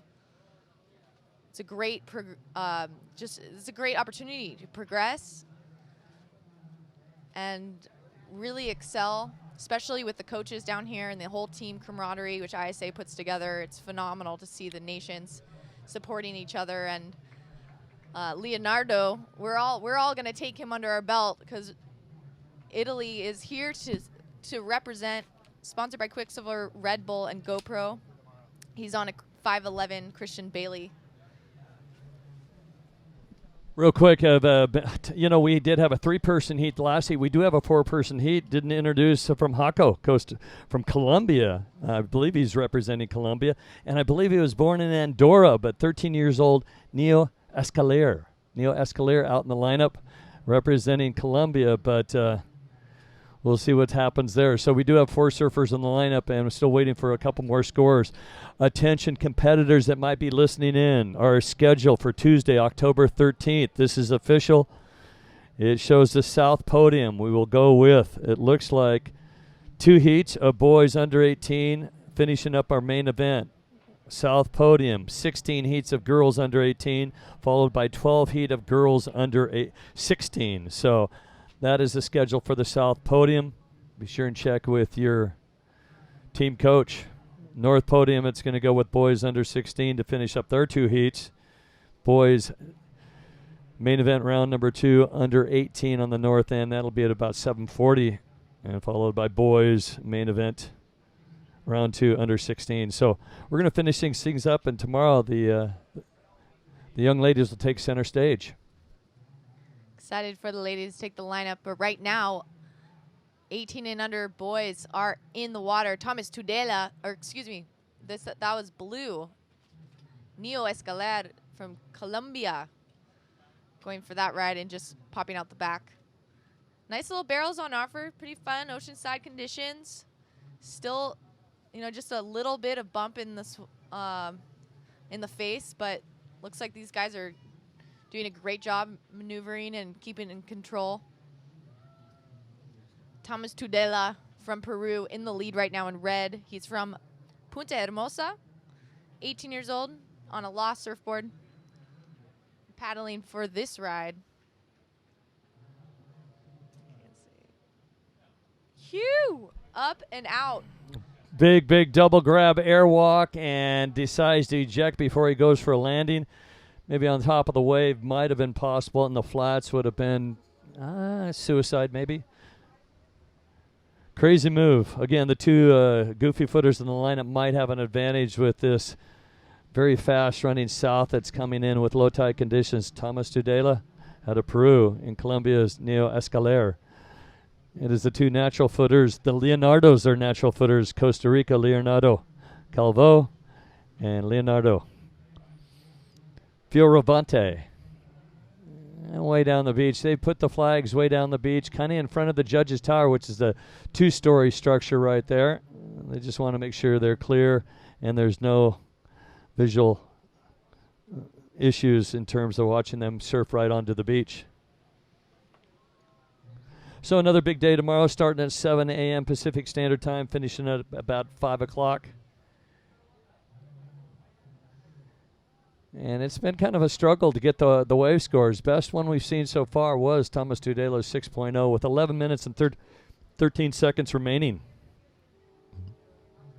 Yeah, International Surfing Association has come together to make sure all the best junior surfers are here. We've awarded scholarships and made sure that surfers in contention that are great role models for the sport are here to represent their countries. With a lot of support worldwide. The ISA is recognized by the International Olympic Committee as the world governing authority for surfing, for also stand-up surfing and racing and all other wave riding activities. So the ISA has been crowning world champions since 1964. VISSLA has done an amazing job surfing in this event. Help me with this name. You know your Spanish very well. This young lady here out of Panama. Isauro Elizondo. And indirectly know friends that know her, and they're excited about her coming here. And also from Barbados, part of the team, Shay Allen. And they say he's a madman, a charger. Up and riding yellow, Leonardo Fioravanti from Italia. A great backhand attack on a smaller section, but able to get a few maneuvers in. Well, in the World Juniors back in 2012, 13, he came runner-up to Jacob Wilcox in the boys under 16 in Nicaragua. He loved to take home the gold. He's a 2-time Italian King of the Groms champion, a European King of the Groms champion, and he struggled with an injury at Pipeline early this year in the Volcom event. He has done only 3 events. He was out for several months, did the Azores, did the QS 10,000, and now he is here. Back into the amateur ranks, surfing for 12 years, born in Rome, now spending most of his time in Angers, France, but originally from Marina de Civiteri, west-northwest of Rome, comes Leo Fioravante, and he gets on the board quickly with a 6.33, and finally that 5.10. I was thinking, did I see the wrong color? So Fioravante has jumped into the lead. And up and riding Leonardo Calvo Arieta from Costa Rica. Boom. Beautiful tack. Costa Rica is loving it on the beach. Vamos, ticos. If you're cheering for Costa Rica, go to ISA Surfing on Instagram. We want to see, oh, Leonardo going down. We want to see who you're cheering for. Hashtag ISA Worlds. Let us know which country you are cheering for and the athletes. You can see our proud VISSLA crew on the pier. Thought I saw Eric there. Yes, Eric from VISSLA. We're so excited to have their support. And they will be supporting next year in Azores Islands. We're taking the World Juniors all the way to Portugal. Well, high line, then a pump down for some speed, and a lot of white water and foam and dirty water. It's just dumping and coming up slow after a duck dive in what is Leonardo Calvo Arieta. Sometimes they use the last name, sometimes they don't. It depends. But Fioravante has the lead right there, and there's our man right to the right. He has helped us out. He is overseeing the production. Right-hand man to Paul Naudet. Appreciate what he has done for this event. Yeah, VISSLA is a clothing brand that represents creative freedom and forward-thinking philosophy, generation of creators and innovators. They have a surf everything, ride anything mentality. Gotta love that. The Inertia has our slogan, surf something. So. Well, it's not a brand that's liquidated with everything else on the planet. It doesn't need inline skating. It doesn't need BMX. It doesn't need, it's about surfing and the creativity of surfing. It's really supported a lot of great people that are artists, creators, shapers, surfers, do it all. Running a gun, and here's your top seed, Thomas Tudela, right out in front of his break. Well, there's Senoritas, Senors, and Pico Alto, a phenomenal surfer. His older brother just about won a big wave event down in his home city of Punta Hermosa. And watch out for the Tudela brothers. They're just absolutely phenomenal athletes, and they've got all that, the cobblestone breaks there right in front of their house. They're right next to Sofia Milanovic, and they paddle out on the big days, and they are fearless chargers of Pico Alto. Yeah, that's some serious heavy waves down there. Man, Tudela, that family is phenomenal. As you mentioned, the older brother, absolute charger. He was in Nicaragua at Popoyo for ISA World Surfing Games and just about won almost every heat. So big time surfing family. We're going to go down to the beach for an interview. Okay, these little juniors, they're vicious. I can tell you firsthand, the competition is super rough. This guy's killing me. He's like 20-7. I got him. No, I didn't. You see that? It looked like you wiped out on that wave. Speed, accuracy. Watch out. ISA juniors. You know what? Mike is left-handed, so he had to hold the mic in the left hand, playing right-handed. Come on. I think he's turning into a Grom. He's the perpetual Grom. Well, you can see the different swell angles. You can see a little bit of a rip current down the beach. That might help break things up in this really lined-up swell. We're going to have a turn of the tide before we finish the day, but it's going out fairly fast and really low.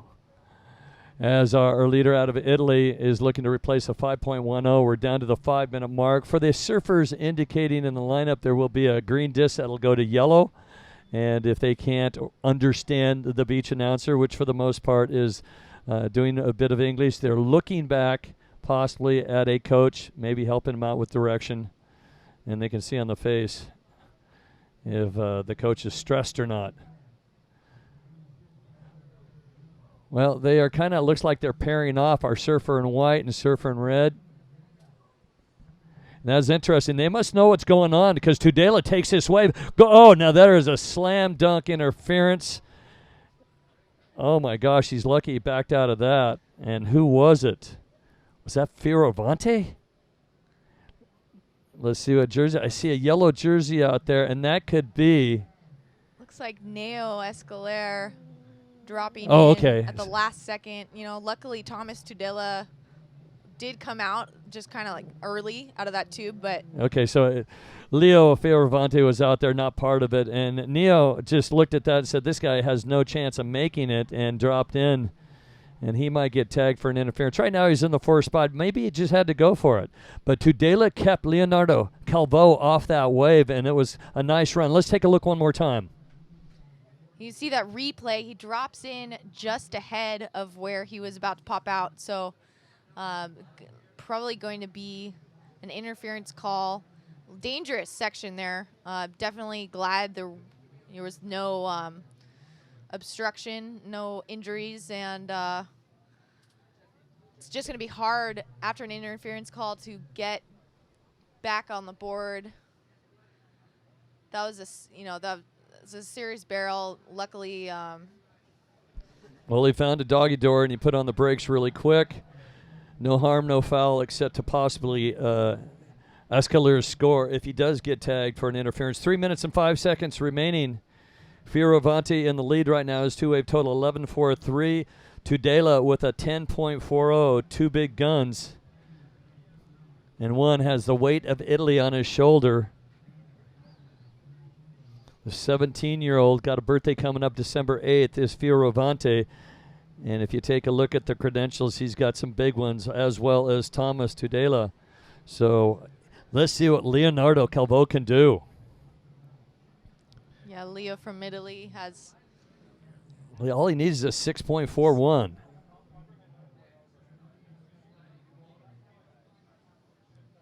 .224 remaining. International Surfing Association sanctioning this World Junior Championship. Thought he was going to bust an air there. Nice little float off the top, wraparound cut back, and Leonardo Calvo Arrieta from Costa Rica. Now we're going to take you to an interview at the beach. All right, thank you, Shannon. So as you can see, there's a giant lineup of surfboards down here, of course, with a security guard, because all these boards are worth some dollars. And more than that, they're all important to the athlete that rides them. With me is Sasha Dinano from Puerto Escondido, Mexico, the winner of that last heat. Why don't you tell us a little bit about your equipment and what's working for you out here? So yeah, this is a 5.9 Lost, and it was working really good because I was using a smaller board, like it was 24 liters, and I was feeling like I was getting stuck. And once I changed to this one, I was feeling like more flotation, and I was feeling like more loose in my turns. And what's the difference between a board you can ride and a board you can ride without having to think about? I don't know. You know, the magic board. Yeah, I mean, with the magic board, you always feel comfortable, like in any wave, you know? And like there's some boards that you ride and you like it in some type of waves, but there's always the magic stick that you can use it wherever, and it's always gonna work for you. Well, your stick was looking magic and your moves were looking great. So congratulations on that last heat. Thank you very much. Good luck to Team Mexico. Mr. Dinano, back up to you guys. Yeah, he has, you notice a couple of stickers on the board. Obviously, he's got some support. Mex Pipe, yeah, that would be Puerto Escondido, and he felt at home. I believe that was the first time we did see a non-top seed not win the heat, although our top seed did advance through. But that was the first time we saw maybe a change in the lineup. It's been, if you wear with the red jersey, usually you're going to take the heat win that we've seen all morning long and into the afternoon. Right now, Fioravanti has got a yellow singlet. Not sure why that is. Maybe because of just he's a solo Italian, but looks like he's going to win this one. I don't see an interference call for Neo Escaler, but they might have adjusted that. So it looks like Thomas Tudela, Leonardo Fioravanti have passed through. We're going to take a quick break. We'll be right back with more action. We are live from Oceanside.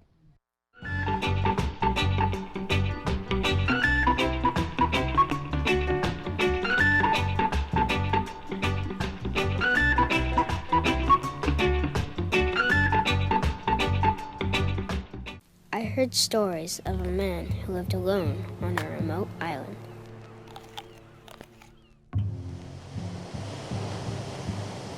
Then one day, the man began working on a new creation.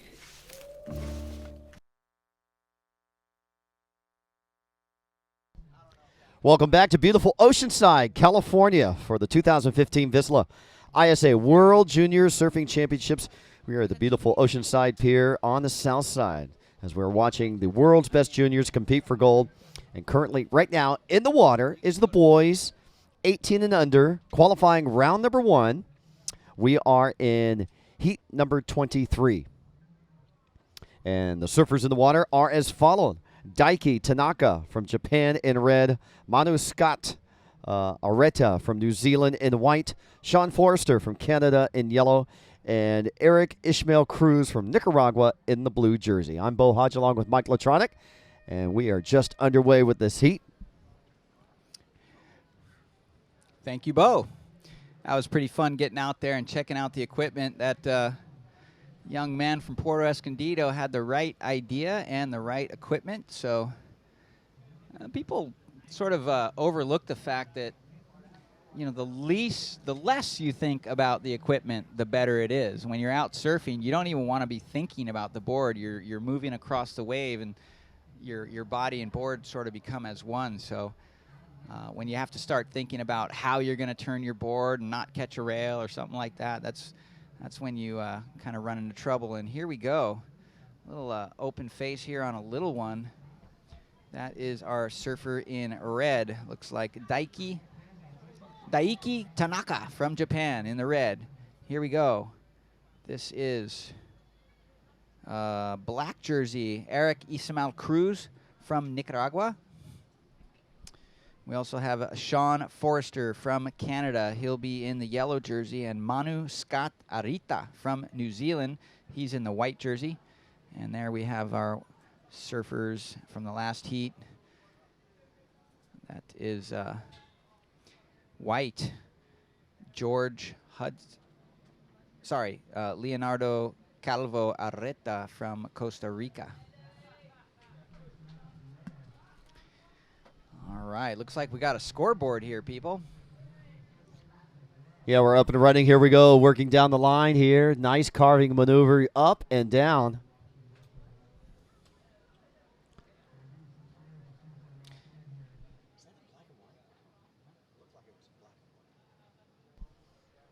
See some of the spectators walking up and down the beach. Some of the fans and Leo fans right there, the Italy flag. And there's Leo coming back up on the beach.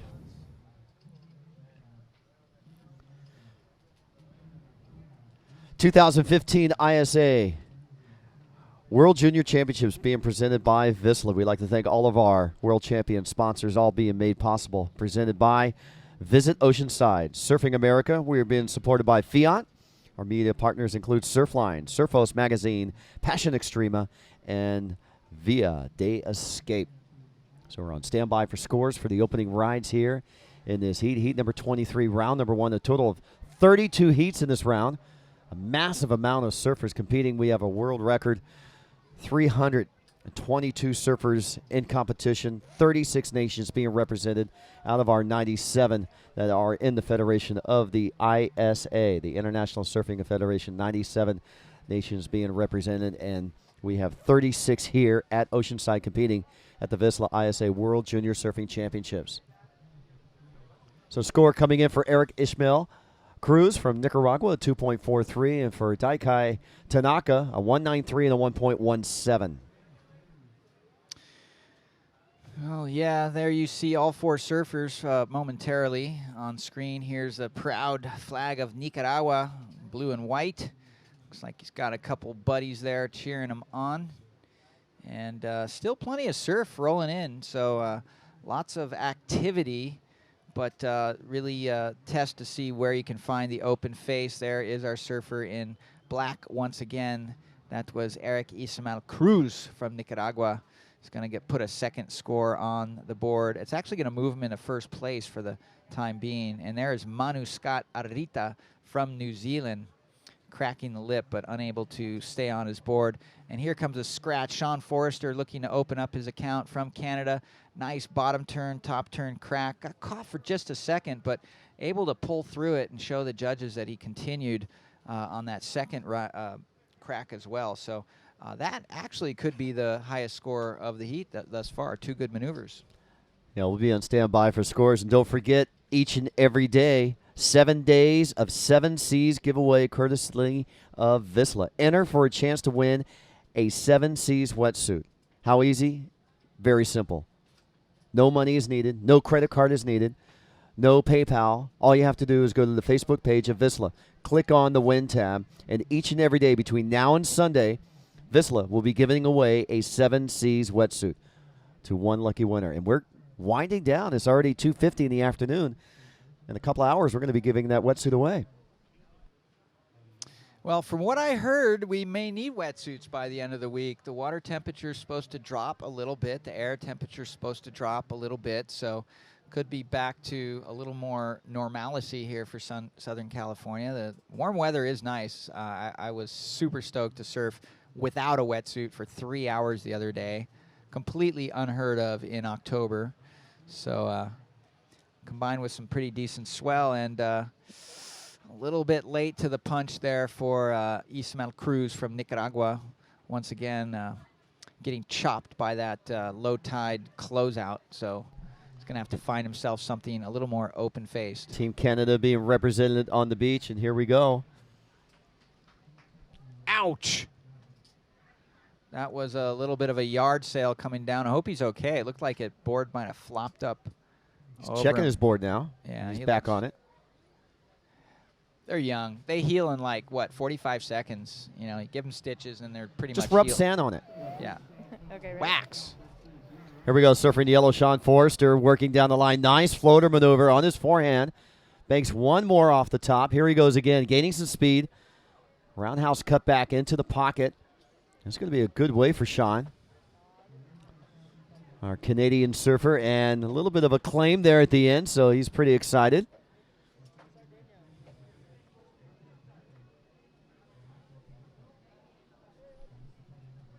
"13 minutes, 30 seconds remaining. On the paddle, here we go. No rider.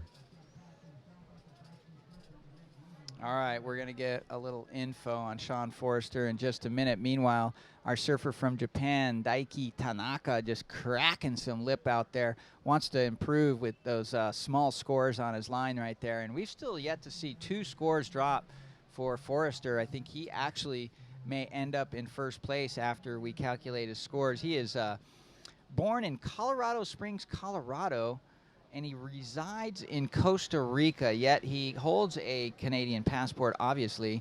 Birthday, 1999, and his favorite surf break is Barigona. I'm not sure, that must be in Costa Rica. So he rides a Hot Lava Surf Company surfboard. He's been surfing 11 years, and he is the Canadian national champion this year, as well as the Costa Rican national champion in 2014. So Sean Forrester comes to us with some pretty good credentials, and that's why we're going to see some pretty decent scores drop here as soon as the judges or the scoring system comes up.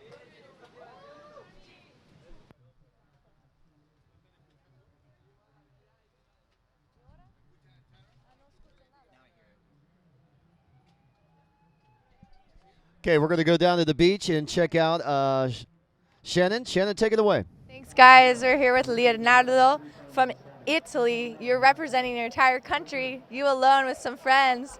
How is all that pressure on you? I've been doing it for the last 9 years in the ISA, so this year's my last year, but it's good to be back, especially in California. Waves are fun, and so many people here, so it's cool to be with everyone. Awesome. So there are waves in Italy, and we want to know where you surf. I surf, I'm from Rome. There's waves near Rome. It gets fun every now and then, especially in winter. And then Sardinia has really good waves, especially in winter. We had some really good wind swells, and sometimes we even get barreled, so it's great. Awesome. Well, with all your experience with the ISA surfing, what's the best part about the format? I guess it's fun because you get to surf so many heats, and you just build confidence every heat. And there's so many great surfers from everywhere around the world, and every year you just see a Brazilian or just kind of a surfers you haven't heard of before, and they just rip. They do big turns, big airs, so it's always challenging. Awesome. Any words back home to Italy? Ciao a tutti, voglio salutare la mia famiglia, papà, Tato e grazie a tutti per il supporto e come sempre Forza Italia! So let's go Italy. Thanks for all the support back home and all his friends. We'll see you in the rounds coming up. Back to you guys. Thanks a lot, Shannon. Congratulations, Leo. And it's great to see him back surfing. Last time Mike and I saw Leo surfing, he was at the Vulcan Pipe Pro. Had a horrific wipeout, a back injury. The water safety crew, the Hawaii Water Patrol, extricating him out of the water on the jet ski and taking him back out and taking him to the hospital. And we're glad to see Leo back 100% and competing here for a gold medal here at the VISSLA ISA World Junior Championships. Yeah, really talented surfer. I've been watching him. Actually, one of the first ISAs I came to, he was I spotted him at one of the after parties dancing with a girl that was literally 2 feet taller than him. So you can imagine what a mini Grom he was back in the day when he first started surfing and representing Italy. But he is one of the most well-traveled surfers in this contest. He really has a flair for world travel and adventure, and his surf style is amazing. So I'm sure we'll see a lot more of him in this competition. There you see Team Nicaragua on the beach, the flag of blue and white, supporting Eric Ismael Cruz in black jersey here. Unfortunately, he's sitting in the 4th spot. He needs just a 3.75 to move up into 2nd place, as does our surfer from Japan, needs a 2.15. Here he goes, steep looking wall. Let's see what he's got. Nice vertical snap. He is definitely going to get a decent score for that snap. That was a nice hard snap. Yeah, Daiki Tanaka, 17 years of age, from Fukuoka, Japan.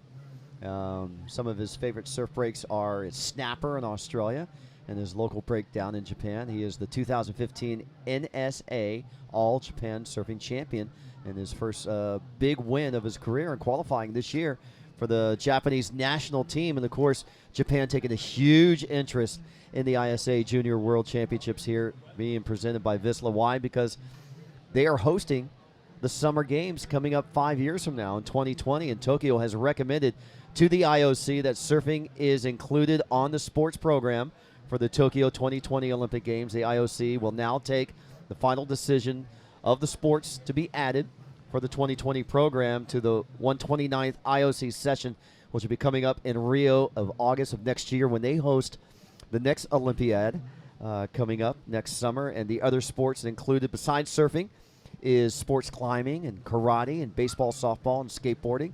And part of this Olympic inclusion includes surfing has now officially been entered into the 2019 Pan American Games, which will be hosted in Lima, Peru. And the ISA supports surfing in its journey for Olympic inclusion. And Fernando Aguirre has been working so tirelessly and working on this mission to get so much done. And we are getting closer and closer and closer. And hats off to Fernando and the whole ISA staff, Liam, Carlos, and Harry, Megan, and Claudia, and all the representatives in the ISA staff. They've been working so hard on this. You know, a lot of behind-the-scenes work on all this mission here.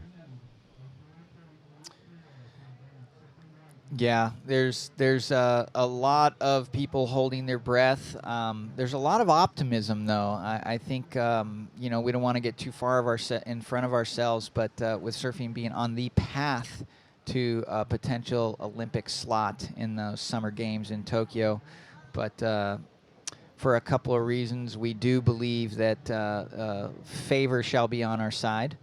And perhaps the dreams of the Duke Kahanamoku will one day sooner than later, be realized.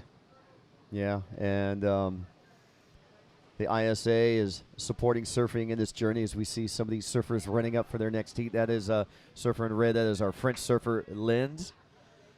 He'll be coming up in heat number 24 on deck. Let's go back down to the beach.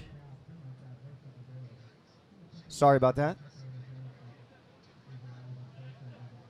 Oh, we're going to show you a shot of the north side podium. This is happening simultaneously. This is the north side podium. These are the boys 16 and under. So this is on the right side of the main pier, the north side. We're down on the south side. And that's where the boys 16 and under And their first 30 heats of their round are being conducted today. Now we're showing you all the action back on the south side. So lots of action going here. This event so huge, so long, so big. 322 athletes hailing from 36 nations. It takes 2 scaffoldings, 2 judging crews, 2 podiums. It takes 2 surf meets to run 1 contest.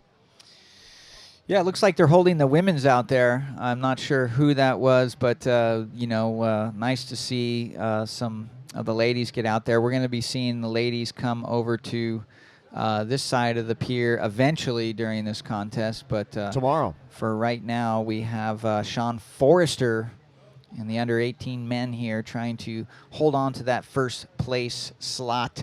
Daiki Tanaka in the red from Japan, closing the gap. He's got 2 4.10s, and he needs a 5.24 to move into first place. Now, the requirement for Ismael Cruz, the black jersey from Nicaragua, he needs a 5.08, so not a giant score. And Manu Scott Arieta from New Zealand in the white jersey only needs a 4.91. So one good wave could really turn the tide here for either one of those surfers. There's a shot of ISA President Fernando Aguirre on the main beach announcing. He is on the main podium and addressing, and here we go, 2 surfers on the wave. Judges don't like to see that. They like to see one surfer have priority, so possible interference, and we will let the judges handle that. When in doubt, what do you do, Mike? Don't go. Don't go. Yeah, by the time you kick out, when in doubt, kick out might be too late. When in doubt, don't go, because especially when you're in first place. I mean, Forrester really, bad tactical error if he did see the other surfer behind him. But my estimation, most of the times that happens, you don't see the other guy. Yeah, and it's bad to assume. So got to look. You got to really, really watch out for that awful interference call, because it will affect your score negatively. You'll be judged on half of your second best ride, so it's going to handicap you pretty bad. So we'll see if that affects Forrester, see if it was called an interference, and if it was, see how it affects his ability to advance here. 3 minutes, 10 seconds remaining, 3:10 counting down. Forrester in first, Tanaka in second. Manu Scott Areta from New Zealand in third, needing a 4.91, and Eric Ishmael Cruz from Nicaragua is in fourth, needing a 5.08. And Manu, hailing from New Zealand, from the North Island, 18 years of age. He's favorite spot is called Gunter's. So we're watching the replay of that last exchange. As we see his surfer in yellow, that is Sean Forrester. And who was in the back of him? I believe that was our surfer from Nicaragua in the black jersey. That would be, Eric Ismael Cruz. So really potentially bad tactical error there for Forrester, who just went on that last wave. And, unfortunately, that's going to be a tough call. But we'll see what the judges say right away. But, those interferences can really wreak havoc on your ability to advance. 3 minutes, 4 seconds remaining, 3:04 counting down. Heat number 23, round number 1, boys 18 and under. And off the top and going down, a surfer in white. That is Manu Scott Arieta. So again, tomorrow's schedule starting at 7 o'clock, both on the north and south sides of the pier. On the south side where we're at, we're going to see the conclusion of the boys under 18 heats 31-32. And then at 7:40, we're going to start women's heats. It'll be the girls 18 and under from 7:40 to roughly around 1 o'clock. And then we'll move to the girls under 16 at 1 o'clock to 5 o'clock. So women take main course action on the main podium. And then over on the north side of the pier, we'll have the concluding heats of the boys under 16, 31-32 from 7 to 7:40. And then at 7:40, it'll be the boys under 18 main qualifying round number 2, 16 heats up to 1 o'clock. And then at 1 o'clock, will feature the boys under 16, their second round, 12 heats of qualifying all the way till 5 o'clock. So that is the schedule for tomorrow, South and North podiums. All right. Thank you, Bo Hodge, keeping the world informed. Yeah, a lot of heats here. Keep in mind, these are no elimination rounds. Looks like somebody found a way to cool off in this mild heat we're having. Some happy faces and shave ice. Never a bad thing. Get a little couple sweets there, but you know, these kids, they work that stuff off in a matter of minutes. I kind of want to go get a shave ice now, Bo. What do you think? Well, see, you jacked yourself up on 8 iced coffees over here. I think it's time for a shave ice. Well, you know, I had to get ready for that little Panamanian kid who was whooping me on the ping pong table. You know, I did. I'm going to have a rematch. Well, the sound of the horn rounds out this heat. You're watching the 2015 ISA World Junior Surfing Championships. Coming up next, heat number 24, the boys 18 and under.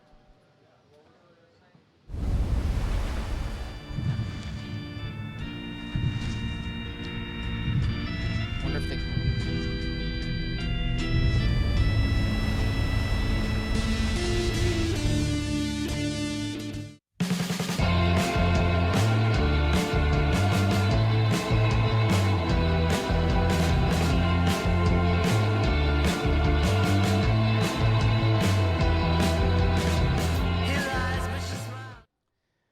Welcome back. We're at beautiful Oceanside, California for the 2015 VISSLA ISA World Junior Surfing Championships on the south side of the pier at Oceanside Pier, watching the world's best junior surfers compete for gold. And here we go. Heat number 24 of the boys 18 and under, a 3-man heat. Let's introduce our surfers in the water.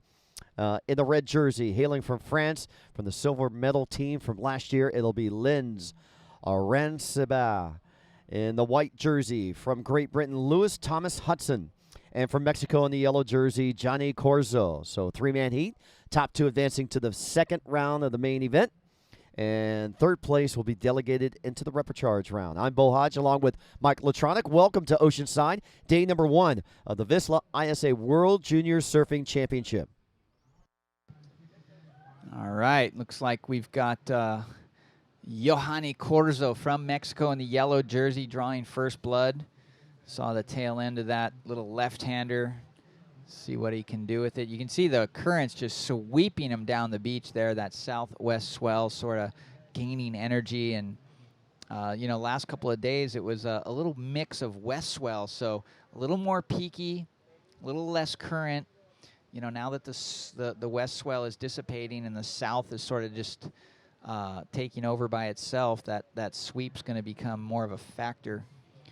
But especially at this low tide, I think in the mid tide and the high tide, you know, it's a lot less tactical and more about you know, surfing maneuvers.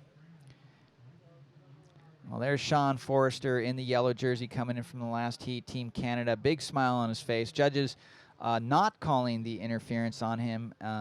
So deeming that the ride itself was maybe the other guy turned around too late. I don't know, but the smile says it all. And main thing is we've got a winner there. So here is Lens Arancibia from France, just trying to negotiate that last barbel bowl there. It was just garbling with all this brown sandy water, unable to get a nice maneuver at the end of that. But Johnny Corzo from Mexico scoring a 3.33 and a 3.17. He's in the yellow jersey. He's in first place at the moment. Luis Thomas Hudson from the UK. He's just got a 1 on the board right now. Lens Arancibia. Can you try that one? Yeah, I think you're doing a good job. Lens is 17 years old. His favorite surf spot is La Grande Plage. He likes surfing all types of boards, short boards, fun boards, fishes, long boards. He's been surfing for 7 years. He has been the winner of the European Grand Search. He has won that. He is the national title for France 2 times over. 3rd time at the World Grand Final in Brazil. So a very well traveled and a very well experienced surfer. is Lynn's. And we'll go to the beach for an interview with Shannon. Hey, thanks, guys. We're here with Sean Forrester, who just won his heat. Coming from Canada, you got to be pretty stoked. Tell me a little bit about your home spot and where you've been surfing in Costa. Yeah, super fun. Just I was in Canada for my first time, cold water. Just getting used to it. I'm glad that don't have to use a wetsuit here. Well, most of them are, but I don't know, your heart's beating so fast, your adrenaline's up, so don't get too cold. But yeah, super stoked. Costa Rica's a super nice place. Super warm water, no wetsuit, and yeah, just super fun waves. There's like 1 or 2 people out all day, every day, so pretty stoked on that. Yeah, it's a great training grounds, but your mom has to be proud as a Canadian that you're representing the country. How's it feel to have that whole country supporting you? Yeah, super stoked. I lived in Costa Rica all my life, but I wasn't born there, so I don't have citizenship or the passport. So yeah, she's actually from Alberta. So super cold there. I was there a couple of times. It was like -40, which is super crazy. But yeah, super stoked to represent the country and glad to move on. Awesome. And give me some strategy into your next heats. What are you going to do differently out here in Oceanside? Seems like everything's been working out for you. Yeah, the condition has been really, they're changing a lot. I had my morning heat in under 16 too, which I got past, fortunately. Little different, little softer wave. Here it's lower tide, little faster. Yeah, no, just being patient, being smart, and wait for the right ones. Sounds like a really smart strategy. We'll see you in the next rounds. Congratulations. Thank you, I appreciate it. Back to you guys. Thanks a lot, Shannon. Congratulations, Sean, advancing on through into round number 2. And, big day, getting out of that first round, getting the nerves going, and all of a sudden anticipating, okay, 1 down, and that's all you can do. You can only surf 1 heat at a time. Yeah, a lot of people enter the water with a ton of strategies and theories and practices, and ultimately it boils down to 1 wave at a time, 1 maneuver at a time, in sort of a flow. Like I think if you focus too much on one thing on a wave, then you sort of lose that flow. I'm a big believer in the whole flow philosophy, and you sort of put together your repertoire as you flow across a wave, and every wave's a little different. So the wave really dictates your flow, and what you choose to put yourself on is what the opportunity you give yourself. So it's sort of like a canvas. Every time you get on a wave, you're able to draw a new picture. So, but there's Team Panama flying the flags. Yeah, we're going to see Team Panama coming up in heat number 27. They got Orlando Ortega coming up. Currently, we're in heat number 24, and it's so great to see all the different nations, the cultures in the youth tent. I was over there by the ping pong table describing it. All of a sudden, there on screen, there you are playing ping pong. Did you have any shot at that guy? No, he pretty much psyched me out the minute I got there. I mean, psychologically, I was already beat. I knew that I was like gunning for second place. But I think I'll be ready on the rematch. I think he'll be about a half-inch taller next year. Watch this aerial attempt. Punts it, grabs the rail, and gets a little loose at the end and pulls it off. A little squirrely on the landing there, but ends up. Debatable whether they will actually call that a complete ride. I like to see what the judges think about that. He did manage a few more feet after the maneuver, so got a 4.0 for that, or was that red? Shoots. I think that was Lens from France in red. So we're seeing on our screen a 307. So Hani Corzo from Mexico currently in the lead with a 4.0 and a 3.33. Lynn's now needing a 4.24 to go to first. And Lewis Thomas Hudson from Great Britain needing a 4.78 with 12 minutes remaining. All right, well, let's see if we can get around this section there. He's already got 1 maneuver, and he does good work there to get around that section all for naught. He was unable to stick that last move. So, you know, I mean, basically it is a little bit of counting maneuvers. Obviously, the quality of turn, the flow, the speed, the power all come into play. But, you know, the more maneuvers you can do, the more points you're going to get. So, you know, he was able to do a pretty hard maneuver, and they got around to get in position to do another maneuver, but came unstuck. So tactically, probably not going to help his overall score. This World Championship being made possible by our great sponsors, including VISSLA and DeBlanc. Our presenting sponsors, Visit Oceanside and Surfing America, where you're being supported by Core Hydration and Surf Screen. Our media partners include Surfers Village, Grandad Zero, and Waves Brazil. Thank you to all of our great sponsors and supporters here down at Oceanside on the north side and the south side of the pier for the 2015 VISSLA ISA World Junior Surfing Championships.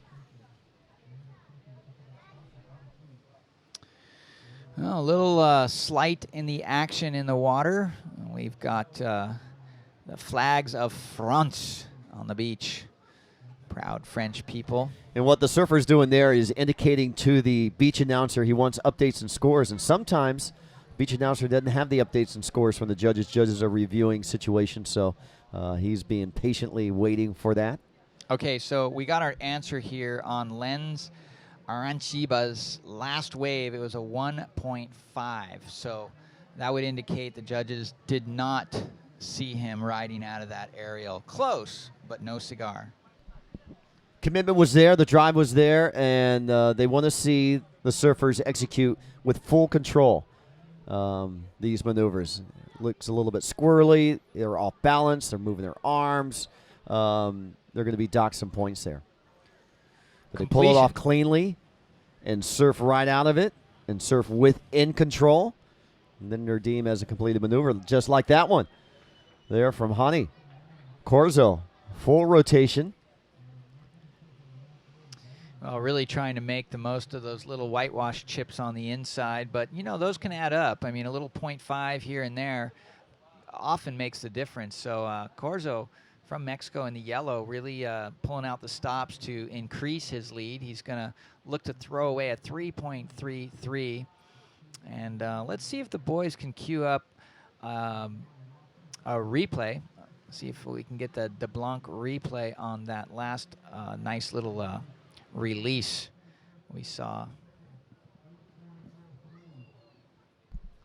Ask and you shall receive there, Mike. Let's watch.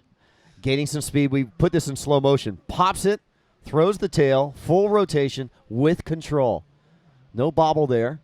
And this is going to be a good scoring for Corzo from Mexico.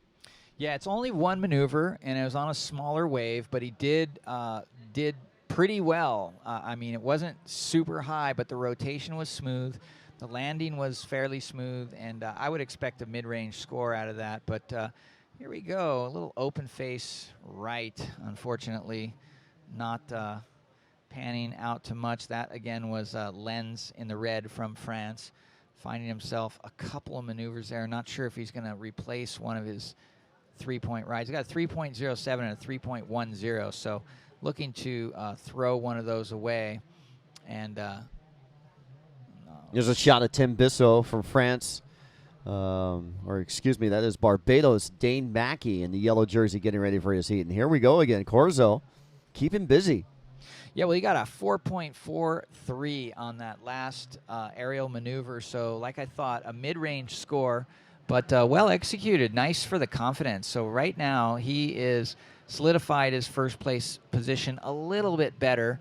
And I'm sure with 7.5 minutes left, he's going to try to up the ante a little bit now. Here we go. Surfer in red, Lens from France up and riding now. Nice carving turn. Hits the whitewater section, throws the tail around. A little bit bumpy and choppy there, and there's our Japanese competitors. And they come full bore this year, Mike. Yeah, Japanese contingent is no joke. These guys have really raised the bar in the last few years.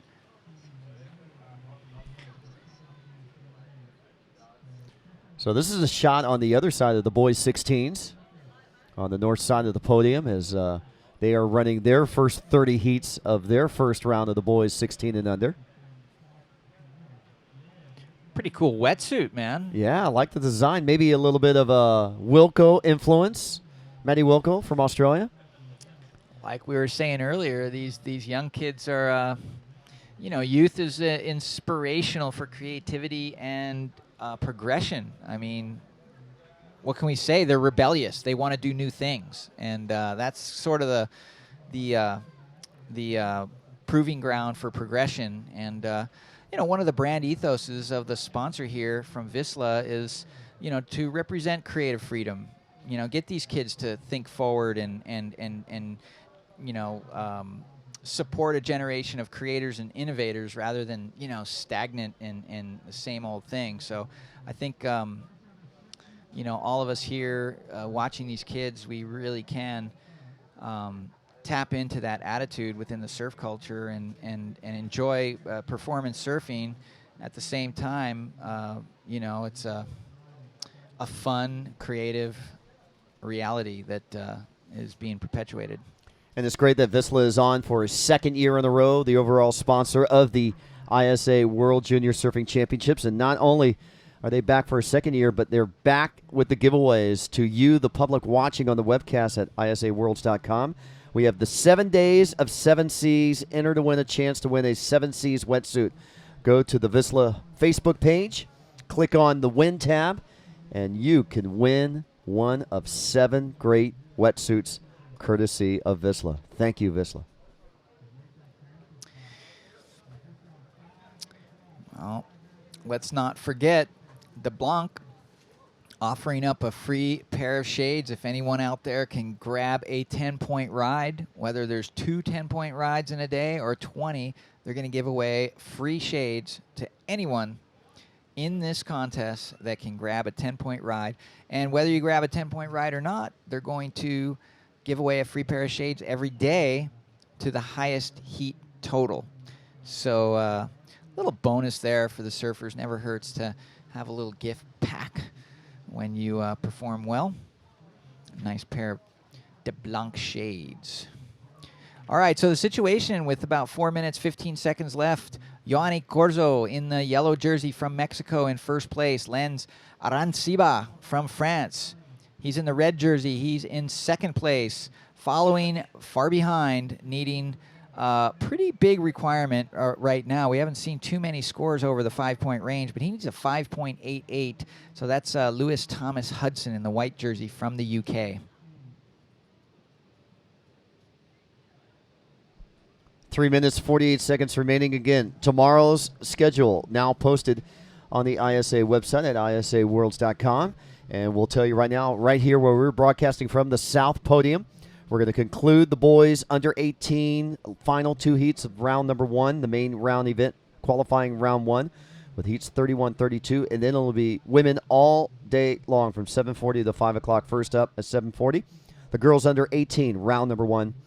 And then coming up at 1 o'clock, it'll be the girls under 16, first round, their 12 heats, all the way to 5 o'clock. And then on the north side of the podium, we'll conclude the boys under 16, 2 heats of their first round. And then the boys under 18, round number 2 will get underway at 7:40 to 1 o'clock. And then coming up at 1 o'clock, we'll have the conclusion of the boys round number 2, the main event, all the way to 5 o'clock. So there's the schedule being posted, being announced. And we'd like to thank Marcos and all the hard-working judges there making the call there for today. And beautiful waves still rolling through here at Oceanside. Yeah, well, due to the low tide, those sets that we just saw roll in were a little closed out. Surfers opting not to take off, waiting for that magic little corner. We call it a corner. It's just like a peak, a wave that's a little peakier, giving them just enough time to perform some maneuvers before it dumps on that sandbar. But we are approaching low tide right about now, so maybe for the last hour of the day, we'll see a little more shape out of these waves as the tide pushes in. 2 minutes remaining. The 2015 VISSLA ISA World Junior Surfing Championships, day number 1. We have After this, our final, let's see, we've got 1, 2, 3, 4, 5, 6 more heats to go to round out today's competition. So 30 heats, a full day. We're going to be running 10-hour days, the majority of the days during the week, because the 322 athletes from 36 nations, a record for the ISA in their World Junior Surfing Championships. And this is quite a feat to do from the staff here, with almost 2 surf meets running at the same time. All right. Well, another aspect of surfing that's rarely talked about is traction and wax. You know, you think about what these surfers are doing. I mean, when you get to the air, it's real interesting, you know, because sometimes your foot comes off the board. But traveling across these waves sometimes at like 30 miles an hour, you got to be stuck to your board. You got to know that, you know, you've got the right amount of traction in all the right spots. So kind of waxing your board can be an art sometimes. Here we go. Nice snap off the top for Corzo, our heat leader from Mexico, dominating in this heat.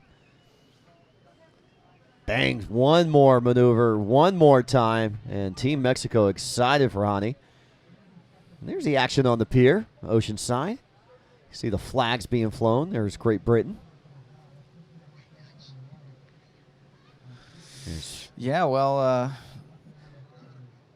it's a beautiful view up there. There's a lot of people out there. You can see the flag from Barbados as well, so a little representation. Probably some coaches, onlookers there, giving signals perhaps, maybe just watching. But no, I see somebody with a radio right there. You can see he's maybe giving some instruction to the beach, and then the beach is calling to the surfer. There's a really interesting dynamic there when the coaches help the kids try to catch waves. Well, the sound of the horn, that rounds out heat number 24. We're going to take a short break. You're watching the 2015 VISSLA ISA World Junior Surfing Championships live from Oceanside, California.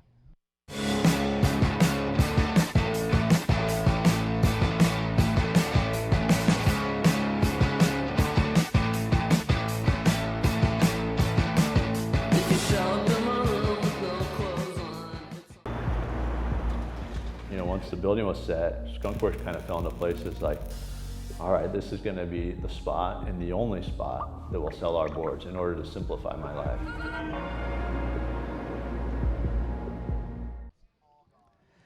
Welcome back to beautiful Oceanside, California for the 2015 VISSLA ISA World Junior Surfing Championships.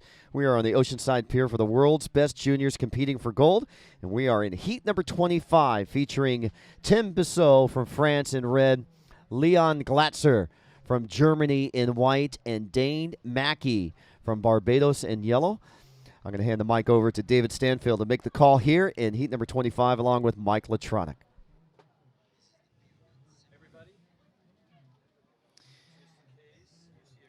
All right. Well, you can see surfers in the next heat. A little bit tough to see the colors right now, so bear with us. We're going to do our best to call jerseys. But as Bo was saying, we have a nice little international field here. Tim Bissot in France on red, Leon Glatzer in the white from Germany, and Dane Mackey in the yellow from Barbados. And got some onlookers on the beach there. It's always fun to watch surf contests. And here's Leon Glatzer in the white jersey from Germany. We've seen this kid for the last few years really come on strong. And, you know, he's doing a ton of surfing in Costa Rica and in Indonesia, I believe. So a lot of good waves. You know, Germany obviously does get the kind of waves we might see in Southern California or Costa Rica. So he's representing, but getting his quality surf in here on the American continent. So Dane Mackey from Barbados. He is in the yellow jersey.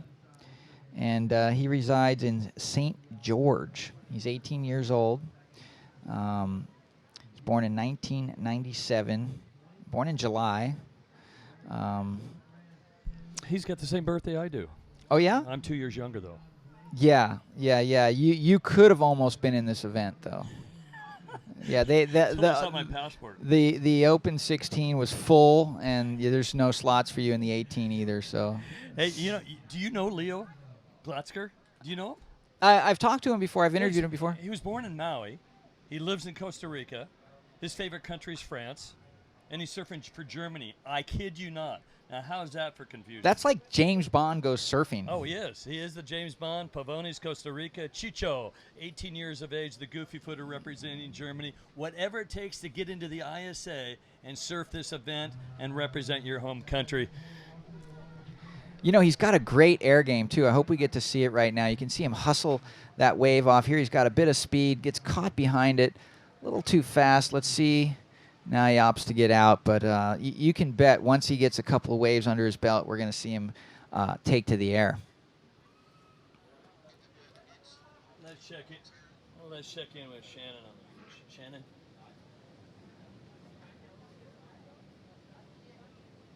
Winning your heat, you must be really stoked coming from Puerto Escondido. How's your experience here in San Diego? Oh, it's super cool. I never competed here in Oceanside. It's my first time. I'm super stoked to be here competing with my Mexican team. I felt pretty nervous at first, but then it's kind of like, it's cool to compete with other surfers out of the whole world, and it's super fun competing here in California with my whole team. And it's just awesome. Well, Puerto Escondido, the land of heavy barrels. You must be familiar with breaking boards and heavy beach break. Yeah, it's so much different, like so gnarly waves and like heavy barrels. And come here, it's a big difference, but I need to surf on this, like to get to the World Surf League and the WCT. It's not like that many barrels. It's kind of hard going for there because it's like barreling wave, and here it's rippable, so I have to kind of balance it. Little waves and some big waves, so it's super cool to be here and train my small waves. Awesome. And how's it feel to have Mexico supporting you, everyone back home? Oh, it's so awesome to have them as my backup support. I feel so confident in the water, like I see them supporting me. And it's just really, I like my Mexican friends, they support me a lot. It's just super cool. ¿Unas palabras para ellos? Sí, muchas gracias al equipo mexicano por siempre estar ahí apoyándome. Gracias a Quetzal Estrada, que hoy nos vino a ver, un amigo especial. Y un saludo a todos. Happy to have all the support from all his friends back home. Thank you guys for supporting him. We'll see you on to the next rounds. Congratulations. Thank you. Felicidades. You guys to the booth.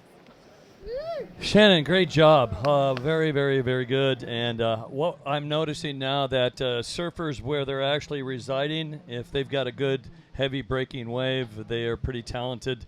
It's kind of maybe where you live and where you hang out. Running and gunning, a couple of big moves. This guy's on the tour itself.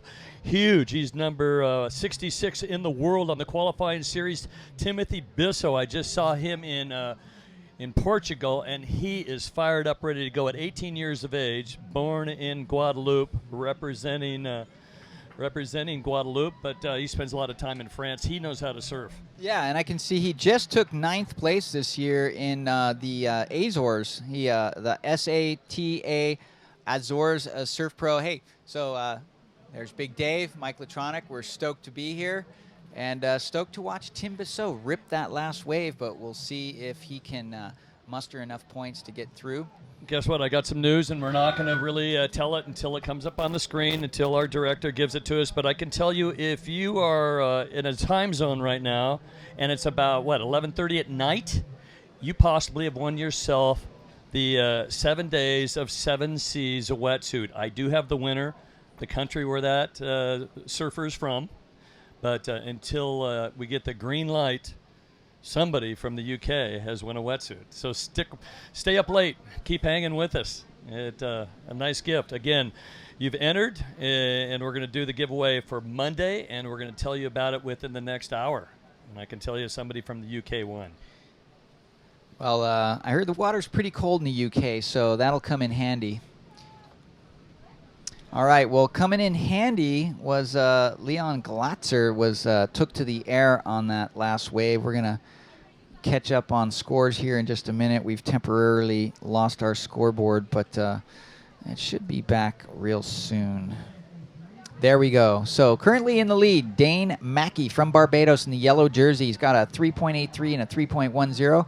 Leon Glatzer with a 3.17, 2.57. He's in the white jersey from Germany. Tim Bissot from France, really yet to get a second scoring wave, and he's got a low score, 3.10 for his first wave as well. So not going to be too much longer before we see a second score on the board. And there's Glatzer sort of chunking that last section, looking to throw away that 2.57. He just needs a 3.77 to move into first place. But watch out, here comes Tim Bissot throwing some spray, takes to the air, does a nice reverse. Good way to finish the wave. Not super smooth, but radical.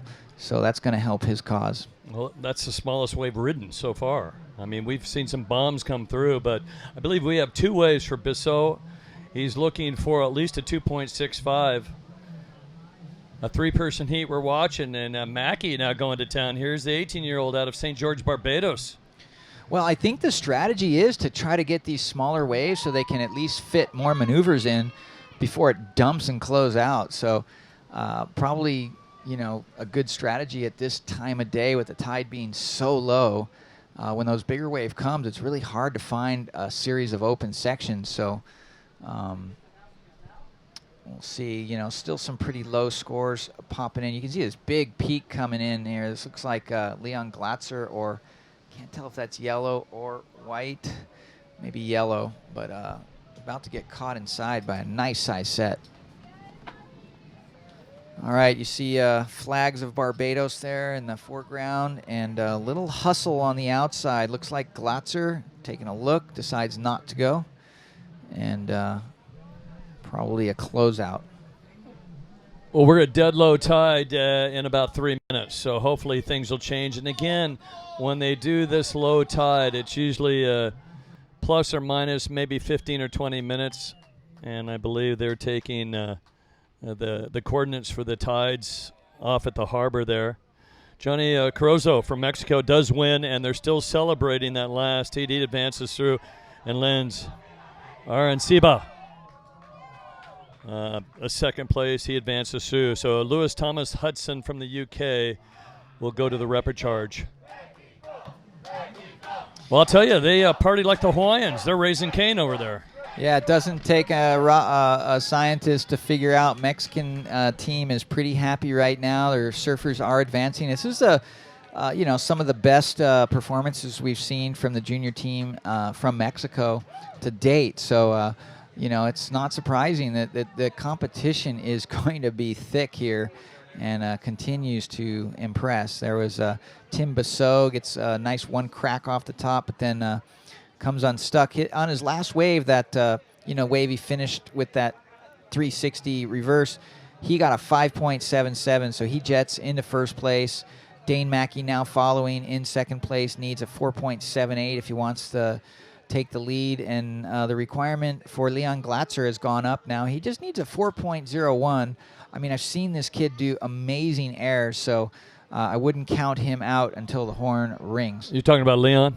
Yes. Yeah, Leon is known for his corrupt flips. He has no problem going twisted upside down. So keep an eye on our surfer in white, who is now trying to charge hard, again representing Germany, but if he had a choice, he'd be living in France, but he lives in Costa Rica, not a bad place to live at all.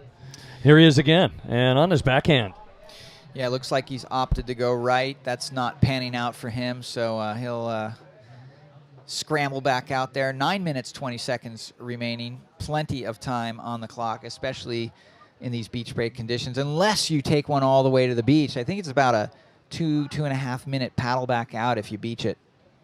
It's probably easier just running out on the pier than jumping off, which is illegal. Here we go, charging hard, Dane Mackey. Timothy Visso out of Guadeloupe is our current heat leader representing France. Yes, I thought he was going to represent Guadeloupe, but in terms of on the WSL, he represents Guadeloupe. Here he's representing France, boys under 18. We have a 20-minute heat with 8:45 remaining. Look at the speed this guy's got.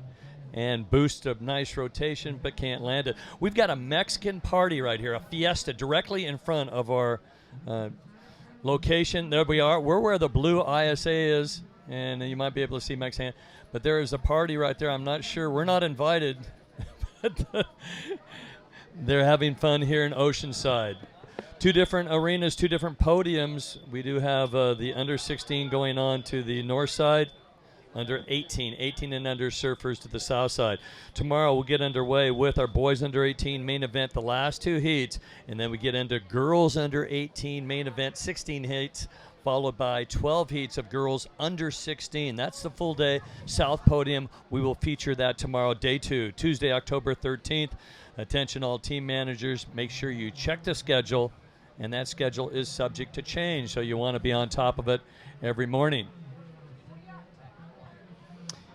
All right, that's another surfer from Mexico. That's Denano. And he only has 2 girlfriends. Yeah, well, he has a couple of surfboards that we were checking out earlier, and they looked pretty good. So, you know, he looked really good out here. He was able to negotiate these dumpy sections. You get a lot of that at Port Escondido, where he's from. At low tide, Porto's just extremely fast. Of course, if you pick the right one on a good day, you're going to get pretty shacked all the way across that sandbar. So I'm sure he's no stranger to shacking sandbar suckouts. And, well, let's see. We're still looking for more action here in the water. About 7 minutes remaining now. Time winding down. Surfers have sort of moved a little bit to the south. Here we got a rider up camera. Not a whole lot happens, folks. You didn't miss much. But here we've got a paddle here. It looks like a pretty good size left for Dane Mackey's. Looks like he's going to do a 1 big maneuver there. Cracks it, gets a second one in, and pulls it. So pretty impressive. He was able to get a set wave and put 2 good, powerful turns together. So that's potentially going to get him into first place and put Bisso back to second. This heat right here, there's no weak points. We have 3 incredibly talented surfers that all 3 of them, you would not be surprised if they were medalists here in this event. Leon Glatzker representing Costa Rica. Chicho, 18 years of age, the goofy footer in white. Goofy footer Timothy Bisso out of Guadeloupe representing France. Spends a lot of time in Hossegor. He's, again, 18 years of age. And Dane Mackey from Barbados, another 18-year-old surfer. And all of these guys have tons of pro-junior experience, and now they are matched up against one another. More than likely, they've met at various locations around the globe. Surfer in white looks like been jumping on this. Glatzker going for the cover-up, and he needs a motorized surfboard to get through that. Yeah, taking a little risk there. You know, I mean, the waves aren't giant, but those dumpy sandbar waves could break boards. Now we've got a great DeBlanc replay here. Here is Dane Mackey just lifting it up into the lip there and finds enough time to crack the lip with power there, just beating it down. He got an 8.67, jets him into first place. A real comfortable situation for the Barbadian surfer in yellow, and he's going to be real stoked with that score. Testing the water, and the water is about 72 degrees. Air temperature, according to the Weather Channel right now, they're calling it 90 degrees here. 90 degrees with a heat advisory here. If you're interested in surfing, the sun's going to go down at about 6:19 if you're going to go for an afternoon surf. And if you're a local, well, you're going to be probably met with a bunch of 18-year-old surfers and under that are really good surfers. You'd think they'd be surfed out by now. And Leon goes for a head dip, doesn't work out on that one. So waiting for some scores to come through and maybe an update. Oceanside Pier, great vantage point. And once again, in celebration of this World Surfing Championship, VISSLA is giving away the 7 Seas wetsuit every day of the event. We do have a winner. We will announce the winner as soon as I'm told to give the green light. We can tell you that stick around. If you're from the UK, you might hear your name. Humidity is about 60%. Air temperature, gosh, they're calling it 90 and overcast. It's humid and sticky. Does it feel a little like Hawaii, Mike? It still feels drier than Hawaii, actually, I think. Hawaii is humid, especially during the summer. We had some really, really humid weather this summer. Not quite Costa Rica style, but, you know, We had all that weird, broken tropical depression storms, hurricanes floating by the islands. Fortunately, it didn't make landfall, but definitely caused some doldrums and lack of wind. And here is Bissot from France throwing a nice, clean, snappy whip on that first section. So he is sitting with a 3.10 as a low score on his bank. I'd venture to say he might have improved on that by a bit, just with that one maneuver. We'll see what the judges say. But a big set approaching out the back. You can see Bissot's making his way out there, and you see a couple of corduroy lines coming in. Looks like a big, long closeout, though, so not likely to be any takers.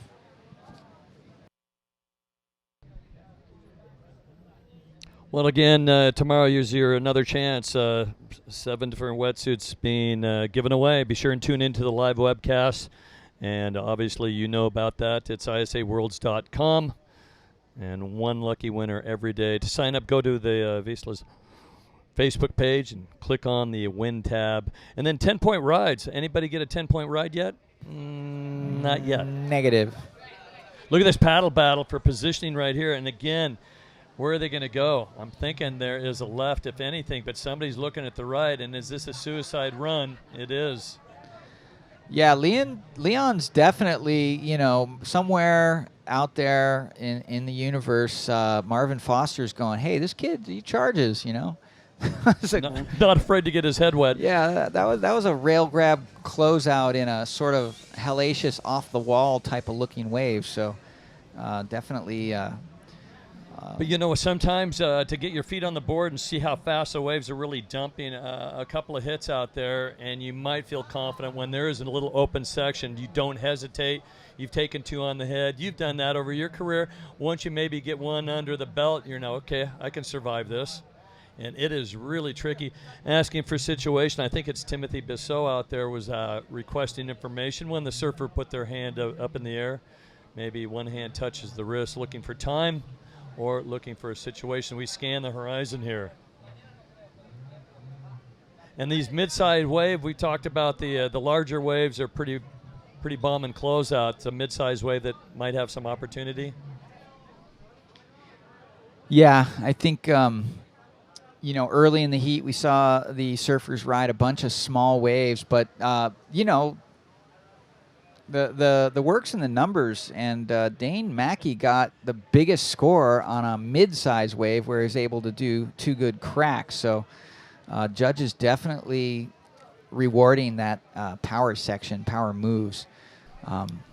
And on some of those smaller waves they rode earlier, just unable to eclipse a 4 or 5 point ride. And here goes Mackey one more time. Well, they know it's the closer right now. Tim Bissot looks very discouraged with that last wave. Mackey at this point is in the lead. Not sure if any of these final waves, the scores are going to come through. Glatsker is looking for a score of a 6.68 and to overtake Bissot. That's the horn. We've wrapped up this heat right here. It's come to a close. Heat number 25 in the record books. Coming up next, Yuki Nakasio, Taylor Hutchinson, Michael Van Acker, and Jackson Orbando from Nicaragua. That's coming up next in heat number 26. We're going to take a quick break. We'll be right back with more action as we continue live from Oceanside.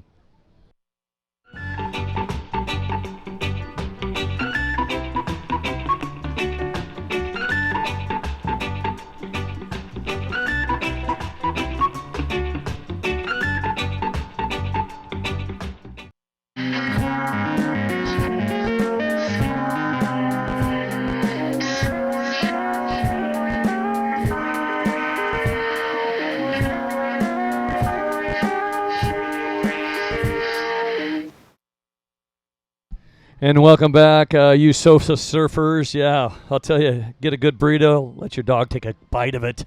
I love it, and then go out for a surf.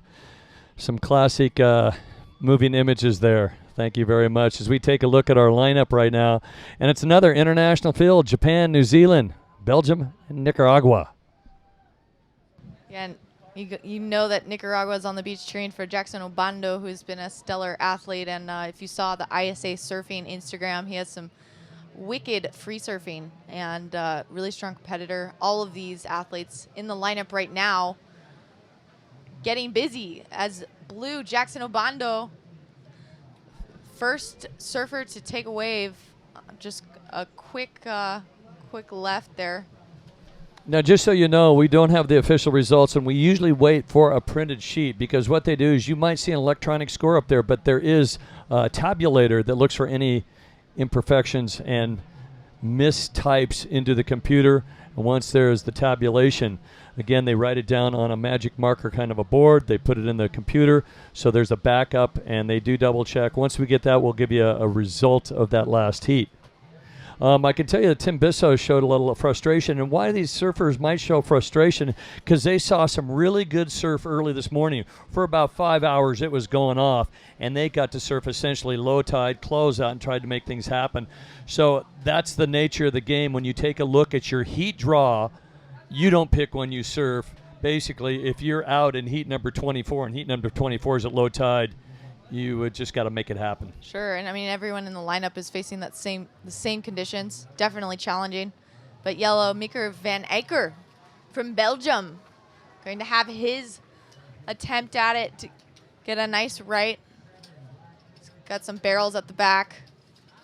There's definitely a lot on offer. I think a little more challenging, as you said. I heard Trestles was firing all day long too, so just really awesome to see this South Swell. North San Diego County loves its South Swell. But up and riding, Yuki Nakasio from Japan. Beautiful wave. You really got to be just looking for these peaky sections. Try to get a hit off the top, like White Tyler Hutchinson from New Zealand is trying to do. Just got slammed at the end. Born in Hamilton, which is just, if you just head west out of Hamilton, you find yourself at one of my favorite locations on the planet. Luckily, visiting there a couple of times, Ragland. And from the North Island, Tyler James Hutchinson, the New Zealand surfer. Well, he opens up with a couple of quick scores and sets himself apart. Here is our top seed, the surfer out of Chiba, Japan. And Nakasio. I asked his coach, how old is he? And he says he's under 18, so that's about as much information I could get on the guy. Mm-hmm. Jose. Yeah, and up and riding, Jackson Obando. Shwoo, nice fins-free maneuver. Jackson, everyone in Nicaragua is cheering on the beach. We're going to go down to the sand with an interview.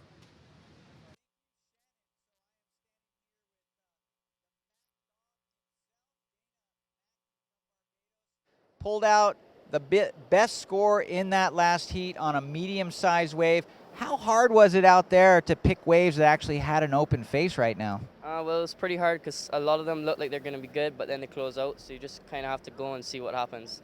I went on it, and it just opened up long enough that I got 2 good turns on it. Now, I saw you guys catch a lot of little waves. Was the strategy at first to try to get the littler ones with the open face? My strategy was to just get 2 waves under my belt, medium scores, and then wait for a good one and unleash for it. And what did Hogan say? He said, go big. All right, well, going big or going home, Mac Daddy here is going to the next round, so it's back to you guys. Dane Mackey wearing the yellow singlet with a 12.77 does advance along with Tim Bisso. And Bisso from the neighborhood, representing France, but Bisso from Guadeloupe wearing the red singlet the last heat with a 10.60. Left out is our surfer representing Germany, Leon Glatzer in white. So he will go to the repechage. So Mackey and Bisso advance through. As we take a look at everybody setting to go, coaches, family, friends, everybody chiming in. Where can you find a corner? I got to ask you, we talked about Jackson Obando, and Jackson's got the full name, Jose Jackie Umana Ruiz. But he just calls himself Jackson Obando. Yeah, he's a scholarship winner from ISA. So really cool. In 2013, he received an ISA scholarship, which basically means that ISA really wants to support his career and help him get out to the competition. But up and riding, Jackson showing you what he's worth. He was on fire in Popoyo.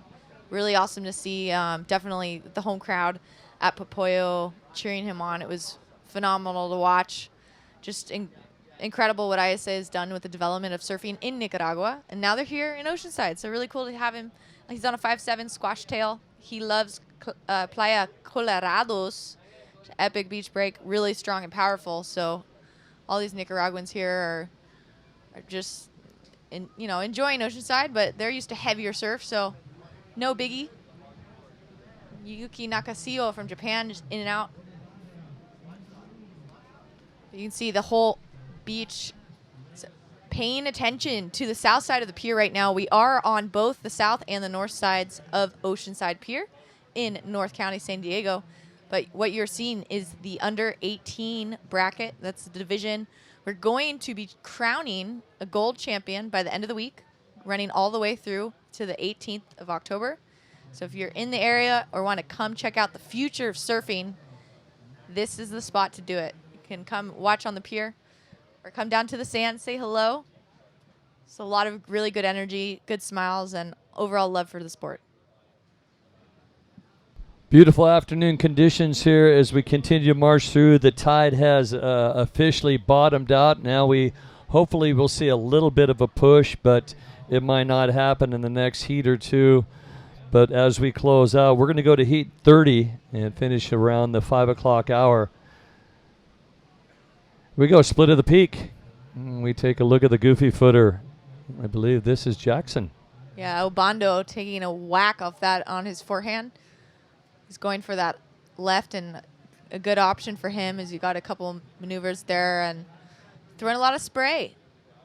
Nika, where are you at? If you're watching, Viva Nika. We want to know. Go to ISA Surfing on Instagram. Leave a comment. Let us know who you're cheering for. Hashtag ISA Worlds. Even make a post. Tell people to tune in to your friends and root on your nation. Really cool to hear about all the national pride and people tuning in from around the world onto isaworlds.com. We're stoked to have you and stoked to be here in Oceanside. As you can see, a set approaching out the back as the south swell is picking up. We are at a dead low tide, so right now this tide push is going to be some exciting action for these guys in the water. And it looks like our surfer out of Japan running a gun in backlight conditions here. That could have been our surfer in red. Michael Van Acker out of Bruges, Belgium, the Belgium Grommet champion of 2013, talking to that team. They're so excited to be here. Family and friends have surrounded, or they're talking about going to Disneyland. They'd love to go mountain biking. They've taken the coastal route from Oceanside, trying to get to Laguna, just biking along the coast.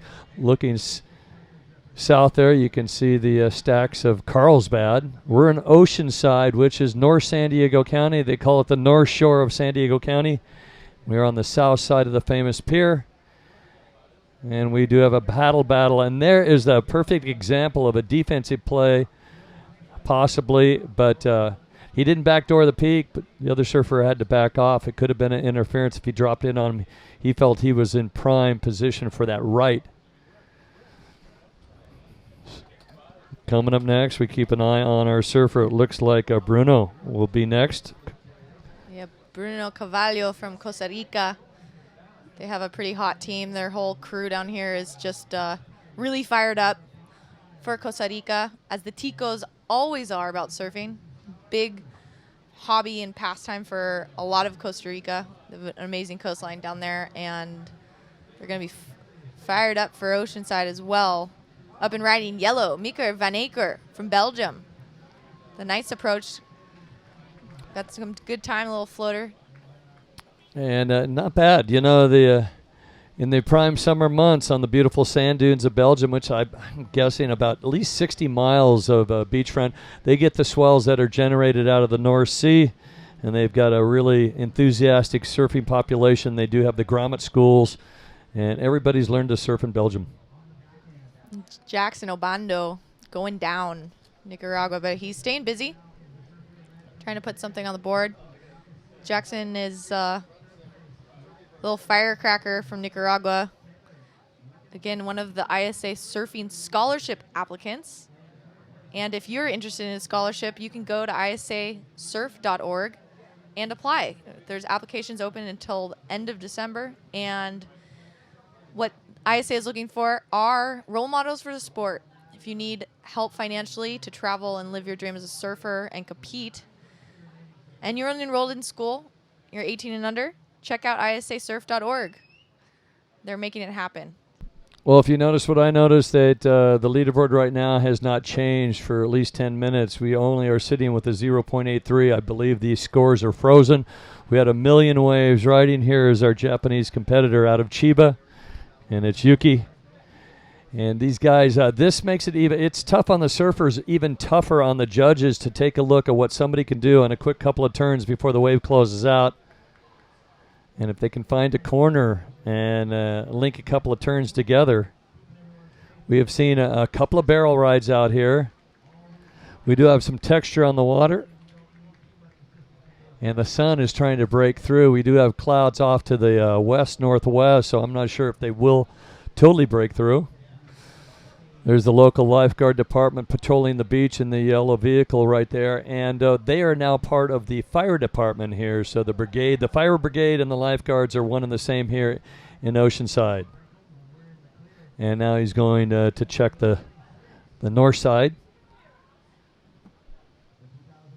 Yeah, and ISA has incredible objectives for the sport, for the progression and development of the sport. Also, to work towards the inclusion of surfing in the Olympic Games and other continental and regional multi-sports events. Very exciting to have the announcement of surfing be on the short list, along with skateboarding and sport climbing, amongst some others that could be included in the Tokyo 2020 Games. This is probably the most exciting time to be in the surf industry, and the progression is quite obvious, as you can see from the juniors all gathered here today. The Barbados team with, is that Jimmy Kane? Their coach from Barbados. Oh, sorry, Jimmy Hogan. Jimmy Hogan is a legend in the surf world. He has taken on some of the Barbados crew, support them. I remember Chelsea Tuach in Nicaragua made it through to the podium. She was an incredible surfer. And she blamed it all on Jimmy. He said that, just having a coach that was really supporting her was a big deal, to check her every move. And you can see, as all these teams do, they have photographers and filmers on the beach, coaches taking notes. So as soon as these surfers get back into the water, they already know exactly how to improve in their next heat. And they all will have an opportunity to surf again, because there are no losers in these first 2 rounds.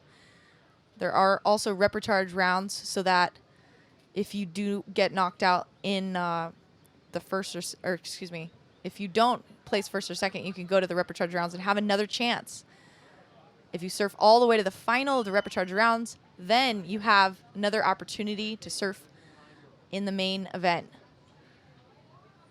Michael Van Aker from Belgium in yellow, just losing hold of his board there. But red, Nuki Nakashio from Japan. Sick ride. Just checking out his tail.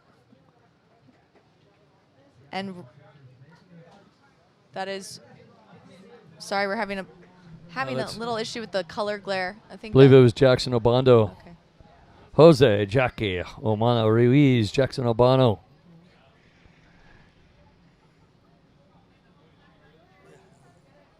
Yep, the silhouette is making it challenging. And as I can tell you, that is Orlando Ortega out of Panama coming up next as he heads to the south end. Talking to the beach marshal, I thought it was 15 waves. Heard the beach marshal when we did chat, it's 12 waves. They can paddle out at the 5-minute mark. They can paddle out. They don't want to paddle out on the south side the north side of the pier, because there's a contest going on. So they are allowed to paddle out to the south side, stay out of the way.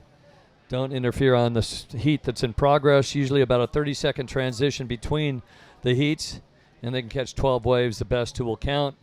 1 horn will start a heat. 2 horns will stop a heat. So they've got to be well aware of the 2-horn completion and make sure that it's two horns there because they don't want to be surfing on a wave without the start of the heat. Oceanside, San Diego, California here. Beautiful 3.7 miles of beaches. Playground in the background, very busy during the summer months. Running and gunning our surfer in yellow, Michael Van Acker from Belgium. Nice. And he was on the beach pretty casual. He was no stress at all. But everybody's giving him plenty of advice about the low tide conditions. Yeah, nice little shampoo cover up there from Michael Van Acker in yellow from Belgium. It's going to like that. You know, there were a lot of barrels on offer this morning. Few of them really clean makes. It's difficult to get out of there. But these guys are making it happen. You're watching the under 18 and under boys. You're going to see the women and girls surf tomorrow. Everyone in this junior contest is 18 and under. We have 322 competitors from all over the world. It's pretty phenomenal. Running full day event. Well, what I see right now is that Hutchinson and Obando are really playing close cards together. I think they're battling for a transfer spot. It could be Yuki out of Japan that has the lead right now. The beach commentator, the beach announcer is giving out scores. We have got a frozen screen right now, so we're not exactly sure who's leading, but if we had to take a guess, it could be Yuki. And the way they are acting in the lineup, they've left Michael Van Acker by himself, and Obando and Hutchinson are kind of in each other's face in the last couple of waves. Yeah, it's getting fierce out there, especially as this tide shifts. It's challenging, and the ones on offer, these guys are hungry for. So if you've ever heard of the word hangry, this is what it comes down to. Hungry for waves. And hopefully these guys are able to catch their fair share, as there's definitely something approaching out the back.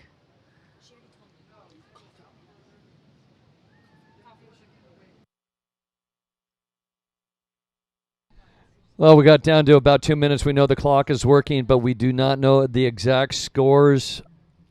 But let's keep an eye on the lineup. The Japanese surfer is our top seed wearing red, and do not look at that because we think he might have a slight lead. And we think that Obando and Hutchinson are kind of in a match for a transfer spot. Michael Van Acker started off pretty strong, but our surfer out of Belgium just seems to be doing his own thing. So we're not sure if he's in the mix. Once again, our screen is frozen, so you might know more than we do. We can tell you that rip current right there is it's not just the current from the south swell. There is a rip current going out at 45 degrees, and it's a good spot to sit. It's hard, but you can see a little bit of texture on the water. It will break up the long line, and you might be able to find a corner. We're down to a minute remaining, and our beach commentator telling the surfers what they need, so it's now or never. Yeah. It's been a heat of a lot of paddling. Definitely trying to get in position is a difficult task out here in Oceanside with the conditions on offer right now. Well, she had a really nice looking hat on. I would say of all the teams who always has the really cool looking hats would be Australia. The coolest. Those things are rad. I want one of those. I'm heading to the Outback. I'm going searching for waves in WA, whatever it is. It's they definitely have great support and great uniforms. Australia comes loaded with bear. They're ready to go for it. And really strong sun, so got to use it. Get that sun bum on ya. Got tons of sunscreen on the beach if you're down here in Oceanside. And if you're wondering what these surfers are competing for, there is gold on the line. So not only will competitors be winning gold medals, as you can see, Taylor Hutchinson one step closer from New Zealand we don't have the scores. So we'll let you know the final results as soon as we have them. But these surfers are competing for gold medals. The International Olympic Committee has put surfing also on the docket for the 2020 Tokyo Games. But with that heat, we're going to commercial break. Come right back for the action. Stories of a man who lived alone on a remote island.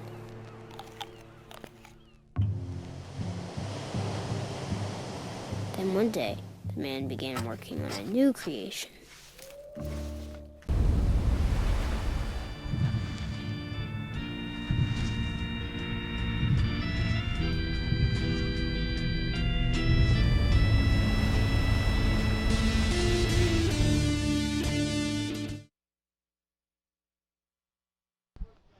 Welcome back to beautiful Oceanside, California for the 2015 VISSLA ISA World Junior Surfing Championships. We're on the south side of the Oceanside Pier watching the world's best juniors compete for gold. And currently right now in the water, we have heat number 27, Alonso Correa from Peru will be in red, Bruno Carvalho from Costa Rica in white, in the yellow jersey, Max Payne from Wales in the yellow jersey, and in the blue jersey, Orlando Ortega from Panama. I'm Bo Hodge along with Shannon Quirk, and welcome to the webcast at isaworlds.com. You found us. Day number 1 at competition. We'll be here all the way through Sunday. So 322 of the world's best junior surfers vying for individual and team gold, silver, bronze, and copper, and the pride of being a world champion in the ISA format. It's a very exciting time to be a surfer with the progression of the sport leading up to potential inclusion in the Olympic Games. There will be a final decision made by the IOC in December, right before the Rio Olympics. So you will know, and it sounds like, according to the New York Times article, the front cover of the sports section, Fernando Aguirre, the president of ISA, was talking to the New York Times about the smart and clever decision IOC has made in order to put these alternative sports on the docket, which is a youth movement. Yeah, well, Rio is going to introduce next year golf into the Olympics. So Thomas Bach, the president of the IOC, wants to go skew younger. And he's seen what snowboarding has done for the Winter Olympics. And so thus the 5 sports that have been invited possibly for the next call, and surfing is one of them, along with skateboarding, rock climbing, wall climbing, karate, and baseball and softball, which was an Olympic sport back in 2000 and fell out of the Olympics, now trying to make a re-entry. And, of course, Japan has a big baseball, karate, surfing following in their use in Japan. So, and Japan's being well represented out here and competing, and our Japanese competitor looks like possibly advancing out of the last heat. Mm-hmm. Well, and surfing's all inclusive, which is really cool. Like we were watching at the adaptive surfing competition, there was a ton of athletes that didn't even have 2 arms and 2 legs, and they were still out there charging. So yeah, really rad. Well, I tell you what, speaking of Japan right now, let's go to Mike Latronic on the beach. I believe he is surrounded by Team Japan. Take it away, Mike. Oh, okay. So we have the champion from the last heat, Yuki Nakashio. Excellent surfing out there. Team Japan's really coming on strong, and great showing thus far. But there's an underlying story. Fernando Aguirre told us, these surfers at this contest may be the freshman class of a potential Olympic college. One day you might be surfing in the Olympics. How do you feel about that? 君たちは多分この年代の人は2020年の東京オリンピックの多分 1年生になると思うんだけど、これからオリンピックについてひょっとした可能性あると思うけど、どう思いますか？日本語でいいですか？オリンピックにもし選ばれたらもっとサーフィンの人気も増えるし、とてもいいことだと思います。Yeah, if the surfing becomes the Olympic game, I think the surfing becomes more popular and is really positive. I'm really happy with that. Well, we're happy watching you surf. Excellent performance. Ganbatte, Team Japan. Anything you want to say to your friends back home? 応援してくださった皆さんありがとうございました。次のラウンドも1位だったですか？次のラウンドも勝つように頑張るので応援よろしくお願いします。Means he's really stoked. The waves are pumping, and we're going to have action all week. Thank you, Mike. Didn't know Mike was bilingual. Oh, there's a lot of things about Mike you will never know. I've known Mike for over 30 years. I love the surprises. But definitely a calculated team, and Japan's been just on it, and have amazing surfers, amazing snowboarders as well, just talented athletes coming out of Japan, and really excited to potentially have the surfing world watching the coast of Tokyo. I mean, that would be phenomenal. There's so many gnarly waves out there, and I'm sure there's a bunch of... Well, just imagine surfing in the Olympics in 2020, okay? We could be in Chiba. We could be in a wave pool. I mean, we could be up and down the coast. There could be typhoon swells. I mean, a lot of great possibilities in Tokyo for 2020, 5 years from now. And I tell you what, time's going to fly by, and Fernando Aguirre and the ISA have positioned surfing so perfectly right now. We have been included into the Pan American Games, which is like a prelude coming up to the Olympics in the Americas. And coming up in 2019, it'll be the Pan American Games in Lima, Peru. And that's going to be exciting. And the beach games coming up. I mean, there's so much new opportunity for ocean sports, water sports. It's going to be really exciting to watch the future unfold. And thank you to Fernando, and thank you to the ISA staff for the hard-working job that they have been doing. And we're going to keep you posted. And as we get news and information, we'll pass it along to you. But right now, front and center are the world's best juniors as they compete for gold, silver, bronze, and copper, and the pride of being a world champion here in Oceanside. Well, and if you're here in Oceanside or in the San Diego area, come down Wednesday night here at the amphitheater at 7 p.m. VISSLA is presenting Palmera Express. Sweet little film. You're going to come and join in all the fun Wednesday night in Oceanside. We also have a closing ceremony on Sunday. So definitely get down to Oceanside. This is where it's happening right now. Not to mention, the waves are firing. Tough conditions right now. But these guys are ready for it. If there's anyone that's ready for it, it's these junior surfers. The best in the world. All 322 of them down in Oceanside to celebrate and to represent their country. So that's why you see all the flags waving high on the beach. Really cool, great energy as the sun's coming out, and it's still 100 degrees, and it's 4 o'clock in the afternoon. 12 minutes, 5 seconds remaining. Our computer scoring system is down. We apologize for that. We're going to try to get that arranged there for you, but can tell you that Alonso Carrero from Peru is in red. Bruno Carvalho from Costa Rica is in white. Max Payne in yellow from Wales. And in the blue jersey, Orlando Ortega from Panama. And how great is to see international event. You got a Peruvian, a Costa Rican, surfer from Wales, a surfer from Panama, all competing for country pride, for themselves, at one of the premier surf spots in California here at Oceanside. I mean, to have any surf spot free with a lineup that's just you and some buddies, really fun. But this is especially exciting because there is gold medal at stake. And up in writing on his forehand, we can't see the color, but it was awesome.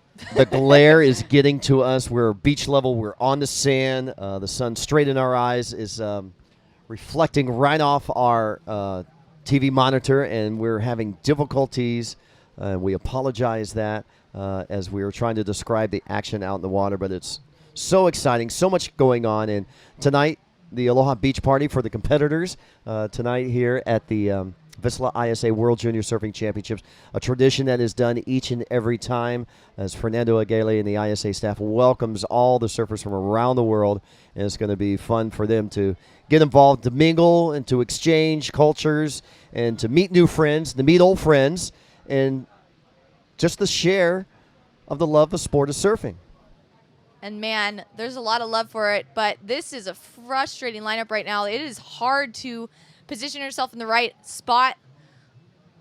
Oceanside is known for its big closeouts occasionally, and late afternoon with the tide shift, that's what we're seeing right now. These guys are going to try to pick off any corner they can find. We've seen a lot of guys just commit to the barrel, but hard to make it out of these. So, but you never know. You got to commit yourself, and if you're the one that comes out of it and gets a 10-point ride, guess what you get, Shannon? New pair of shades. New pair of DeBlanc shades. So it Yeah. might be worth pulling in one of these closeouts. Oh, I want to see a 10-point ride go down. DeBlanc also wants to see a 10-point ride. They've been super cool about giving out tons of gear to everyone on the beach, and they're super supportive with that 10-point ride DeBlanc shades giveaway. They're also giving away shades to the highest overall heat total of the day. Well, I know who that is right now, at least in the boys 18 and under. It's our French competitor in heat number 12, Gatien Delay, 15.74. He had a 9.07. Almost had the double-double, almost had the perfect 10. And, that is a possibility. Someone who gets a perfect 10 and the best highest heat score, he can win 2 pairs of DeBlanc sunglasses, right? Epic. One for mom. Perfect. Don't forget dads now. Yeah. But it's cool to see all these younger surfers. A lot of them have their families down here, their parents, and you got to give love to your support system. And that's what it's all about here. A giant community support system. That's what Surfing World has really become. It's great to see a lot of the new nations too that aren't so known for surfing, but it is developing in their country, which is why you see people from all over the world. We have a team from Norway. We have a team from Denmark. Tahiti. It's awesome. Time remaining in the heat, 8 minutes, 18 seconds, 8:18. Again, no scores available on our computerized scoring system, so we apologize for that. And another surfer trying to slide out through that one, getting surrounded by white water. That was sick. He pulled into a nice tube ride and made it clean out the doggy door. So he's going to be stoked on that ride. That's what we want to see. This World Championship all being made possible by VISSLA and DeBlanc, also presented by Visit Oceanside and Surfing America. We're being supported by Fiat, and our media partners include Surfline, Surfos Magazine, Passion Extrema, and Via De-Escape. Many mahalos and thank yous to all of our great sponsors for making the 2015 ISA World Junior Surfing Championship a huge success on day number 1 of competition. And you're seeing the shift in direction right now thanks to Surfline, our official forecaster. There's going to be a dominant long-period southwest southern hemiswell, about a 220-degree angle. So it's coming from a very intense storm near New Zealand. So we've seen that it's going to be building up today, Monday moving into Tuesday. But you can see all the competitors on the beach with their coaches getting squared up and ready, kind of explaining where the peak is. It's really hard to figure out where to sit in the lineup, and you can see, look at the spread out lineup right now across the screen. These guys are just complete in just totally different sections of the wave. I like to say that closer to the pier usually peaks up pretty good, and you can get some chip shots off that left, but they're ready for anything. So watch this DeBlanc replay as he slots in, gets barreled, comes out the doggy door, and claims it right at the end. A beautiful ride. Yeah, that was a nugget. That was sick. Yeah, results official from our previous heat out in the water. That was heat number 26. Yuki Nakashio from Japan takes first place, 7.93 two-wave score. Jackson Abayando from Nicaragua, 7.53. Taylor Hutchinson from New Zealand in third with a 6.9. And from Belgium, our Belgium surfer in fourth place in the yellow jersey, scoring a 4.74. That's Michael Van Acker. Time remaining in this heat, 5 minutes, 39 seconds, 5:39 remaining. Again, tomorrow, format of the day, South and North Pier situations. We will be having on the South Podium, where we're at right now and you're watching the webcast, it'll be the conclusion of the men's 18 and under, the boys 18 and under, heats 31-32. Then we'll move straight into the girls 18 and under at 7:40 to 1 o'clock with their first round. Round number 2 will be the girls 16 and under at 1 o'clock with their first round main event on this side. And then on the Northern Pier, we're going to conclude the boys 16 and under final 2 heats from 7 to 7:40, and then move back into the boys 18 and under main round number 2 qualifiers from 7:40 to 1 o'clock, and then for the rest of the afternoon from 1 to 5 o'clock. It'll be the boys 16 and under, their round number 2. Yeah, and the crew on the beach is frothing out. So awesome to see all the support from the teams, especially for Orlando Ortega. He's from Santiago, Provincia de Veraguas, 17 years old. His favorite surf spot is La Punta de Santa Catalina. 10 years of surfing under his belt. Got a second place at Playa Mauricio del CNS in 2015. Also a soccer player and loves hanging out with friends. It's cool to get the little bios on all these guys. Everyone's coming from very diverse backgrounds, and it's so exciting to see them all come together and join in the party, which is the junior party right here. Under 18 party, no alcohol allowed. ISA World Junior Surfing Championship. We're running all the way through Sunday, so you're going to have a closing ceremony Sunday at the amphitheater here. To open to the public, come down and support. You'll see the future stars of surfing. A lot of them are already stars, big celebrities.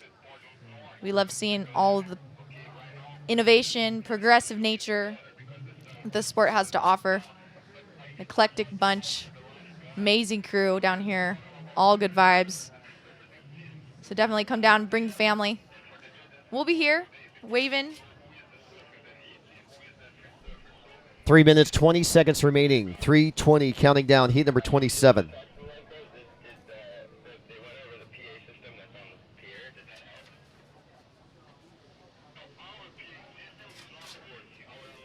Yeah, so we just gave away a wetsuit, but every other day, it's your chance to tune in to the live webcast and enter your chance at the 7 Days and 7 Seas wetsuit giveaway from VISSLA, thanks to our proud sponsors. Also giving away DeBlanc sunglasses to the highest overall total heat of each day.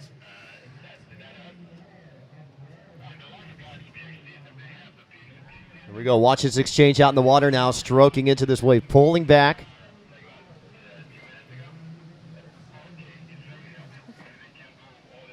Yeah, really difficult conditions right now. You got to pick and choose, and it's the luck of the draw. I mean, you got to whoever gets the set wave, and especially if it opens up and there's an open face, and allows for a potential, good score. With 4 people in the lineup, it's slim pickings right now, but these guys are amped. They want to get the first and second spots, move on. But there is no losers rounds, so Ripper Charge rounds is going to allow everyone to have a second chance in case there is a lull in the action. So ISA putting a great format together in order for all of the surfers that travel from around the globe to make sure that they do have a few days of surfing under their belts. Well, our Peruvian surfer is now in the lead. Our scores are now available. We can tell you that Alonso Carrera in the lead with combination scores adding up to 10.16 with a high wave of an 8.53 and a low of a 4.33. We can tell you in second place is Bruno Carvalho from Costa Rica. In third on the bubble right now, our Welsh surfer in yellow, Max Payne, needing a score of a 6.11 to move into second, and Orlando Ortega from Panama in the blue jersey, now needing a 6.54. And time remaining in this heat, 1 minute, 1 minute remaining.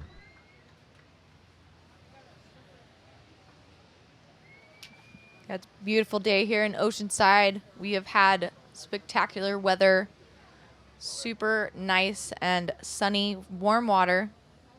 It's almost like a tropical paradise. And it's great to see all the support on the pier. As up and riding, yellow. Nice maneuver and all the way into the pier.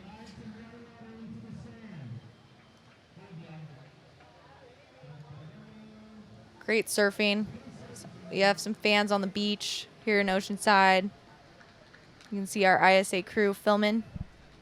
But no one's looking at him because they're probably looking at that beautiful girl. 10 seconds remaining.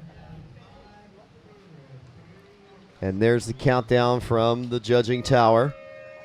We're going to take a quick break, and when we return, we're going to have another heat of the 2015 VISSLA ISA World Junior Surfing Championship. We'll be right back after this.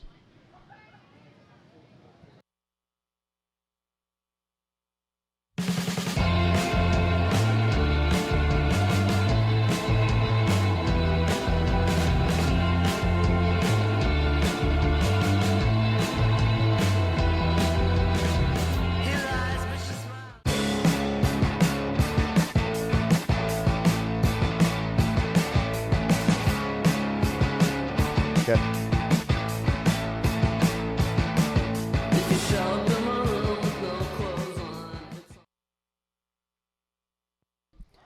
Welcome back to beautiful Oceanside, California for the 2015 VISSLA ISA World Junior Surfing Championships.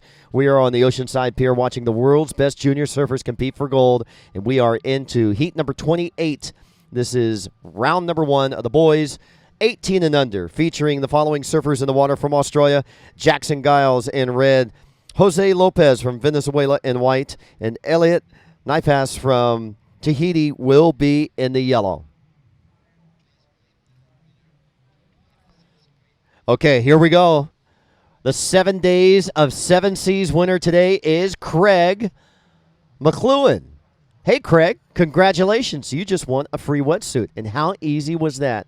All Craig did was go over to the VISSLA Facebook page, click on the win tab, and he registered, and he won the very first of 7 of the 7 days of seas giveaway. It was just that easy. Yeah, phenomenal. Thanks to VISSLA for supporting all the girls and guys down here on the beach, and you at home winning wetsuits. Pretty rad. Really cool of them. 7 Seas is the latest line of wetsuits. Really clean, spiffy. You're going to look good in that one. So he's stoked. Definitely tune in and get your chance to win a wetsuit tomorrow. It's bright and early, 7 a.m. And we'll be back at 7 in the morning pretty much every day. 322 athletes. You do the math. Got to surf at least twice. And if you make it to Sunday, you could be surfing almost 12 times, depending how many reprecharge rounds you got to get to make the Final Four.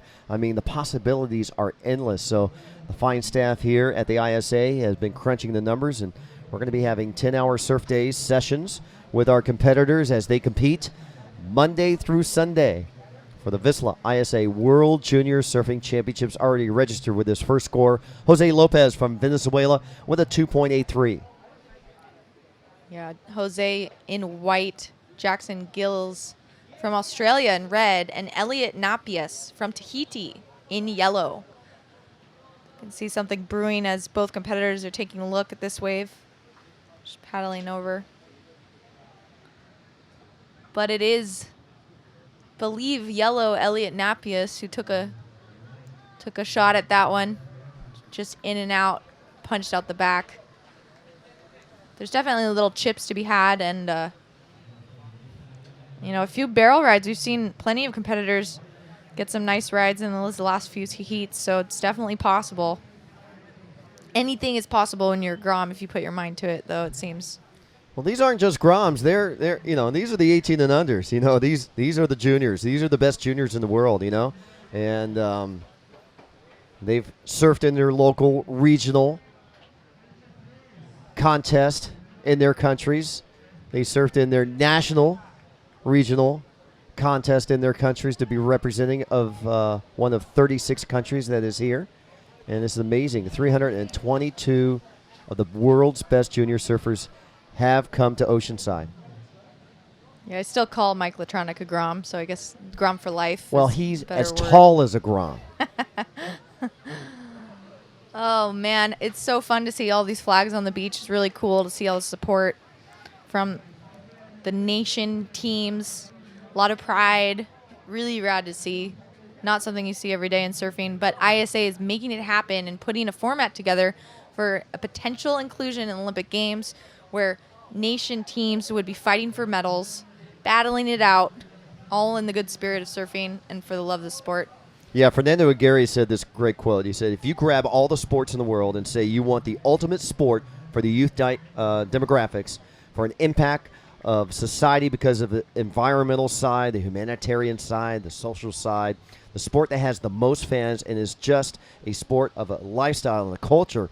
He believes surfing would be in the top 20% of all. And if you look at the agenda for the 2020 criteria for the Tokyo Games in 2020, surfing passes all these prerequisites. And honestly, Fernando believes that the sport is much loved and can be viewed at the Olympic style.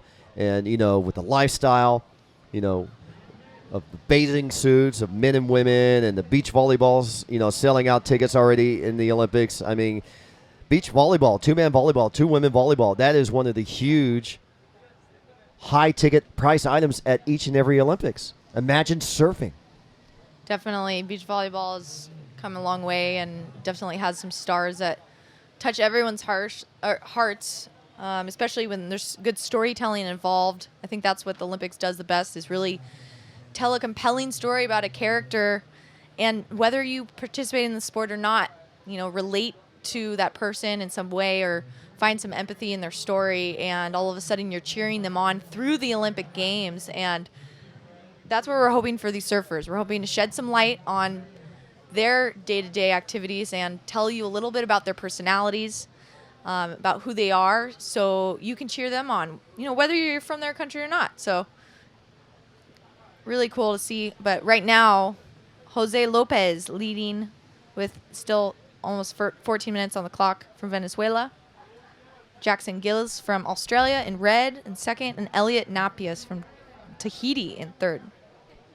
Hey, don't forget, we're involved in social media here at the VISSLA ISA World Junior Surfing Championships. You're already logged on to isaworlds.com, our official website for the ISA, and the International Surfing Association is isasurf.org. And get involved in the social media. Log on to our Facebook at facebook.com/International Surfing Association, all spelled out. We're on Twitter and Instagram at the same handle, at ISA Surfing. And you can hashtag us with your postings with hashtag ISA Worlds or hashtag VISSLA World Juniors.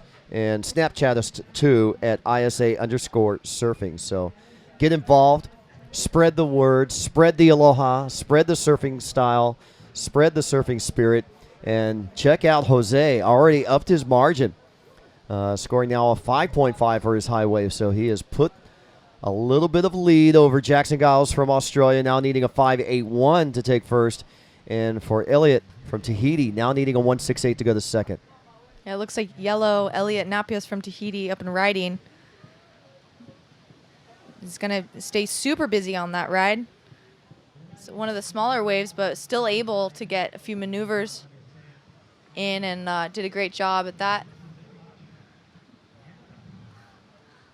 It's like we have some action at the lifeguards. Yeah, possible rescue as the lifeguards going in with fins and rescue tube.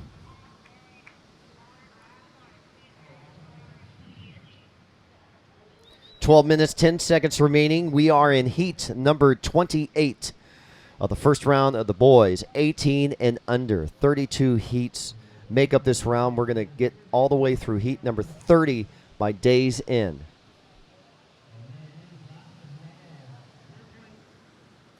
Yeah, you saw that guy with the foam board. I'm not sure what's going on out there, but looks like a rescue and training. Thank you to the lifeguards here at Oceanside for keeping us safe and making sure the lineup is clear. Definitely don't want to be surfing in the competitor zone if you're not a registered competitor, but we're so thankful to the city of Oceanside for having us and hosting us. The mayor of Oceanside was down here as well to commemorate and support. He was at the opening ceremony. We were just so stoked to have his support and the entire city behind the World Junior Surfing Championship. No idea.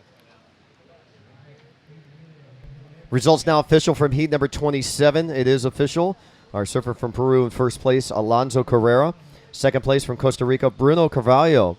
Advancing on into the main round, heat round number 2. Delegated into the repechage, taken third, was Max Payne from Wales, and Orlando Ortega from Panama takes fourth place. Also will be surfing in the repo. Those are the official results from heat number 27. Yeah, it looks like a little beginning surfer, getting in the competition area. You know, this is not a place to learn. There's an official contest. He was in over his head, not knowing where he's at, and great job from the Oceanside lifeguards. And look at the glare on the screen. That's what we're dealing with here. Boom, banks it off the top here, working down the line. One more, throws the tail off the white water. And here we go, another rider. This looks like surfer in yellow, Napius from Tahiti. That was a nice wave. You got a hit right off the lip at that end section just to close it out. Not quite barreling like he probably wanted, but nonetheless, get some points on the board. All these guys are going to have another chance to surf as well. The repertoire round, so day 1 and day 2, a little bit less pressure, but still want to set the score and show the other nations what you're made out of.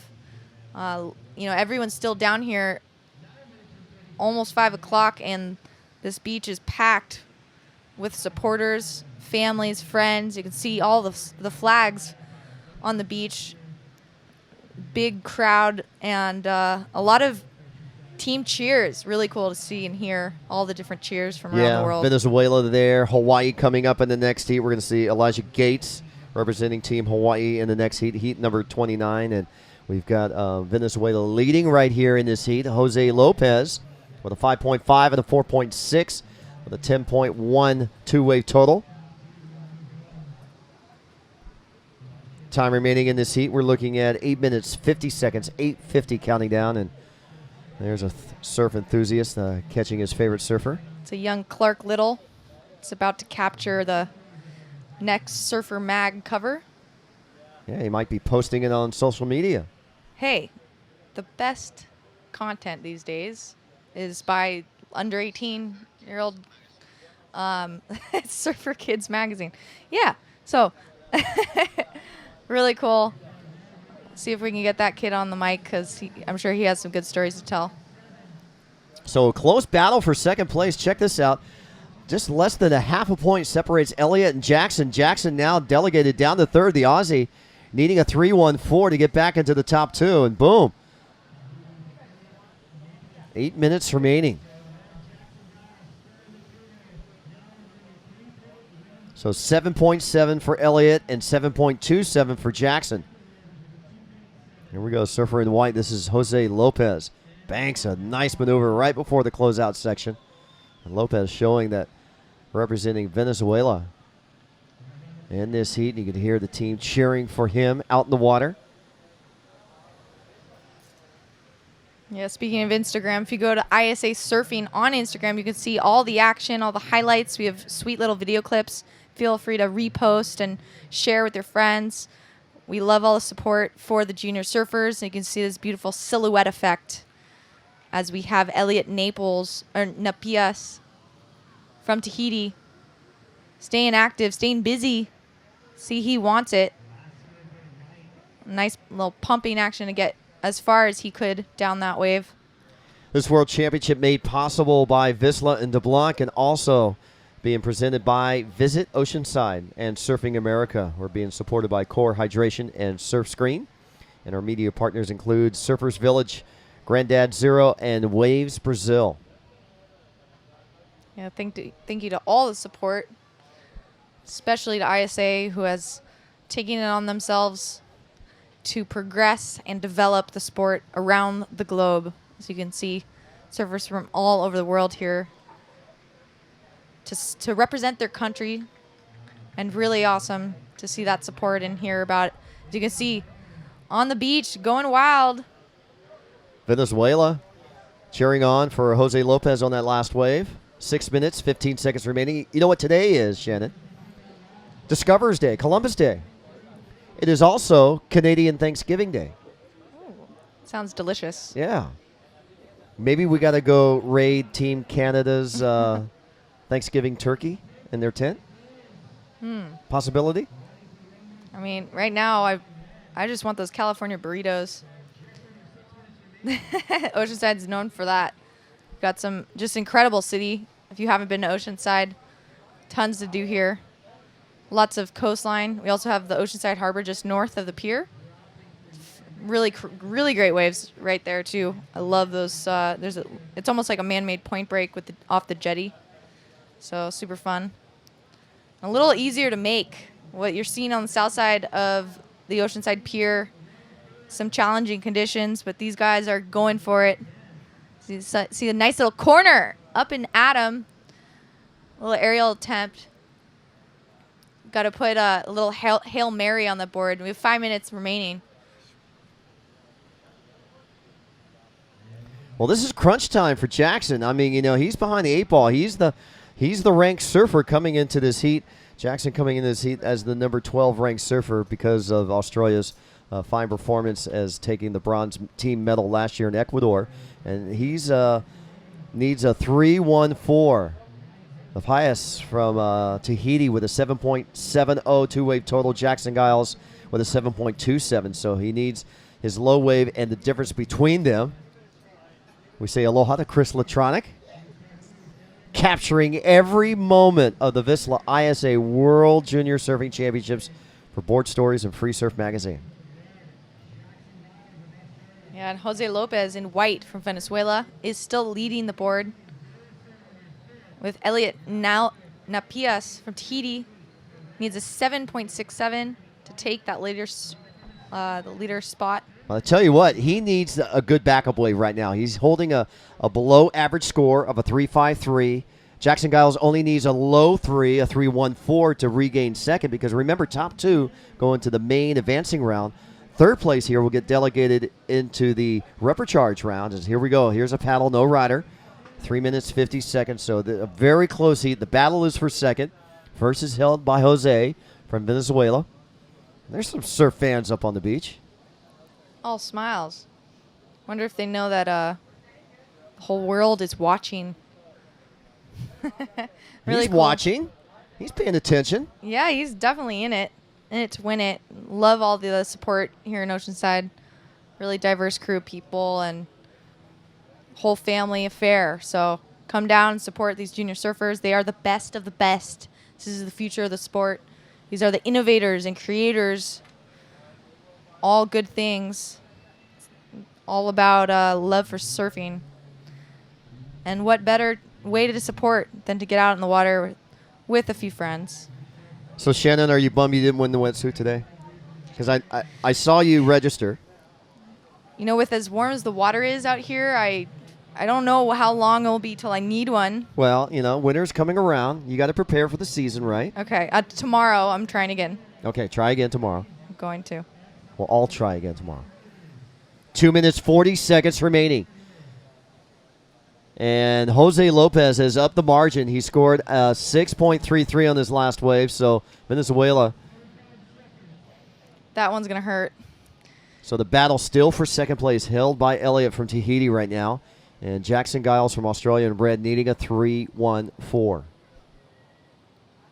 Yeah, I mean, I think if anything, with those sports on the docket for the Olympic Games, surfing definitely has the potential, being that it not only is it inclusive, there's also high consequence, especially at reef breaks and just when it does get big. We saw it yesterday. There was some serious boards broken and glass shattered in Oceanside with some heavy surf. And what better to watch on television than a consequential sport? These are not only professional athletes, they're serious fitness warriors. Any surfer knows how important it is to think about diet and health and fitness. And when it comes to an Olympic athlete, what would you need to have? I mean, all of those things, especially the team spirit and camaraderie. And just being an ambassador for the sport is the first step. 1 minute, 15 seconds remaining. Lopez from Venezuela in white in first. Napias from Tahiti in yellow in second. Giles from Australia in red in third, needing a 3.14. And there's the Ohana from Team Hawaii. They'll have their cheering section getting ready for Elijah Gates up against a German and a Barbados surfer. From Germany, it'll be Billy McGarry.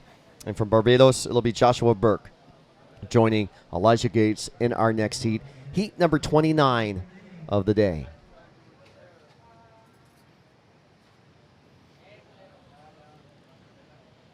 Yeah, so these winds have really been kind to us. Just seeing that tide shift changed a little less consistent than earlier this morning. It was firing in the morning. Definitely want to see that early tomorrow at 7 a.m. The lights on the pier are pretty awesome too, because you could basically surf all night. So any of these really committed juniors might be out here past their bedtime, surfing through the night. I would probably do it just because it'd be less of a crowd. Well, I'll tell you what, we're going to take a short commercial break. When we return, we're going to get you back into the water with heat number 29. You're watching the 2015 VISSLA ISA World Juniors Surfing Championships. I heard stories of a man who lived alone on a remote island.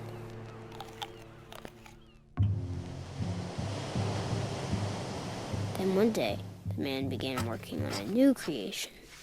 I need an evil eye. What?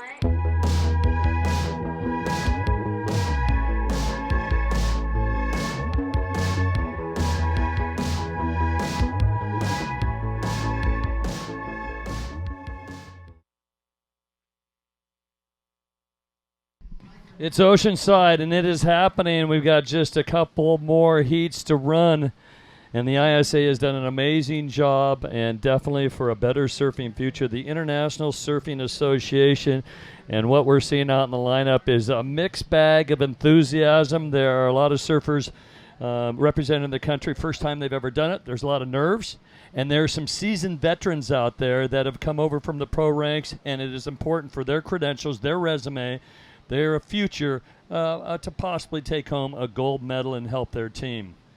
David Stanfield with Mike Lambrisi. We're looking at the silhouette, and I believe at one point. Now we're going to guess on this. I think that's Elijah Gates from Hawaii. You've seen him surf. Yeah. So nice opening ride there for the young Hawaiian, and we're pretty sure that was the right color. As you can tell, people, we are battling with some afternoon glare, and it's a little bit hard to see the jerseys. But are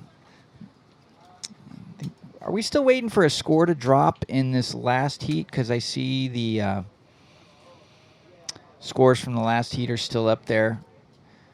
And if that remains, then Jackson Giles is relegated to the repechage unless the judges are delivered.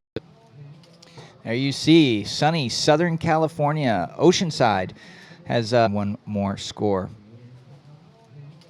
There you see, sunny Southern California, Oceanside has opened up its arms and welcomed the 2015 VISSLA ISA World Junior Surfing Championships.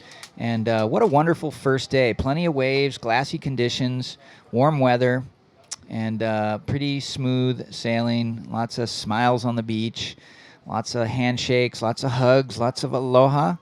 And that's what you get when you mix the surfing world together. A lot of stoke, kind of the gathering of tribes. We might speak different languages. We might worship different gods. We might have different cultures, but ultimately we all share and cherish the stoke and the camaraderie of surfing. Totally agree. And it has propelled some industry, whether they're in competition or the surf industry or running events. You take a look at Paul Naudet and Fernando Aguirre. They've done a remarkable job, their own pass. And take a look at this runner, and he finds a doggy door. And I can tell you that in the lineup, we do have a lot of regular footers. We got 3 surfers, and I was asking Hogan about that. I said, what do you think of these 3-man heats? And he goes, the 3-man heats seem to be pretty stacked. They're a little bit tougher. Have you noticed that? I have noticed this year that there are no easy heats in the first round. I mean, really, the level of competition this year seems to have upped a notch even from last year, and the difference between this and 5 years ago is incredible. I mean, you know, some of these smaller surfing countries, you would expect that you could kind of breeze through the first heat, but that's not the case anymore. You know, a lot of talent has emerged, from a lot of the Central American, South American European. You know, it's just a ton more youthful talent, and that's why we're here. So Well, Elijah. Well, a three-man heat real quick. Billy McGarry is representing Germany, 18 years of age. I believe Billy's out of Virginia Beach, Virginia right now, but representing Germany. He's in the white singlet. Josh Burke, natural regular footer, 18-year-old in yellow. And was that Billy? I think that was Billy McGarry getting that DeBlanc replay there. So he's on the board with a 3.83. Elijah Gates did break first blood there. He got that 6.5 on his opening ride. So nice way to start the heat. Still waiting to see a score from Joshua Burke. There it is, 4.5 for that. I guess he's the one that got the barrel. Pardon us, people. You can see on your screen there is color in the air. However, it's very hard to discern colors, and we are not getting spotter information down here. So bear with us as we try to tell you who's up and what they're doing. Well, I can tell you when we do see a four-man heat, I did check with the judges. There is the situation with the foreman. If you are in fourth and it shows a score that you need, I was told that it's to go to third. Not to do the transfer. So we're going to have to double check on that, but it's ideal in a four-person heat if you're in third or fourth to get out of that heat and get into a second spot. Is this live action and just throwing it up? Your guess is as good as mine. Yeah, I mean, well, we can see he's got a bandage on his arm. I want to say that's Elijah again, but I'm not sure. Well, that's not good. All of a sudden, we're asking for. Let's see if we got a camera on the bluff. On the pier to look down. Really challenging right now, but it's a really heavy three-man heat. Elijah Gates, if you can see a red color, Joshua Burke out of Barbados in yellow, and Billy McGarry representing Deutschland. So the scores right now are showing some decent waves. A good one for Elijah Gates at a 6.50. The tide is switched and pushed around. We do have one more heat after this. 13:43 on the clock with our final heat of the day coming up. We're going to pick up first thing tomorrow morning at 7 o'clock to finish those last two heats in the boys under 18, then shift gears and see the girls under 18 and the girls under 16. They'll take center stage on the south side of the Oceanside Pier tomorrow morning. All right, so we did get the color right on Elijah Gates. Second pretty good score came in for him, 4.73. He's pretty planted there in first place. Joshua Burke only needs a 4.5 to move in the second position. And Billy McGarry still looking to throw away that. He's got two scores pretty low. He's got a 3.83, decent, and then that 1.33 definitely looking to replace that. But Elijah Gates coming out of the gate strong. Elijah actually born in California, but living in Kapolei. Would that be kind of the west side of the island of Oahu? And the 18-year-old, part of the very powerful Hawaiian team, and up against Billy McGarry, and a very talented surfer living in Virginia Beach, Virginia, with born in Germany, January 11th, 1997, in white, and then, of course, Josh Burke. Barbados, Josh Allen Burke, the 18-year-old. And he got in the water. I think Dad got him in the water the year 2000, so he's been in the water for 15 years. Not bad. St. Winifred's School, he used to be. He's got a brother, Jacob, really a talented family and great supporters and just a big part of surfing in the Caribbean. Now, is this an interested spectator or giving maybe some signals on set waves? Not sure as we take a look at still some good spectators.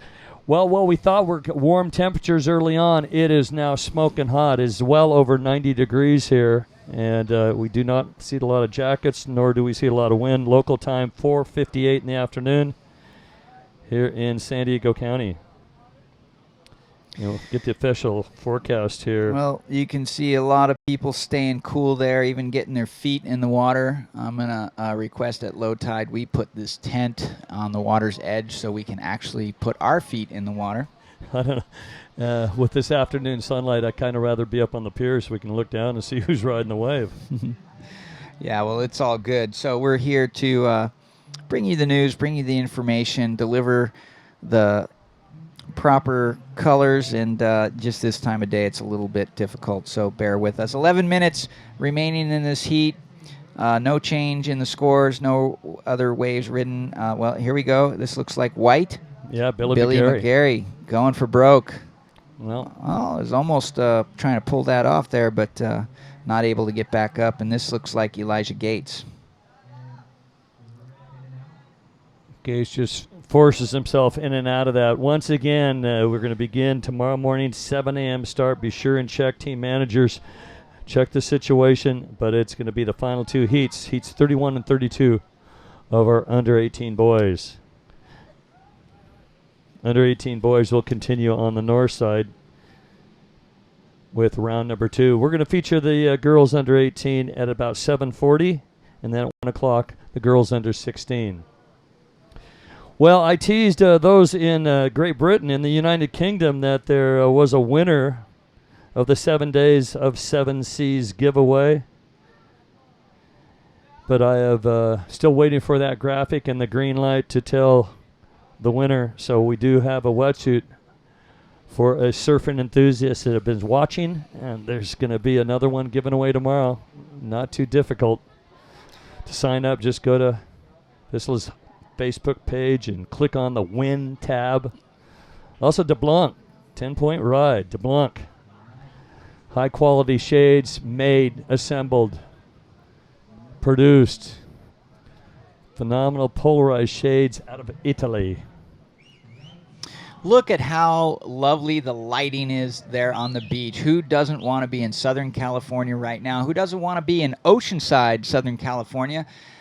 Get it down here and come visit. This is a once every 10, it's been 10 years since this international event, this 2015 VISSLA ISA World Junior Championship has been to California, and it's just great conditions here for this event, and we're stoked to be here. You can see the little sunlight and reflection and glare off the water, but it sure is pretty, and a lot of people here enjoying this lovely afternoon in Oceanside, California. For DeBlanc Made in Italy ISA Contestants Contest, for your contestant, highest heat total heat score of each day will be awarded a pair of DeBlanc sunglasses. If any competitor scores a perfect 10, they will be awarded a pair of DeBlanc sunglasses. Well, a lot of coaches, supporters, ISA staff, and officials. It's been one long day, but there's some great surfing going on. As we take a look, charging hard. Would this be Elijah? Looked like a glare of yellow or white to me, but that's a tough call. Sorry, people. Well, what would differentiate that? Let me ask you a trivia question. What surfer, a Hawaiian surfer, that was known for wearing a baseball cap during competition?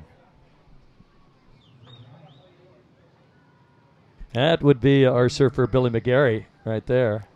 I'll give you a hint. It's not a male. Kiala Kennelly?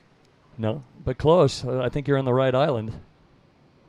Didn't we have a girl that surfed with a baseball cap from the island of Kauai? You got me, buddy. Okay, well, we'll just leave that an open-ended question. You guys can figure it out. But, yeah, we've seen gloves in action. On the north side of the pier, we saw a contest here years ago, and Glenn Winton wearing gloves, getting a second place. Aussie, it would be Josh Burke. Very important wave for him.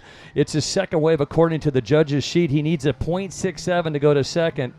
One wave ridden for him, a 4.50. And anxious moments for the group out of Barbados. Yeah, well, that wave actually afforded several maneuvers, so a great choice of wave right there for Joshua Burke, yellow in from Barbados. Got to do 3 pretty decent turns, so I have a feeling he may be rivaling Elijah Gates after this score. We'll see, but definitely going to move him into second place.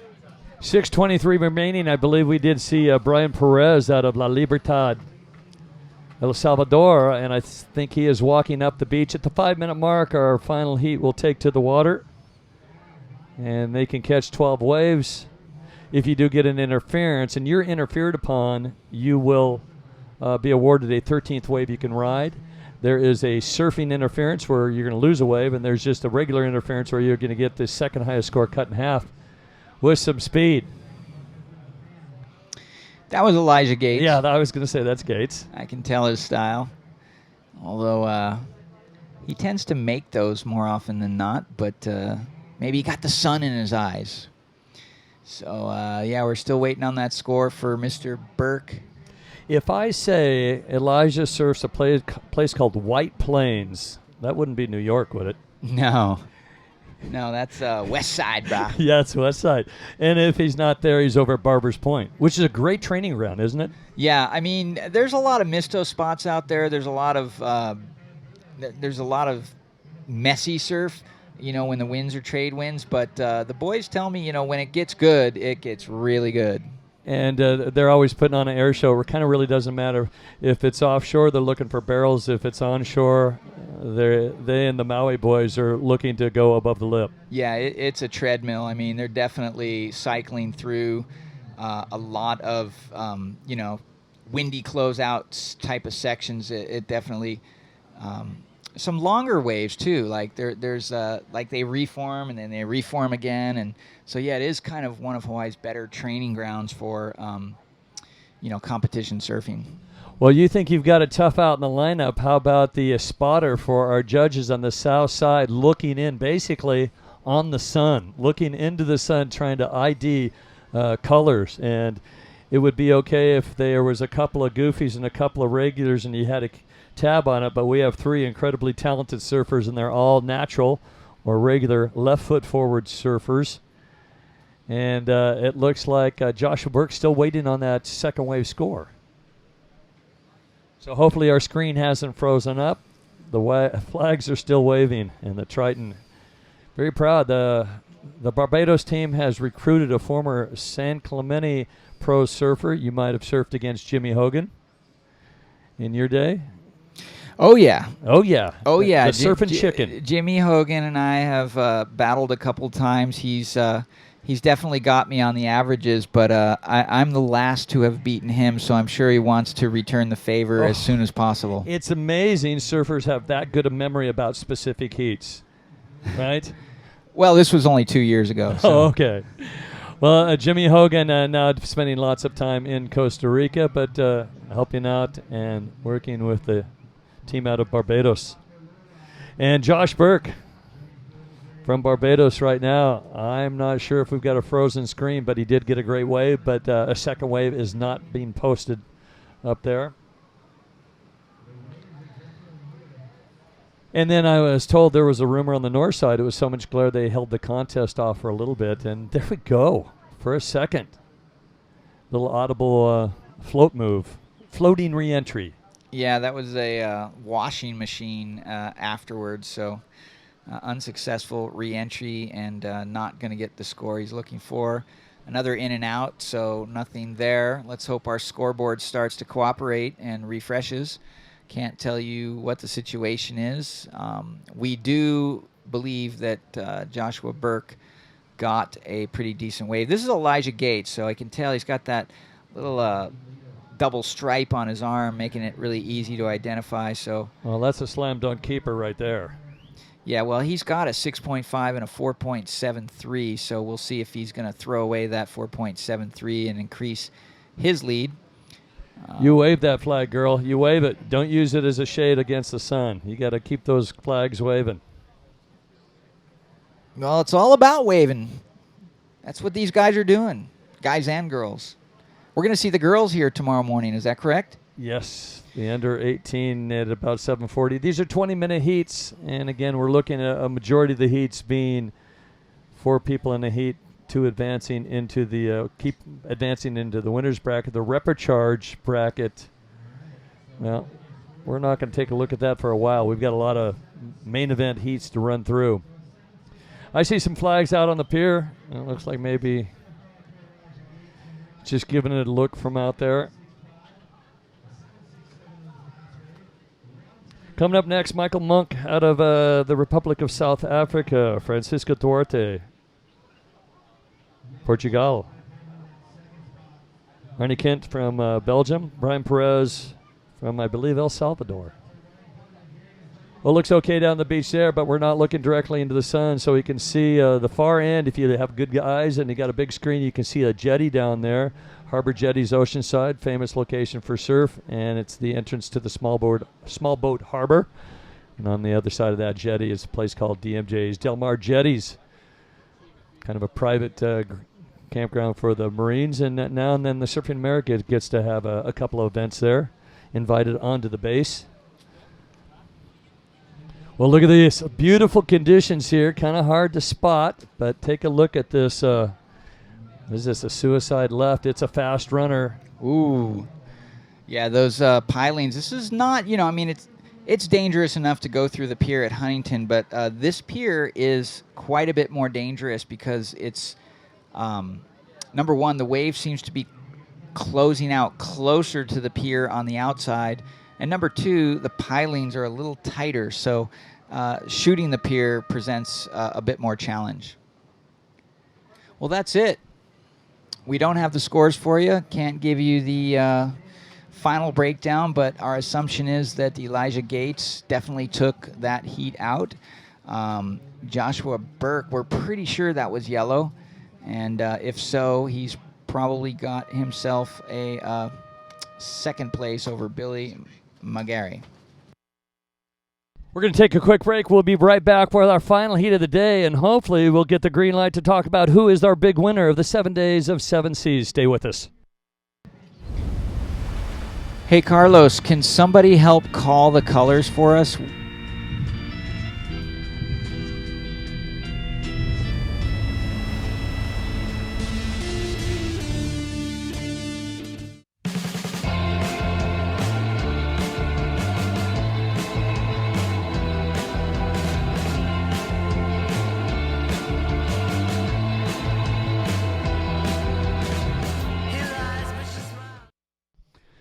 And here we go. We're looking to the south towards Carlsbad, and it continues down to Encinitas and Leucadia and Del Mar, and then San Diego Central, San Diego.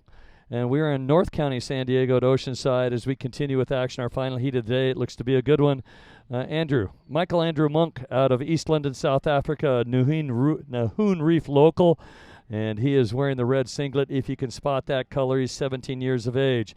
Wearing white is Francisco Manuel da Silva Duarte from Lisboa, Lisbon, Portugal, but we say Lisboa. And he's in the lineup wearing white. In yellow, Arnie Kent, a 17-year-old surfer out of Belgium. Bredin, beautiful location, great beaches, great sand dunes, lots of fun, lots of enthusiasm towards the sport.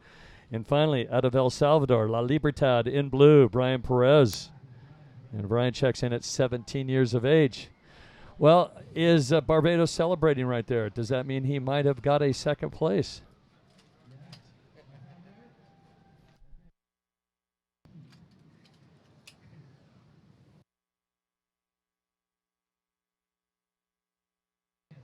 Bo Hodge is actually standing in front of the sun trying to spot for us. Quite the challenge here, but not bad. It's better than having no waves and a lot of onshore wind. We've really been blessed with a phenomenal opening day. Spectacular Parade of Nations yesterday. And now we are underway. And this is why a lot of guys dream about California. Yes, just casually walking on the beach. California dreaming. Not a bad place. Wait, it's not winter, it's only fall. Yeah. It's 91 degrees. The temperature's gone up. The humidity is well over 60. Tomorrow it's going to drop into the chilly 80s, low 80s. No, they're going to say it's going to be about 86 tomorrow. That's still way too warm. And we think that was possibly Brian Perez on that last wave.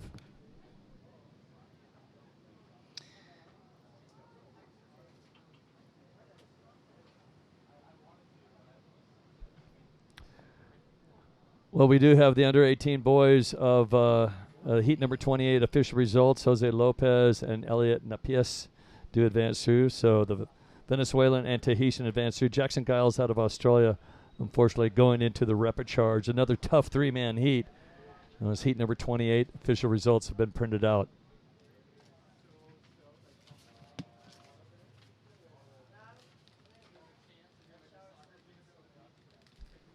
Well, I'm feeling kind of guilty. I'm still not going to say his name, but I can tell you that if your initials are C and last name MC, without giving it away, if you're from UK and your first name starts with C and your last name starts with MC, you might have won a wetsuit.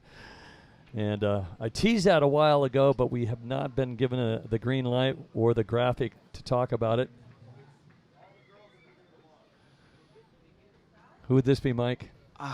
It is really frustrating. I'm sorry, Web World. We are trying our best to see colors here.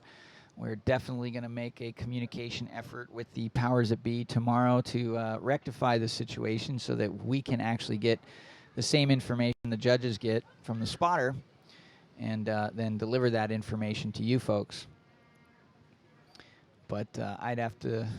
I don't even know what color that was. You're watching Kelly Slater's Black and White. Yeah, well, maybe we should go and see if... how do we get to the emails here?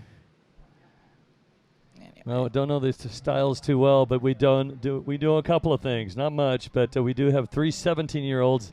The oldest surfer is Francisco out in the lineup, and if you can tell, he's wearing white. We do have nice conditions, but we're essentially looking into the sun and trying to spot anybody flare up. Tide just starting to fill in. We're going to have a couple more hours of surfing. There is what we're going to assume is a competitor that's going to be ready for her debut tomorrow, the under 18. Going to get underway at about 7:40. Really a warm, glassy afternoon here in North San Diego County. I'd like to thank Fernando for doing such a phenomenal job over the years, the mayor of Oceanside, Jim Wood, and Paul Nade. Well, there's another good photo. You know, Portuguese flag flying high. You're right, the sunlight. You're like a photographer. The sunlight's perfect. Yeah, no, this is a great light to work with if you're a photographer. However, if you're a webcaster looking at a screen with the sun behind you, it's going to be tough. But, you know, let's just talk about the really cool stuff. I was mentioning earlier that Oceanside was a great venue for this kind of competition. Very rare in the world to find good quality waves on either side of the pier with all these resources and amenities right nearby. So great venue for this kind of event. And, you know, it's kind of a historical surf city of its own. They even have a surf museum here, so well, they have a good one, a really great surf museum, and last I checked, guess whose board they have? I believe they have Bethany Hamilton's board in this surf museum. Oh, cool. Well, we know what board that is. She is a legend. She is one of the bravest people in the world that I know, and kudos to her on not only just her recovery, but her amazing show of fortitude. You know, it's she's actually competitive with one arm. Yeah, can out paddle a lot of people. She has been down here a couple of times for the Supergirl event, getting a wild card into the WSL at Trestles, and now a proud mom, beautiful family. Well, there's the king on the beach, wearing the crown. King of the Groms? Maybe. King of Norway. King of Eco Water, providing the water resources here, hydrating the team. Well, the tide is rolling in. Tomorrow we're going to enjoy some low tide coming up early in the morning. It should be pretty full, actually. And then enjoying the high tide. It'll be low tide again around 4 o'clock tomorrow. Well, our high tide tomorrow is 9:39, a 5.47. That is big. And dropping down at 4:11 in the afternoon, a 0.39. So similar conditions, but if the swell continues to hold, you just got to outsmart the surf and be at the right spot at the right time and really read the ocean, whether you have assistance from the pier or the beach. You got to know how these waves are hitting the banks. It's a pretty wide area, but everybody's been somewhat concentrated in front of the judges or closer to the pier.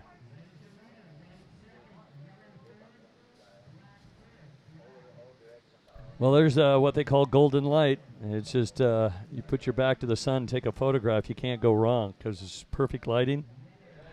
We're down on our scores, but we're up on enthusiasm. What's going to happen for tomorrow? Is that Teresa?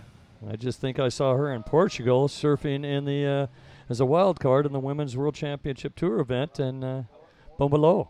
And we should see her tomorrow in action, part of the Portuguese team. Yeah, real strong goofy foot surfer out of Portugal. So got her chance at that Big Pro event, and it's an indication of the kind of talent that we have here at the beach. And there's a lot of surprise talent. Don't just look for those surfers to do well that are from the top 5 countries. There is a lot of dark horse underground kids that you have never heard of that are going to blow your mind all week long. Yeah, there's going to be some upsets. I was talking to a couple of coaches and asking about, well, what if you feel like you're matched up against 1 or 2 really strong surfers and you got kind of an unknown? He goes, sometimes that unknown surfer can cause an upset, and the advantage is you've sent a big gun over to the rapid charge and you're not going to see him for a while. So get excited. Don't be intimidated. Take that person down. Boot him in the other bracket. And I love that mentality. It's all or nothing, making it now. And the judge is watching every move closely. In these closeout conditions, it's really tough. But some of these better surfers have separated themselves from the usual quick closeout one move. We've seen some talent emerging in some low tide, tough conditions. A little paddle battle for positioning here. There is a no priority situation. It's all about positioning. He's looking right, so the surfer that's on the inside better back off if he wants it. It's a suicide long run. He's going to take it. Can't get into the lip. Can't get under the lip, but he gets it in the lip. Yeah, just caught behind that one. Had to really try to squeeze to get ahead of that, but the tide is coming up. So, but you never know if it might open up for you. Well, you got to be quick on your feet, too. I mean, sometimes you can't leave it to fate. That was a nice open right-hander. But, he was doing the paddle battle, so the other guy kind of pushed him further back. Portugal. And part of Portugal is the Azores, and rumor has it Azores will be hosting a big event. Well, it's no rumor, David. They signed paperwork yesterday at the opening ceremony, so it's I think it's a lock and load. We're ISA Juniors, the World Junior Championships next year will be held in the really exotic island chain of the Azores. Part of Portugal.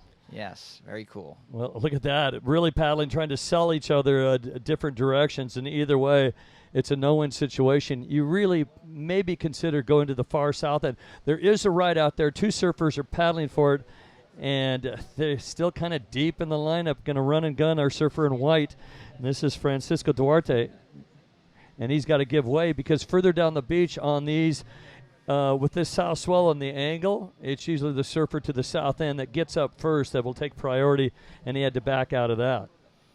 Yeah, tough one. That was a nice little open right-hander. He could have done a nice off the lip, but better to be safe than sorry. It's not really worth life and limb. And, yeah, maybe he did catch a glimpse of the other surfer up before him. The reality is, folks, we have no idea who's up and riding. We cannot see colors. Trying to do our best to call the action. There's a frothy little snap. That looked like our surfer in white, as I caught a glimpse of the sun on his shoulder. So, yeah. Can't be sure, though. Possibly our surfer Francisco Duarte from Portugal in the white on that last wave. I think so. I totally agree. That would be the first person we called on this heat. Well, let's take a look at a replay and see if we can see any color, black and white. And there's the crossover.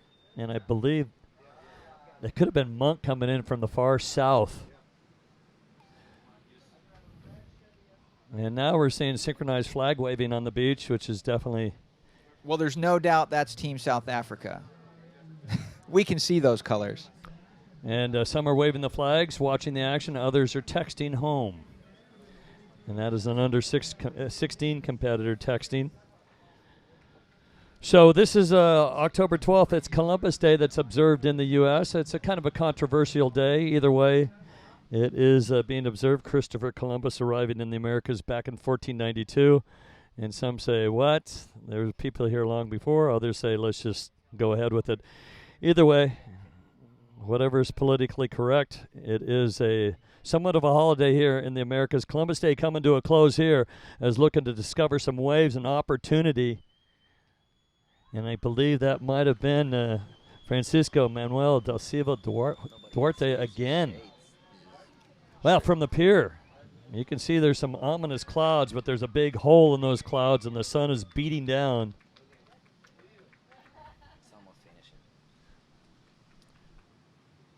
Can I say who the wetsuit winner is?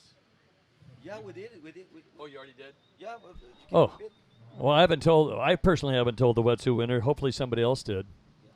Okay, you already did that. So if that's happened, day one winner from the United Kingdom. I know you're up late. If you're up late, hopefully you did here, but Craig McLeod. Craig, and we believe your spelling is M-C-L-E-O-D, Craig McLeod out of the UK. 7 days of 7 seas. Thank you very much for entering.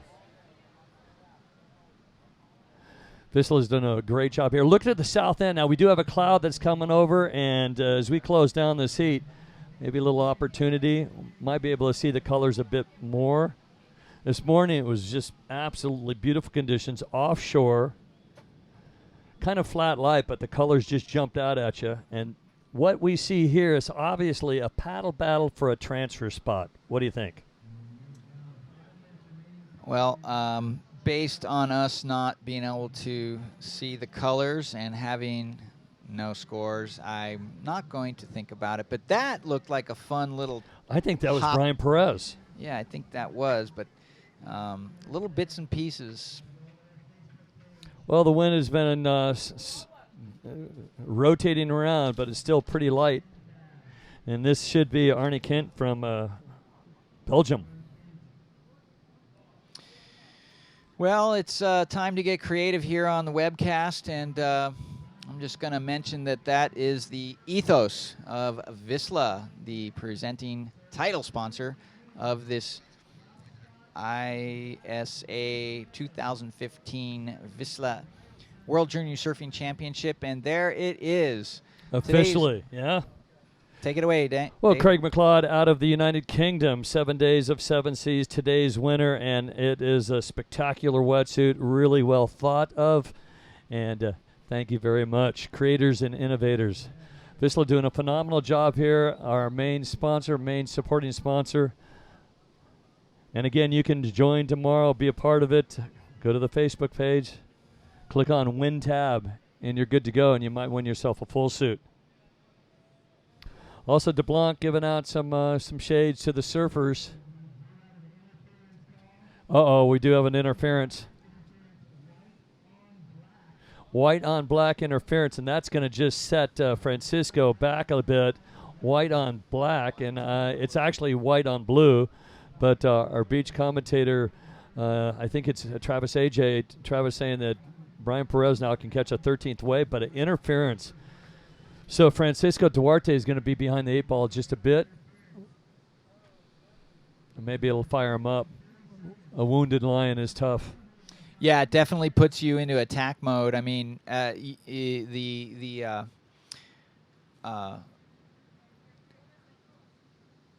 pressure, you know, the adrenaline, it's high enough just competing. Once you hear that horn blow, it's pretty much go for broke. But once you get an interference, it's like almost like breaking an arm. Your adrenaline kicks into overdrive, and your survival instincts take over. And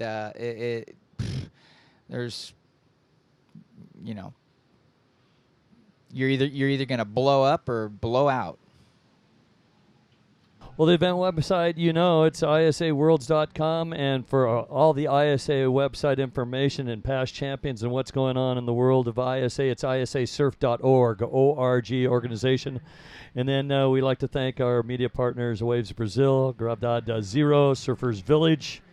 We're supported by Surf Screen, Core Hydration, and presented by Surfing America and Visit Oceanside, San Diego's North Shore. Oceanside helping us out, obviously, and loaning us not only the north side but the south side of the pier. Other media partners are official Surfline forecasting partner, surfline.com, Surfos Magazine, Passion Extrema, Via de Escape, also Fiat. Thank you very much, everybody that has supported this event. Day number 1 coming to a close. We saw some linked turns right there, Mike. Yeah, a couple turns and an actual color. I believe that was our man in the blue jersey. Blue jersey can get that 13th wave, and we think he was part of an interference situation where we believe that Duarte out of Portugal was given an interference call. And that's kind of subdued the enthusiasm of the Portuguese on the beach. They're less vocal now. Yeah, well, it's a pretty tense moment for the team when one of your athletes gets an interference. It's not a death knell. It's not going to, end your opportunity completely, but it is a pretty big hole to climb out of, because what happens when you get an interference is, normally they score on 2 of your top scores. In this case, they take your second highest score and chop it in half. So a big situation there. Well, the team out of Belgium had a long chat with everybody there. They're really enjoying their stay in Southern California. As we close things down, we don't know if Arne Kent has advanced through, the surfer out of Brandine. We do believe that Francisco Duarte has been given an interference. Brian Perez, did he advance through? Did Michael Andrew Monk advance? We are somewhat clueless right now as we take a look at the silhouettes, and free surfers are now taking to the water as we wrap things up here. 2015, what a year. And take a look at the lineup and the beautiful pier and the sun dropping down. And well, definitely fun on the beach. Coming to the beach, if you're not acting like a kid, then you're not really at the beach. So play with the seaweed, play with the sand, get the sand in your toes, jump in the water. Wiggle and bury yourself in the sand and wait for a set wave to knock you silly. Well, especially when the tide's high. The shore break is a whole different story at high tide. South Africa, are they happy? Did Michael Andrew Monk, the way they are staying on the beach, might lead to believe that he's being supported once he comes in. A Belgian surfer comes in. Yeah, about worried about burying themselves waist deep. Well, we're waiting on the results right now, aren't we? I'm just going to bring up a weird fact, or a weird factual question. What makes a difference between a waffle and a Belgian waffle? If you don't know, I'm going to have to look it up and bring it tomorrow. Really good point. I'm glad you brought that up. Now that's going to just eat away at me. Well, there we go. A pat on the shoulder. I'm not sure if that is exactly a celebration for the team out of Belgium, but they've got the right attitude. They're here for fun. They're here to learn. They've got, you can see Surf Pride. They're over here with family and friends and enjoying Southern California and get a chance to surf with a lot of the best surfers in the world. Not eliminated, though. Whoever does not get first or second, they do have the repecharge. Yeah, that's a real key point to these ISA events. They are very kind in offering a non-elimination format, meaning there's a main round, and if you get first or second in the main round, you will advance and continue advancing in the main round. Third and fourth from the main round get a reprieve. We go to the repecharge round. If you're one of those athletes or teams or families that come over here all the way from Timbuktu and beyond, you've traveled thousands and thousands of miles, that second chance means everything. The sets continue to march through. The wind is clocked around again, so it's quartering offshore. I don't know what's going on out there, but people are taking a beating. And as you can see to the north side there, I heard rumor that they had to put it on hold because of the sun. So people are walking over there. There could be a contest still going on. Right now we're waiting for official results for our final heat of the day. When we get underway tomorrow morning, it should be Julio Cesar out of Brazil, the Argentine, Sebastian Ventura, Reese Barnfeld out of Wales, and Keilani Garcia, Panama. And then we will see one of the hopefuls for Surfing America, the USA team, Jake Marshall in Heat 32, take on Ecuador's Alex Suarez, and Maxime Leu from Tahiti in our final men's heat in our under 18 category.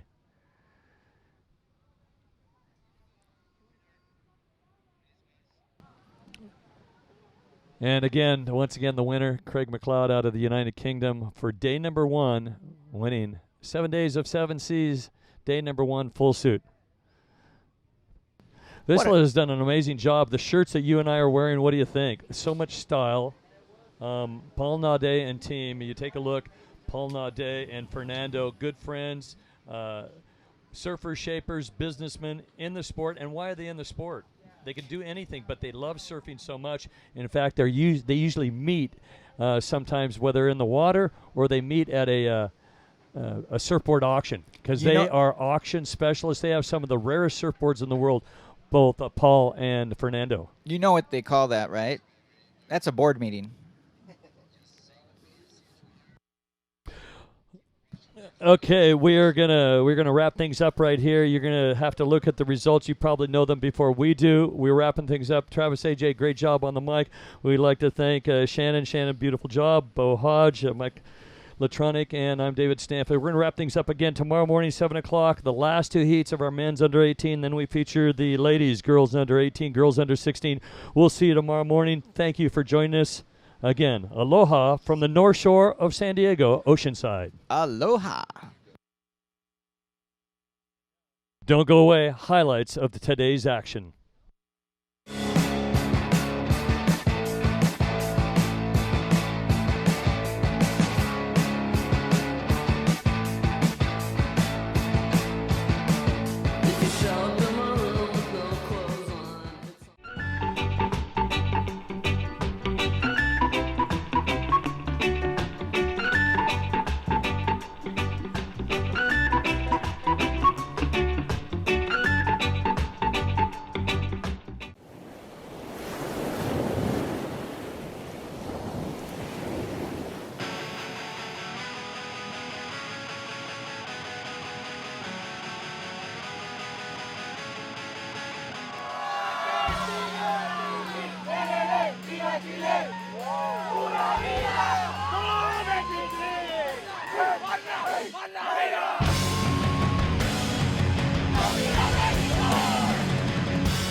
My highest honor, my most exciting moment of the year to welcome you to the inauguration of the World Surfing Championships but more importantly of the VISSLA ISA World Junior Surfing Championships in the city of Oceanside, and I declare officially open!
Here in California for the ISA World Junior Surfing Games.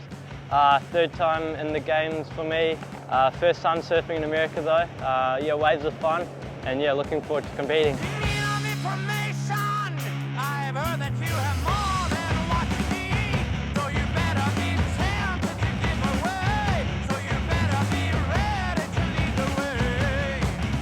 We're here to compete in Oceanside. The waves are fun. They're pretty good at the moment, as you can tell. And we're not really used to this stuff, but we're definitely having fun and we're utilizing our power, our flow, and everything. So, yeah, go Barbados.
here to compete in Oceanside.